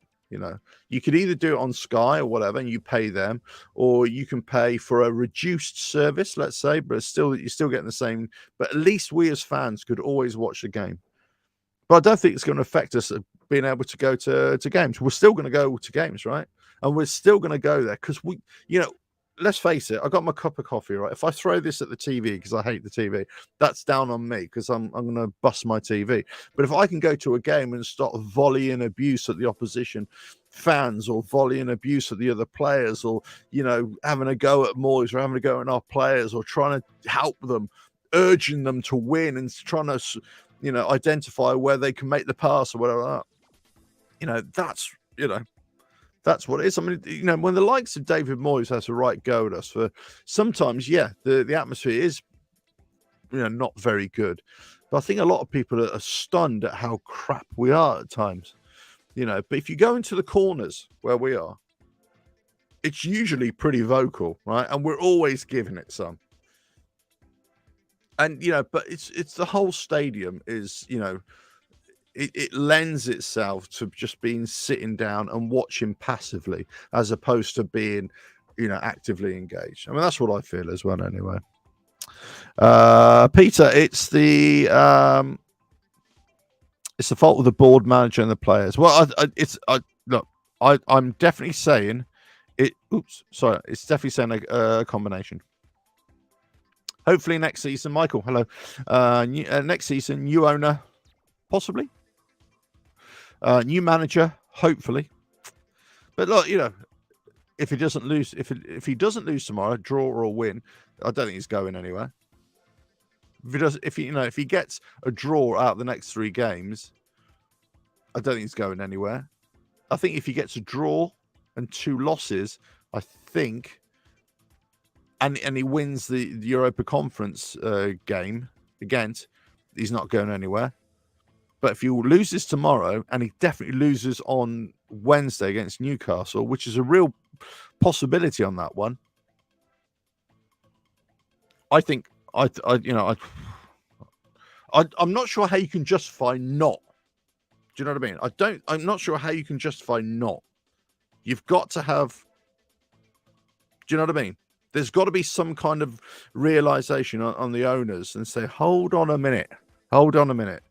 We can't keep on like this. And they should have acted a long time ago, you know that. Zanussi Dish. What a great name. I'm more concerned about West Ham's position than Spurs. Well, exactly. And that's what I said as well. Kieran, we have no choice. We need the Spuds to win, sickening as it is. Yeah, I agree with you. Howard, blasphemy. I know. I just can't believe I said it as well. Can't believe. Irish Tommy, he's in their house. Hello. Good morning to you. And everybody saying hello. Give big up to Irish Tommy. Yeah, did a great show last night. Great show. I tuned in a little bit later on. I was undercover, just going in, just checking out what they were saying. But a great show last night. Here we go. Howard, I'm a single. Howard, I'm a single parent. I haven't got the resources to go and see live games currently. This is a lifeline. Look, again, Howard, I'm so glad you said that, because this is where I see I've always seen this right from the very start when I sort of interacted with a few of the other West Ham channels as well and other football channels. I said right at the very start, and I was writing. I used to do a lot of writing back in the day, and I would say this is the value of this. It's not this for me. Has never been really for the fans who go to the games, right? This has always been for the fans who don't go to the games on a regular basis, or who can't get to the games for whatever reason, or who live abroad, or who've got financial issues, or young families, whatever. I was in exactly the same position, right? For many, many years, I couldn't go to games. I lived abroad, couldn't get to the games, and this is like pre-internet sort of days as well, or I was very, very ignorant about the whole internet thing, but couldn't get to games. Young family, had other problems, the financial stresses. So it's only in later years that I started to come back to football. Occasionally I go to a game, of course, in there, but I'm talking about regular going to football. So I agree. I totally see it. And so this is where I see that having this kind of interaction of fans, having this kind of, fans perspective on things, but also being able to get live feeds into games. When I go to a game, I try and get into the West Ham network, and I, on the live shows or watch alongs, and I try and give a perspective of what's going on pre-match and all that sort of stuff. But that's the whole point. So if there's ability in the future for any fan who cannot get to the game, but you can watch a really good live stream with commentary from, and why not as a club? Right? Why not, as a club, have somebody like Carlton Cole, Joe Cole, have our own proper West Ham TV, like Chelsea, like Man United, like Liverpool, whatever, have our own West Ham TV, and you can actually watch the games in the future. Why not? Hi, Mr. Alf. Go away, Anton. I'm too busy ranting. I can't, because it's very rare we ever get an opportunity to be on the screen together, Alf, and I've missed it. But you know what? It's come at a good time, because what you're talking about really resonates with me right now. Yeah, exactly right. And you are in a position where I was a few years ago as well. Yeah, definitely. Young family, lived further away, difficult to get to games. And I've always said that, you remember, Anton, I said right at the start, when we first met each other and started, I said this is great for fans who can't get to games.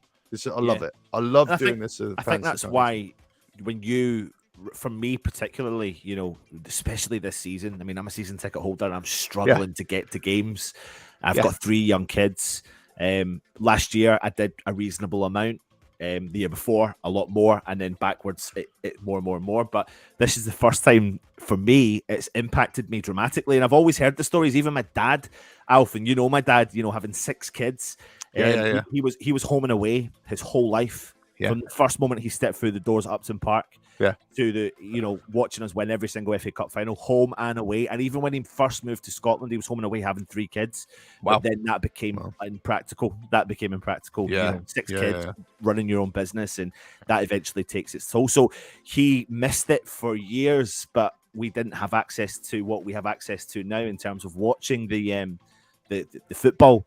And I always remember Alf thinking, I'll never do that. I'll never stop going to games. I'll never stop doing that. But it takes over, and it's like, oh my God. And that's why this is probably what encourages me more to do the football we do, the shows that we do. Because when you go live, Alf, and I think you do get it, but don't underestimate it for people that can't get to the stadium, how important it is that we see inside the stadium or outside the stadium. Like growing up as a kid, watching people go week in and week out until I went myself, and having to rely on my mum and dad taking me from Scotland, to have that little bit of insight, it's so heartwarming. And I get that when you're at the game, it can be a pain in the arse that someone like me will say, "Oh, please just put it on." It means the world, honestly. Well, I agree. I totally see it. I totally get it. And for me, okay, I know I'm not that I want to publicize the London Stadium or what goes on around it, but having quick videos or just even live shows from outside that just showing what is happening to people who can't be there. And I always like to do more. Like, you also highlight the struggles of getting into the stadium. Because we always talk about the checkpoints or the security control, and sometimes the mayhem is just insanity. Is absolute insanity. And then you've got you've got the mayhem of just going through security control, then you've got the mayhem of going through the actual turnstiles with the I forgot what it's called now. It's on your phone. The pass. And it's a pain because sometimes they don't work, and they don't work, and people having struggles. So that backs it up. You're going,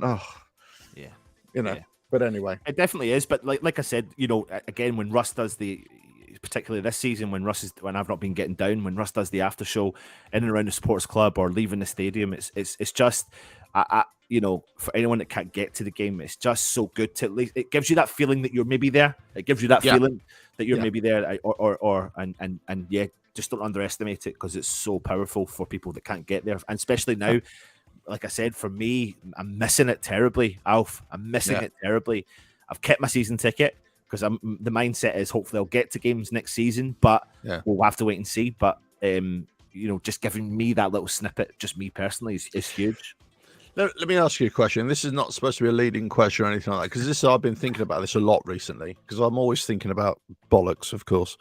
But I've been thinking about this a lot, and I've been kind of threatening my lad as well with it as well, because I like to threaten him. He said to me the other night, he said the sweetest thing. He said, "You know what? We're bonding, Dad. We're bonding. I like we're bonding." I said, "Oh, don't do that." I was like, "Oh, no, I don't want to do that." No, for anyone that doesn't know and has never met Alf's young boy, he's the most knowledgeable football and West Ham fan. If you think Alf's knowledgeable, then he's only at 50%. No, he doesn't know. No, he knows rubbish. He's nothing. Not. Anyway, he's very good. Yeah. Anyway, he said, "Oh, we're bond." I said, "No, don't do that. No. I don't want to bond with your son. No. But so anyway, I forgot what I was saying. But basically, you know, when I said to him the other day, I said, "Well, you know what? I might not renew the season tickets next season." And I have to look away. Because I can't. Because I think, of course I'm going to renew my bloody season ticket, right? But I think no, I got to look away. See if he bites. And he bites every time. What? No, you can't. No, we got to go. You can't. I said, well, you know, we got relegated and all that sort of stuff. I'm not sure I really want to go anymore. I just want to see his reaction. He's like, no, I want to go. Right. But this is the serious point I want to make is this: if we do go down, and I think it's a realistic possibility that we are going down, but if we go down, would it be financially? It'd be a major disaster. Everything, but what we've got right now in terms of fan channels, you know, fan experiences, you know, getting you to the game, all that sort of stuff. Do you support West Ham because they're in the Premier League? Now, I'm sure lots of people do. Lots of younger fans have done. But for me, I don't want us to get relegated, but it doesn't stop me going or wanting to go or being a fan. No. You know, I think the problem is that next season, if we did get relegated, it will be a completely different match day experience. In terms of the stadium being half full, you know, more than likely, you know, all that kind of stuff. The buzz around the stadium pre-game, maybe depends on the ownership and depends on the, you know, the ownership of the stadium in the future, whether we still have to have all the checkpoints, security checks and everything. Maybe that would soon disappear. You know, what I'm saying is that in the next year or two, if we did go down, it might be one of those opportunities to recenter the club, you know, get us back onto where we needed to be to rebuild and to come back again. Can we do that same recentering but still stay in the Premier League? I believe we can. I believe we should do. But obviously lots of things need to change. I think when you look back at in the last 2 decades, the amount of times we've been relegated, I don't know the exact number off the top of my head, but let's just go back to Avram Grant era at West Ham, and at that point, you can't help but feel that you'd never want your club to go down. But when we did go down, you can see the resetting. That's what you can see. Yeah, I think there's a vast difference between that and now. I know it's not been great. I know it's not. But we have come off the back of, and I know people say, "Oh, it's buying time." We have come off the back of a couple of good seasons. We know we're capable.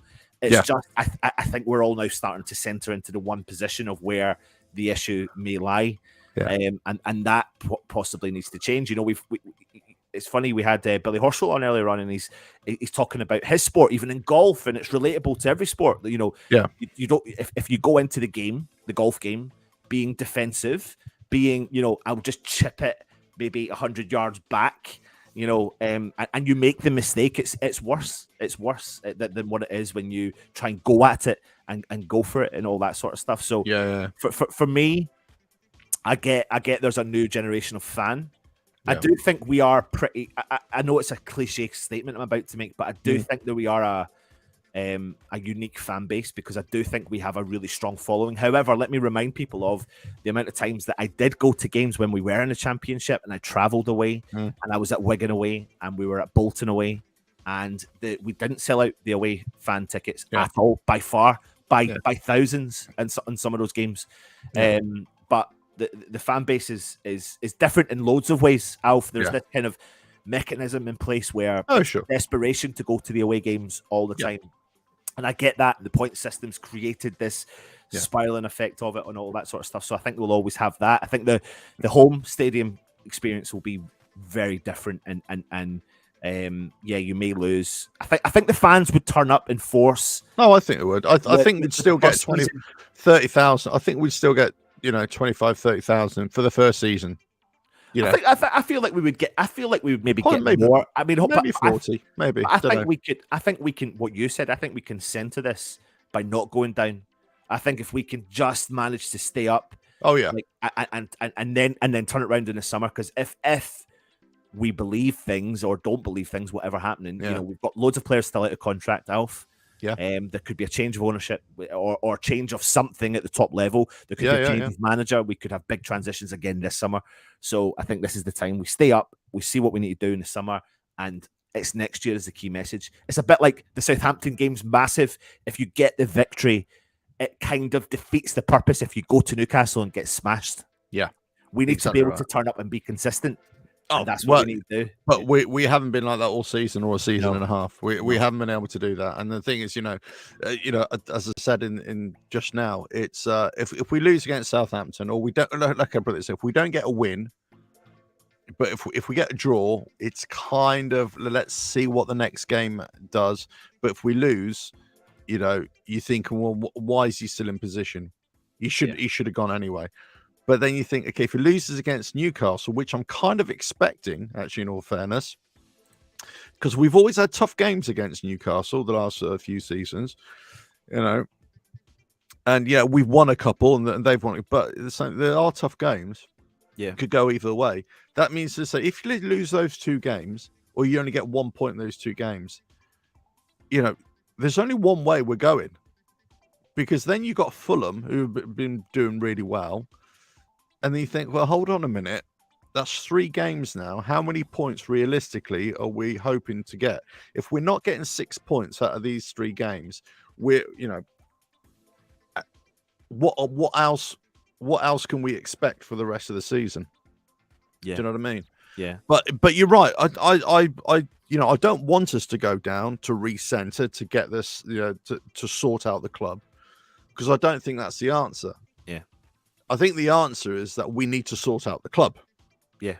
By any means. Yeah. And one of those things is we have to stay in the Premier League in order for the money to keep on rolling in, so that we can throw money at it a little bit. But I'm not talking about players. I'm talking about the whole infrastructure of the club, the ground, the ownership, the way we do things, the attitude, from within the club, from and this goes right down to the training facilities, to the management, the training staff, the players, everything there has to be some kind of change and some kind of rapid evolution. Otherwise, we're just going to keep on finding ourselves in this position next year.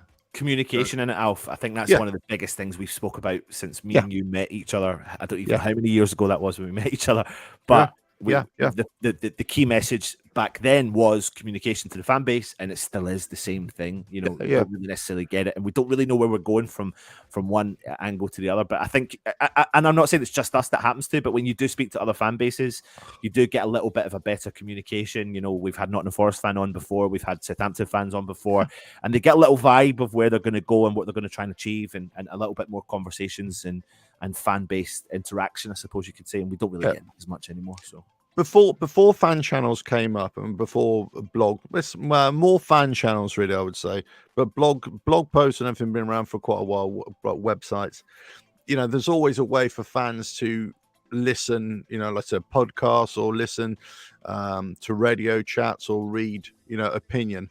But it's only until visual video fan channels came along that there's a viable alternative to watching professional TV pundits and radio pundits.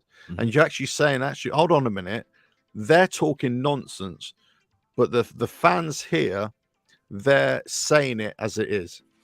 Yeah. And this has always been my argument, to say, actually, fan channels and the likes of you, Anton, and others, you could speak to somebody from Southampton, from Manchester United, from Newcastle, whatever, and fundamentally, we're all saying the same thing. Yeah. Fundamentally, we're all saying the same thing about our own clubs, about our own experiences, the highs and lows, where we see problems, and if we're having a successful season, or, which players doing well, do we think the manager should be doing this, and, the stuff that's going on behind the scenes. And it's all going to be unique to your club, but there's so much common issues that we never had this voice before in terms of, radio and TV. How many times do you get a fan channel representative, whatever, going onto a radio show, like say Jim White or whatever, or anything like that, or, Talk Sport in the morning, whatever, and almost like they have you on. Initially, they'd have you on, but they didn't want to let you talk. Yeah. Now it's starting to creep. Well, they have you on, and now they're listening to you a little bit more. Now you've got the ridiculous situation where you've got a fan channel, right? He's got his own show on TalkSport. Yeah. Right? Yeah, absolutely. So all of it, you can see the shift here, the shift in where fan channels weren't respected at all. That we were almost like a bit of a blot on the footballing media. Now all of a sudden it's coming to being respected now. And that's why you got massive channels now that are, the United Stand and whatever, Arsenal Fan TV, all that sort of stuff, that have grown and grown and grown into not only just reaction channels, but they're also in almost like TV productions, almost a little bit.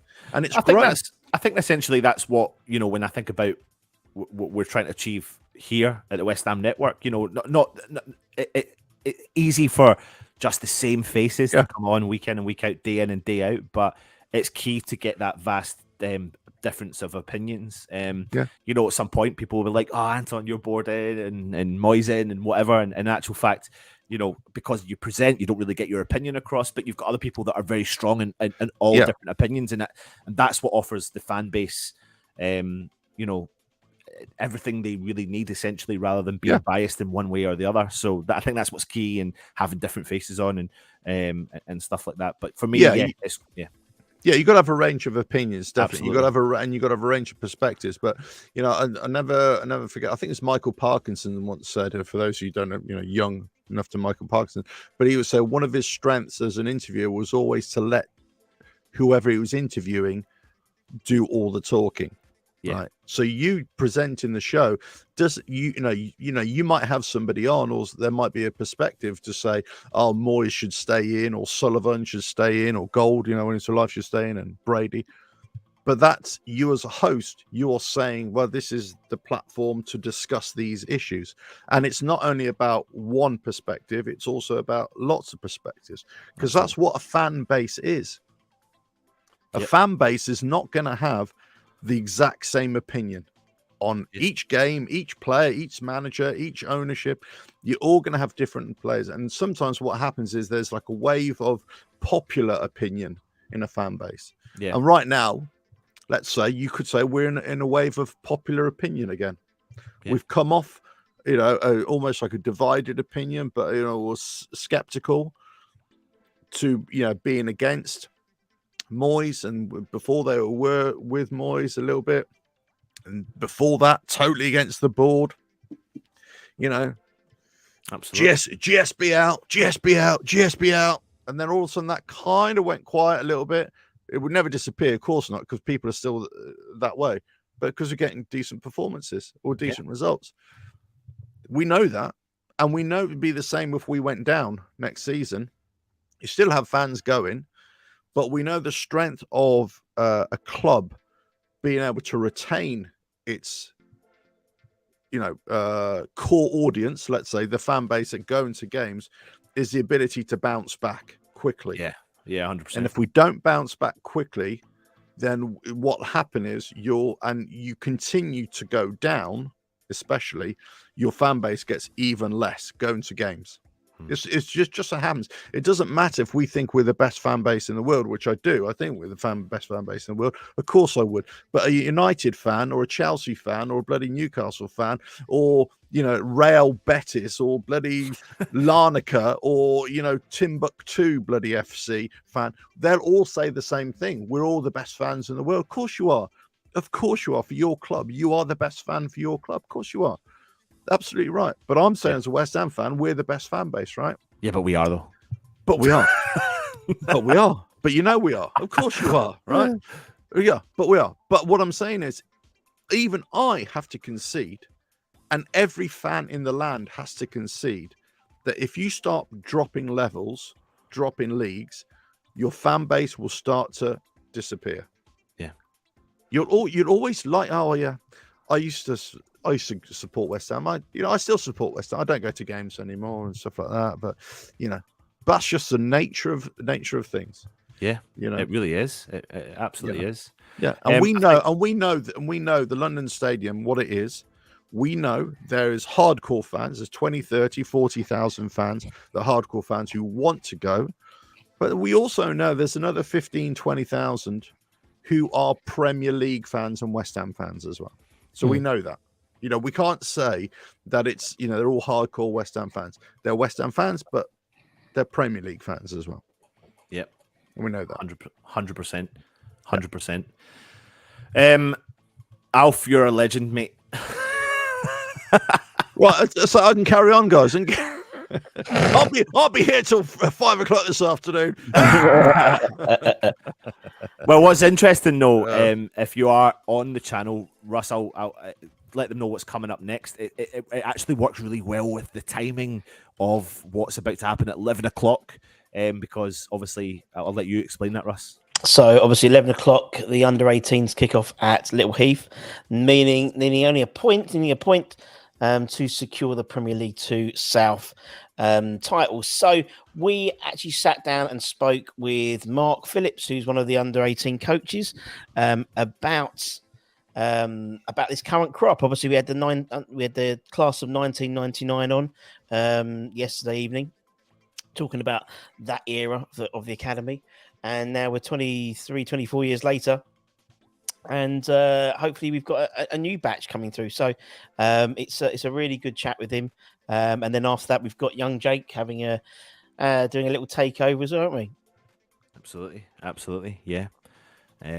So yeah, brilliant. But Russ, I mentioned it. What Alf was talking about there, having the interaction with the stadium and the channel, and that's the kind of key message right now. You and Alf are you going to the games more regular and giving the content back, and I'll be sitting here in the house in Scotland and making sure people get to see it though, and it's massive and it's really important. It's a big part of, it's probably the biggest part for me, to be honest, is what's given back to the fan base. It's a big part of what we do, and that's exactly that. It's not even, and I've always likened it to the foreign-based fans, because obviously we've spoken about them a lot. Obviously, we had all the American Hammers on this early this morning.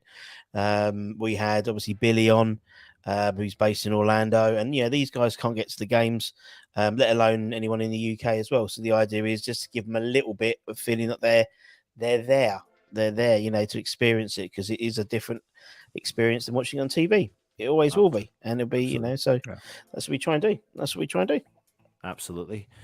But again, we're all here for Iron Sport and Foodbanks. If you do have the chance to make it to the London Stadium over the next month and continued after that, but we're doing the big push for the month of April. We're doing the hashtag Bring a Quid campaign. That means that if you can, please drop £1 into the bucket at the stadium. And if every fan was to do that, we would raise enough funds to support the food banks for a long time. Each pound equates to £5 ish, roughly. Yeah. So 5 times that, times your money by 5, and that really does give the food banks a lot of support. And especially right now, when the world is the way it is, we're not just talking about people that aren't in work, for example. We're talking about people that are in work and are struggling as well. So this is going a long way, and we're making big differences. This is the campaign show, the launch show. We've seen loads of donations go onto the Just Giving link, which is running along the bottom there. It's better if you donate via that link, because if you donate to the YouTube channel, YouTube takes 40% off. So if you can donate via the link below, we've seen that monumental amount of people donating has been fantastic throughout the live stream. And then we're going to try and continue this moving forward for the rest of the season. Bring a quid and dip your hand in the pocket, and if you can only afford it, just go for a quid. There's a young lad called Callum who he every home game he donates his pocket money to the food banks, and so he's become a bit of a regular at the aquatic centre with John. So a big shout out to Callum. As you said, every day he gives, I think it's literally a couple of quid each week, but obviously that makes a lot of difference. You know, it multiplies 5 times in terms of the amount of food. He's £2 gives, less privileged than himself. So, hashtag be like Callum. Well, do you know what? I mean, if he was just to go to, I'm doing it for simple terms, if he was just to go to 10 games, right, and donate 10 quid, that's 50 quid. Yeah. That equates to. Yeah. And that's a big difference in what people can do. So that's the key message there. Alf, you've seen, John Ratomski as well, so you know how important it is to local area. I know the supporters club, who we're big fans of and work alongside as well. They're going to have buckets there, raising as much cash and funds as they can over it. I mean, it's always, give what you can give, basically. Give as much as you can give. Worthwhile, always worthwhile cause. I just second exactly what you said, Anton. It's just there's always it's what I always say about charities. There's always stuff that you can find any charity that's worthwhile, and whatever you feel is a worthwhile charity. But some things are just seem to hit the right note. And these kinds of things. I'm not saying this is the only charity, but this kind of thing. West Ham fan base coming together, and the club as well, but people within the club coming together, but supporting such a great cause, great service like this, food banks, is just it's there, I say, especially in these kinds of times, because it's a disparity between the haves and the have-nots. And there's always been a difference between those who've got money and those haven't. But when you've got rising costs on every level, the ones that feel it the first people to feel it the most, and the feel it the worst, are the ones on the lower incomes. And it's not necessarily those people who are unemployed, let's say, whatever. That's what people think. It's people who haven't got a job or whatever, or they're on the they're on benefits and stuff like that. No, this is actually for lots of people who are actually working. Yeah, that's exactly what Billy was saying. That's what Billy was saying. Yeah, because Billy works for the there's a lot of stuff for the Orlando-based food banks, and he was saying the same thing. It's not necessarily people who are out of work. It's people who are working, and actually by the time they paid the bills and paid the electricity and paid for the kids' book bags and stuff like that, there's just literally no money for food. So that's why I turn to the food banks. And I know unfortunately I know people who do go to the food banks, and it's like, and it's heartbreaking, but it is anything we can do to help is great. Actually, saying about that, Alf, we'll play a little video in a tick from which, just to show you, obviously, because we're doing it from the fan side, but obviously the club do a lot of stuff, and they do support the food banks, and little Fabianski and stuff have been doing some stuff with John, so we'll put that on in a minute, and then we'll probably lead straight into Mark's interview. Sound good? I mean, it is important to highlight that as well, that some of the players and have tried to highlight this as well. So it's not just fans as well. There's been, but again, it comes down to the fan base to try and help support this. And all I would say is, if you're not a West Ham fan and you're going to the game as an away fan, please donate. But in wherever your local area is, whatever team you support, if you can support these local food banks as well. That's just important. The West Ham family will pull together for every single cause that comes, and we've talked a lot about this, the things we all support as well. So, this is a campaign right now for that and supporting food banks, and in the future we may do something else. It might not be a 24-hour live stream like you said earlier on, Russ, but it depends on how we feel at 5 o'clock tonight. But I can give you an idea. I'll give you an exclusive about how I feel at 5 o'clock tonight. Yeah. But the idea is that we'll still continue to support as many other people as we possibly can. But for this current campaign, it's just pushing the boundaries to help as much as we can without supporting food banks, so they don't have to really, be sitting in a situation that they're in. But we'll keep continuing with that support, and they'll be every game moving forward. So if you can dip your hand into your pocket, 50p, £1. The aim is bring a quid. £1 is enough. Just go for it. If you can afford more, and if you can't, just throw a pound in the bucket. It's huge. Definitely. Yeah. Brilliant. So the great comment here by, I just want to quickly say, Forge from Iron, West Ham United. Lots of NHS nurses have no choice but to use food banks. So to tar everyone with the jobless or lazy leave brush is poor. Absolutely right. Because there has been this kind of thing, where it's only for people who are jobless. No. So, and those in society where we've been praising so much for the last few years, and then all of a sudden you find themselves in a situation where they're having to go to food banks just to survive. It's just outrageous. It's just outrageous. So we need absolutely. Well, listen, guys, it's been emotional. All I can say is thanks for putting up with me. And thank you, Alf. Before you do go, and I know you know what I'm about to say. No. What? Don't click end broadcast. I'm just about to do it. I know you were. Thing is, it's a big red button. Yeah, it is. I'll kick you out. I'll kick you out. I don't know if you can. If he's the I can remove myself. It's fine. I just go leave studio. It's fine. Yeah. Yes. Cheers, Alf. Leave studio. The big red button. Yeah, exactly. Don't touch that red button. Yes, the red button. It's going. I'm doing it. Fuck you, Killington. All right. It's been Speak soon, Alf. Cheers, man. Again. See you soon. Bye.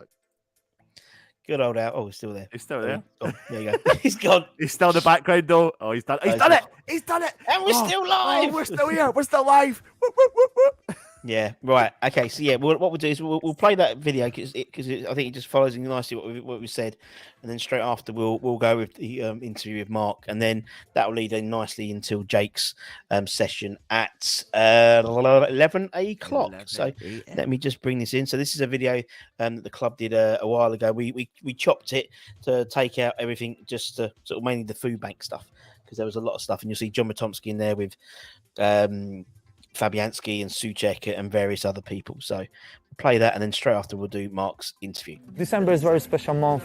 It's all about giving. Yesterday we spent a lot of time on going to different places. Some players went to the hospital, some went to the hospice. Yesterday we had some players as well going around different houses, meeting fans and delivering some extra bits as well. So yeah, we are very busy at this time of the year.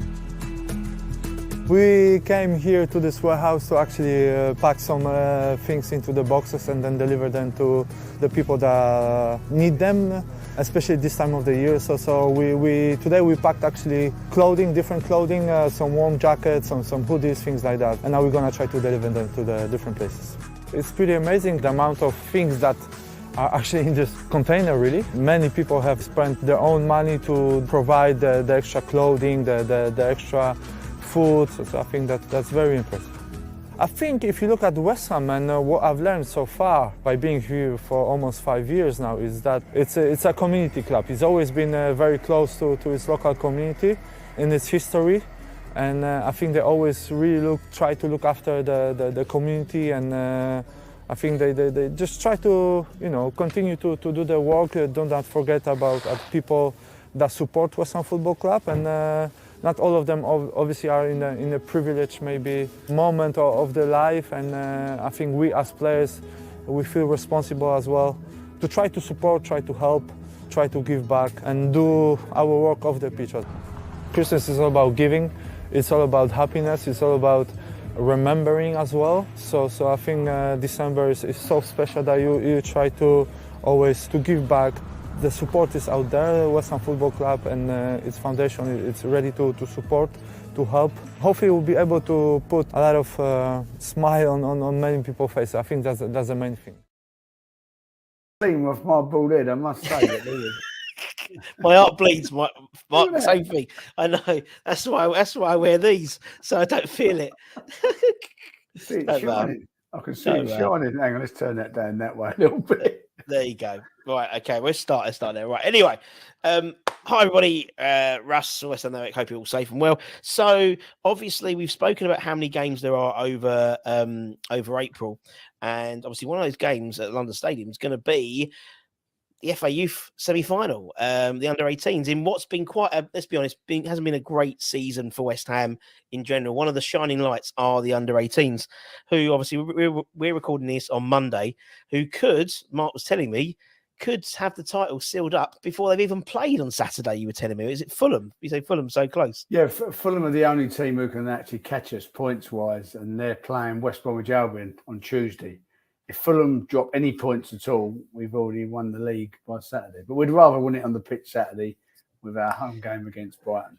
Exactly. As I said, sorry, definitely even introduce you, Mark. So we got Mark Phillips, who's under-18 coach. How are we, Mark? You must be loving your season so far with the boys.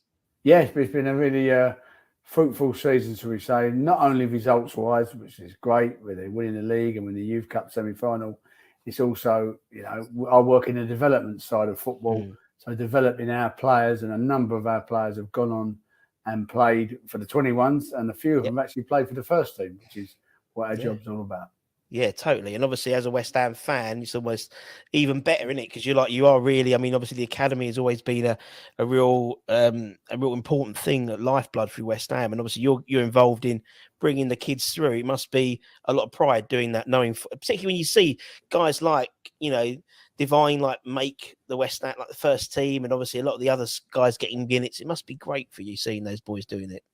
Yeah, I mean, it's unbelievable for me. We have to pinch myself sometimes every day I go to work. I mean, it's not like going to work. It's sort of like my favourite hobby is West Ham United. So yeah, don't tell the owners that, they won't pay me any money. But exactly, yeah, exactly. That's it. We can cut Mark's wages next year. We get relegated. Hopefully, we won't be. But you're right. It's been a hell of a season. For the 18s, as you said. Potential. Well, pretty much. I say guarantee because it's West Ham, but you're pretty much, the Premier League South with 4 games left potentially of the season. I think it's 4 games. We played 18, so it's 4 games left to play. Yeah, no, it's been, we started off in the great vein, just carried on from there, really. Yeah, we just been churning out victories, apart from a couple of hiccups along the way. It's been excellent. I mean, there's a table as it stands on Monday. Obviously, that could change, but he's at 18 games played, 16 wins. Fucking hell, mate! I tell you what, that is impressive, isn't it? That is impressive. It's a bit weird because we haven't had a draw, have we? I mean, no. You've either been brilliant or you've been shit and lost. Yeah, no, I like it. Yeah. That's great, man. 64 goals as well. 64 goals is incredible. And also, obviously, in the Youth Cup, we got ourselves to the semi-final. Every game we've played in the Youth Cup has been away. They've all been hard away games, mostly up north. So we've had to go, and that's not been easy, really. The victories in the Youth Cup have been hard fought, shall we say. Yeah, and obviously you played Ipswich in the quarterfinals. That was a good game. Well, I mean, it was an interesting game, that Ipswich game, weren't it? Because they went down, they came out of the blocks, and it was like, and then they had a player sent off, and it was really, you had to grind that one out, mate. If I'm honest, I think it was one of not our worst performances of the season, but it wasn't one of our better ones. But that's maybe doing a disservice, if you want, to Ipswich, because Ipswich played really well on the night.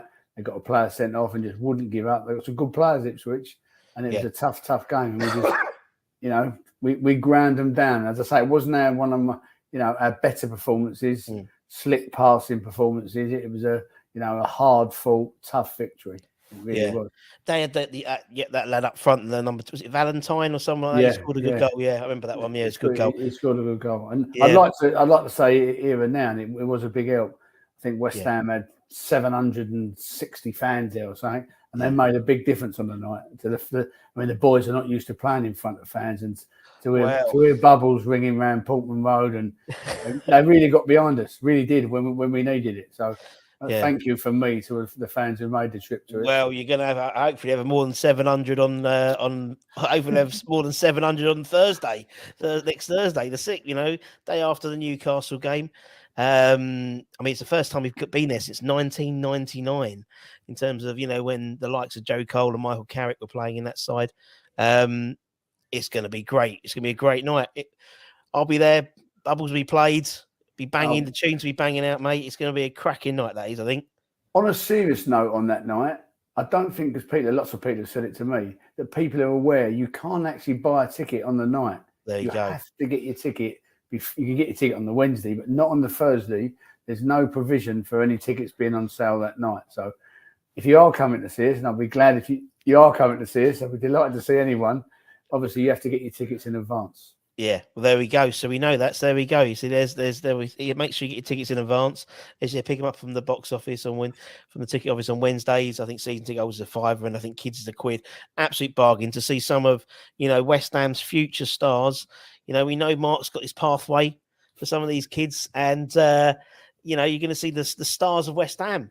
The future of West Ham is though, isn't it? I mean, it's a bloody inside. I honestly, without getting carried away, I do believe, and I won't name them on here to put any pressure on them.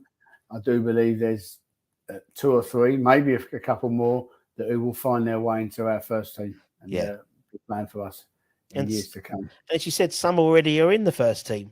Some have been scoring for the first team as well. I mean, Divine. I mean, I put an E by mistake in there, but I mean, what a player he is. What a player he's going to be, mate. I'd say 80. He's fearless. The other day when he came on, and he came on to make an impact. That last game, he's got a lot of belief in his own ability, which is fantastic. Yes, and he does put the yards in. I mean. I start work at Chabberleaf at 9 o'clock. Quite regularly, I pull into the car park, and he's out there training on his own. Started at sort of 8:15, 8:20, banging balls into empty nets, and that's what sometimes it needs. He really is dedicated. Really is. And it's things like that where you see there's certain players who, particularly obviously when I've been interviewing players, and you hear stories about first teamers and stuff like that, and the particularly the kids that make it. I'm thinking about people like Frank. Frank would be out there training all night after football, after keep training. He said for someone like Divine to be doing that, he's a young lad as well. Yeah, and off Divine, then you'll get other players. You'll get Gideon, you'll get George Murphy. They started. And that is the key. Everyone talks about hard work and how you get there with hard work.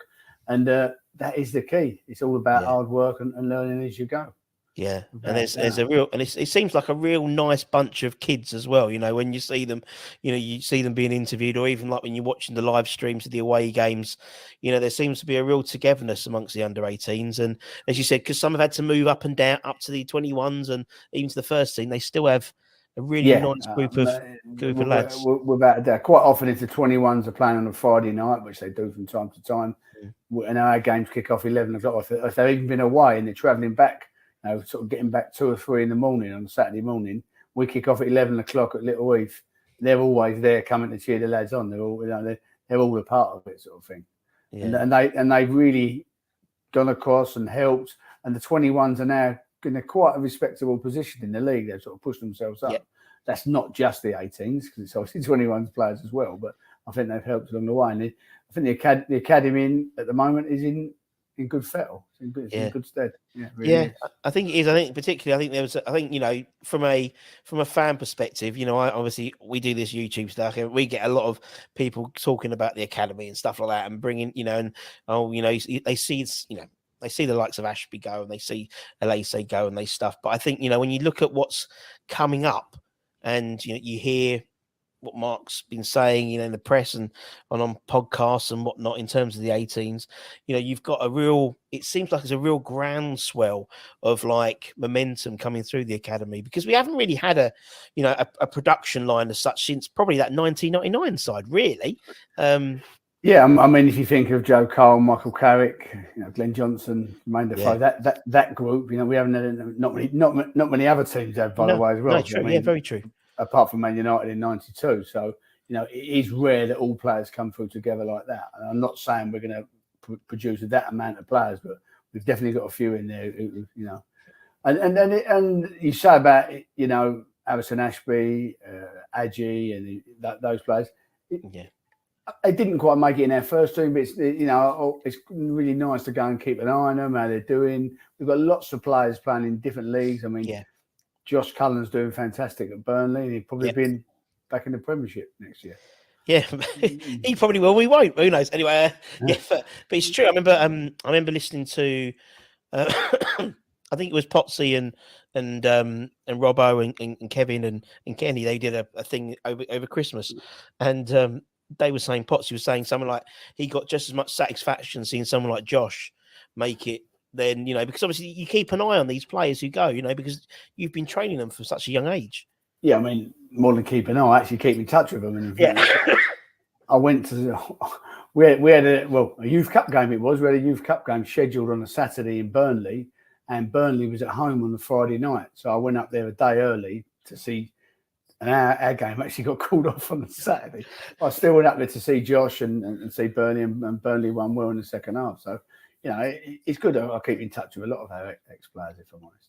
And that's what it is. I mean, I think from that, again, I hark back to that 99 squad, but I think everyone ended up in that 99 squad ended up having a professional career, and some not at West Ham, obviously, but some did. Joe, Michael, Richie Garcia, I think. We had Stephen Bywell, I think Sean Byrne as well. But as you said, like the likes of Izzy Ickpen went to play for Swansea, I think, made 300 appearances. Adam Newton, I think he went to Peterborough first, but Adam Newton's played a lot of games, and they all they did. Yeah. And it's still, although it's not in a West Ham shirt, is what we all want to see. It's still good that to think that they learnt their trade on the pitches of Chad Belief, and now they're spreading. Not spreading the West Ham word, but they're getting a good profession. No, you're totally right. You're totally right. And I think it was we had Tony Carr a few weeks ago talking about the academy, because it was everyone was talking about it, and he said that exact thing. He's like the academy's job is to bring players through to the West Ham first team, and then the second job is if they're can't make the first team, then to have a professional career and develop them that way, and that's what it's all about, really, isn't it? That is and not only producing them as footballers, and I know it's a bit of a cliche, but it's true. We like to think we're producing them as people, and to be the right kind of people, and to live their life in the right way, and to keep the values that we instill at West Ham throughout their life. Yeah, no, totally. And obviously, at the moment, we're sort of coming to the end of the international break. Obviously, a number of your boys have been out. Callum scored a couple, I think, for Northern Ireland, and various others. Divine played as well for England. Joe Briggs as well. There's lots of players. Are you always? I imagine it's the same with Moyes. Are you always on tenterhooks when they're on international duty to hopefully they come back without not injured or any sort of serious problems? Because a few players normally I'm quite relaxed with it. I might even go. I went to Holland a few months ago to go and see Northern Ireland play, and a few boys out there. But because of the the Youth Cup, I'm a little tenterhooks for next year. Yeah, normally I'm more relaxed than I'm now with it. I must admit. Yeah. In terms of as you said, in terms of the Premier League South, that's not a problem. But it's the FA Cup now, isn't it? That's all the focus. And Southampton, obviously, only one of the two sides that beaten you this season, isn't they? I think. Yes, they are. Yeah, and I also went to Preston to see Preston Southampton in the quarterfinals to have a look. And they was quite impressive on the night. Yeah. I mean, they've got players like we have who play up in the 21s and don't really play in league games. They come back down for the Youth Cup, so they're a bit of a different side in the Youth Cup than they will. Their league position is sort of like in the middle of the table below, but they're a very, very tough opponent, as you'll see next week. It's a very tough game for us. It's going to be a great game. I think it's going to be really fun. And obviously, the winners can go and play. Is it City Arsenal? Isn't it the other one? It's already been drawn. It's City or Arsenal, which is away. Yeah. We haven't been lucky in drawing it yet. So and it has to be at their stadium. So it's either at the Etihad or the Emirates. I'd rather be at the Emirates. It's a shorter journey. Yeah, I'm sure you get a lot more West Ham fans turn up if it was at the Emirates. But again, that reminds me of that '99. You know, being Upton Park and 4 or 5 deep around the side. I think they only opened up one stand and then they ended up opening the whole bloody thing. I think they opened up the west side to start with. I ended up sitting in the south bank towards the chicken run. That's how much it was just moving as the night was going. It was opening all the way. I think that's why they don't want to sell tickets on the night for next Thursday. For that exact reason, yeah. Yeah, for that reason. Yeah. But and I know so many of my mates are going, "No, it's all right. Don't worry about getting a ticket. I'll pay the night." I said, "You won't." Well, and I know I'll get the blame for it. You'll get the blame. It's all right. Mark said we get a ticket. Oh, sure. Thanks. Yeah, fucking Mark again. No, so that's your warning, everybody. Your warning is get your tickets like this weekend if you can. Obviously, if you're going to the Southampton game, get there a bit early. Get the ticket for the Thursday. Even if you're there on the Wednesday night at the Newcastle game, get there early. Get your ticket for the Thursday so you can go, because I think it's going to be a hell of a night. As I said, we're going to have all the we've got all the paraphernalia. You know, I'll be there, banging out the tunes and banging out bubbles. You know, it's going to be full. I hope on the night that my reflection of my bald head is not quite as bad as it is. I don't know how it's going to look. Because I mean, it's night time, but the clocks have gone back, isn't it? It's a 7 o'clock kickoff, so it's going to be still a bit light. So I think you'll be all right. I don't think they're going to be the old floodlights will be on. What I'll have to say to you, if we're successful, when we're successful on Thursday, and I come on between the semi-final and the final, I will definitely come on with a wig. Come on for a wig. Yeah, actually, I think Tim Breaker had his wig. Tim Breaker, I remember when I interviewed him the other day. He found his old 92, 93 shirt, and he found one of his old perm wigs. It was hilarious, bless old Tim, because he's got no hair like us anyway. That's the trouble. That's what West Ham does to you, doesn't it? But obviously, you know, as a massive West Ham fan, I know home and away. I've seen, you know, you're always in everyone's photos, Mark. You're in everyone's photos. Away games. Oh, there's Mark again. What photo bombing am I just sort of hanging about in the background? It's in the background. It's in the background. Are you enjoying the old European like journey at the moment with West Ham? Yeah, very much so. Yeah. Funny enough, I just sorted me travel out for the. See, I knew you would. I knew you would for the Ghent away game.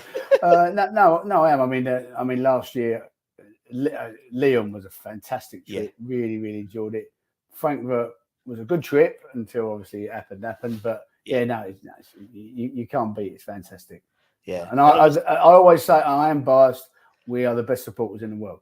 Yeah, I think we are. I genuinely think we are. I mean, you know, I mean, people talk about other clubs and Arsenal. We haven't won the league we've never won the league. We've won nothing.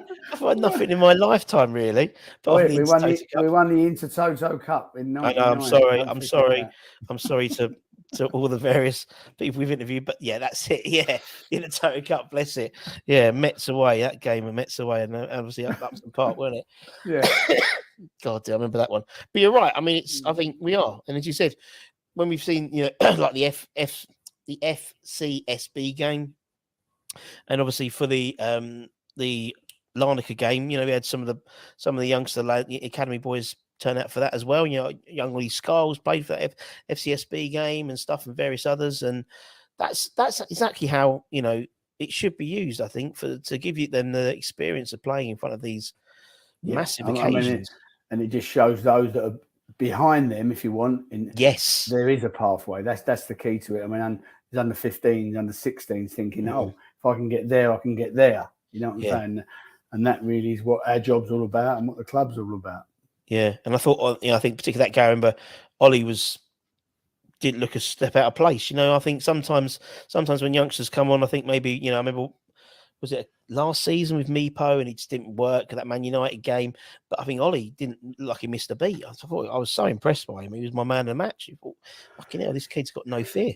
He just went on and played, didn't he? That's all he done. He didn't think, you know, I'm playing football. This is how I play. This is what I do, and that's exactly what he done. I mean, I was much more nervous than him.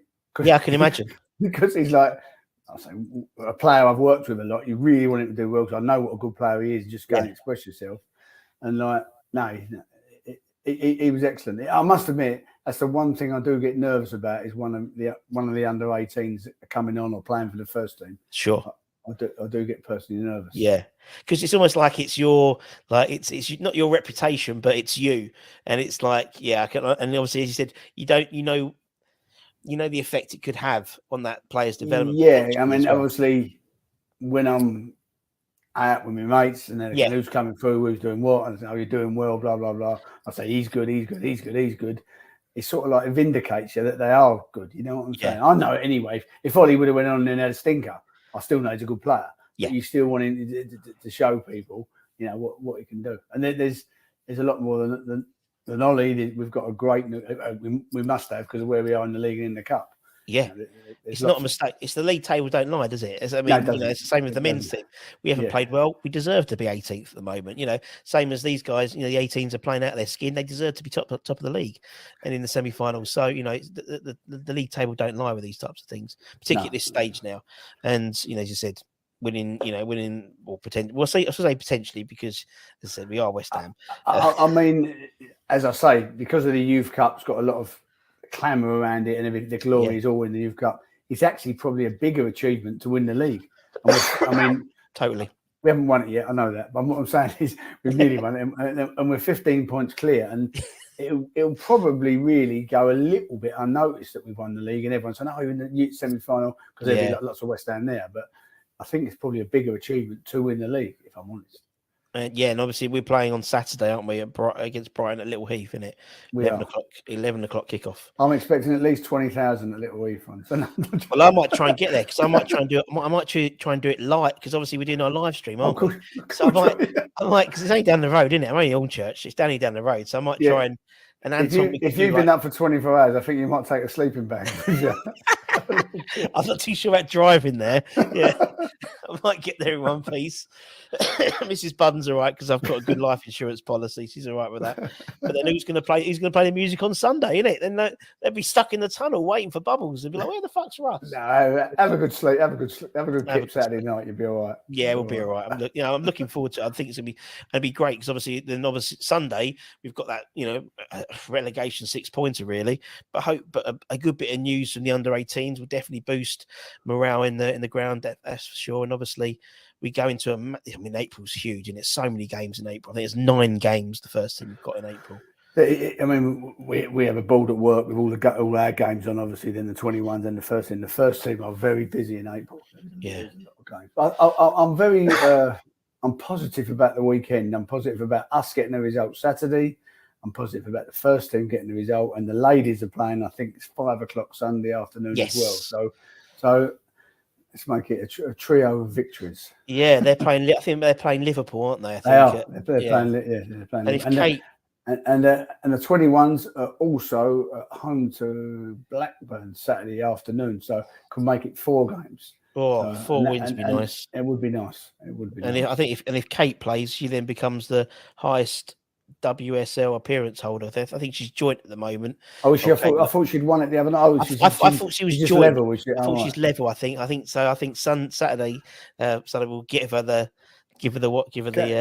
top. Kate is a vehement West Ham fan, a bit like myself. Yeah. We talk a lot about the actual team, the actual club of West Ham United. Yeah, she's proper West Ham. She's proper West Ham, and that's the thing. And that's the thing about the whole thing about the academy, which is something that's as I said, every age group has an ex-player or several ex-players attached to it, and that's the West Ham that maintains that West Hamness, isn't it? As a fan, you're always a bit. Have we lost our West Ham nature? But the fact is, as you said, you've got Kevin in the 18s, you've got Potsy in the 20, you got Robbo, you got Kevin, you got Kenny, you've got Zavon, you've got Colton, you've got it's a really good. And then we're seeing the women, you've got Conch and Jimmy and stuff like that. So, and that's what all those people you just named, all ex-players, all work with me, and I'm just a fan. What's it like for me every day? It's mad. I'm sitting there in cups of tea with all these people, and they're all my heroes, and I'm just a fan. I'm doing my job. I'm doing my job as well, by the way. Oh, okay, yeah, because you said you rather do it for free, and so you're not really getting yourself a good pay rise after you've won the. If Kenny Brown's watching this, I'm only joking, Ken. I'm a grafter, you know that. We know you're a grafter, mate. I know what you mean. I'm the same when it comes to match days because obviously, you know, around the sort of the press lounge, and as you said, most of those guys are club ambassadors as well. So you know, you're walking around and like Monks and Mad Dog and it's just a bizarre. It's just bizarre. I think any West Ham fan who's involved with the club, you know, sometimes they pinch themselves quite a lot, thinking this is just crazy. You know, these are the guys. I mean, someone like Monks. You know, I used to love him on the pitch, and there he is having a cup of tea next to me. I still can't get my head around it, to be honest, mate. It is a bit crazy. I mean, even there's people you haven't named: Stuart Slater, George Palace. Yeah. There's loads. I mean, and it's good that there's, you know, still associated and affiliated with us. So yeah, totally. I totally agree. And obviously, we can't leave without talking about you and your boyfriend Declan Rice. You know, every time he plays, his Instagram. Oh, Declan. Oh, I love you, Gaffer. You know, it's a lot fair that she never should know his name. But I tell you, hell of an England couple of games he's had, hasn't he? Yeah, and as I say, I am. If you're going to talk about Declan, I'm going to be biased. I am biased already, but I mean, I won't mention Graham Souness that much, but he's been a bit uncomplimentary towards Dec. But I think that's been answered in the last two games. Thanks very much. So there you go. Yeah. Indeed, I mean, I'm not going to say Dec's a prolific goal scorer because he isn't. No, but it was great timing to score, and he was really. I thought out in Italy he had one of his best games in an England shirt. Actually, I think the best. I mean, I think the Ukraine game. I think he had a 93% pass completion rate. I think it was only Harry Kane got 100%, but he just passes sideways and back to go anyway. I think we'll have a go at Dec for that missing 7%. I think that's quite bad. I bet that's very poor. That's very poor. We'll have him on bread and water next week. Exactly. Room for improvement. But obviously, seeing someone like Dec now, obviously, you know, you've seen him through the academy, and now obviously being club captain now. Again, must fill with a lot of pride as well. Yeah, without a doubt. You know, without a doubt. I'm not going to be, not going to lie to you and say, "Oh, I always saw him as a West Ham captain." I didn't. Yeah. No one did. I thought we could go on and be a West Ham player, but he's obviously, become the player and the leader he is. And it's I think people tend to forget what a tough job it is taking over from Nose. Totes. Nose is a fantastic fellow, off the pitch. Really is a top bloke. Probably one of us. Proper West Ham, proper East London geezer, I'm telling you. And Dec's had to take over from Mark, which ain't an easy job. It really ain't an easy job. And I think some of the pressures of that at times, he's come through, but he's still learning. He's still, how old's Dec? 23. He's still 23, and he's got a lot of his career, ahead of him with all the. He's played a ridiculous number of games for a 23-year-old. I think he's played over 230, 250 maybe at least, And I mean, that's a lot of games of football for a 23-year-old. And I really hope he stays injury free throughout his career and really adds to that total of games. Yeah, hopefully, I hope so. Hopefully in a West Ham shirt. Hopefully West Ham shirt. Yeah, hopefully. We'll see about that. But it's true. And as you said, I think and also I think it's if the first team were playing, we would do more successfully, then it'd probably be an easier transition for him. But obviously the team haven't done well, and it's a different type of captaincy, really, isn't it? It's like, and so I think it's great that Mark's back in the fold, or sporting director, to be around day to day. I mean, Mark is especially with the academy. Mark is literally around day to day. No, he is. He's always comes in the office, often sitting next to me. He often gets his kit on and comes and trains with us. He often trains with the 18s, and he's very complimentary about the tempo. He's still a decent player, by the way. I've got to tell you. But he's very complimentary about the tempo.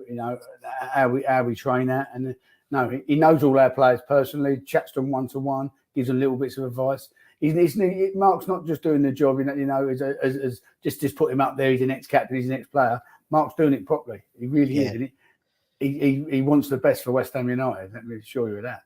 Yeah, and I think that's always been the way what he's wanted when he retired. It was always like he never really wanted to do, no disrespect to the ambassadors, but never really wanted to do that role. He wanted to do a role which he said going to be sort of integral, and as you said, very similar to yourself. You're bringing through the future West Ham players, and he wants to be he wants to be involved in that process.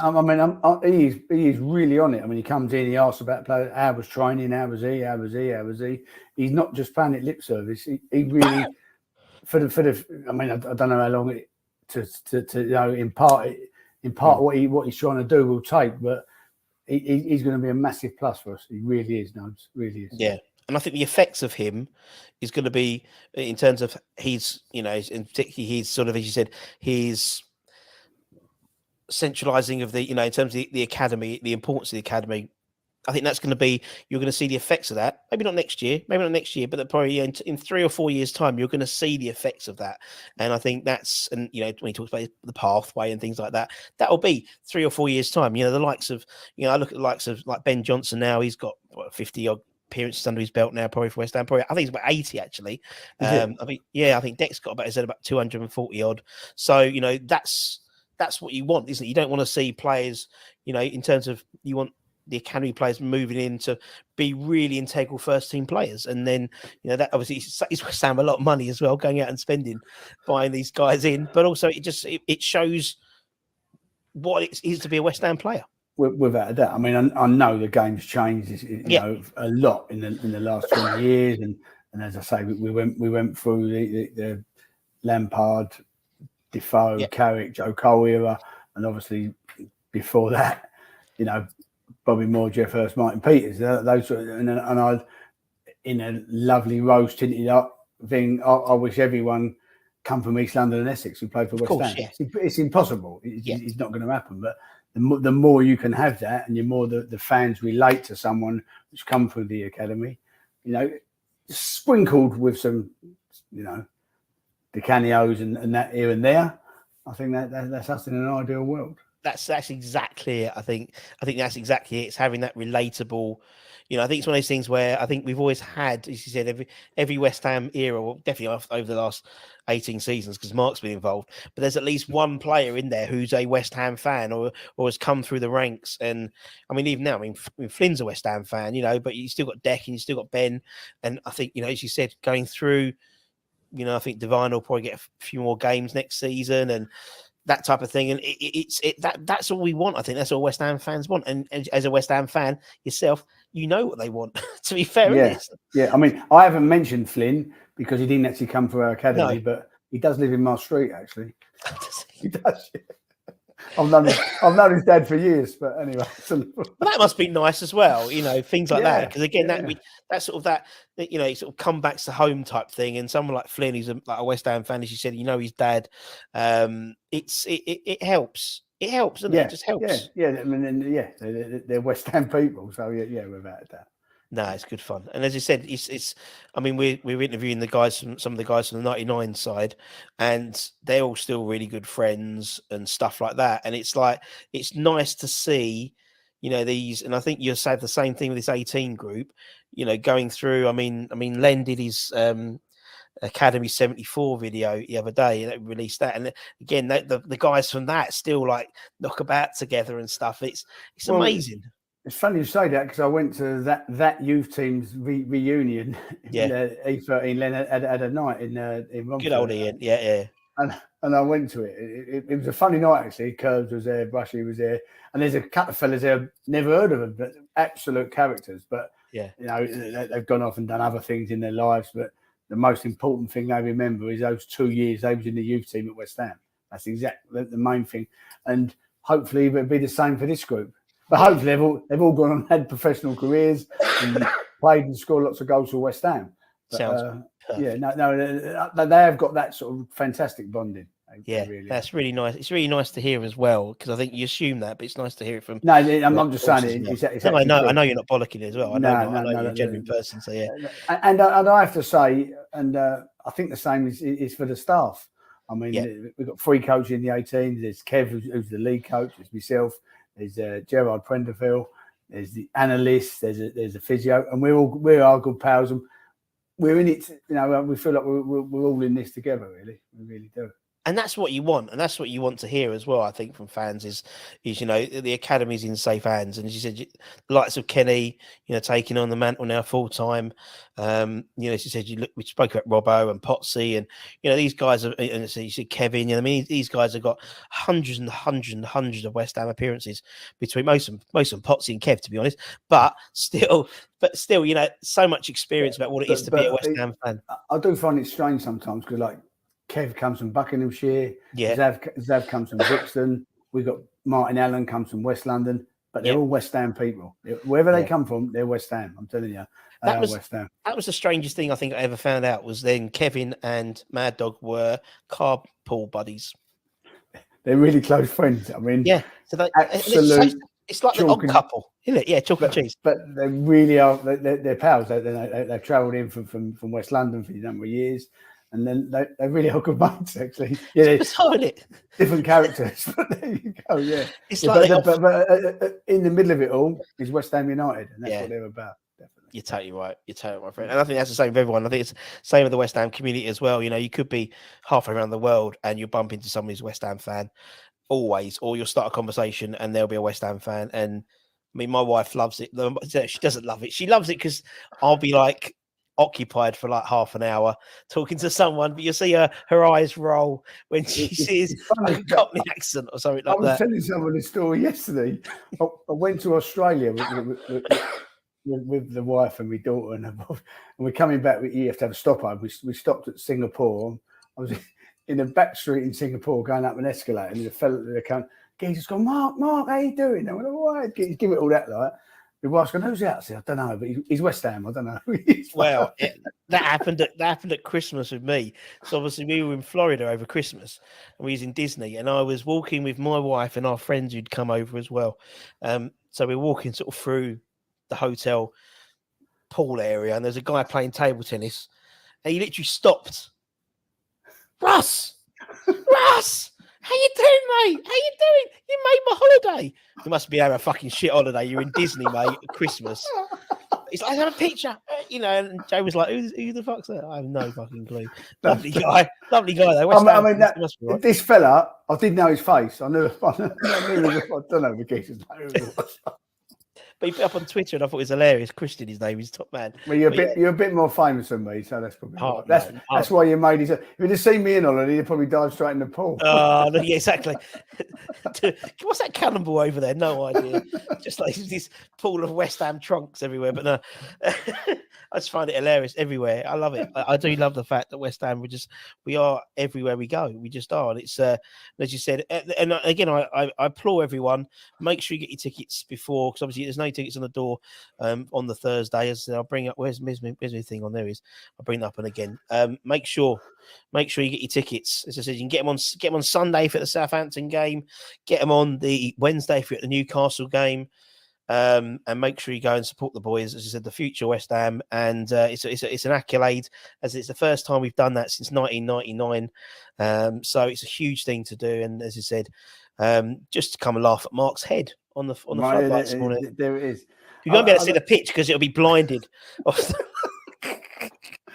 I think their goalkeeper might complain if we score. Put a cap on. You usually put a cap on the goalie. No, I do. I know you do. I'm sitting indoors, minding my own business. Sitting in a cap would be a bit weird. Like. And what's going to happen? I'd like to think. I think on the night at Ipswich, they got 4,200 or something. We got smashed. I'd like to think we can beat that. We got to beat Ipswich. I know they're in Division League One or whatever, but we got to beat that. And and as I said, it's only a 5. I don't want to be too optimistic and go, it'd be 6,000 or 7,000. I just want to keep it cool, but I'd like to see a few of us over there. There'll be a few there, Mark. That's for sure. And then what's going to happen is when we get through to the final, we'll get you back on and talk about the final. I wear a hat, and I've got the wig, and I'm wearing the wig. You're going to wear the wig. Mark's going to wear the wig. Mark, it's been an absolute pleasure. Thank you, my friend. I said it'll be about 40 minutes, and it's bang on. And obviously, make sure you check out the ticket office and get your tickets, because we don't get your tickets on the door. Don't blame Mark. Turn up. See you all Thursday. See you all Thursday. And club needs you. The club needs you, not your country needs you. Your club needs you. I'm going to make up a picture of Mark doing it. From was it Lord Patton? Was it Lord Patton who did that? Your club needs you. There you go. And hopefully you've won the title before you play on Saturday anyway. So that's all good.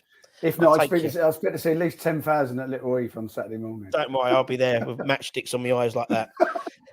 I hope it goes all right for you, mate. All the best. Mate, take care, bud. See you soon, man. Thank you. So there we go. And they've literally just kicked off. That is timing. That is good timing, my friend. Very good timing. What an interview, though. What an Yeah, he's interview! loved it. Yeah. Yeah. And it's been and to put a positive spin on everything.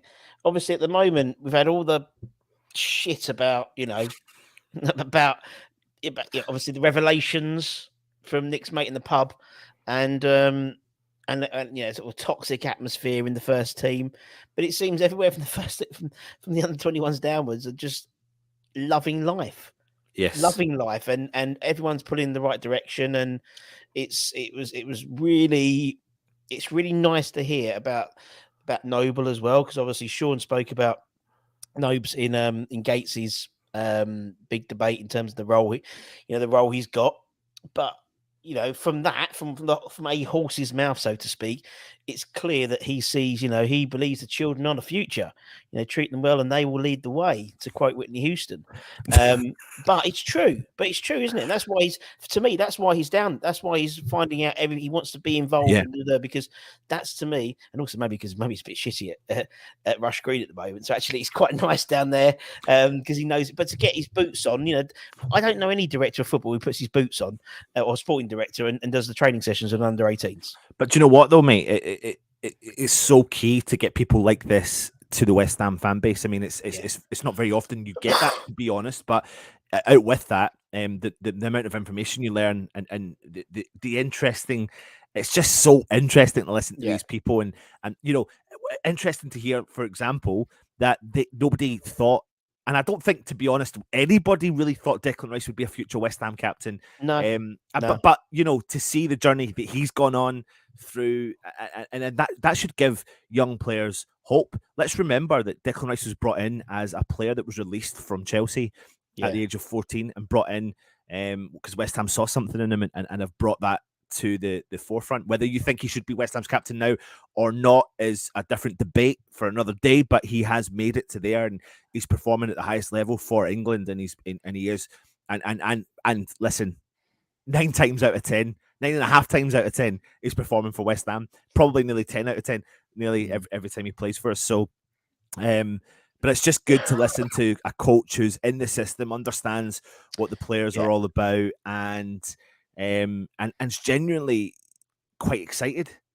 Yeah, and one of us. Do you know what I mean? And he's as I said, he's home and away. As I said, he'll be at Ghent away. He's always travelling marques, and he gets to do that every day. He gets to coach the future West Ham players, and obviously the whole thing about the pathway for the 18s. He's leading that. Him, Kevin, and are leading that. So. Look, we'll see what happens. We'll keep an up to date with the score as and when it comes on. I'm going to take off my little April Fool's joke across the bottom, but so rubbish. It's so rubbish. I just put it. I apologise for Russ's rubbish banter. I have to put up with it on a daily. I haven't slept for I don't know. I had a crap night's sleep on Friday night as well. Well, it's Thursday night. So anyway, let's put the Foodbanks back on there. There we go. It's almost past 12 o'clock, and then you're a fool if you keep it on, isn't it? That's the idea. We'll keep an eye on the score, and hopefully all they need is a point against Brighton at home in Little Heath, and they secure the under 18s Premier League 2 South. Then we've got the FA Cup Youth semi-final on Thursday, and then by all accounts the Premier that we will then face the winners of the North League in like a championship playoff, and the winners of that go into the UEFA Youth League, European League. So could be still in Europe next year, even if it's not the first team. You can say that again. Right. Listen, it's that time, innit? It's this time. It is this time. It is. Look. Just, do you notice that? As soon as you put that, he was like slouched back like a teenager. Here we go. You right? We're all good, mate. We are still alive. Still going. We don't know. Maybe I don't even know what's taking us through this, but I mean, I managed to go and grab a quick shower. Red Bull, basically. Red Bull and Red sugar. Bull. Yeah. How many have you got left in there, Russ? Many left in the fridge? I've got one more can left in the fridge, and I've got a pack of wine gums.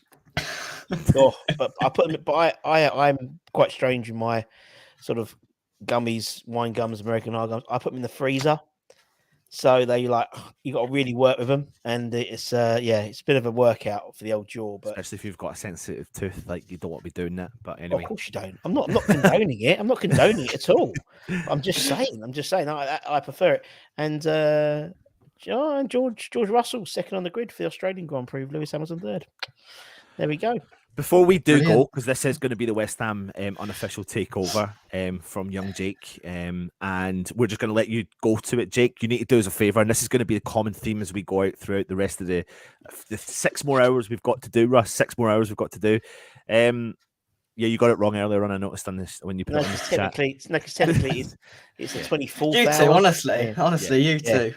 But Jake, when you go to leave the stream, we will be here anyway, and we'll come on. The key element is do not touch end broadcast. Do not touch the red button. He didn't do it, did he? He did it last night. He did do last it. night. At 1 o'clock in the morning, we're in our 8th hour or whatever it was, and bang, he goes, and me and Russ are still talking, and we noticed that the stream has gone dead. He clicked end broadcast. And then we just get the message from Nick going. Yeah, Tell me, I've just closed the stream. And we understand why you would do that. We get that, but people, he closed the stream down. Like leave or we'll control it. Just don't touch it. No, it's fine. To be fair, when you said it, I thought that's going to be like pretty much like what I normally do. Right, so you go there, and it's like something you do. But I was like, I thought you something. do. We'll be here anyway. We'll be back. We'll be back. We got the Graham's. These are our Brown starting 11 show. We've also got the Southampton previews before we got Soccer Saturday after that. Yep. Bosh. Cool stuff. Off you go, man. See you soon. Thank you very much. So, if you don't know who I am, then my name is Jake from West Ham Unofficial. I'm going to tell you what's coming up in the next hour. You can tell I've had some time on my hands, can't you? So, we've got West Ham tier list. We're going to go through the squad and rank them of how we think they have done so far this season. I've got a little bit of a player guessing as well to get your minds brewing on this Saturday morning. So, we've got a couple of guests joining me first. I'm going to head all the way over to Australia. He was here earlier, which I didn't know was going to happen. So he's come back once more. He can't stay away. Kieran, my man, how are you? Good, Jakey. I'm good, mate. I nearly lost the plot there when that thing come up on his banner about him signing for 3 years. I nearly went mental. That's just what Russ wanted. I went you. Then I thought, and my mate backed up with a message from a Twitter account that said the same. And I'm going, oh no, my life is over. Andy's put it up there, and I just sent him back a message saying, no, I think it's true because it was on that banner. Then I thought about it. I went, nah, it can't be. I'll let you know in a minute. I'll let you know. So yeah, it did get me for about a minute there. I was panicking. Anyway. Brilliant. So yeah, Kieran, thank you very much for joining me, and also a little bit closer to home. I'm bringing one of my own over. Gary, how are you? I'm good, mate. You? Yeah. Good day, Gary. Bad. Hi, Kieran. How are you? Good, brother. How are you? Yeah, good. So the whole idea of what we're going to do is I've got a tier list ready to go, and what we're going to do is we're going to have a little chat about the players. Now, because I didn't really want to take pictures off of the internet of every single player and put it in, I found one. Cheapskate. I found one, but there is a couple of players that aren't at the club at the moment there as well. So we are just going to go with it. But before we do that, we could tell this is live. I think we are going to be joined by the man behind the mic, and also the man behind everything else to do with the food bank. I think John and Martin are joining us. John, where are you? This is Martin's workstation here in West London. It's also our food bank West London base, aka Martin's garage, where we store surplus clothes and stuff that we move across from here across to Beckton now. Big help. Brilliant. John, just if you want to say anything, far away. Thank you. Anything you wanted to say, crack on. Well, really want to say, just did a quick tot up on what's been donated so far since the programme started, and already we're up to half a tonne, a pallet load worth £2,000. It's brilliant to see. It really is. And so many people have just, donated bits and bobs here and there and some good amounts. And it's a fantastic response from, the West Ham fan base. And I've said this so many times that East End people are special people looking after their own. and what they do for the community is fantastic. It's terrific. Thanks. Brilliant. Great to Martin, hear. anything you'd like to add? Just what a fantastic! I mean, this is day one already, and if the month can continue in the same, we did a calculation. If it continues in the same way, we don't want to kind of marry it by mentioning the figure, but if things go up on the way they're going, maybe more when there are actually collections, it's just going to be fantastic. What a really fantastic effort, everybody out there! You are absolutely tops. Keep on giving. Keep on living. You know what I mean? Can we do that? Will that do? That's the best I can do at this time of day. And this week's going to be quite a special day, a special week as well, because we've got the London Pearlies coming tomorrow. They'll be collecting with us before the game from 11 o'clock at the usual place. And then we've arranged for a pitch-side interview before the game with them, so they can talk about how they support us and what they do in the community. We'll also have a bucket collection at the Supporters Club. And then Budgie's kindly taking a bucket into the Carpenters for Wednesday's game. So it's great to see this all-round support that we're getting from, the wider fan base. Thank you. It's brilliant. And a lot of the recognition has got to go to the two men that are currently just sat watching this down there as well. Anton and Russ have done an absolutely amazing job. Absolutely fantastic. Preparing this, brilliant.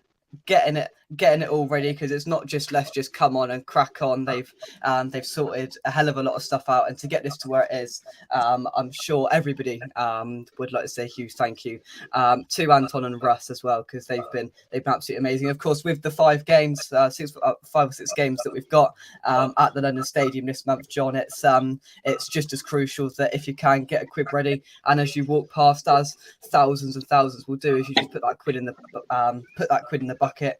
And help out some people in need.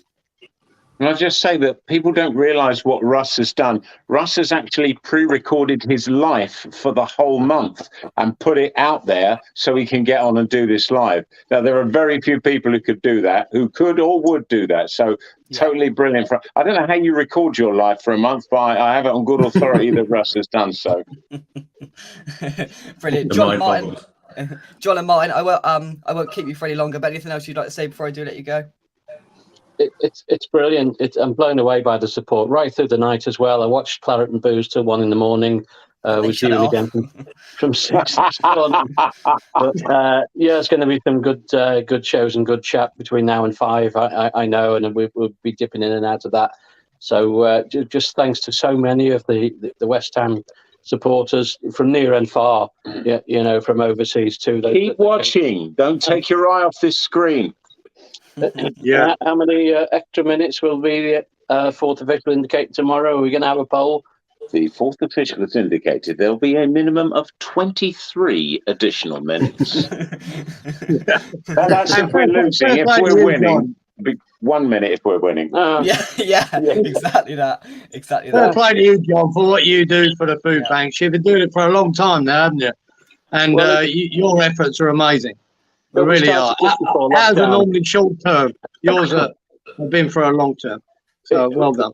But it's just been growing through the networking. That's all. We started 3 years ago with the 6 food banks at Newham Food Bank. Now, as of this week, we're now supplying 40 food banks, community groups, and rough sleeper centres right across East London, as far as Chelmsford.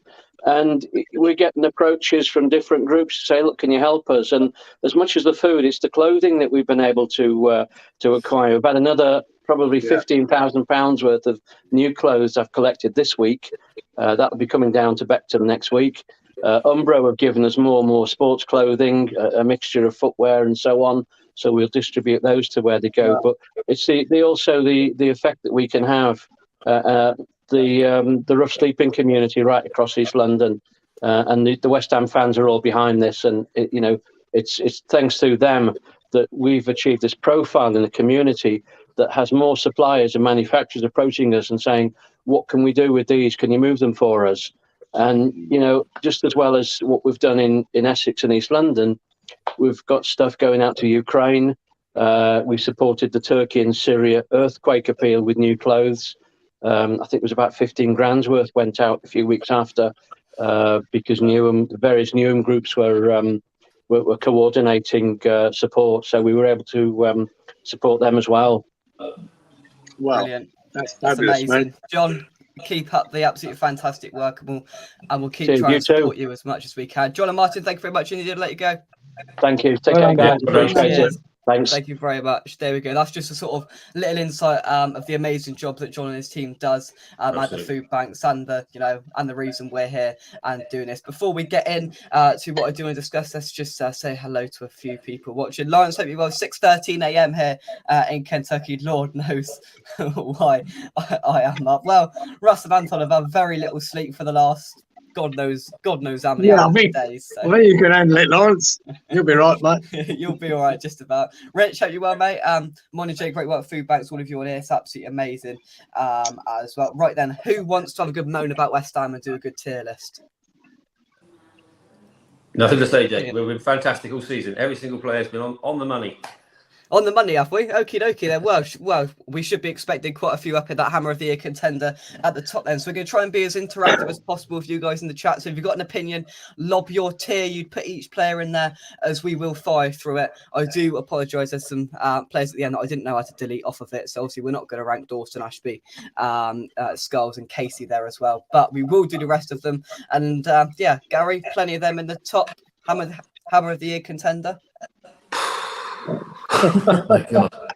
That was an April Fool's comment. It was. Right, we'll start off then. The first man up is Thomas Souček. I want you to just shout out a tier. Hammer of the Year contender, decent, all right, poor, or just so in the summer. We'll start with Thomas Souček. Shout it out. All right. All right, yeah. So he's been patchy. His form recently has been better than it was. So yeah, all right. I agree with Kieran. Kieran, all right? Yeah, all right. We'll go with all right. See, Steve's Lawrence says all right. Steve's gonna say to sell him. I think it's a difficult one with Souček because when Rice isn't there, he seems to play a bit better and he seems to flourish a bit more in the position he plays, but just the lack of impact he seems to have on games is just the frustrating thing about it, and that's why you just sort of got to put him into that all right section. Now, next man, my favourite player at the club, Tilo Kehrer. Can I just put him at the bottom, please? No, I think he's been poor. Maybe so. Poor or sell? Poor, I think. We're loitering. We'll go poor. We'll give him the benefit of the doubt, shall we? Everyone needs 2 seasons, Jake, to be judged. Fair enough. Poor, fair enough. yeah. Kehrer, poor. Poor says Lawrence. Bordering on sell. But... Yeah, I agree, Kieran. I agree. That is it. All poor. Sold a lot of them, says Peter. Next up, we've got Emerson. Now I'd expect this to be a little bit higher up. Emerson, boys. Oh, don't put him there. Emerson. He surprised me. Actually. Hammer of the Year contender, decent, all right. Decent. No. I'll put it decent for me. How about you, Kieran? Decent. Yeah, I'm with you, Gary. I think he's been decent in the last few games. Before that, he was poor. But last few games, been decent. Yeah. Steve's going in the all right section. I think decent does him the justice because I think we've had that sort of left back problem there where we've had to just sort of adapt. He's quite good going forward. I like him going forward. He hasn't really been tested defensively, but he's quite good going forward. Yeah. Mandy says keep him decent. I think the more he plays, the more he's going to get better. I think, and he's experienced. He's got that experienced head on, and I think he will be a good player for us. Decent acquisition out of the very few decent ones in the summer. Decent says Dad there. Next up, Flynn Downs. So he's not had as much game time as we'd have all probably liked. So well, we rank Flynn Downs, boys. Decent. I think every time he's played, he hasn't let us down. In my opinion, I think he's been good every time he's played. He hasn't played enough. To give you that. I think he's all right for me. All right. Oh, we've got a clash. Right, we're going to put it down to the chat. Decent or all right? Let's see what the chat says. All right, not enough time. Downs, all right when he's given the chance. Decent. So, give him time. So we'll just keep him there. We'll just keep him loitering around the decent or all right. We'll put him there, and then we'll see if anybody comes back. Next up. Ben Johnson, a difficult one. He's not had the best of seasons. Where will we put Ben Johnson? I'll start with you, Kieran. Poor. Gary? I don't think he's lived up to what he could be. I'll put him in sell. I don't think he's good enough. Ooh. I'd be inclined to agree with you, Gary. To be honest, I think he has been very poor, but he's not really given me anything this season to go. You know what? I know why we keep him, why he's going to be a decent player in the summer. In seasons to come. I've said it for a while that I've had my queries and sort of worries about him. He's been with what, 4 or 5 years in the first team now, and in the squad. He just doesn't get any better. He should be pushing on, and I just can't see he's ever going to make the level required, personally. So if we've got a decent offer for him, I think his contract's up 2024. Having said that, Gary, if we end up in the Championship, he might be an asset. Yeah, that's true enough, Kieran. That's good. That's a good point. This is all staying in Premier League, Jake, to be fair. Yeah. Oh yeah, definitely. Yeah, we're gonna keep that debate for another day for sure. Yeah. So keep your comments coming in. Johnson poor says Lawrence. Sell says Mandy. So yeah, it's down in those last two categories. Next up, one of our summer signings, Naya for Gerd. Where are we going? Yeah. You want to go, Kieran? Yeah, decent for me. Yeah. Yeah. Also, potential Hammer of the Year contender. Apart from 20 minutes against Man United, I think he's been excellent. Yeah. Yeah, I think if we eliminate those 20 minutes against Man United, I'd be hinting to try and put him up into this Hammer of the Year contender. But I think because of that, there may be a mistake in him. So I'm just going to pop him in decent. Yeah. You think that's fair? Yeah. Yeah, I think that's fair. Very good. Very good. Decent. Plenty of decents come in. So I think we are at an agreement with Gerd. Next on, then Angelo Bonner come back after his horrible injury. Where are we going? Kieran, I'll start with you. Hammer of the Year, mate. Love him. Oh, Bonner. But he's not been that good. I just love him. But I think he's all right. All right. Yeah, I'd agree. I think he's been all right. He's done, considering his age and how long he was out for injury, he's been okay since he's come in. He never lets anybody down. So No. yeah, I think all right. So fair shout there, Kieran. I think we've definitely seen his pace exploited at times this season, but that is to be expected with his, with that massive injury he had, and he's aging as well. So, will he be here come this time next year? But I don't know. Will he be gone in the summer? I'm not too sure. Jake, just wondering, all them players down there, is that the squad? Does Moyes know we got all these players? No, I don't know. I don't know whether he knows we've got all these players down here. If we put it up until really, I didn't know we had that many. I think we'll do Mubamba. So we've still got 1, 2, 3, 4, 5, 6, 7, 8, 9, 10, 11, 12, 13, 14. Still got 16 to go, yeah. Bloody hell. That'll on. Someone let Moyes know. Yeah, somebody get on the blower to Moyes, honestly. All right. So there's a couple of people on Ogbonna. See, there we go. Sell too old now, says Steve. Wow. Lee, hope you're well. But yeah, I don't know. I'm not so sure. His contract's up at the end of the season, so it is. That's the thing. Yeah. That's the thing that might change it. And that says now this is going to cause some debate. I think Michael Antonio, Gary. Jesus Christ! I know this is a hard one. He's the only person in the whole squad that goes from the top to the bottom, depending on what week he's playing. So overall, I put him in the middle because he is so inconsistent. Yeah, Kieran, I was loitering between the all right and poor section. Well, let's put it this way: if we stay in the Premier League, I'd sell him. If we go to the Championship, I'd love to keep him. Yeah. Because I think he'd be important in there. I think he'll do well. So yeah, all right. For his performances this season, it's been all right because his work rate, I don't believe, has dropped, and he does put the effort. Yeah. No, I think that's fair. I think it's, you could put a proper argument together for the poor or the all right section. So I think that's fair there. Into one of our two keepers we're going to rate. Firstly, Lucas Fabianski, who's coming back, we're hearing, possibly straight back into that starting 11 on Sunday against Southampton after his eye injury. He hasn't really put too much wrong, has he? Yeah. Kieran, I'll start with you. Lucas Fabianski. No. I think he's still a good keeper. I think he's decent. He isn't, like I say, he's not the quickest to throw the ball away, is he? He likes to run out to the edge of that penalty area and stop. That's the only thing that drives me mad about him. But I think he's been fairly decent. Gary? Yeah, I agree. I mean, he's made a couple of clangers, near post goals at Chelsea and Arsenal. Other than that, he's saved more penalties in the Premier League than anybody else. So, I keep him decent. I think he's still a decent keeper. Yeah, I think we're in agreement with putting him at decent. Lawrence says decent. Look at our score allowed. Good, fair enough. Keep. Fabs is Fab, says Mandy. Budgie, hope you well. Greetings, Earthlings. Ernie is busy today. Hope you well, Jake. And also hi to Gary. There we go. Thank you very much. Bye, Budgie. Budgie, great show with you and Kieran a little bit earlier on. So you're doing a double stint today, Kieran, as am I, because I'll be back with Anton a little bit later on doing the Soccer Saturday show. Anton's gonna be Jeff Stelling. He hasn't really told me who I'm gonna be yet, but I'm sure we'll sort that out a little bit later on. But yeah, we'll move on. Next up, a player that splits opinions, Mr. Pablo Fornals. If I go for, I'd put him up on the top level. Wow. I mean, his effort is second to none. I think he's got leadership skills. I think he's got effort, and I think he's a good player for us. I just don't think he's played enough. Yeah, Gary. So Gary probably end up with decent.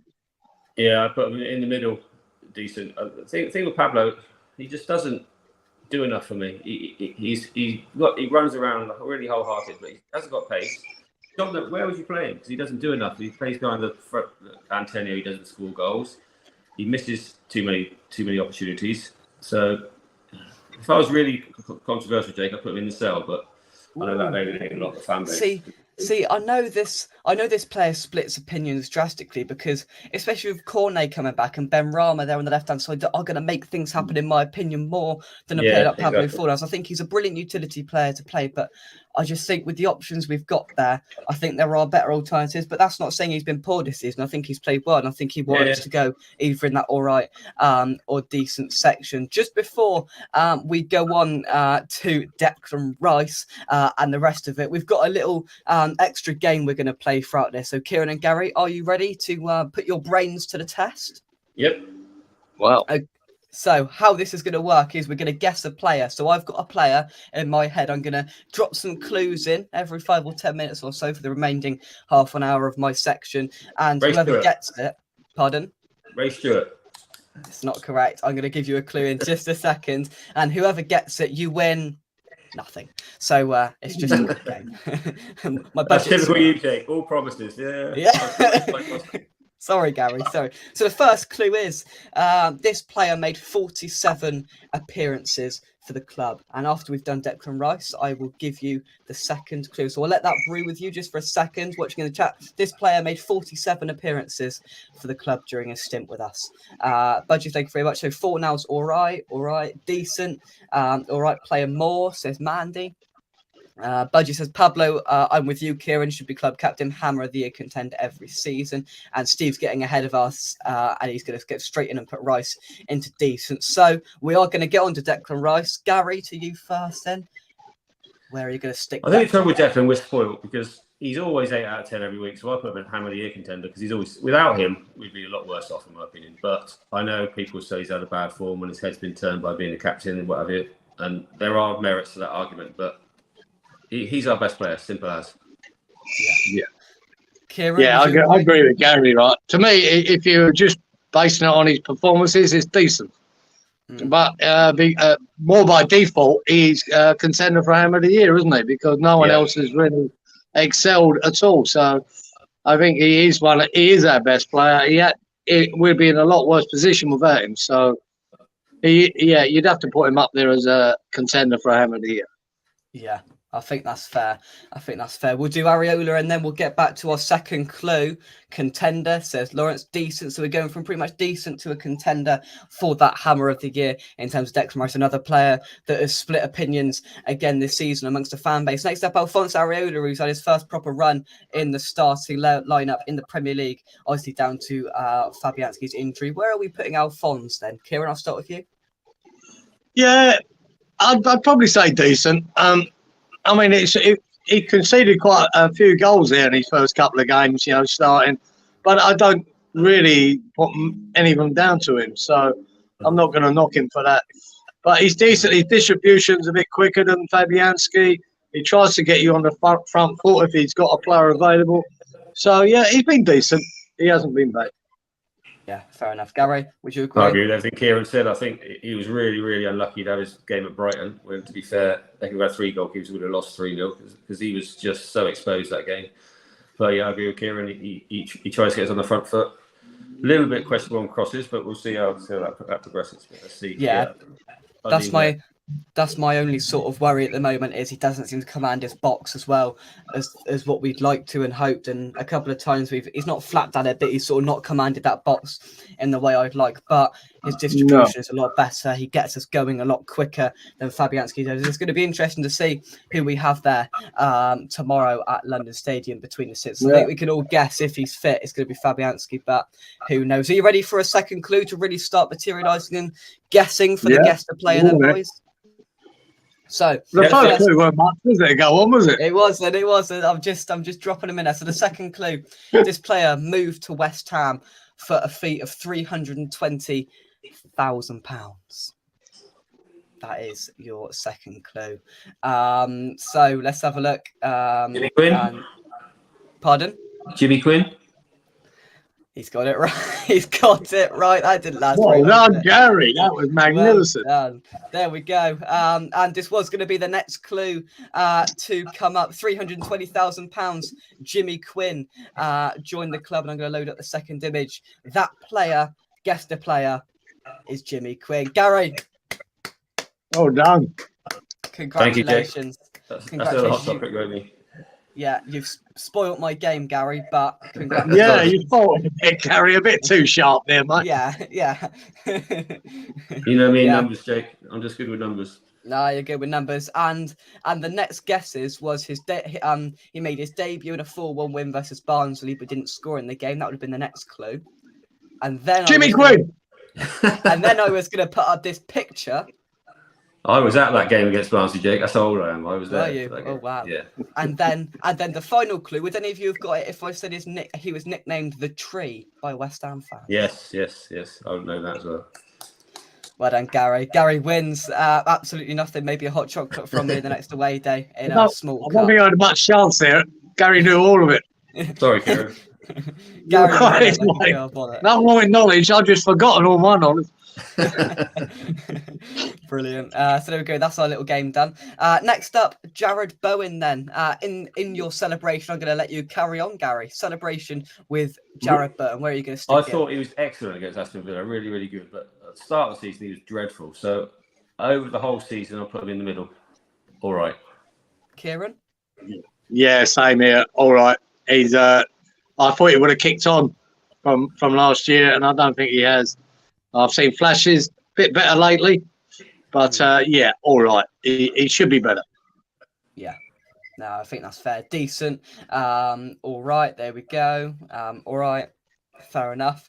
I think that's a fair place to put him. Next up, Mr. Manu Lanzini, the player that has played every single European game so far this season. He's played in all 10, I believe. And where are we going to stick him, Kieran? Yeah, because I don't think he's played enough. I'd like to say decent because sometimes he can light the world alike, and he can be so good. But I think all right is about the right place for him. Yeah, Gary. I would sell him, get him off the books. I think since his ACL injury, he's not the same player. He's lost his pace. He's lost his inventiveness. He's not a Premier League player now, in my opinion. He did all right in the Champions League game against that Cypriot team, but I think you and I could have a good game against them, Jake. So I think. I don't think he's up to level myself. It's a shame because 2016 Lanzini was brilliant, but I think he's past it, so I would sell him.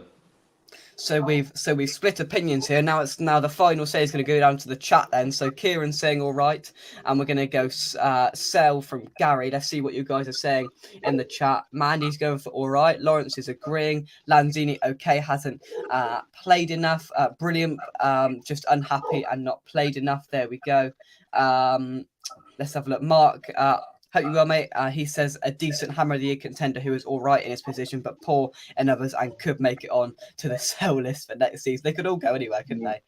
But should we put him in all right or poor? Yeah, majority was all right, wasn't it? So majority was all right. We will go for all right. Now, if you're looking next season, I think we will sell him. Yeah, I think he'll go. So if you're looking for the start of next season, then I'll put him in the sell. Yeah, as Gary said. but the fact you've got to play into it as well is I think his contract's up in June. So unless we've tied him down, then he may be leaving by default anyway. So that's just another factor to take into consideration. Before we move on, this man's came into the chat. Adam Frankel, we love you, Jacob. We do. Right, I'm just going to read you out a message that I received about 15 minutes ago, right? And it came from the man himself. So I said, I'm on in about 10 minutes when he put a comment in. He said, I'll try and come on, but I'm not that sober. Just had to shut it off. I'm trying to get on a blackjack table. It's currently 3:35 a.m. in Las Vegas, and Adam Franco is trying to get onto a blackjack table. Drunk. Yeah, that went well, wasn't it? Yeah, I was going to say that. Well, that's good. Get yourself back to your room, Adam, and get yourself some sleep because I need some maths tutoring. He's my maths tutor. This is not a very good example you're setting. Out at 4 a.m. on the lash on a blackjack table, absolutely drunk as hell. Never That's not a gamble good when you're drunk. example to set, is it? No, never gamble when you're drunk. Just about to do his life savings. Exactly. Exactly. Unbelievable. I bet he's losing as well. Yeah, see, Lawrence reckons he's losing as well. Steve says, Skamaka, I can't rate as Moyes hates him, but hope we keep him. Franco living the dream. Yeah, Skamaka is the next player up then. Who wants to go first? I think that Lawrence said it's spot on. He got ability, I think. So I'd put him in decent, but he just hasn't been playing enough. And to be fair to Moore, he's always injured as well. So I understand he's injured as well for tomorrow. So it should be typical. Yeah. So I put him in all right, stroke decent. Yeah, okay, right. Franco wants the link, so I'm going to send Franco the link in a minute. But just whilst I do that, Kieran, I sort of did this last night, and it's quite similar of what I've done.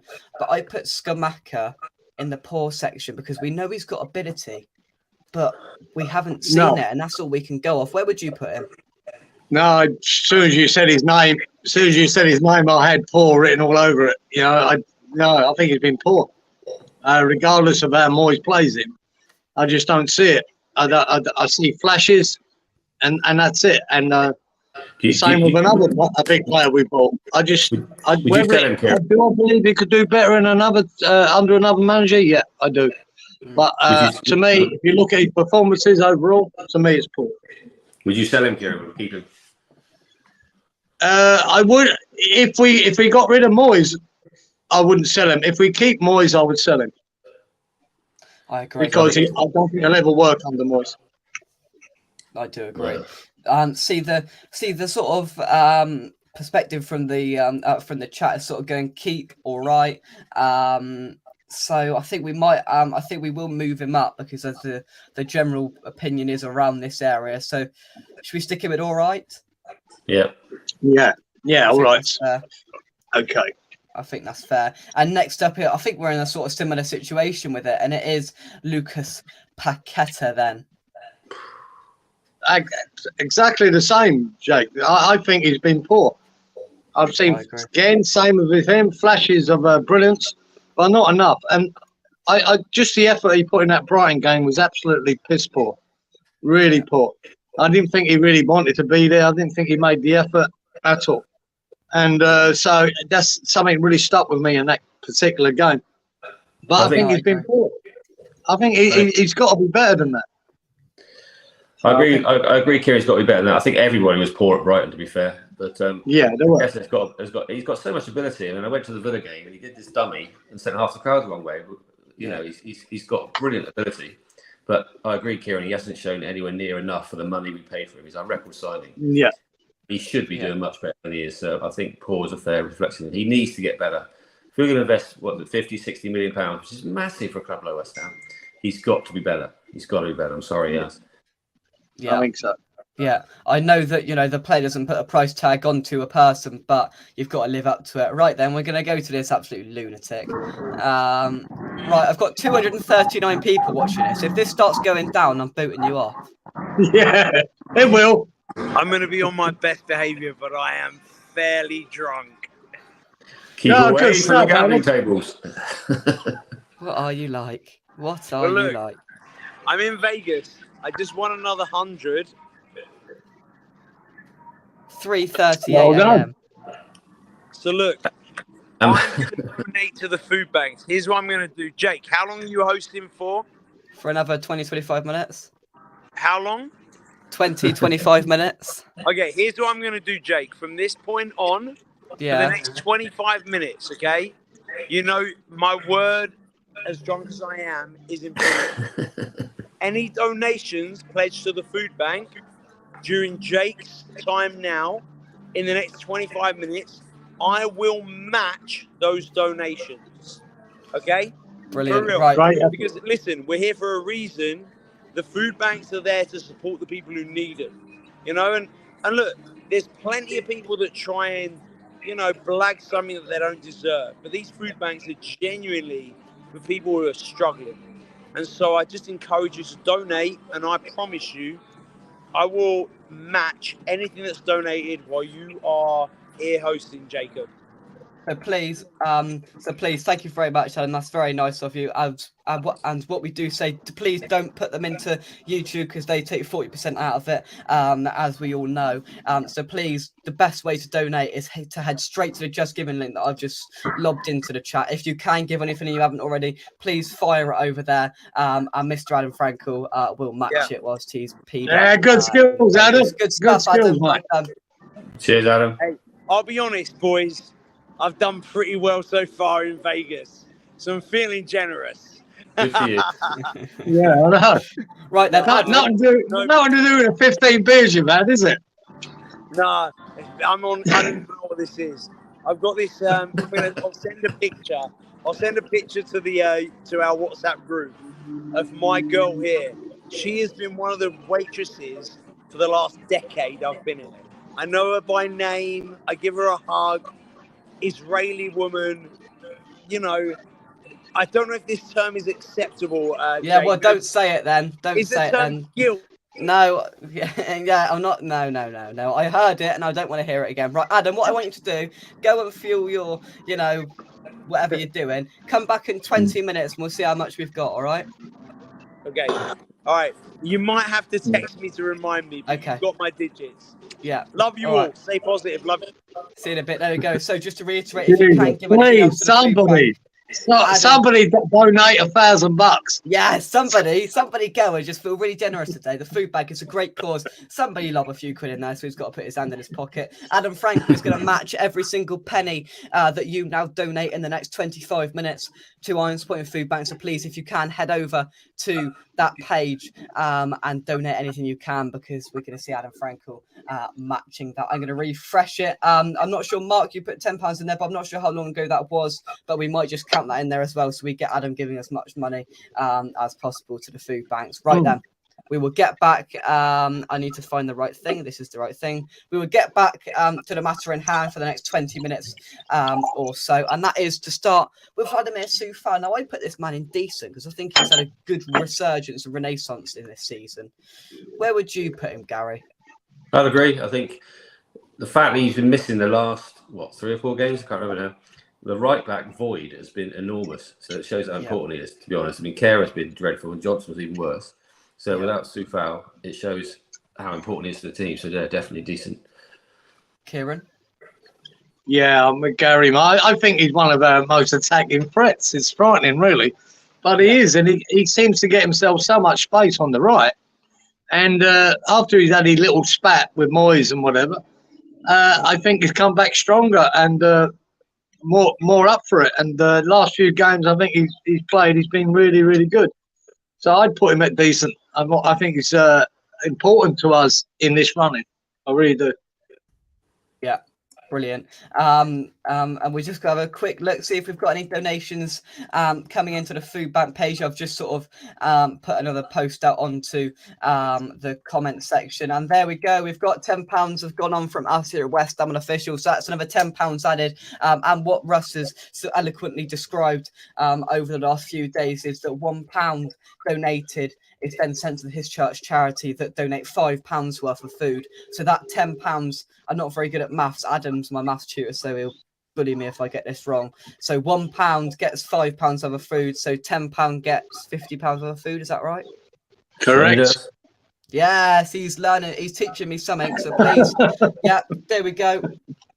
Mark is demanding Defo Jake for you, my donation. It must be matched by Frank. So we've currently got £20 from Mark Thomas. We've got £10 from Mark, £10 from us here at West Ham Official. That's all going to be matched by Frankel for the Iron Supported Food Bank. So please keep putting in there if you can. Very, very good. Thank you very much, guys. Let's get as much money raised in the next 20 minutes as we can. And next up, a man I'd expect to be quite high up on this list. And Gary, I'll start with you. His name is Saeed Benrahma. He's had his best season, so he's just going on the top 2 rows. He's going to be a big player for us in these games like tomorrow. He doesn't do it against the top sides because I don't think he's a top 4, top 6 player. But for us this season, he's had a good season. So yeah, he's a contender for Hammer of the Year. Yeah, 100%. I agree. Kieran? Yeah, he's been decent. Hit and miss here and there, but I think he's been a most attacking threat up front all season. And he has stepped up to the plate despite Moyes, not, in spite of Moyes.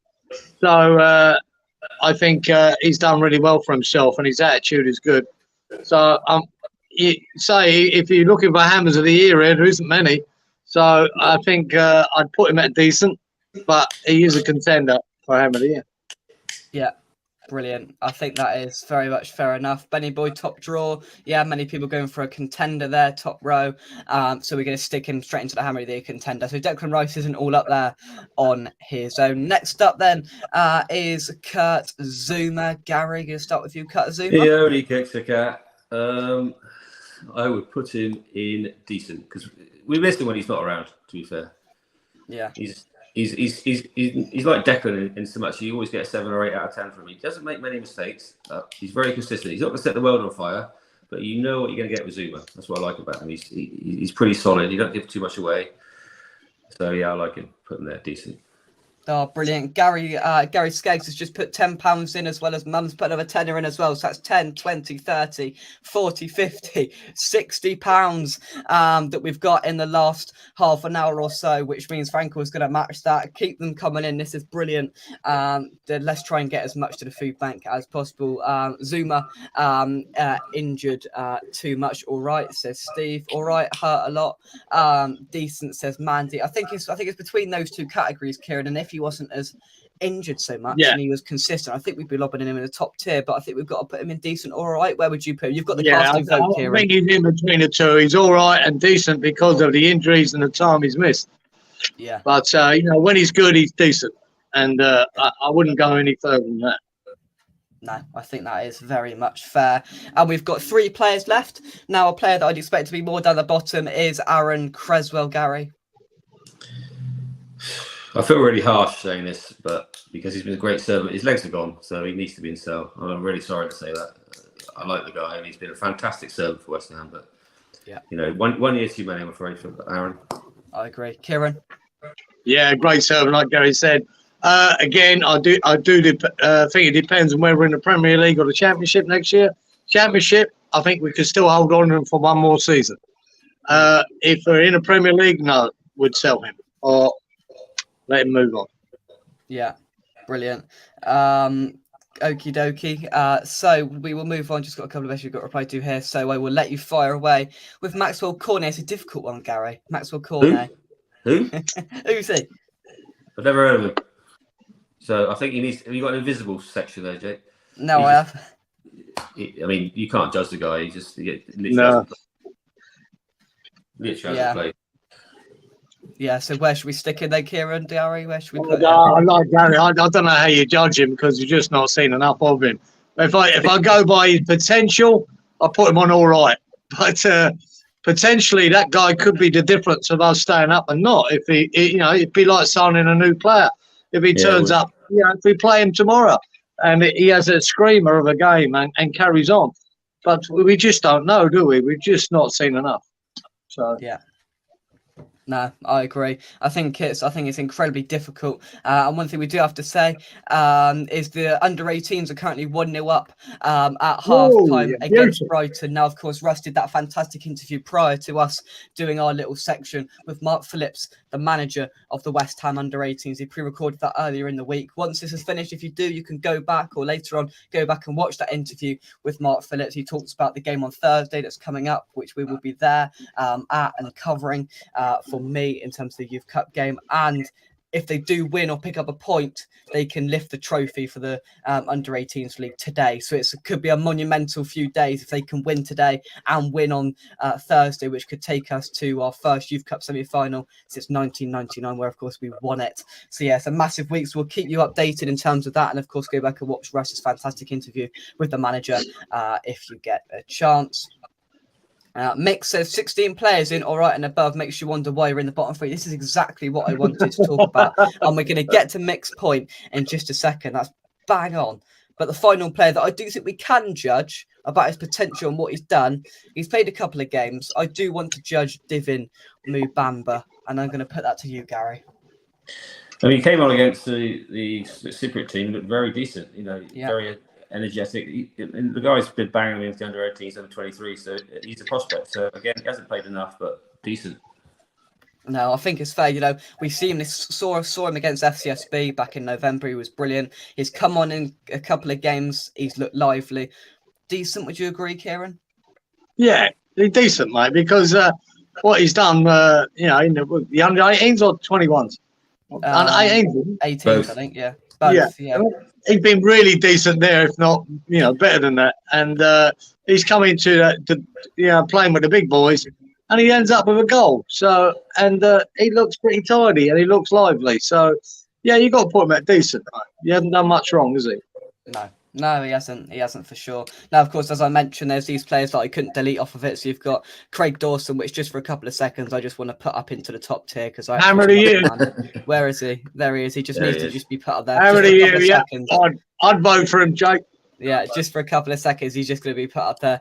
You've got Harris Ashby, of course, who left the club. I think that's Casey and Skulls and also Conor Coventry. So we won't write them because there's no point. But yeah, I just wanted Dawson to have his little moment of fame there. And we're going to run through.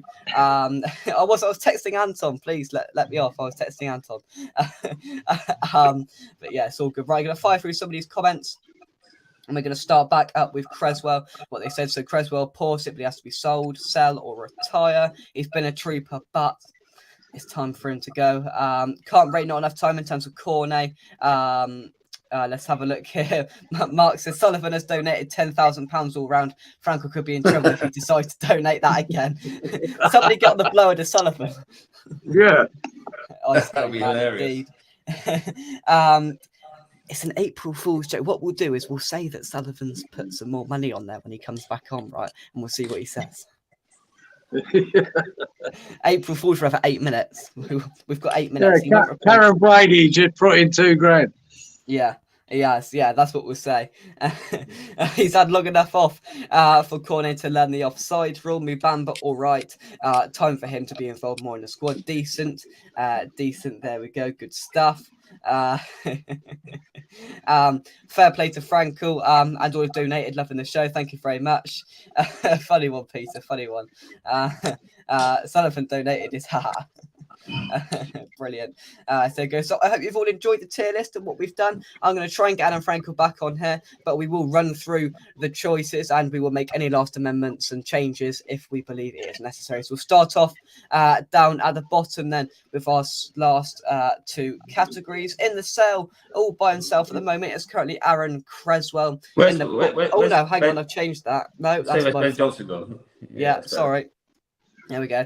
Ben Johnson is accompanied by Aaron Creswell. Two fullbacks for the club are there as our sold currently. Poor is being accompanied currently by Tilo Kehrer and Lucas Paqueta. If we move up to the all right section, there's a few players in there. We do have there's a few of them in there now. So you've got Souček, Flynn Downs, Angelo Bonner, Michael Antonio, Jared Bowen, Lanzini, Skamaka, and Cornet in the all right section. Decent, Emerson, Agurd, Fabianski, Fornals, Areola, Sufal, Zuma, and Mubamba. And then the two in the hammer of the year contender is Declan Rice and Saeed Ben Rama. Adam Frankel, you right? Yeah, I've decided to go to the bedroom, the suite. I don't know if you can see. I don't think you can see the view. There's the Allegiant Stadium over there out the window and the pool. Anyway, let me take you guys into the lounge area. Yeah, nobody cares. Adam, I've got a bit of news for you. Okay, yeah, let me hear. What happened? You wouldn't believe it. Karen Brady's just donated £2,000 to the Just Giving link. Are you actually kidding me, or are you being serious? No, I'm being serious.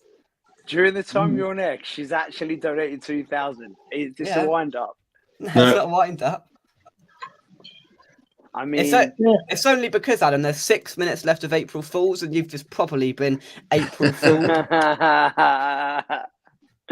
Look, I was literally just thinking, all right, well, I guess I'm gonna have to come up with a couple of grand. I mean, look, a person's word's important.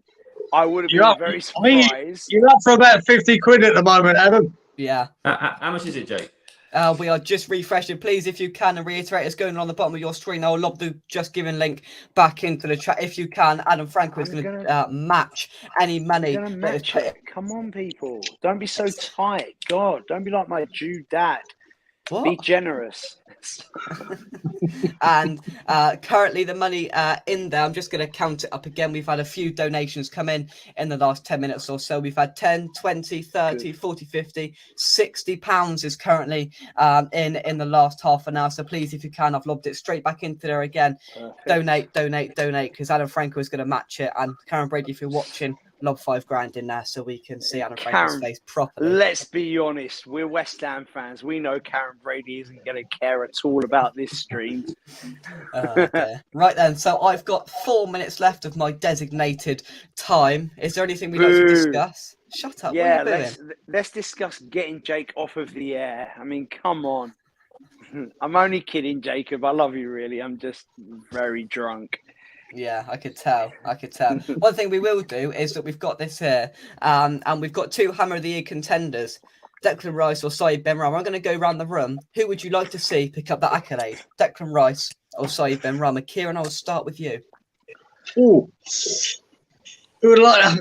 Jesus, probably who's been the better player, Declan Rice, but he's pissing off, isn't he? So maybe if we're keeping Saeed Benrahma, would be a lovely thing for him to have, wouldn't it? To crack on. So yeah, maybe I'd give it a Saeed. Yeah, Gary. I think, to be honest, Jake, it depends on the next few months, because if we stay up and we win the Europa Conference League, I'll give it to Declan. So, but if we go down, then I agree with Kieran. He's pissing off and he's leaving anyway. So, give it to Saeed. Yeah, I think that's fair. Adam, have you got any knowledge of anything that you want to bring to the table? Yeah, I mean, I've only just worked out that this is a serious question. We're actually considering Saeed Benrahma over Declan Rice. It's April Fools. It's April Fools. You're not going to get me a second time, Jacob. You got me once already. Saeed Benrahma is never going to be Hammer of the Year. I mean, I'm sorry. You don't. He hasn't got much competition this year, Adam. That's the trouble. That's why we're in trouble, Adam. That's why we're in trouble. But he's got Declan Rice, and that's all he needs. Because see you later. You're not going to beat Declan Rice. No chance. Okay. There we go. So Adam's going Rice. I think you two went for Benny. I'm going to see what you guys are saying in the chat. Benny, Benrahma, says Lawrence and Steve. Hammer of the Year goes to Doris, the tea lady. Plenty of Benrahmas are coming into the chat. You're being outdone again as per usual. James. Oh dear. Right, he's just lost his internet now, and he what's happened? Here he is. Right. There we go. So we go for a couple of last refreshes on the Just Giving link. We're currently still stuck on that £60 mark. So if you can, in the last couple of minutes, head on over and let's get some more money out of Adam Frankel for the Iron supporting Foodbanks then. Oh, and he's gone. There we go. He's gone. One thing I would like to say is, obviously we mentioned it at the start when we had Martin and John come on, but the work that Russ and Anton have done to get this working together, I do this stuff. Obviously, I've never done a 24-hour stream, but I can imagine, and I've seen the work and time and effort that those two gentlemen have put into doing this, the interviews, sorting guests out, getting the timings right. It's been a monumental effort from them, and it's all to help out the Iron Supporting Food Banks. And I think when the time comes at that 5 o'clock, I think everybody should say a huge thank you to Russ and Anton, because they've done an absolutely amazing job of sorting all this out. And we somehow managed to get some money out of Adam Frankel for the Iron Supporting Food Banks. Yeah, that's a result. The logistics must have been a nightmare, right, taking this off. So, fair play to the boys. They've done a wonderful job. And they're still going. It's not as if they've just left it to everyone else and went off for a sleep. They're still cracking on. So, fair play to them. It was a monumental effort. Great effort. Exactly. And it's just gone 12 o'clock and we're still with the £60 then. So Adam Franco, if you can, when you're a little bit more sober or whenever. And Anton is back there as well. So he's going to match that £60 that has come in. Anton, how are you? Fantastic, mate. What a kind gesture from Franco, wasn't it? Even though he was I think he was in the moon, to be honest. I think he was in Mars. God knows where he is. Well, we all know he's in Vegas, but he looks like he's in the moon. But no, listen, that's very generous. I mean, listen, multiply that. That's 60 quid donated in your stream, Jake. Then he's going to match that. So that's 120 quid. I'll tell you what, Anton, I'll match it as well. So 60-60 for me as well. Oh wow, there you go. Look at that. So there you go. I mean, that's amazing, Gary. That's 60 quid from the stream, 60 quid from Gary, 60 quid from Franco, 180 quid. Guess what you do with that though? You multiply that by 5, and that's the impact it has on the food banks. It's amazing. And now your maths are good, Jake. What is that? What's that? 5 times 180? 180 times 5. That is £900 worth of food that'll be going to the Iron Supporting Food Banks. Absolutely. It is. That is absolutely amazing. Gary, thank you very much. Kira, thank you very much. Franco, thank you very much. Never been this donated throughout my hour and the whole thing. I'd like to say a huge thank you, because that will make a massive impact to the people that need it. And essentially, Kieran, you said it earlier on, the monumental work that John Ratomski does, man, like it's ridiculous. Yeah.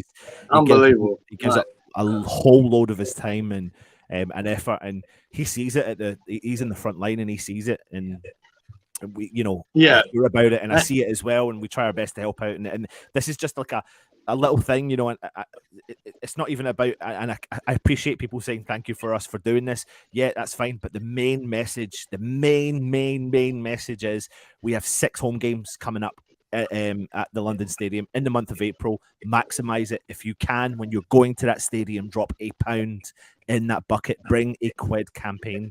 Then if you target 10% of all those people walking to that stadium, wow, like you think about that, just 10% of 300,000 people just coming through that stadium. If we can get more than that, then fantastic. But if you just start off in that number and then you keep this momentum going, then we can keep helping the local people in the local community, and that can keep then going further as well. That doesn't have to just be there, it can keep going further. So absolutely fantastic. So thank you so much to everyone that's tuned in. Thank you, Jake, for doing the show. Kieran, for being up in I was going to say the middle of the night. You've been your times has been normal times.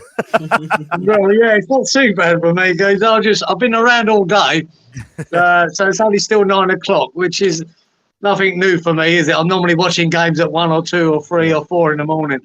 But like you said there, Anton, I'd say this is minutes work for us and maybe weeks work. But John's work is forever going, and it's years of work. And the guy needs, massive pat on the back for what he does, and it's a hell of an effort, and you've got to appreciate it, haven't you? It really is. Yeah, absolutely. and I think there's John there as well. When we see him at football and away games, and he sort of gives us an update on what's going on, and it's constant. He's picking up, clothes, trainers, food. He's taking it to X, Y, and Z. It's just non-stop for John, and he's doing all this as part of, being part of the Iron Supporting Food Banks and trying to help as many people, as it's been an incredibly pressing time for so many people in this sort of, struggling area we're in at the moment. And, the work that John's done goes unnoticed at some points, and that's why we're trying to highlight it, because the work he does is absolutely exceptional, because it's not just the food, it's the clothes, it's the trainers, it's the toys, it's the Easter eggs. It's everything that John Do you does know what? It's together. everything, though. It's even the mental state of people just getting support sometimes, and that can change someone's mindset, and it just really helps all round. And someone said it there, the West Ham, the fan base, we have salt of the earth from Steve. And you're right. Like, and I listen, I know that everyone's humane out there, and loads of other football teams have really good supporters, but we're talking essentially about just us as a West Ham community. You know, Kieran, you've just been over back home again, and you've gone back to Australia, and everyone, all, it doesn't matter where you are from the world, we can all make a big difference, and that's exactly what's happening. And it's amazing. It's so nice to see the fan base come together for one thing, especially when we've got, you know, potentially a roller coaster month ahead of emotion. Exactly. And you know, as Russ said, we've got so many of those games at London Stadium to come. So if you are heading past that Aquatic Centre, you see John and the team there, just get the quid out your pocket, put it in there. If you've got anything else to give, that would be amazing. But as Russ said in his video, to sort of introduce the whole campaign, bring the quid, help out massively. Yeah. Make it £2, boys. Come on. Yeah. Shape it up. Get it in there. No, absolutely. And also something else is, you know,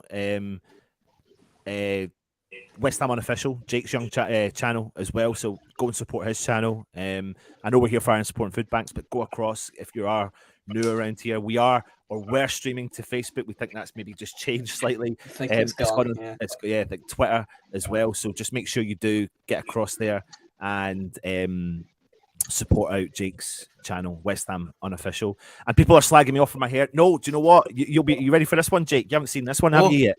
Look. Yeah. Oh my Lord! Look at that! Look at him. Let's have a little look at this. Look at it. Go on and again. There he is. It's happening. It's happening. It's happening. The Viking look. So people think Samurai Warrior.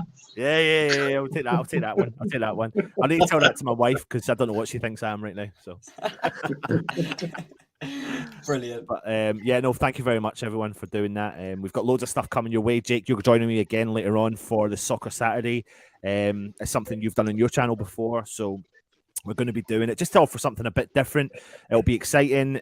We'll be covering all the games. Listen, it's before you do go, I mean, we've got such a bombardment of games that are going to affect West Ham today. Yeah, you know, so many games that are going to potentially affect where West Ham will be, and I think there's 4 of the 5, or 3 or 4 of the games that are so massive, like for West Ham today. You know, if results don't go for us, we could be in the bottom 2 going in tomorrow, and if we lose tomorrow, we could be bottom. Yeah. Do you know what you said there, Anton? The games that are being held this weekend, I think this makes it probably the biggest weekend we've had in this relegation battle because of the amount of teams that are playing each other and what the results mean. There's going to could be a hell of a shift in that bottom 6 or 7, depending on results. So we're going to be hanging on by tender hooks here over the weekend. Every game's important. Every game you want the right result, and we just hope. And I dread to say it, but I hope Tottenham do us a favour against Everton on Monday just to finish it all off. Yeah. Gary. Yeah, I mean tomorrow's massive. We got 12 games left. We've got to play 5 of the top 6, 7 of the top 10. So we've got 5 games left already. We need to win, and one of them is tomorrow. If we don't win tomorrow, we are in big trouble. Yeah, big game. I think you know we had Billy Horschel on earlier on, the golfer, in the middle of the night. Can't even remember what time it was, but it was really interesting to just generate like his opinion, especially being a sportsman and what it means and taking a game at a time. But this game is monumental, and it's about focusing on this game. But we'll know first and foremost, and we've said this several times, when the team news is announced, how we'll feel from the first minute of kickoff, how the game's going to go. We'll know, but we need to make sure is that these decisions are right, because that can catapult a percentage up of the fans being on your side, and that's what we absolutely need tomorrow. We need everyone to be singing on the same hymn sheet. Exactly, and we need to get we need to get something going there, but that's got to be reciprocated through the through what we see on the pitch as well. One thing I do want to say, Adam's just put £80 into the Just Giving page, which is absolutely brilliant. So what we've come, you know, throughout this whole 24 hours, it's massively boosted it and helped everything out there. So we've had 80, 90, 100, 110, 120, 140 in there. And Gary, if you said you're going to put some in there as well, that's going to get that well on the way to that 200 mark just for this hour, and that's massive, and that's going to help out so many people. So I'd say a huge thank you to everyone else. Anton, thank you very much for allowing us on. Much appreciated for joining us. So like I said, go and support Jake on West Ham Unofficial. Of course, it's all about the Iron supporting Foodbanks as well, so support them. I'll let you all go, and I'll see you back at 2:30. I'll see you at 2:30, ready for Soccer Saturday. Thank you very much, boys. Remember, before you leave, do not touch that. Do not press end broadcast. I won't. I'll leave it. Broadcast. I won't do it next. Don't worry. Cheers, lads. They don't trust me with that button, so I can't do it. Right. See you later. Cheers, boys. Bye. Right. So you're with me. Welcome back again. What a phenomenal hour that was. Well done, Jake, and everyone at West Ham Unofficial. It was amazing. I think he said there that I'm going to bring on Russ before we get on to the next section. Russ, I don't know if I think you probably did see that there, but big donations coming in during that stream. Franco, 80 quid. Gary, 60 quid. I think Franco's he's in Vegas, so he's either, you know, he is. So he's actually he must have been winning big and a bit frugal for the old dollar. But no, he was in Cloud Cuckoo land. and if you'd have caught, we need to snip it. Like if you caught what Jake got him a belter. Karen Brady's just donated $2,000, and he's like, do you know what though? He would have gone and done it as well. So. Love it. It was absolutely, it was amazing. So thank you very much, Jake, and everyone over there.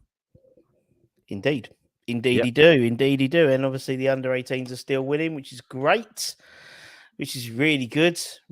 So yes, could be and hopefully results go our way this afternoon. It might not be a bad day for us. Yep. Loads of people in the chat. I just want to quickly address this one. This is my sister. My sister is in the chat. She's in Dublin, and I reckon she's a little bit merry. Of course she is. It's 10 past 11. It's 10 past 12 in the UK, and so yes, everyone's had it. Yeah, we've not had really much at all. My niece is in the house as well. Hello from Dublin. Yeah, thank you very much. For doing that. Oh God, look, she's away with the fairies. Like, to be sure. My mum's Irish, so she gets away with saying what she. I was about to say that's terribly racist. Otherwise, we're all Irish there, so that's fine. So we're getting started with the next bit, which is Graham from KUMB.com, our partners in crime, I suppose you could say. You know, they've got a fantastic website, great forum. Get across there, check it out as well. And they are big canvassers. He stood himself shaking that bucket to raise money for Iron Support and Foodbanks. So we sat down with them and did a predicted 11. So we'll let you have a little watch of this, and we'll be back. Irons.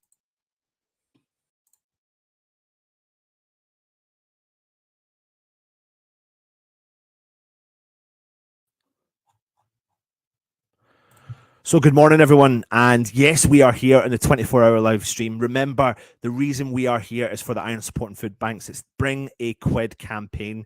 And we've got so many games coming to the London Stadium. So if you can, dip your hands into your pocket and bring £1 and put it in those buckets as well. You can donate through the show as well, not onto our live stream. We will be giving you QR codes and links to the Iron Support Foodbanks as well to make sure that they get 100% of the money. Because if you do donate on the channel, YouTube takes a cut of that. So we don't want that to happen. Anyway, we are here for this starting 11 prediction show, and it is going to be a KUMB takeover. Let's bring in Graham, of course, from KUMB.com. If none of you know, they're our good friends of the channel. Graham, over to you, mate. Let us know all about Knees Up Mother Brown. I mean, people should know who you are. Of course they should. Well, from a West Ham supporter's perspective, I hope so after 25 years of having been doing it. Yeah, Knees Up Mother Brown, KUMB.com for short. We have been online since 1997, longest running independent West Ham website. Still, I think we can lay claim to being the most popular independent website in terms of traffic generated each month. Although competition is a little bit greater than it was 25 years ago. I think it was just us and the official site back in the day. But obviously there's plenty more sites. You know, we've seen the advent of social media, YouTube, guys like you coming on board, doing things very much from a video perspective as well. But it's all good because obviously it's getting the name of West Ham United out there worldwide. And yeah, it's been quite a journey, as they say. But I wouldn't change it for the world. It's good fun. Yeah, but as we expect, probably most people who are watching this right now, and this is going out live to Facebook, Twitter, and YouTube, so people will, to make the maximum impact as well. So, I mean, if you don't already know, then where have you been?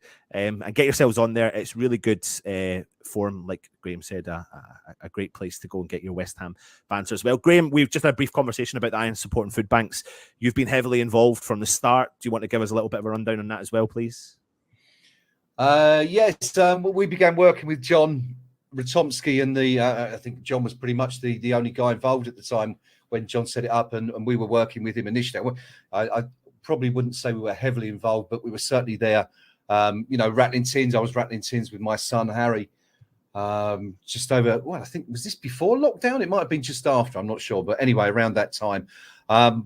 What they've achieved at the food banks is nothing short of phenomenal. In the last couple of years, John is fantastic guy. Done some fantastic work for local charities and food banks. So I think anything we can do as a group to aid and assist that particular project is great. So it's wonderful to see you guys getting the ball rolling here today.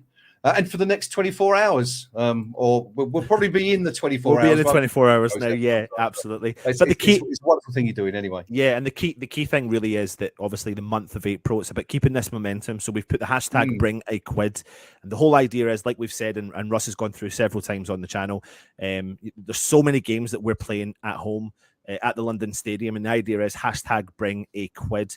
I mean, we've got support from the club as well. Let me bring up this video for you just to let you know who is also supporting the campaign. Hi, it's Declan Rice here. Iron Supporting Food Banks Bring a Quid campaign launches in April. Please bring a quid for a worthy cause. So I think there was just a little bit of a problem there with that one, but we'll get that sorted for you as we move along. But yeah, Declan Rice is back in the campaign as well. The club are behind the campaign. So if you can, I understand times are tough, but there's going to be over 300,000 people walking to that London stadium over the month of April. And if even 10% can just give £1, then we can make a maximum impact. Anyway, Graham, we're here to predict our 11. I mean, we've got such a crazy month of April. We've got not the best of seasons we've had. So it'll be interesting to see what your team is. But before we even get into that, how are you feeling after the international break going into this run of games?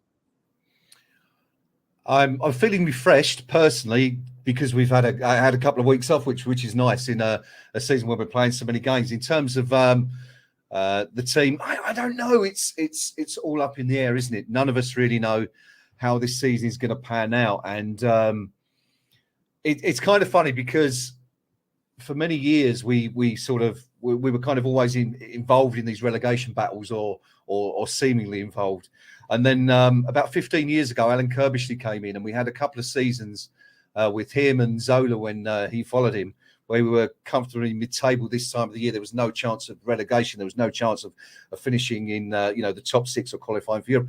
And people were bored. People were absolutely bored by it.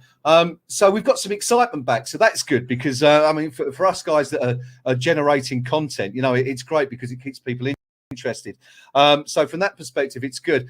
Not sure I'd particularly want to be involved in another relegation battle, having, seemingly pushed that to one side with the efforts of the last two seasons, but here we are, and it's kind of 3 from 10, really, isn't it, Anton? We don't really, or 3 from 9, really. We don't know who's going down, who's going to be safe, and it is going to be a season, I think, where we go to the very last game before we know exactly who's going to be relegated. So, yeah it's exciting. We'll say that. I'm not sure. really want to go over all that excitement again. But here we are. So it's the roller coaster journey that we're so used to as West Ham fans. Yeah. But over the last couple of years, we've had a little bit more success than the gloom, and the gloom seems to be back. But you know, we've had a look at the Premier League table as well, and I mean, listen, we've all said it. There's so many variables within the kind of bottom 9 clubs. I mean, there's not many points separate from 12th place. I think it's 4 points separate 12th place to number 20 in the Premier League. So a couple of games and positive results and results that go in favour for you can really make a difference and could help towards a mini breakaway. And that's what really puts the emphasis on this game, Graham, against Southampton. I mean, we could go into this game against Southampton sitting in the bottom 2 if Bournemouth get a point or more in their game on the Saturday. How would you feel about that? I mean, that would just put more pressure on, wouldn't it? Yeah, it would. It wouldn't be ideal, would it? But I'm kind of confident this weekend. I think this is, you know, we've seen traditionally when he's needed to, David Moyes has been able to pull out the stops. We've seen it this season against Everton. We saw it against Forest.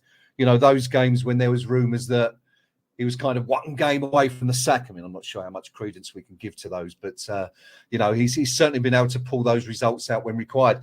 I think it will be a similar case again tomorrow. But, yeah, who knows? If, you know, there are so many variables involved. And, you know, the good thing is, I think, Anton, is that it's in our own hands right now, right? We've got we've got plenty of games to go. As you said there, if you can string together 2 or 3 decent results, a couple of wins and a draw maybe, or even better if you can win all 3, then you're out of that equation for a few weeks. Yeah. So it's just, I mean, the reason we're there, obviously, is because we haven't been able to do that this season. And it's the same for all the other clubs. Even the likes of Forest that, you know, have gone on little runs, have kind of been dragged back into it. Palace, who seem to start quite well. You know, you always get, don't you, every season there's that one team that kind of drops from nowhere. From nowhere. And it looks like Palace are going to be adopting that particular mantle this season, unless Roy Hodgson can get tuned out of them. But of course, we know Roy didn't do it at Watford, so it's a strange appointment. But yeah, I mean, the point is, it really is exciting. Any of these 3 can go to. Yes, we could be in the bottom 3. We could even be bottom, couldn't we, after this weekend? The way things are going, I think. But plenty of games to go, and it is in our own hands. So we are, you know, if we are to go down, it will be our fault and no one else's. But yeah, you do always twists and turns to go before the climax. You're right. It does always feel a little bit like it's what West Ham will turn up. I think that's really how we feel, isn't it? You know, you can tell probably first and foremost when you look at the team news, and then second of all, you can see from the first minute about, are we going to sit back or are we going to go at the game as well? So sometimes that makes a big difference. In terms of team news, we expect for the first time probably this season, it's not guaranteed, but nearly a full fit squad. Much of a positive impact would that have on the rest of the season? Well, I mean, the biggest bonus as far as the squad goes is that it brings competition. We saw Michail Antonio for the last year or 2 complain about the fact that, you know, there was no competition for his place, and it affected the way he was playing. And I wouldn't say that, you know, he was playing lazily, but when there's no challenge, there's no incentive to really buck up your ideas and give 100%. You know, if you don't feel like that one particular week. So there is competition in every position in the squad, perhaps bar goalkeeper, but we should be okay there, hopefully. And that can only bode well. It's come at a good time. We've had a tough season. We've not really had many opportunities, I think, to see our first 11 in the flesh. Certainly our central defensive pairing of Agerd and Zuma have played a handful of games together, if that. So it's been, you know, I've made this point actually several times. There's many parallels with this year and the 02-03 season. You know, that relegation year, the injuries being the key observation really is that, you know, we were playing Ian Pearce up front in that season at one point because we just didn't have enough players. Dick Canio was injured for half a season. Freddie Canuti out for a long time. Titi Kamara was just misfiring and couldn't get in the squad. Jermaine Defoe was 18 years old. So, you know, there's kind of overtures of that again this season, I think. But hopefully the end result will be different this year. Fingers crossed. Is there, I mean, there's a lot of talk before we get into kind of predicting our 11 and stuff, and we'll have a good old chinwag about that and tactics and see what we can do from behind the screens that we're doing right now. But a lot of talk on a player that we signed in the summer that's not featured a lot this year, and that's Max Corney. the return of the Ivorian, who's back to fitness from that kind of mysterious injury that he got. You know, he could be an impact player. He's been involved in a relegation battle. He's hit form when in a relegation battle as well. And to be honest, we saw little glimpses of him. I've been impressed with him. Do you think this is going to be a game-changing player, a season-saving player? Could it be? Yes, in a word. But I think we could probably discuss him a bit more without trying to give the game away. Yeah, that's right. We might be coming back to him in a few moments, but he's clearly a talented player. We saw how effective he was at Lyon before he moved to the Premier League. Had a good season at Burnley. Was it 9 or 10 goals? I think he scored, which is a decent return for a relegated team. You know, we've seen glimpses, haven't we, of what he can do here. You know, we saw him score that equaliser at Chelsea, which was ridiculously ruled out and cost us what could be a very important point come the end of the season.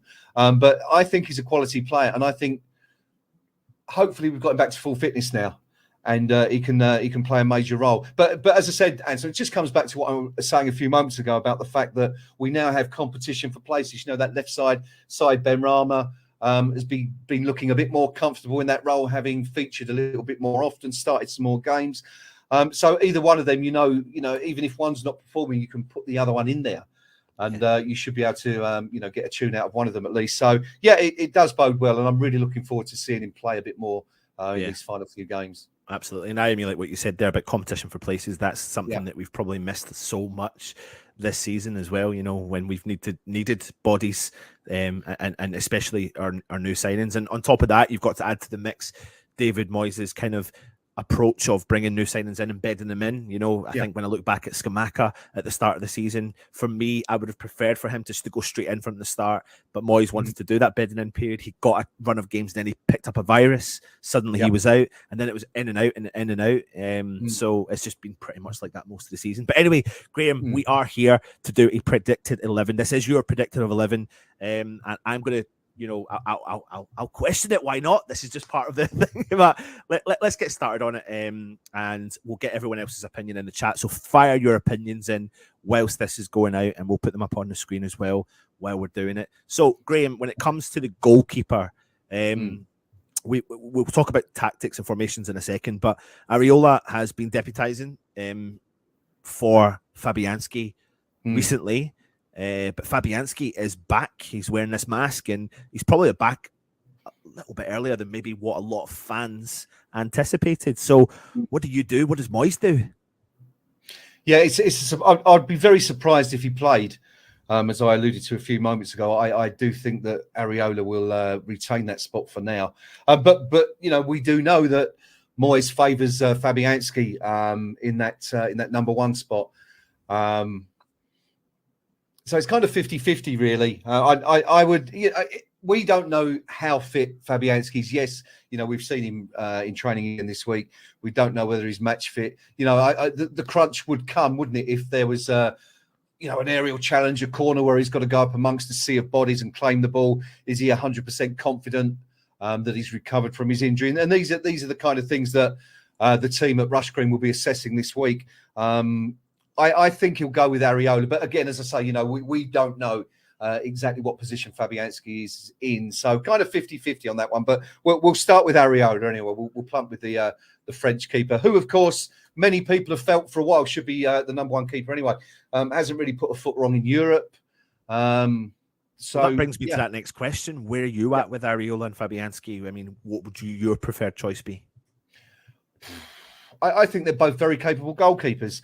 I've not really seen any lasting evidence of Fabianski's age catching up. The problem is when you get to 37, 38 as a pro footballer, you know, even if you're a goalkeeper, as soon as you make a mistake, what's the first thing people point to? Well, he's over the hill. You know, he's not as agile as he once was. He can't get up, off the ground as quickly as he would have done 3 or 4 years ago. It's not necessarily. Sometimes it's true, but I think quite often that's an excuse. I don't think he's really put a foot wrong, Fabianski. I think the biggest complaint that people have is the speed of distribution.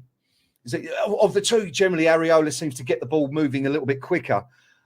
which is, it's one thing, but you'd expect there would be kind of a directive from the coaching team to whoever's in goal. Do we want to slow things down? Do we want to get the ball moving quickly? But there definitely seems to be some difference in that. Areola does seem very keen to get the ball moving, whereas Fabianski's a bit more, happy to just get the ball down and assess the situation before putting it out. But, apart from that, I don't think there's a lot between. I think they're both very, very capable international goalkeepers. And so I don't really think we can go wrong with whoever we play, to be fair. Yep. If you are watching now, put your comments in and let us know who you would start, Areola, Fabianski, and let us know why, of course. Right, Graham, Moyes likes to, switch it up a little bit when it comes to formations. He's been trying and testing a few different things. What do we do formation-wise? Or do you think he'll do for the Southampton game at home, such a big game?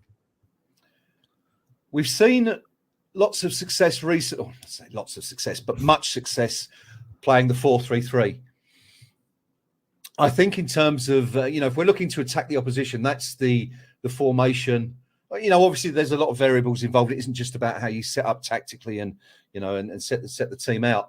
But I think we look a little bit better in terms of attacking teams going with a 4-3-3. We've seen, this is one of the things that surprises me when people talk about Moyes, is they talk about there's no plan B, but Moyes has employed a plan B, a plan C, and a plan D. This season we've played 5 at the back. We've gone, 4 across the back, 3-3, more traditional sort of 5 across the middle occasionally. So that he's tried and tested things. But I think of all the options that we've seen, 4-3-3 is the one we seem more comfortable in, and definitely in terms of a game like Sunday's, where we're going to need to be seen to attack the opposition. And the other thing is, Anton, if the crowd see the team come out and it is in an attacking formation rather than 5 at the back, it gets, people get excited, don't they? It gets them getting behind the team. What we really want to try and avoid, I think, is setting up negatively or what the supporters perceive to be negative, which would perhaps be a 5 at the back.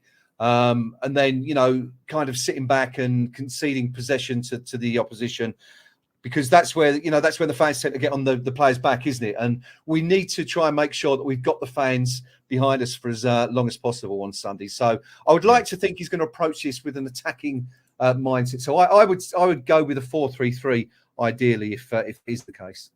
So on that basis, then let's move to the left-hand side, if you're happy to go there, of the back 4. Creswell, Emerson, Keir's even played there. Sifal's even played there. Ben Johnson's even played there. Who's the best choice for this game against Southampton, Graham? Yeah, well, it's one of the things about these sort of games is that you want your experienced heads there, players that have seen it and done it.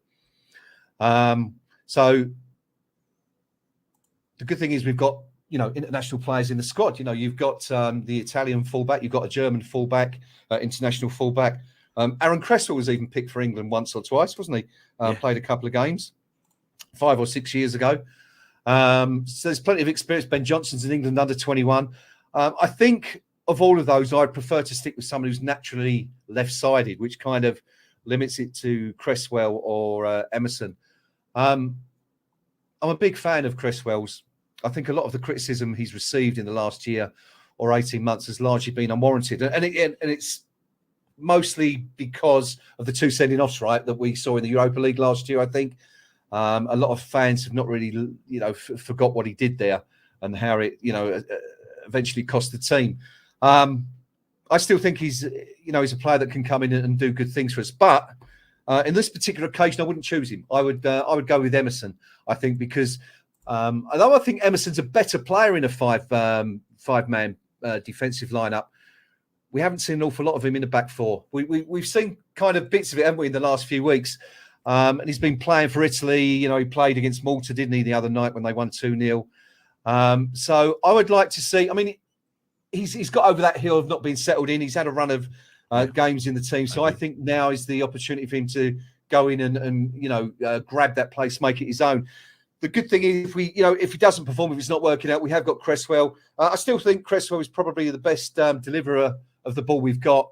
Fantastic at set pieces. What he does lack, though, is, and this kind of probably goes against what I was saying a few moments ago with regards to Fabianski, but he is beginning to slow up a bit. He's 32, 33, I think, Christmas, isn't he? Yeah. So, he's in his 30s. He's not the quickest he's been, but is a very capable backup if he's required. So I would start with Emerson on the left, with view to bringing Cressy on if it's not working out in the second half, perhaps. Plus, the one benefit you've got here with Emerson is, like you mentioned, it, their pace, and that's something we absolutely desperately need in that back line. And I think, like you said, the run of games has definitely helped him settle into the side a little bit more. And he's built up a couple of partnerships with a couple of the players as we move through this team. We'll discuss as well. Right, let's move on to the right-hand side then, Graham, if you're okay, before we move into the central of defence. Again, very similar situation. We've got Sifal, who picked up a little bit of an injury, but he's back. He's had some international games. Ben Johnson. Tilo Kira has played out there as well. There's options if these players are all fit. What does Moyes do?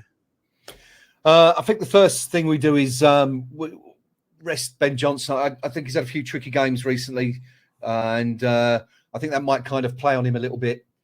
If fans perhaps get on his back a little bit during the game, I'm not sure it would be ideal for him. So I think we're left with a choice of Sufal or Kera. I like Kera. I like Tilo Kera. I think he's a good player. In a back four, not so sure. I think he might play better as one of three centre halves. In terms of going forward, I think he's very, very capable, and he seems to like getting forward, doesn't he? He seems to like forays into the final third. But I'm not going to use him on this occasion. I'm going to stick with the tried and trusted method of Vladi Sufal, and I hope he comes good. He's a great player. His attitude is absolutely spot on. Probably the most professional player we've got in the squad. Whatever happens, he's going to give 100%. It might not always work out. He might not always be on form, but you're always going to get 100% from Sufal. And he's the sort of player I think we need. The player you want next to you in the trenches, if you could pick anyone from the squad, it would probably be Sufal, wouldn't it?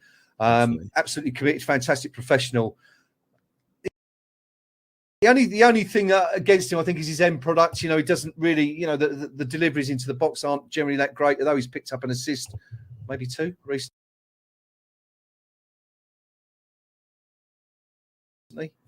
So I think I'd go with Sufal on this occasion. But again, the same situation, Anton, with the left-hand side. If it's not working out, we have got a very, very capable alternative in Tilo Kera, who can come in later on in the game if necessary. I think with Sifal, like you said, he's absolutely one of the most professional players in our squad, if not the most professional player in our squad. But the other thing that I find really interesting about him is earlier in the season, there was a lot of doubters, and me included. I mean, I've got his top up there, and I love the guy. I love the geezer. I think he's a quality player. But I think he lost his legs a little bit, and the one game that really highlighted that was Everton at Goodison Park. Jared Bowen had to track back so much to support him. I think he gave away something like 30, or it was some astronomical number of times he gave the ball away. Something just wasn't working and wasn't right. But to be fair to Sifal, and I think we had a couple of runs of games in the Europa Conference League, he stepped in and he performed really well, and that kind of kick-started him again, and he's been performing since then. So yeah, I agree with you. And listen, the fan base is split on Ben Johnson. I can see that. I feel sorry for Ben Johnson because I think he's been in and out of the team, and he's played several different positions along that back line. And during our most successful seasons, he was pivotal, as Sufal was, as to being two of the reasons why we did so well defensively in the last couple of years. But yeah, I agree with you there, Graham. Now, let's get into our two centre-backs. We'll just go for a double whammy here. Okay. Go for it. It's my first choice pairing. I think the same could be said of many supporters. Naya Fagerd.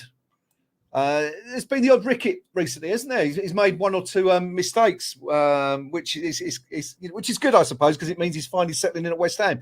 He's not many of our players go through a career without making them. But all joking aside, he's a very, very capable and quality defender. We saw in the World Cup just how good he can be. Yeah. It was part of the Morocco team that beat Brazil, of course, just over a week ago, didn't they? They beat them 2-1. Which was a real surprise. I think he's a fantastic defender, and I think that he's one of those players that we can build a team around in seasons to come, assuming we can keep a hold of him. We really missed him, didn't we, in the first half of the season? And I think that was one of the problems for Moyes, is that, some of the players he bought to build the team around, he just didn't have access to. Agerd was one, missed him for half a season. He's come back, the defence has looked much better, the team's record has been much improved since he came back into the team. So for me, of anyone in the squad, he is he's probably number 1 or number 2 shoe-in for me. Alongside him, it's got to be Kurt Zuma, another player. You know, we're talking about needing players who have got great experience and have been there and done it. Zuma's one of the most experienced players in our squad. International, played many times for France, played at the very highest level, for Chelsea before in club football, European finals, probably not relegation battles, but you need that experience. You need those calm heads around you all the time. And I think if you can be the sort of player that's featured in games like that, let's say, big European finals, World Cup matches, European Championship matches, you should be okay with a Premier League relegation battle. They're peak, aren't they, as well? This is the good thing about these two lads. They're mid-20s. They've got the best years ahead of them, probably, in the next 2 or 3 years. And I think they could be a formidable partnership, assuming we can keep them. So assuming they're both fully fit, they would definitely be my first choice central defensive partnership for this one. And to be fair, for the rest of the season, if we could keep them fit. Yeah, I completely agree. And listen, I was at the game against Rangers in the pre-season where Gerd got injured, and he got injured from making a very, very good tackle. And the ball had got by him, but his pace was blistering. He got back, no problem at all, albeit it was pre-season, but it was the tackle that made him injured. And we saw that earlier on in the season against Newcastle when he made that last-ditch tackle. We know what he's capable of doing, and I agree, he has made a few kind of mistakes recently, but I think there's also something to take into consideration there as well, for me personally, is that he sometimes has been playing alongside different players. Ogbonna, who has come back, he is like a fine wine, he's got better with age, but he definitely lacks a lot of pace, and I feel like, again, when you have to play with different left backs, you are playing with different players, and you're always having to overcompensate what you do. What we've got here, in my opinion, in my honest opinion, is a very, very, very good, and probably has got the potential to go on and be one of our best central defenders we've had in many a year, as long as we can keep a hold of him, and as long as he can stay fit, and as long as we can get some form of momentum. And the biggest thing positive you could take from this season is it's not defensively is our issue this year, because we can't put the ball in the back of the net. So defensively, we're doing a reasonable job. It's just going forward. So yeah, I agree with you. Formidable partnership. Fingers crossed these two guys can stay fit, because these two. Yeah, I mean. Yeah. Sorry, Anne. Sorry, I was just going to say, it's a solid back four, isn't it? When you look across it, you've got a lot of experience there. International players, you've got, Italian international, Czech international, Moroccan international, French international. It's a really, really solid back four. I just want to come back briefly on the point you made about Agerd and the tackle at Rangers. And the Newcastle one was exactly the same. The one in the World Cup that did for him was exactly the same challenge. And there was another game more recently, I think he did it, and we were kind of a bit like, he's done it again. But he does have that. It's actually a very similar tackle to the one that Bobby Moore pulled out against Jairzinho, I think it was, in the 1970 World Cup. It doesn't matter how old you are. I think everyone's seen that. Everyone knows that Bobby Moore that was immortalised in the Three Lions tune, of course. But it's kind of there's a real similarity there between the two. But again, we're talking about the fullbacks and having ample backup. You've mentioned Ogbonna, fantastic player, real great servant for the club, and if you need him to come in, he's going to do a really, really good job for you. So yet again, we've got good cover across the back four. You're right, it is our strongest part of the team, and it is our most efficient part of the team so far. We just need the rest of it to sort of absolutely kick in the gear next with each other. Yeah, absolutely. Let's move into the midfield. We've got 5 players in the team now, so we need to choose another 6. I just need to make sure I do my sums correctly. And you're going on the 4-3-3 formation. I mean, a couple of. I think we can do well. Well, no, maybe not. You go for it. You name me your first player in midfield and what position you think they need to go into. Okay, should we get the obvious one out of the way first? Get the obvious one out of the way. Yeah. Well, I said that Agerd was one of my 2 shoe-ins probably for the team. The other one, of course, got to be Declan Rice, England international. He's wanted by every major club in the world. Absolutely fantastic for West Ham. Excuse me. It's come on, taken on the captaincy, and we're talking of similarities again. And there's another one to 02-03. Joey Cole came through that season and became captain at 21. Dex come in at 22 and taken over the captaincy in this season. I mean, he's first choice in everyone's team sheet, isn't he? Absolutely has to be. Yeah. The only thing that worries me is his temperament a little bit. I don't think this is anything to do with in being Billy Big Watsits because he's been playing a lot for England. I think that I get the feeling that this whole scenario, the relegation scenario, is perhaps getting to him a little bit. And we've seen him perhaps be a little bit petulant over the last 5 or 6 matches. When things aren't quite going his way, we've seen him argue with referees. We've seen him argue. Was it Højbjerg he had the nose-to-nose with at Tottenham a few weeks ago. And he doesn't really do himself any favours when he's doing that because he's such a wonderful player. He just needs to let his feet do the talking. But he's the fulcrum. He's the player around which the entire team revolves. You're right. On that pitch. So I mean Declan. What can we say about Declan? He's an absolute shoe, and he's got to be in there. I just hope, in terms of how we play Declan, we've seen him sort of get forward a little bit more in the last season, which some people have suggested has maybe curtailed Thomas Souček's effectiveness in the team. I'm not so sure he's that effective doing that. What I'd like him to do for the next few, especially on Sunday at least, is to just kind of play that more traditional Rice role, the one that maybe Southgate favours for England, to kind of just sit in front of that back four and protect them and look to bring the ball-playing players ahead of him into the game a little bit sooner.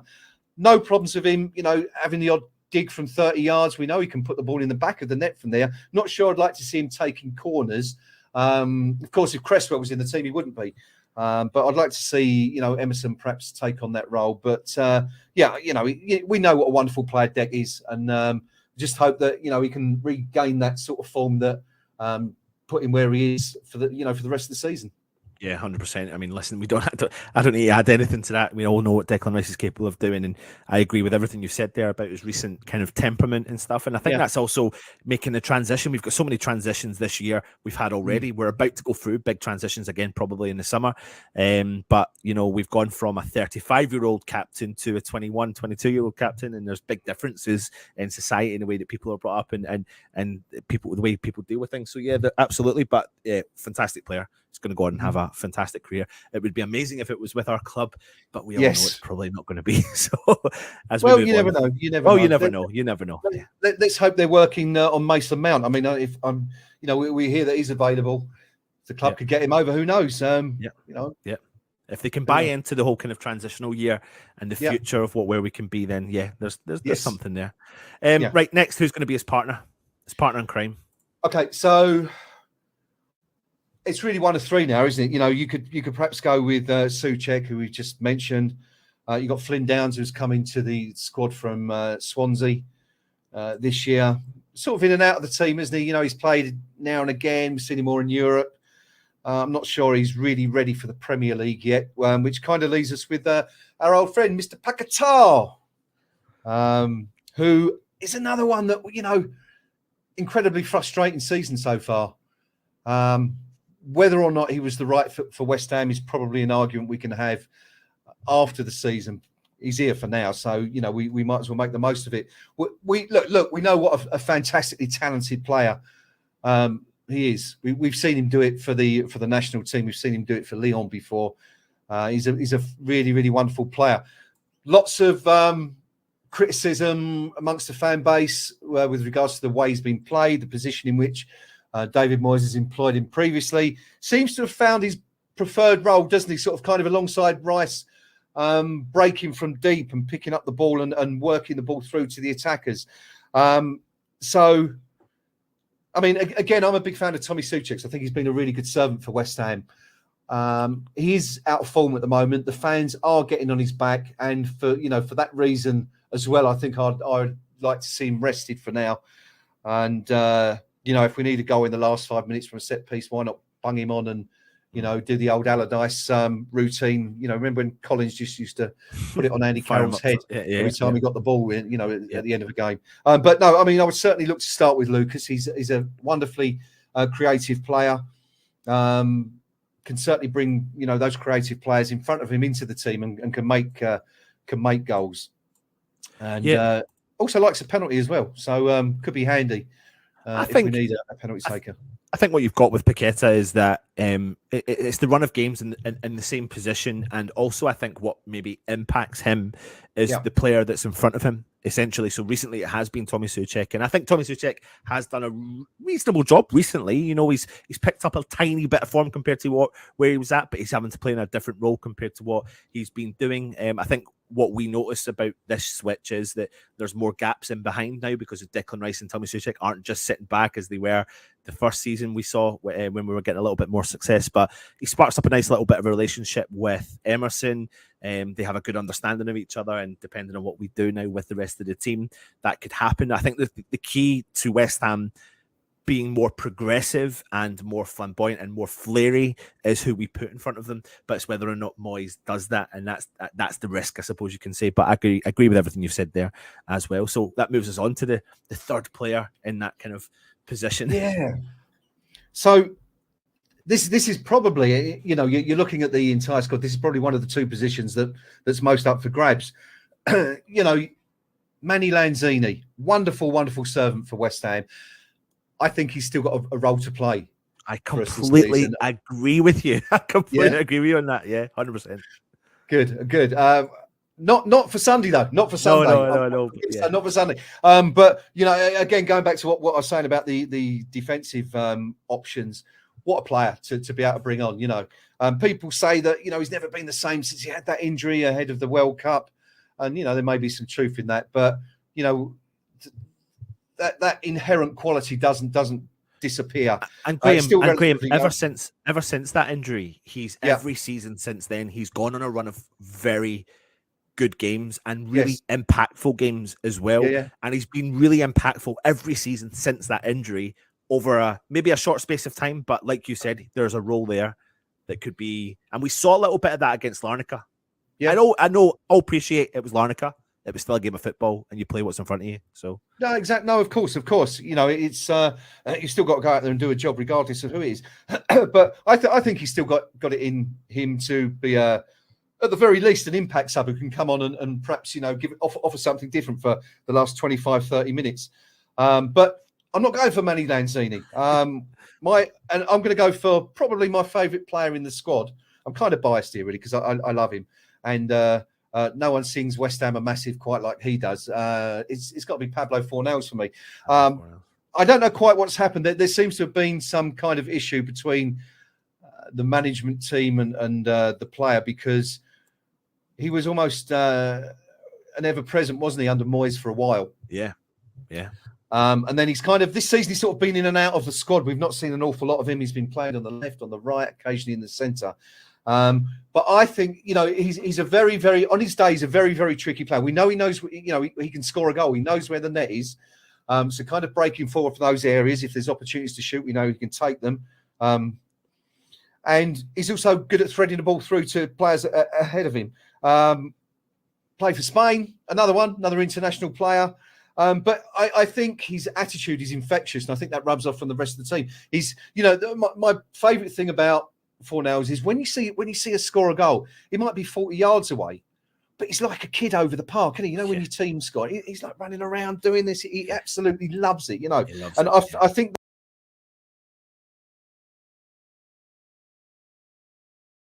that enthusiasm, as I say, is really infectious and rubs off on the rest of the team. And also, I think the fans like seeing a player like that. They like a flair player of Paolo's ability. Pablo's ability. Sorry, confused him with Di Canio there for a minute. Can we bring him back? No, probably not. Paolo Fornals, that would be a good mix, wouldn't it? So for me, he's the player. I'd like to see him go in there. Gives us a bit of energy behind the front three in that midfield area, which perhaps we lack when Soucek is playing in there. So I would definitely start with Fornals and see how it goes. I don't think Moyes will play him from the beginning, but I would definitely like to see him given a shout. But you know, I think you're right there, because I think I probably agree with you as well. But I would be kind of, you look at this team and you think, wow, that's you know, Pablo Fornals has become a different player under David Moyes, but he's still got that flair about him, and his attribute he can also get forward and can put the ball in the back of the net. And it was probably unfair sometimes when he was rested in the squad, especially when he hit a little bit of form during the World Cup break. and coming back into the Premier League season. You know, he's been there in and around the squad and all that sort of stuff. So, you know, slightly harsh on him sometimes, but I would love to. I agree with you. I'd like to see that grit, determination in the midfield, and picks up a bit of a partnership with Paqueta as well. So this gets on to the exciting stuff. Before we do, if you are watching already, remember we're here for Bring a Quid campaign. You can donate on the stream as well, so we'll give you the link up now and that will be put up on the screen. And then on top of that, you can, when you're going to the home games, make sure you can, if you can, bring a quid, pound coin, put it in the buckets when they'll be shaking it over the many games we've got over the month of April as well. And also, you are watching the takeover with KUMB.com. Graham is doing his starting 11, predicted starting 11. So please, if you haven't already, go and check out KUMB.com. Fantastic content over there. And if you are agreeing with Graham, put it in the comments. If you don't agree with Graham, put it in the comments. Let us know why, and we'll get cracking on that as we go for our attacking last three players. And this is going to get down to interesting nitty gritty, Graham. So over to you, mate. Where do you want to start? Left, right, or centre? You go left, mate. Go left. Okay. No, actually, no. Go right, because I think right could be, if I'm wrong, more obvious. No, it's a good shout, because I think the left is probably going to be the most controversial call. Jarrod Bowen. You know, what more can you say? Another player with international experience, limited, of course, but he's been there. Brilliant. What a player he's been since he came in from Hull a couple of years ago. Another player who's kind of been out of form a little bit, hasn't he, as the season began. But he's another player. I mean, we had this with Sebastian Haller. He's a new dad. And I don't think sometimes people who've not been through, you'll know exactly what I'm talking about, right? But you know what it's like when you've got a baby in the house and you've got to get up early, and you know, it's tough. It's hard work being a new father. And you know, he's had all this to deal with as well. So I'm fairly certain that's had an impact on his performances this year. But again, he's another player who kind of, since the year's turned, we've seen a little bit better form from him. Scored a brace, didn't he, the other day? So seems to be kind of coming back to the sort of form that we need from him. I just think he's a fantastic player. I like Fornals. I love his energy. I love his enthusiasm. Not so keen on him kind of rolling around a little bit when he gets fouled or believes he's been fouled. Yeah. But hopefully Moyes and the team can sort of shake that out of him a little bit. But he's a fantastic footballer, and you know, he's a supplier as well. He's creative. You know, we see him teaming up quite frequently on the right-hand side with Soufal, or instead of Soufal. Good delivery into the box. Could score goals from inside the 6-yard box, anywhere in the air, or even outside the box.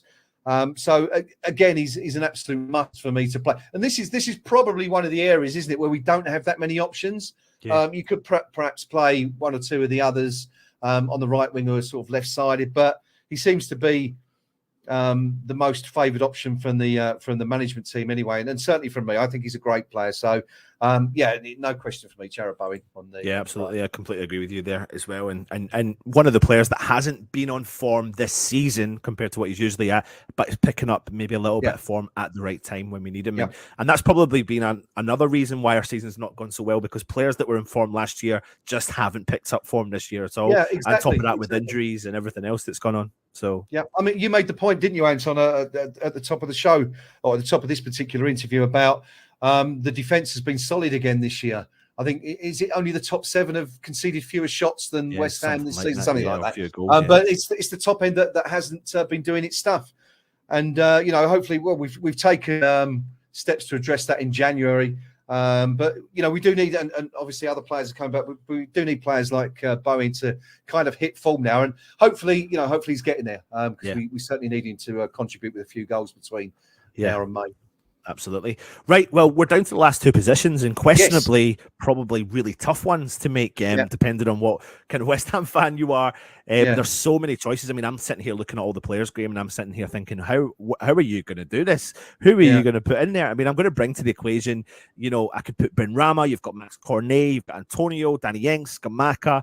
I mean, I'm going to just throw the young lad in with Bama just for the sake of doing it. You know, I'm not saying he's going to start, but it's always worth a mention as well. I mean, many choices for two positions. You've got the story of Danny Ings. I know we're going to go on the left-hand side, but you've got the story of Danny Ings returning against his old club as well. But over to you, Graham, onto the left-hand side. I'm glad it's you making the choice and not me. Where do you start? As you say, we have a plethora of choices. First of all, I want to touch upon the possibility of maybe, and this kind of might give away where I'm going with the final position in a minute, but I wouldn't be averse to seeing Mickey Antonio given a run out wide, if need be. I'm not going to choose him to start, but we saw him at his best, didn't we, in 15, 16, around about that time when he was playing out wide and scoring goals. And I think that's kind of his naturally favoured position, isn't it? Sort of a more wide role. So I wouldn't discount him from playing out there. Again, if we're chasing a game, last 10, 15 minutes, need a goal, why not? But for me, it's down to a choice of two. It's Max Cornet, who, as you said a few moments ago, has just come back into the team, or it's Said Benrahma. And gosh, Benrahma really splits opinion, doesn't he? Yeah. And it strikes me from what we see on the KUMB forum that, generally speaking, if you're a fan or even sympathetic to David Moyes' cause, you might not necessarily be a fan of Said Benrahma. On the other hand, if you believe that Moyes has run his course, you tend to be a Benrahma fan. I don't know if that's your view as well, but that's quite often how I've seen it come across on the forum, and it's almost like it's an either or sort of situation. We saw that split, didn't we, where Benrahma, remember that game where he was substituted, and he was clearly quite irate and annoyed about it, given the cold shoulder by Moyes. Once or twice we've seen Moyes come out in the media post-match and perhaps suggest that the Algerian hasn't been given his all. So there was clearly an issue there. However, that said, I think we've seen the very best of Said Benrahma in recent weeks. I think he's really come out of his shell. Probably the biggest bonus being that he's a fantastic penalty taker as well. And, we've struggled since Mark Noble hung up his boots. We've tried a few players there. Declan's not really looked good from the spot, but Said has looked absolutely fantastic. So, that's another sort of something else he can bring to the team. I'm not going to start him, though. I'm not going to start him. I wouldn't say I'm not a fan of his. He does frustrate me, though. On the other hand, I find he quite often makes the wrong choice. How many times you've seen cutting from that left-hand side, and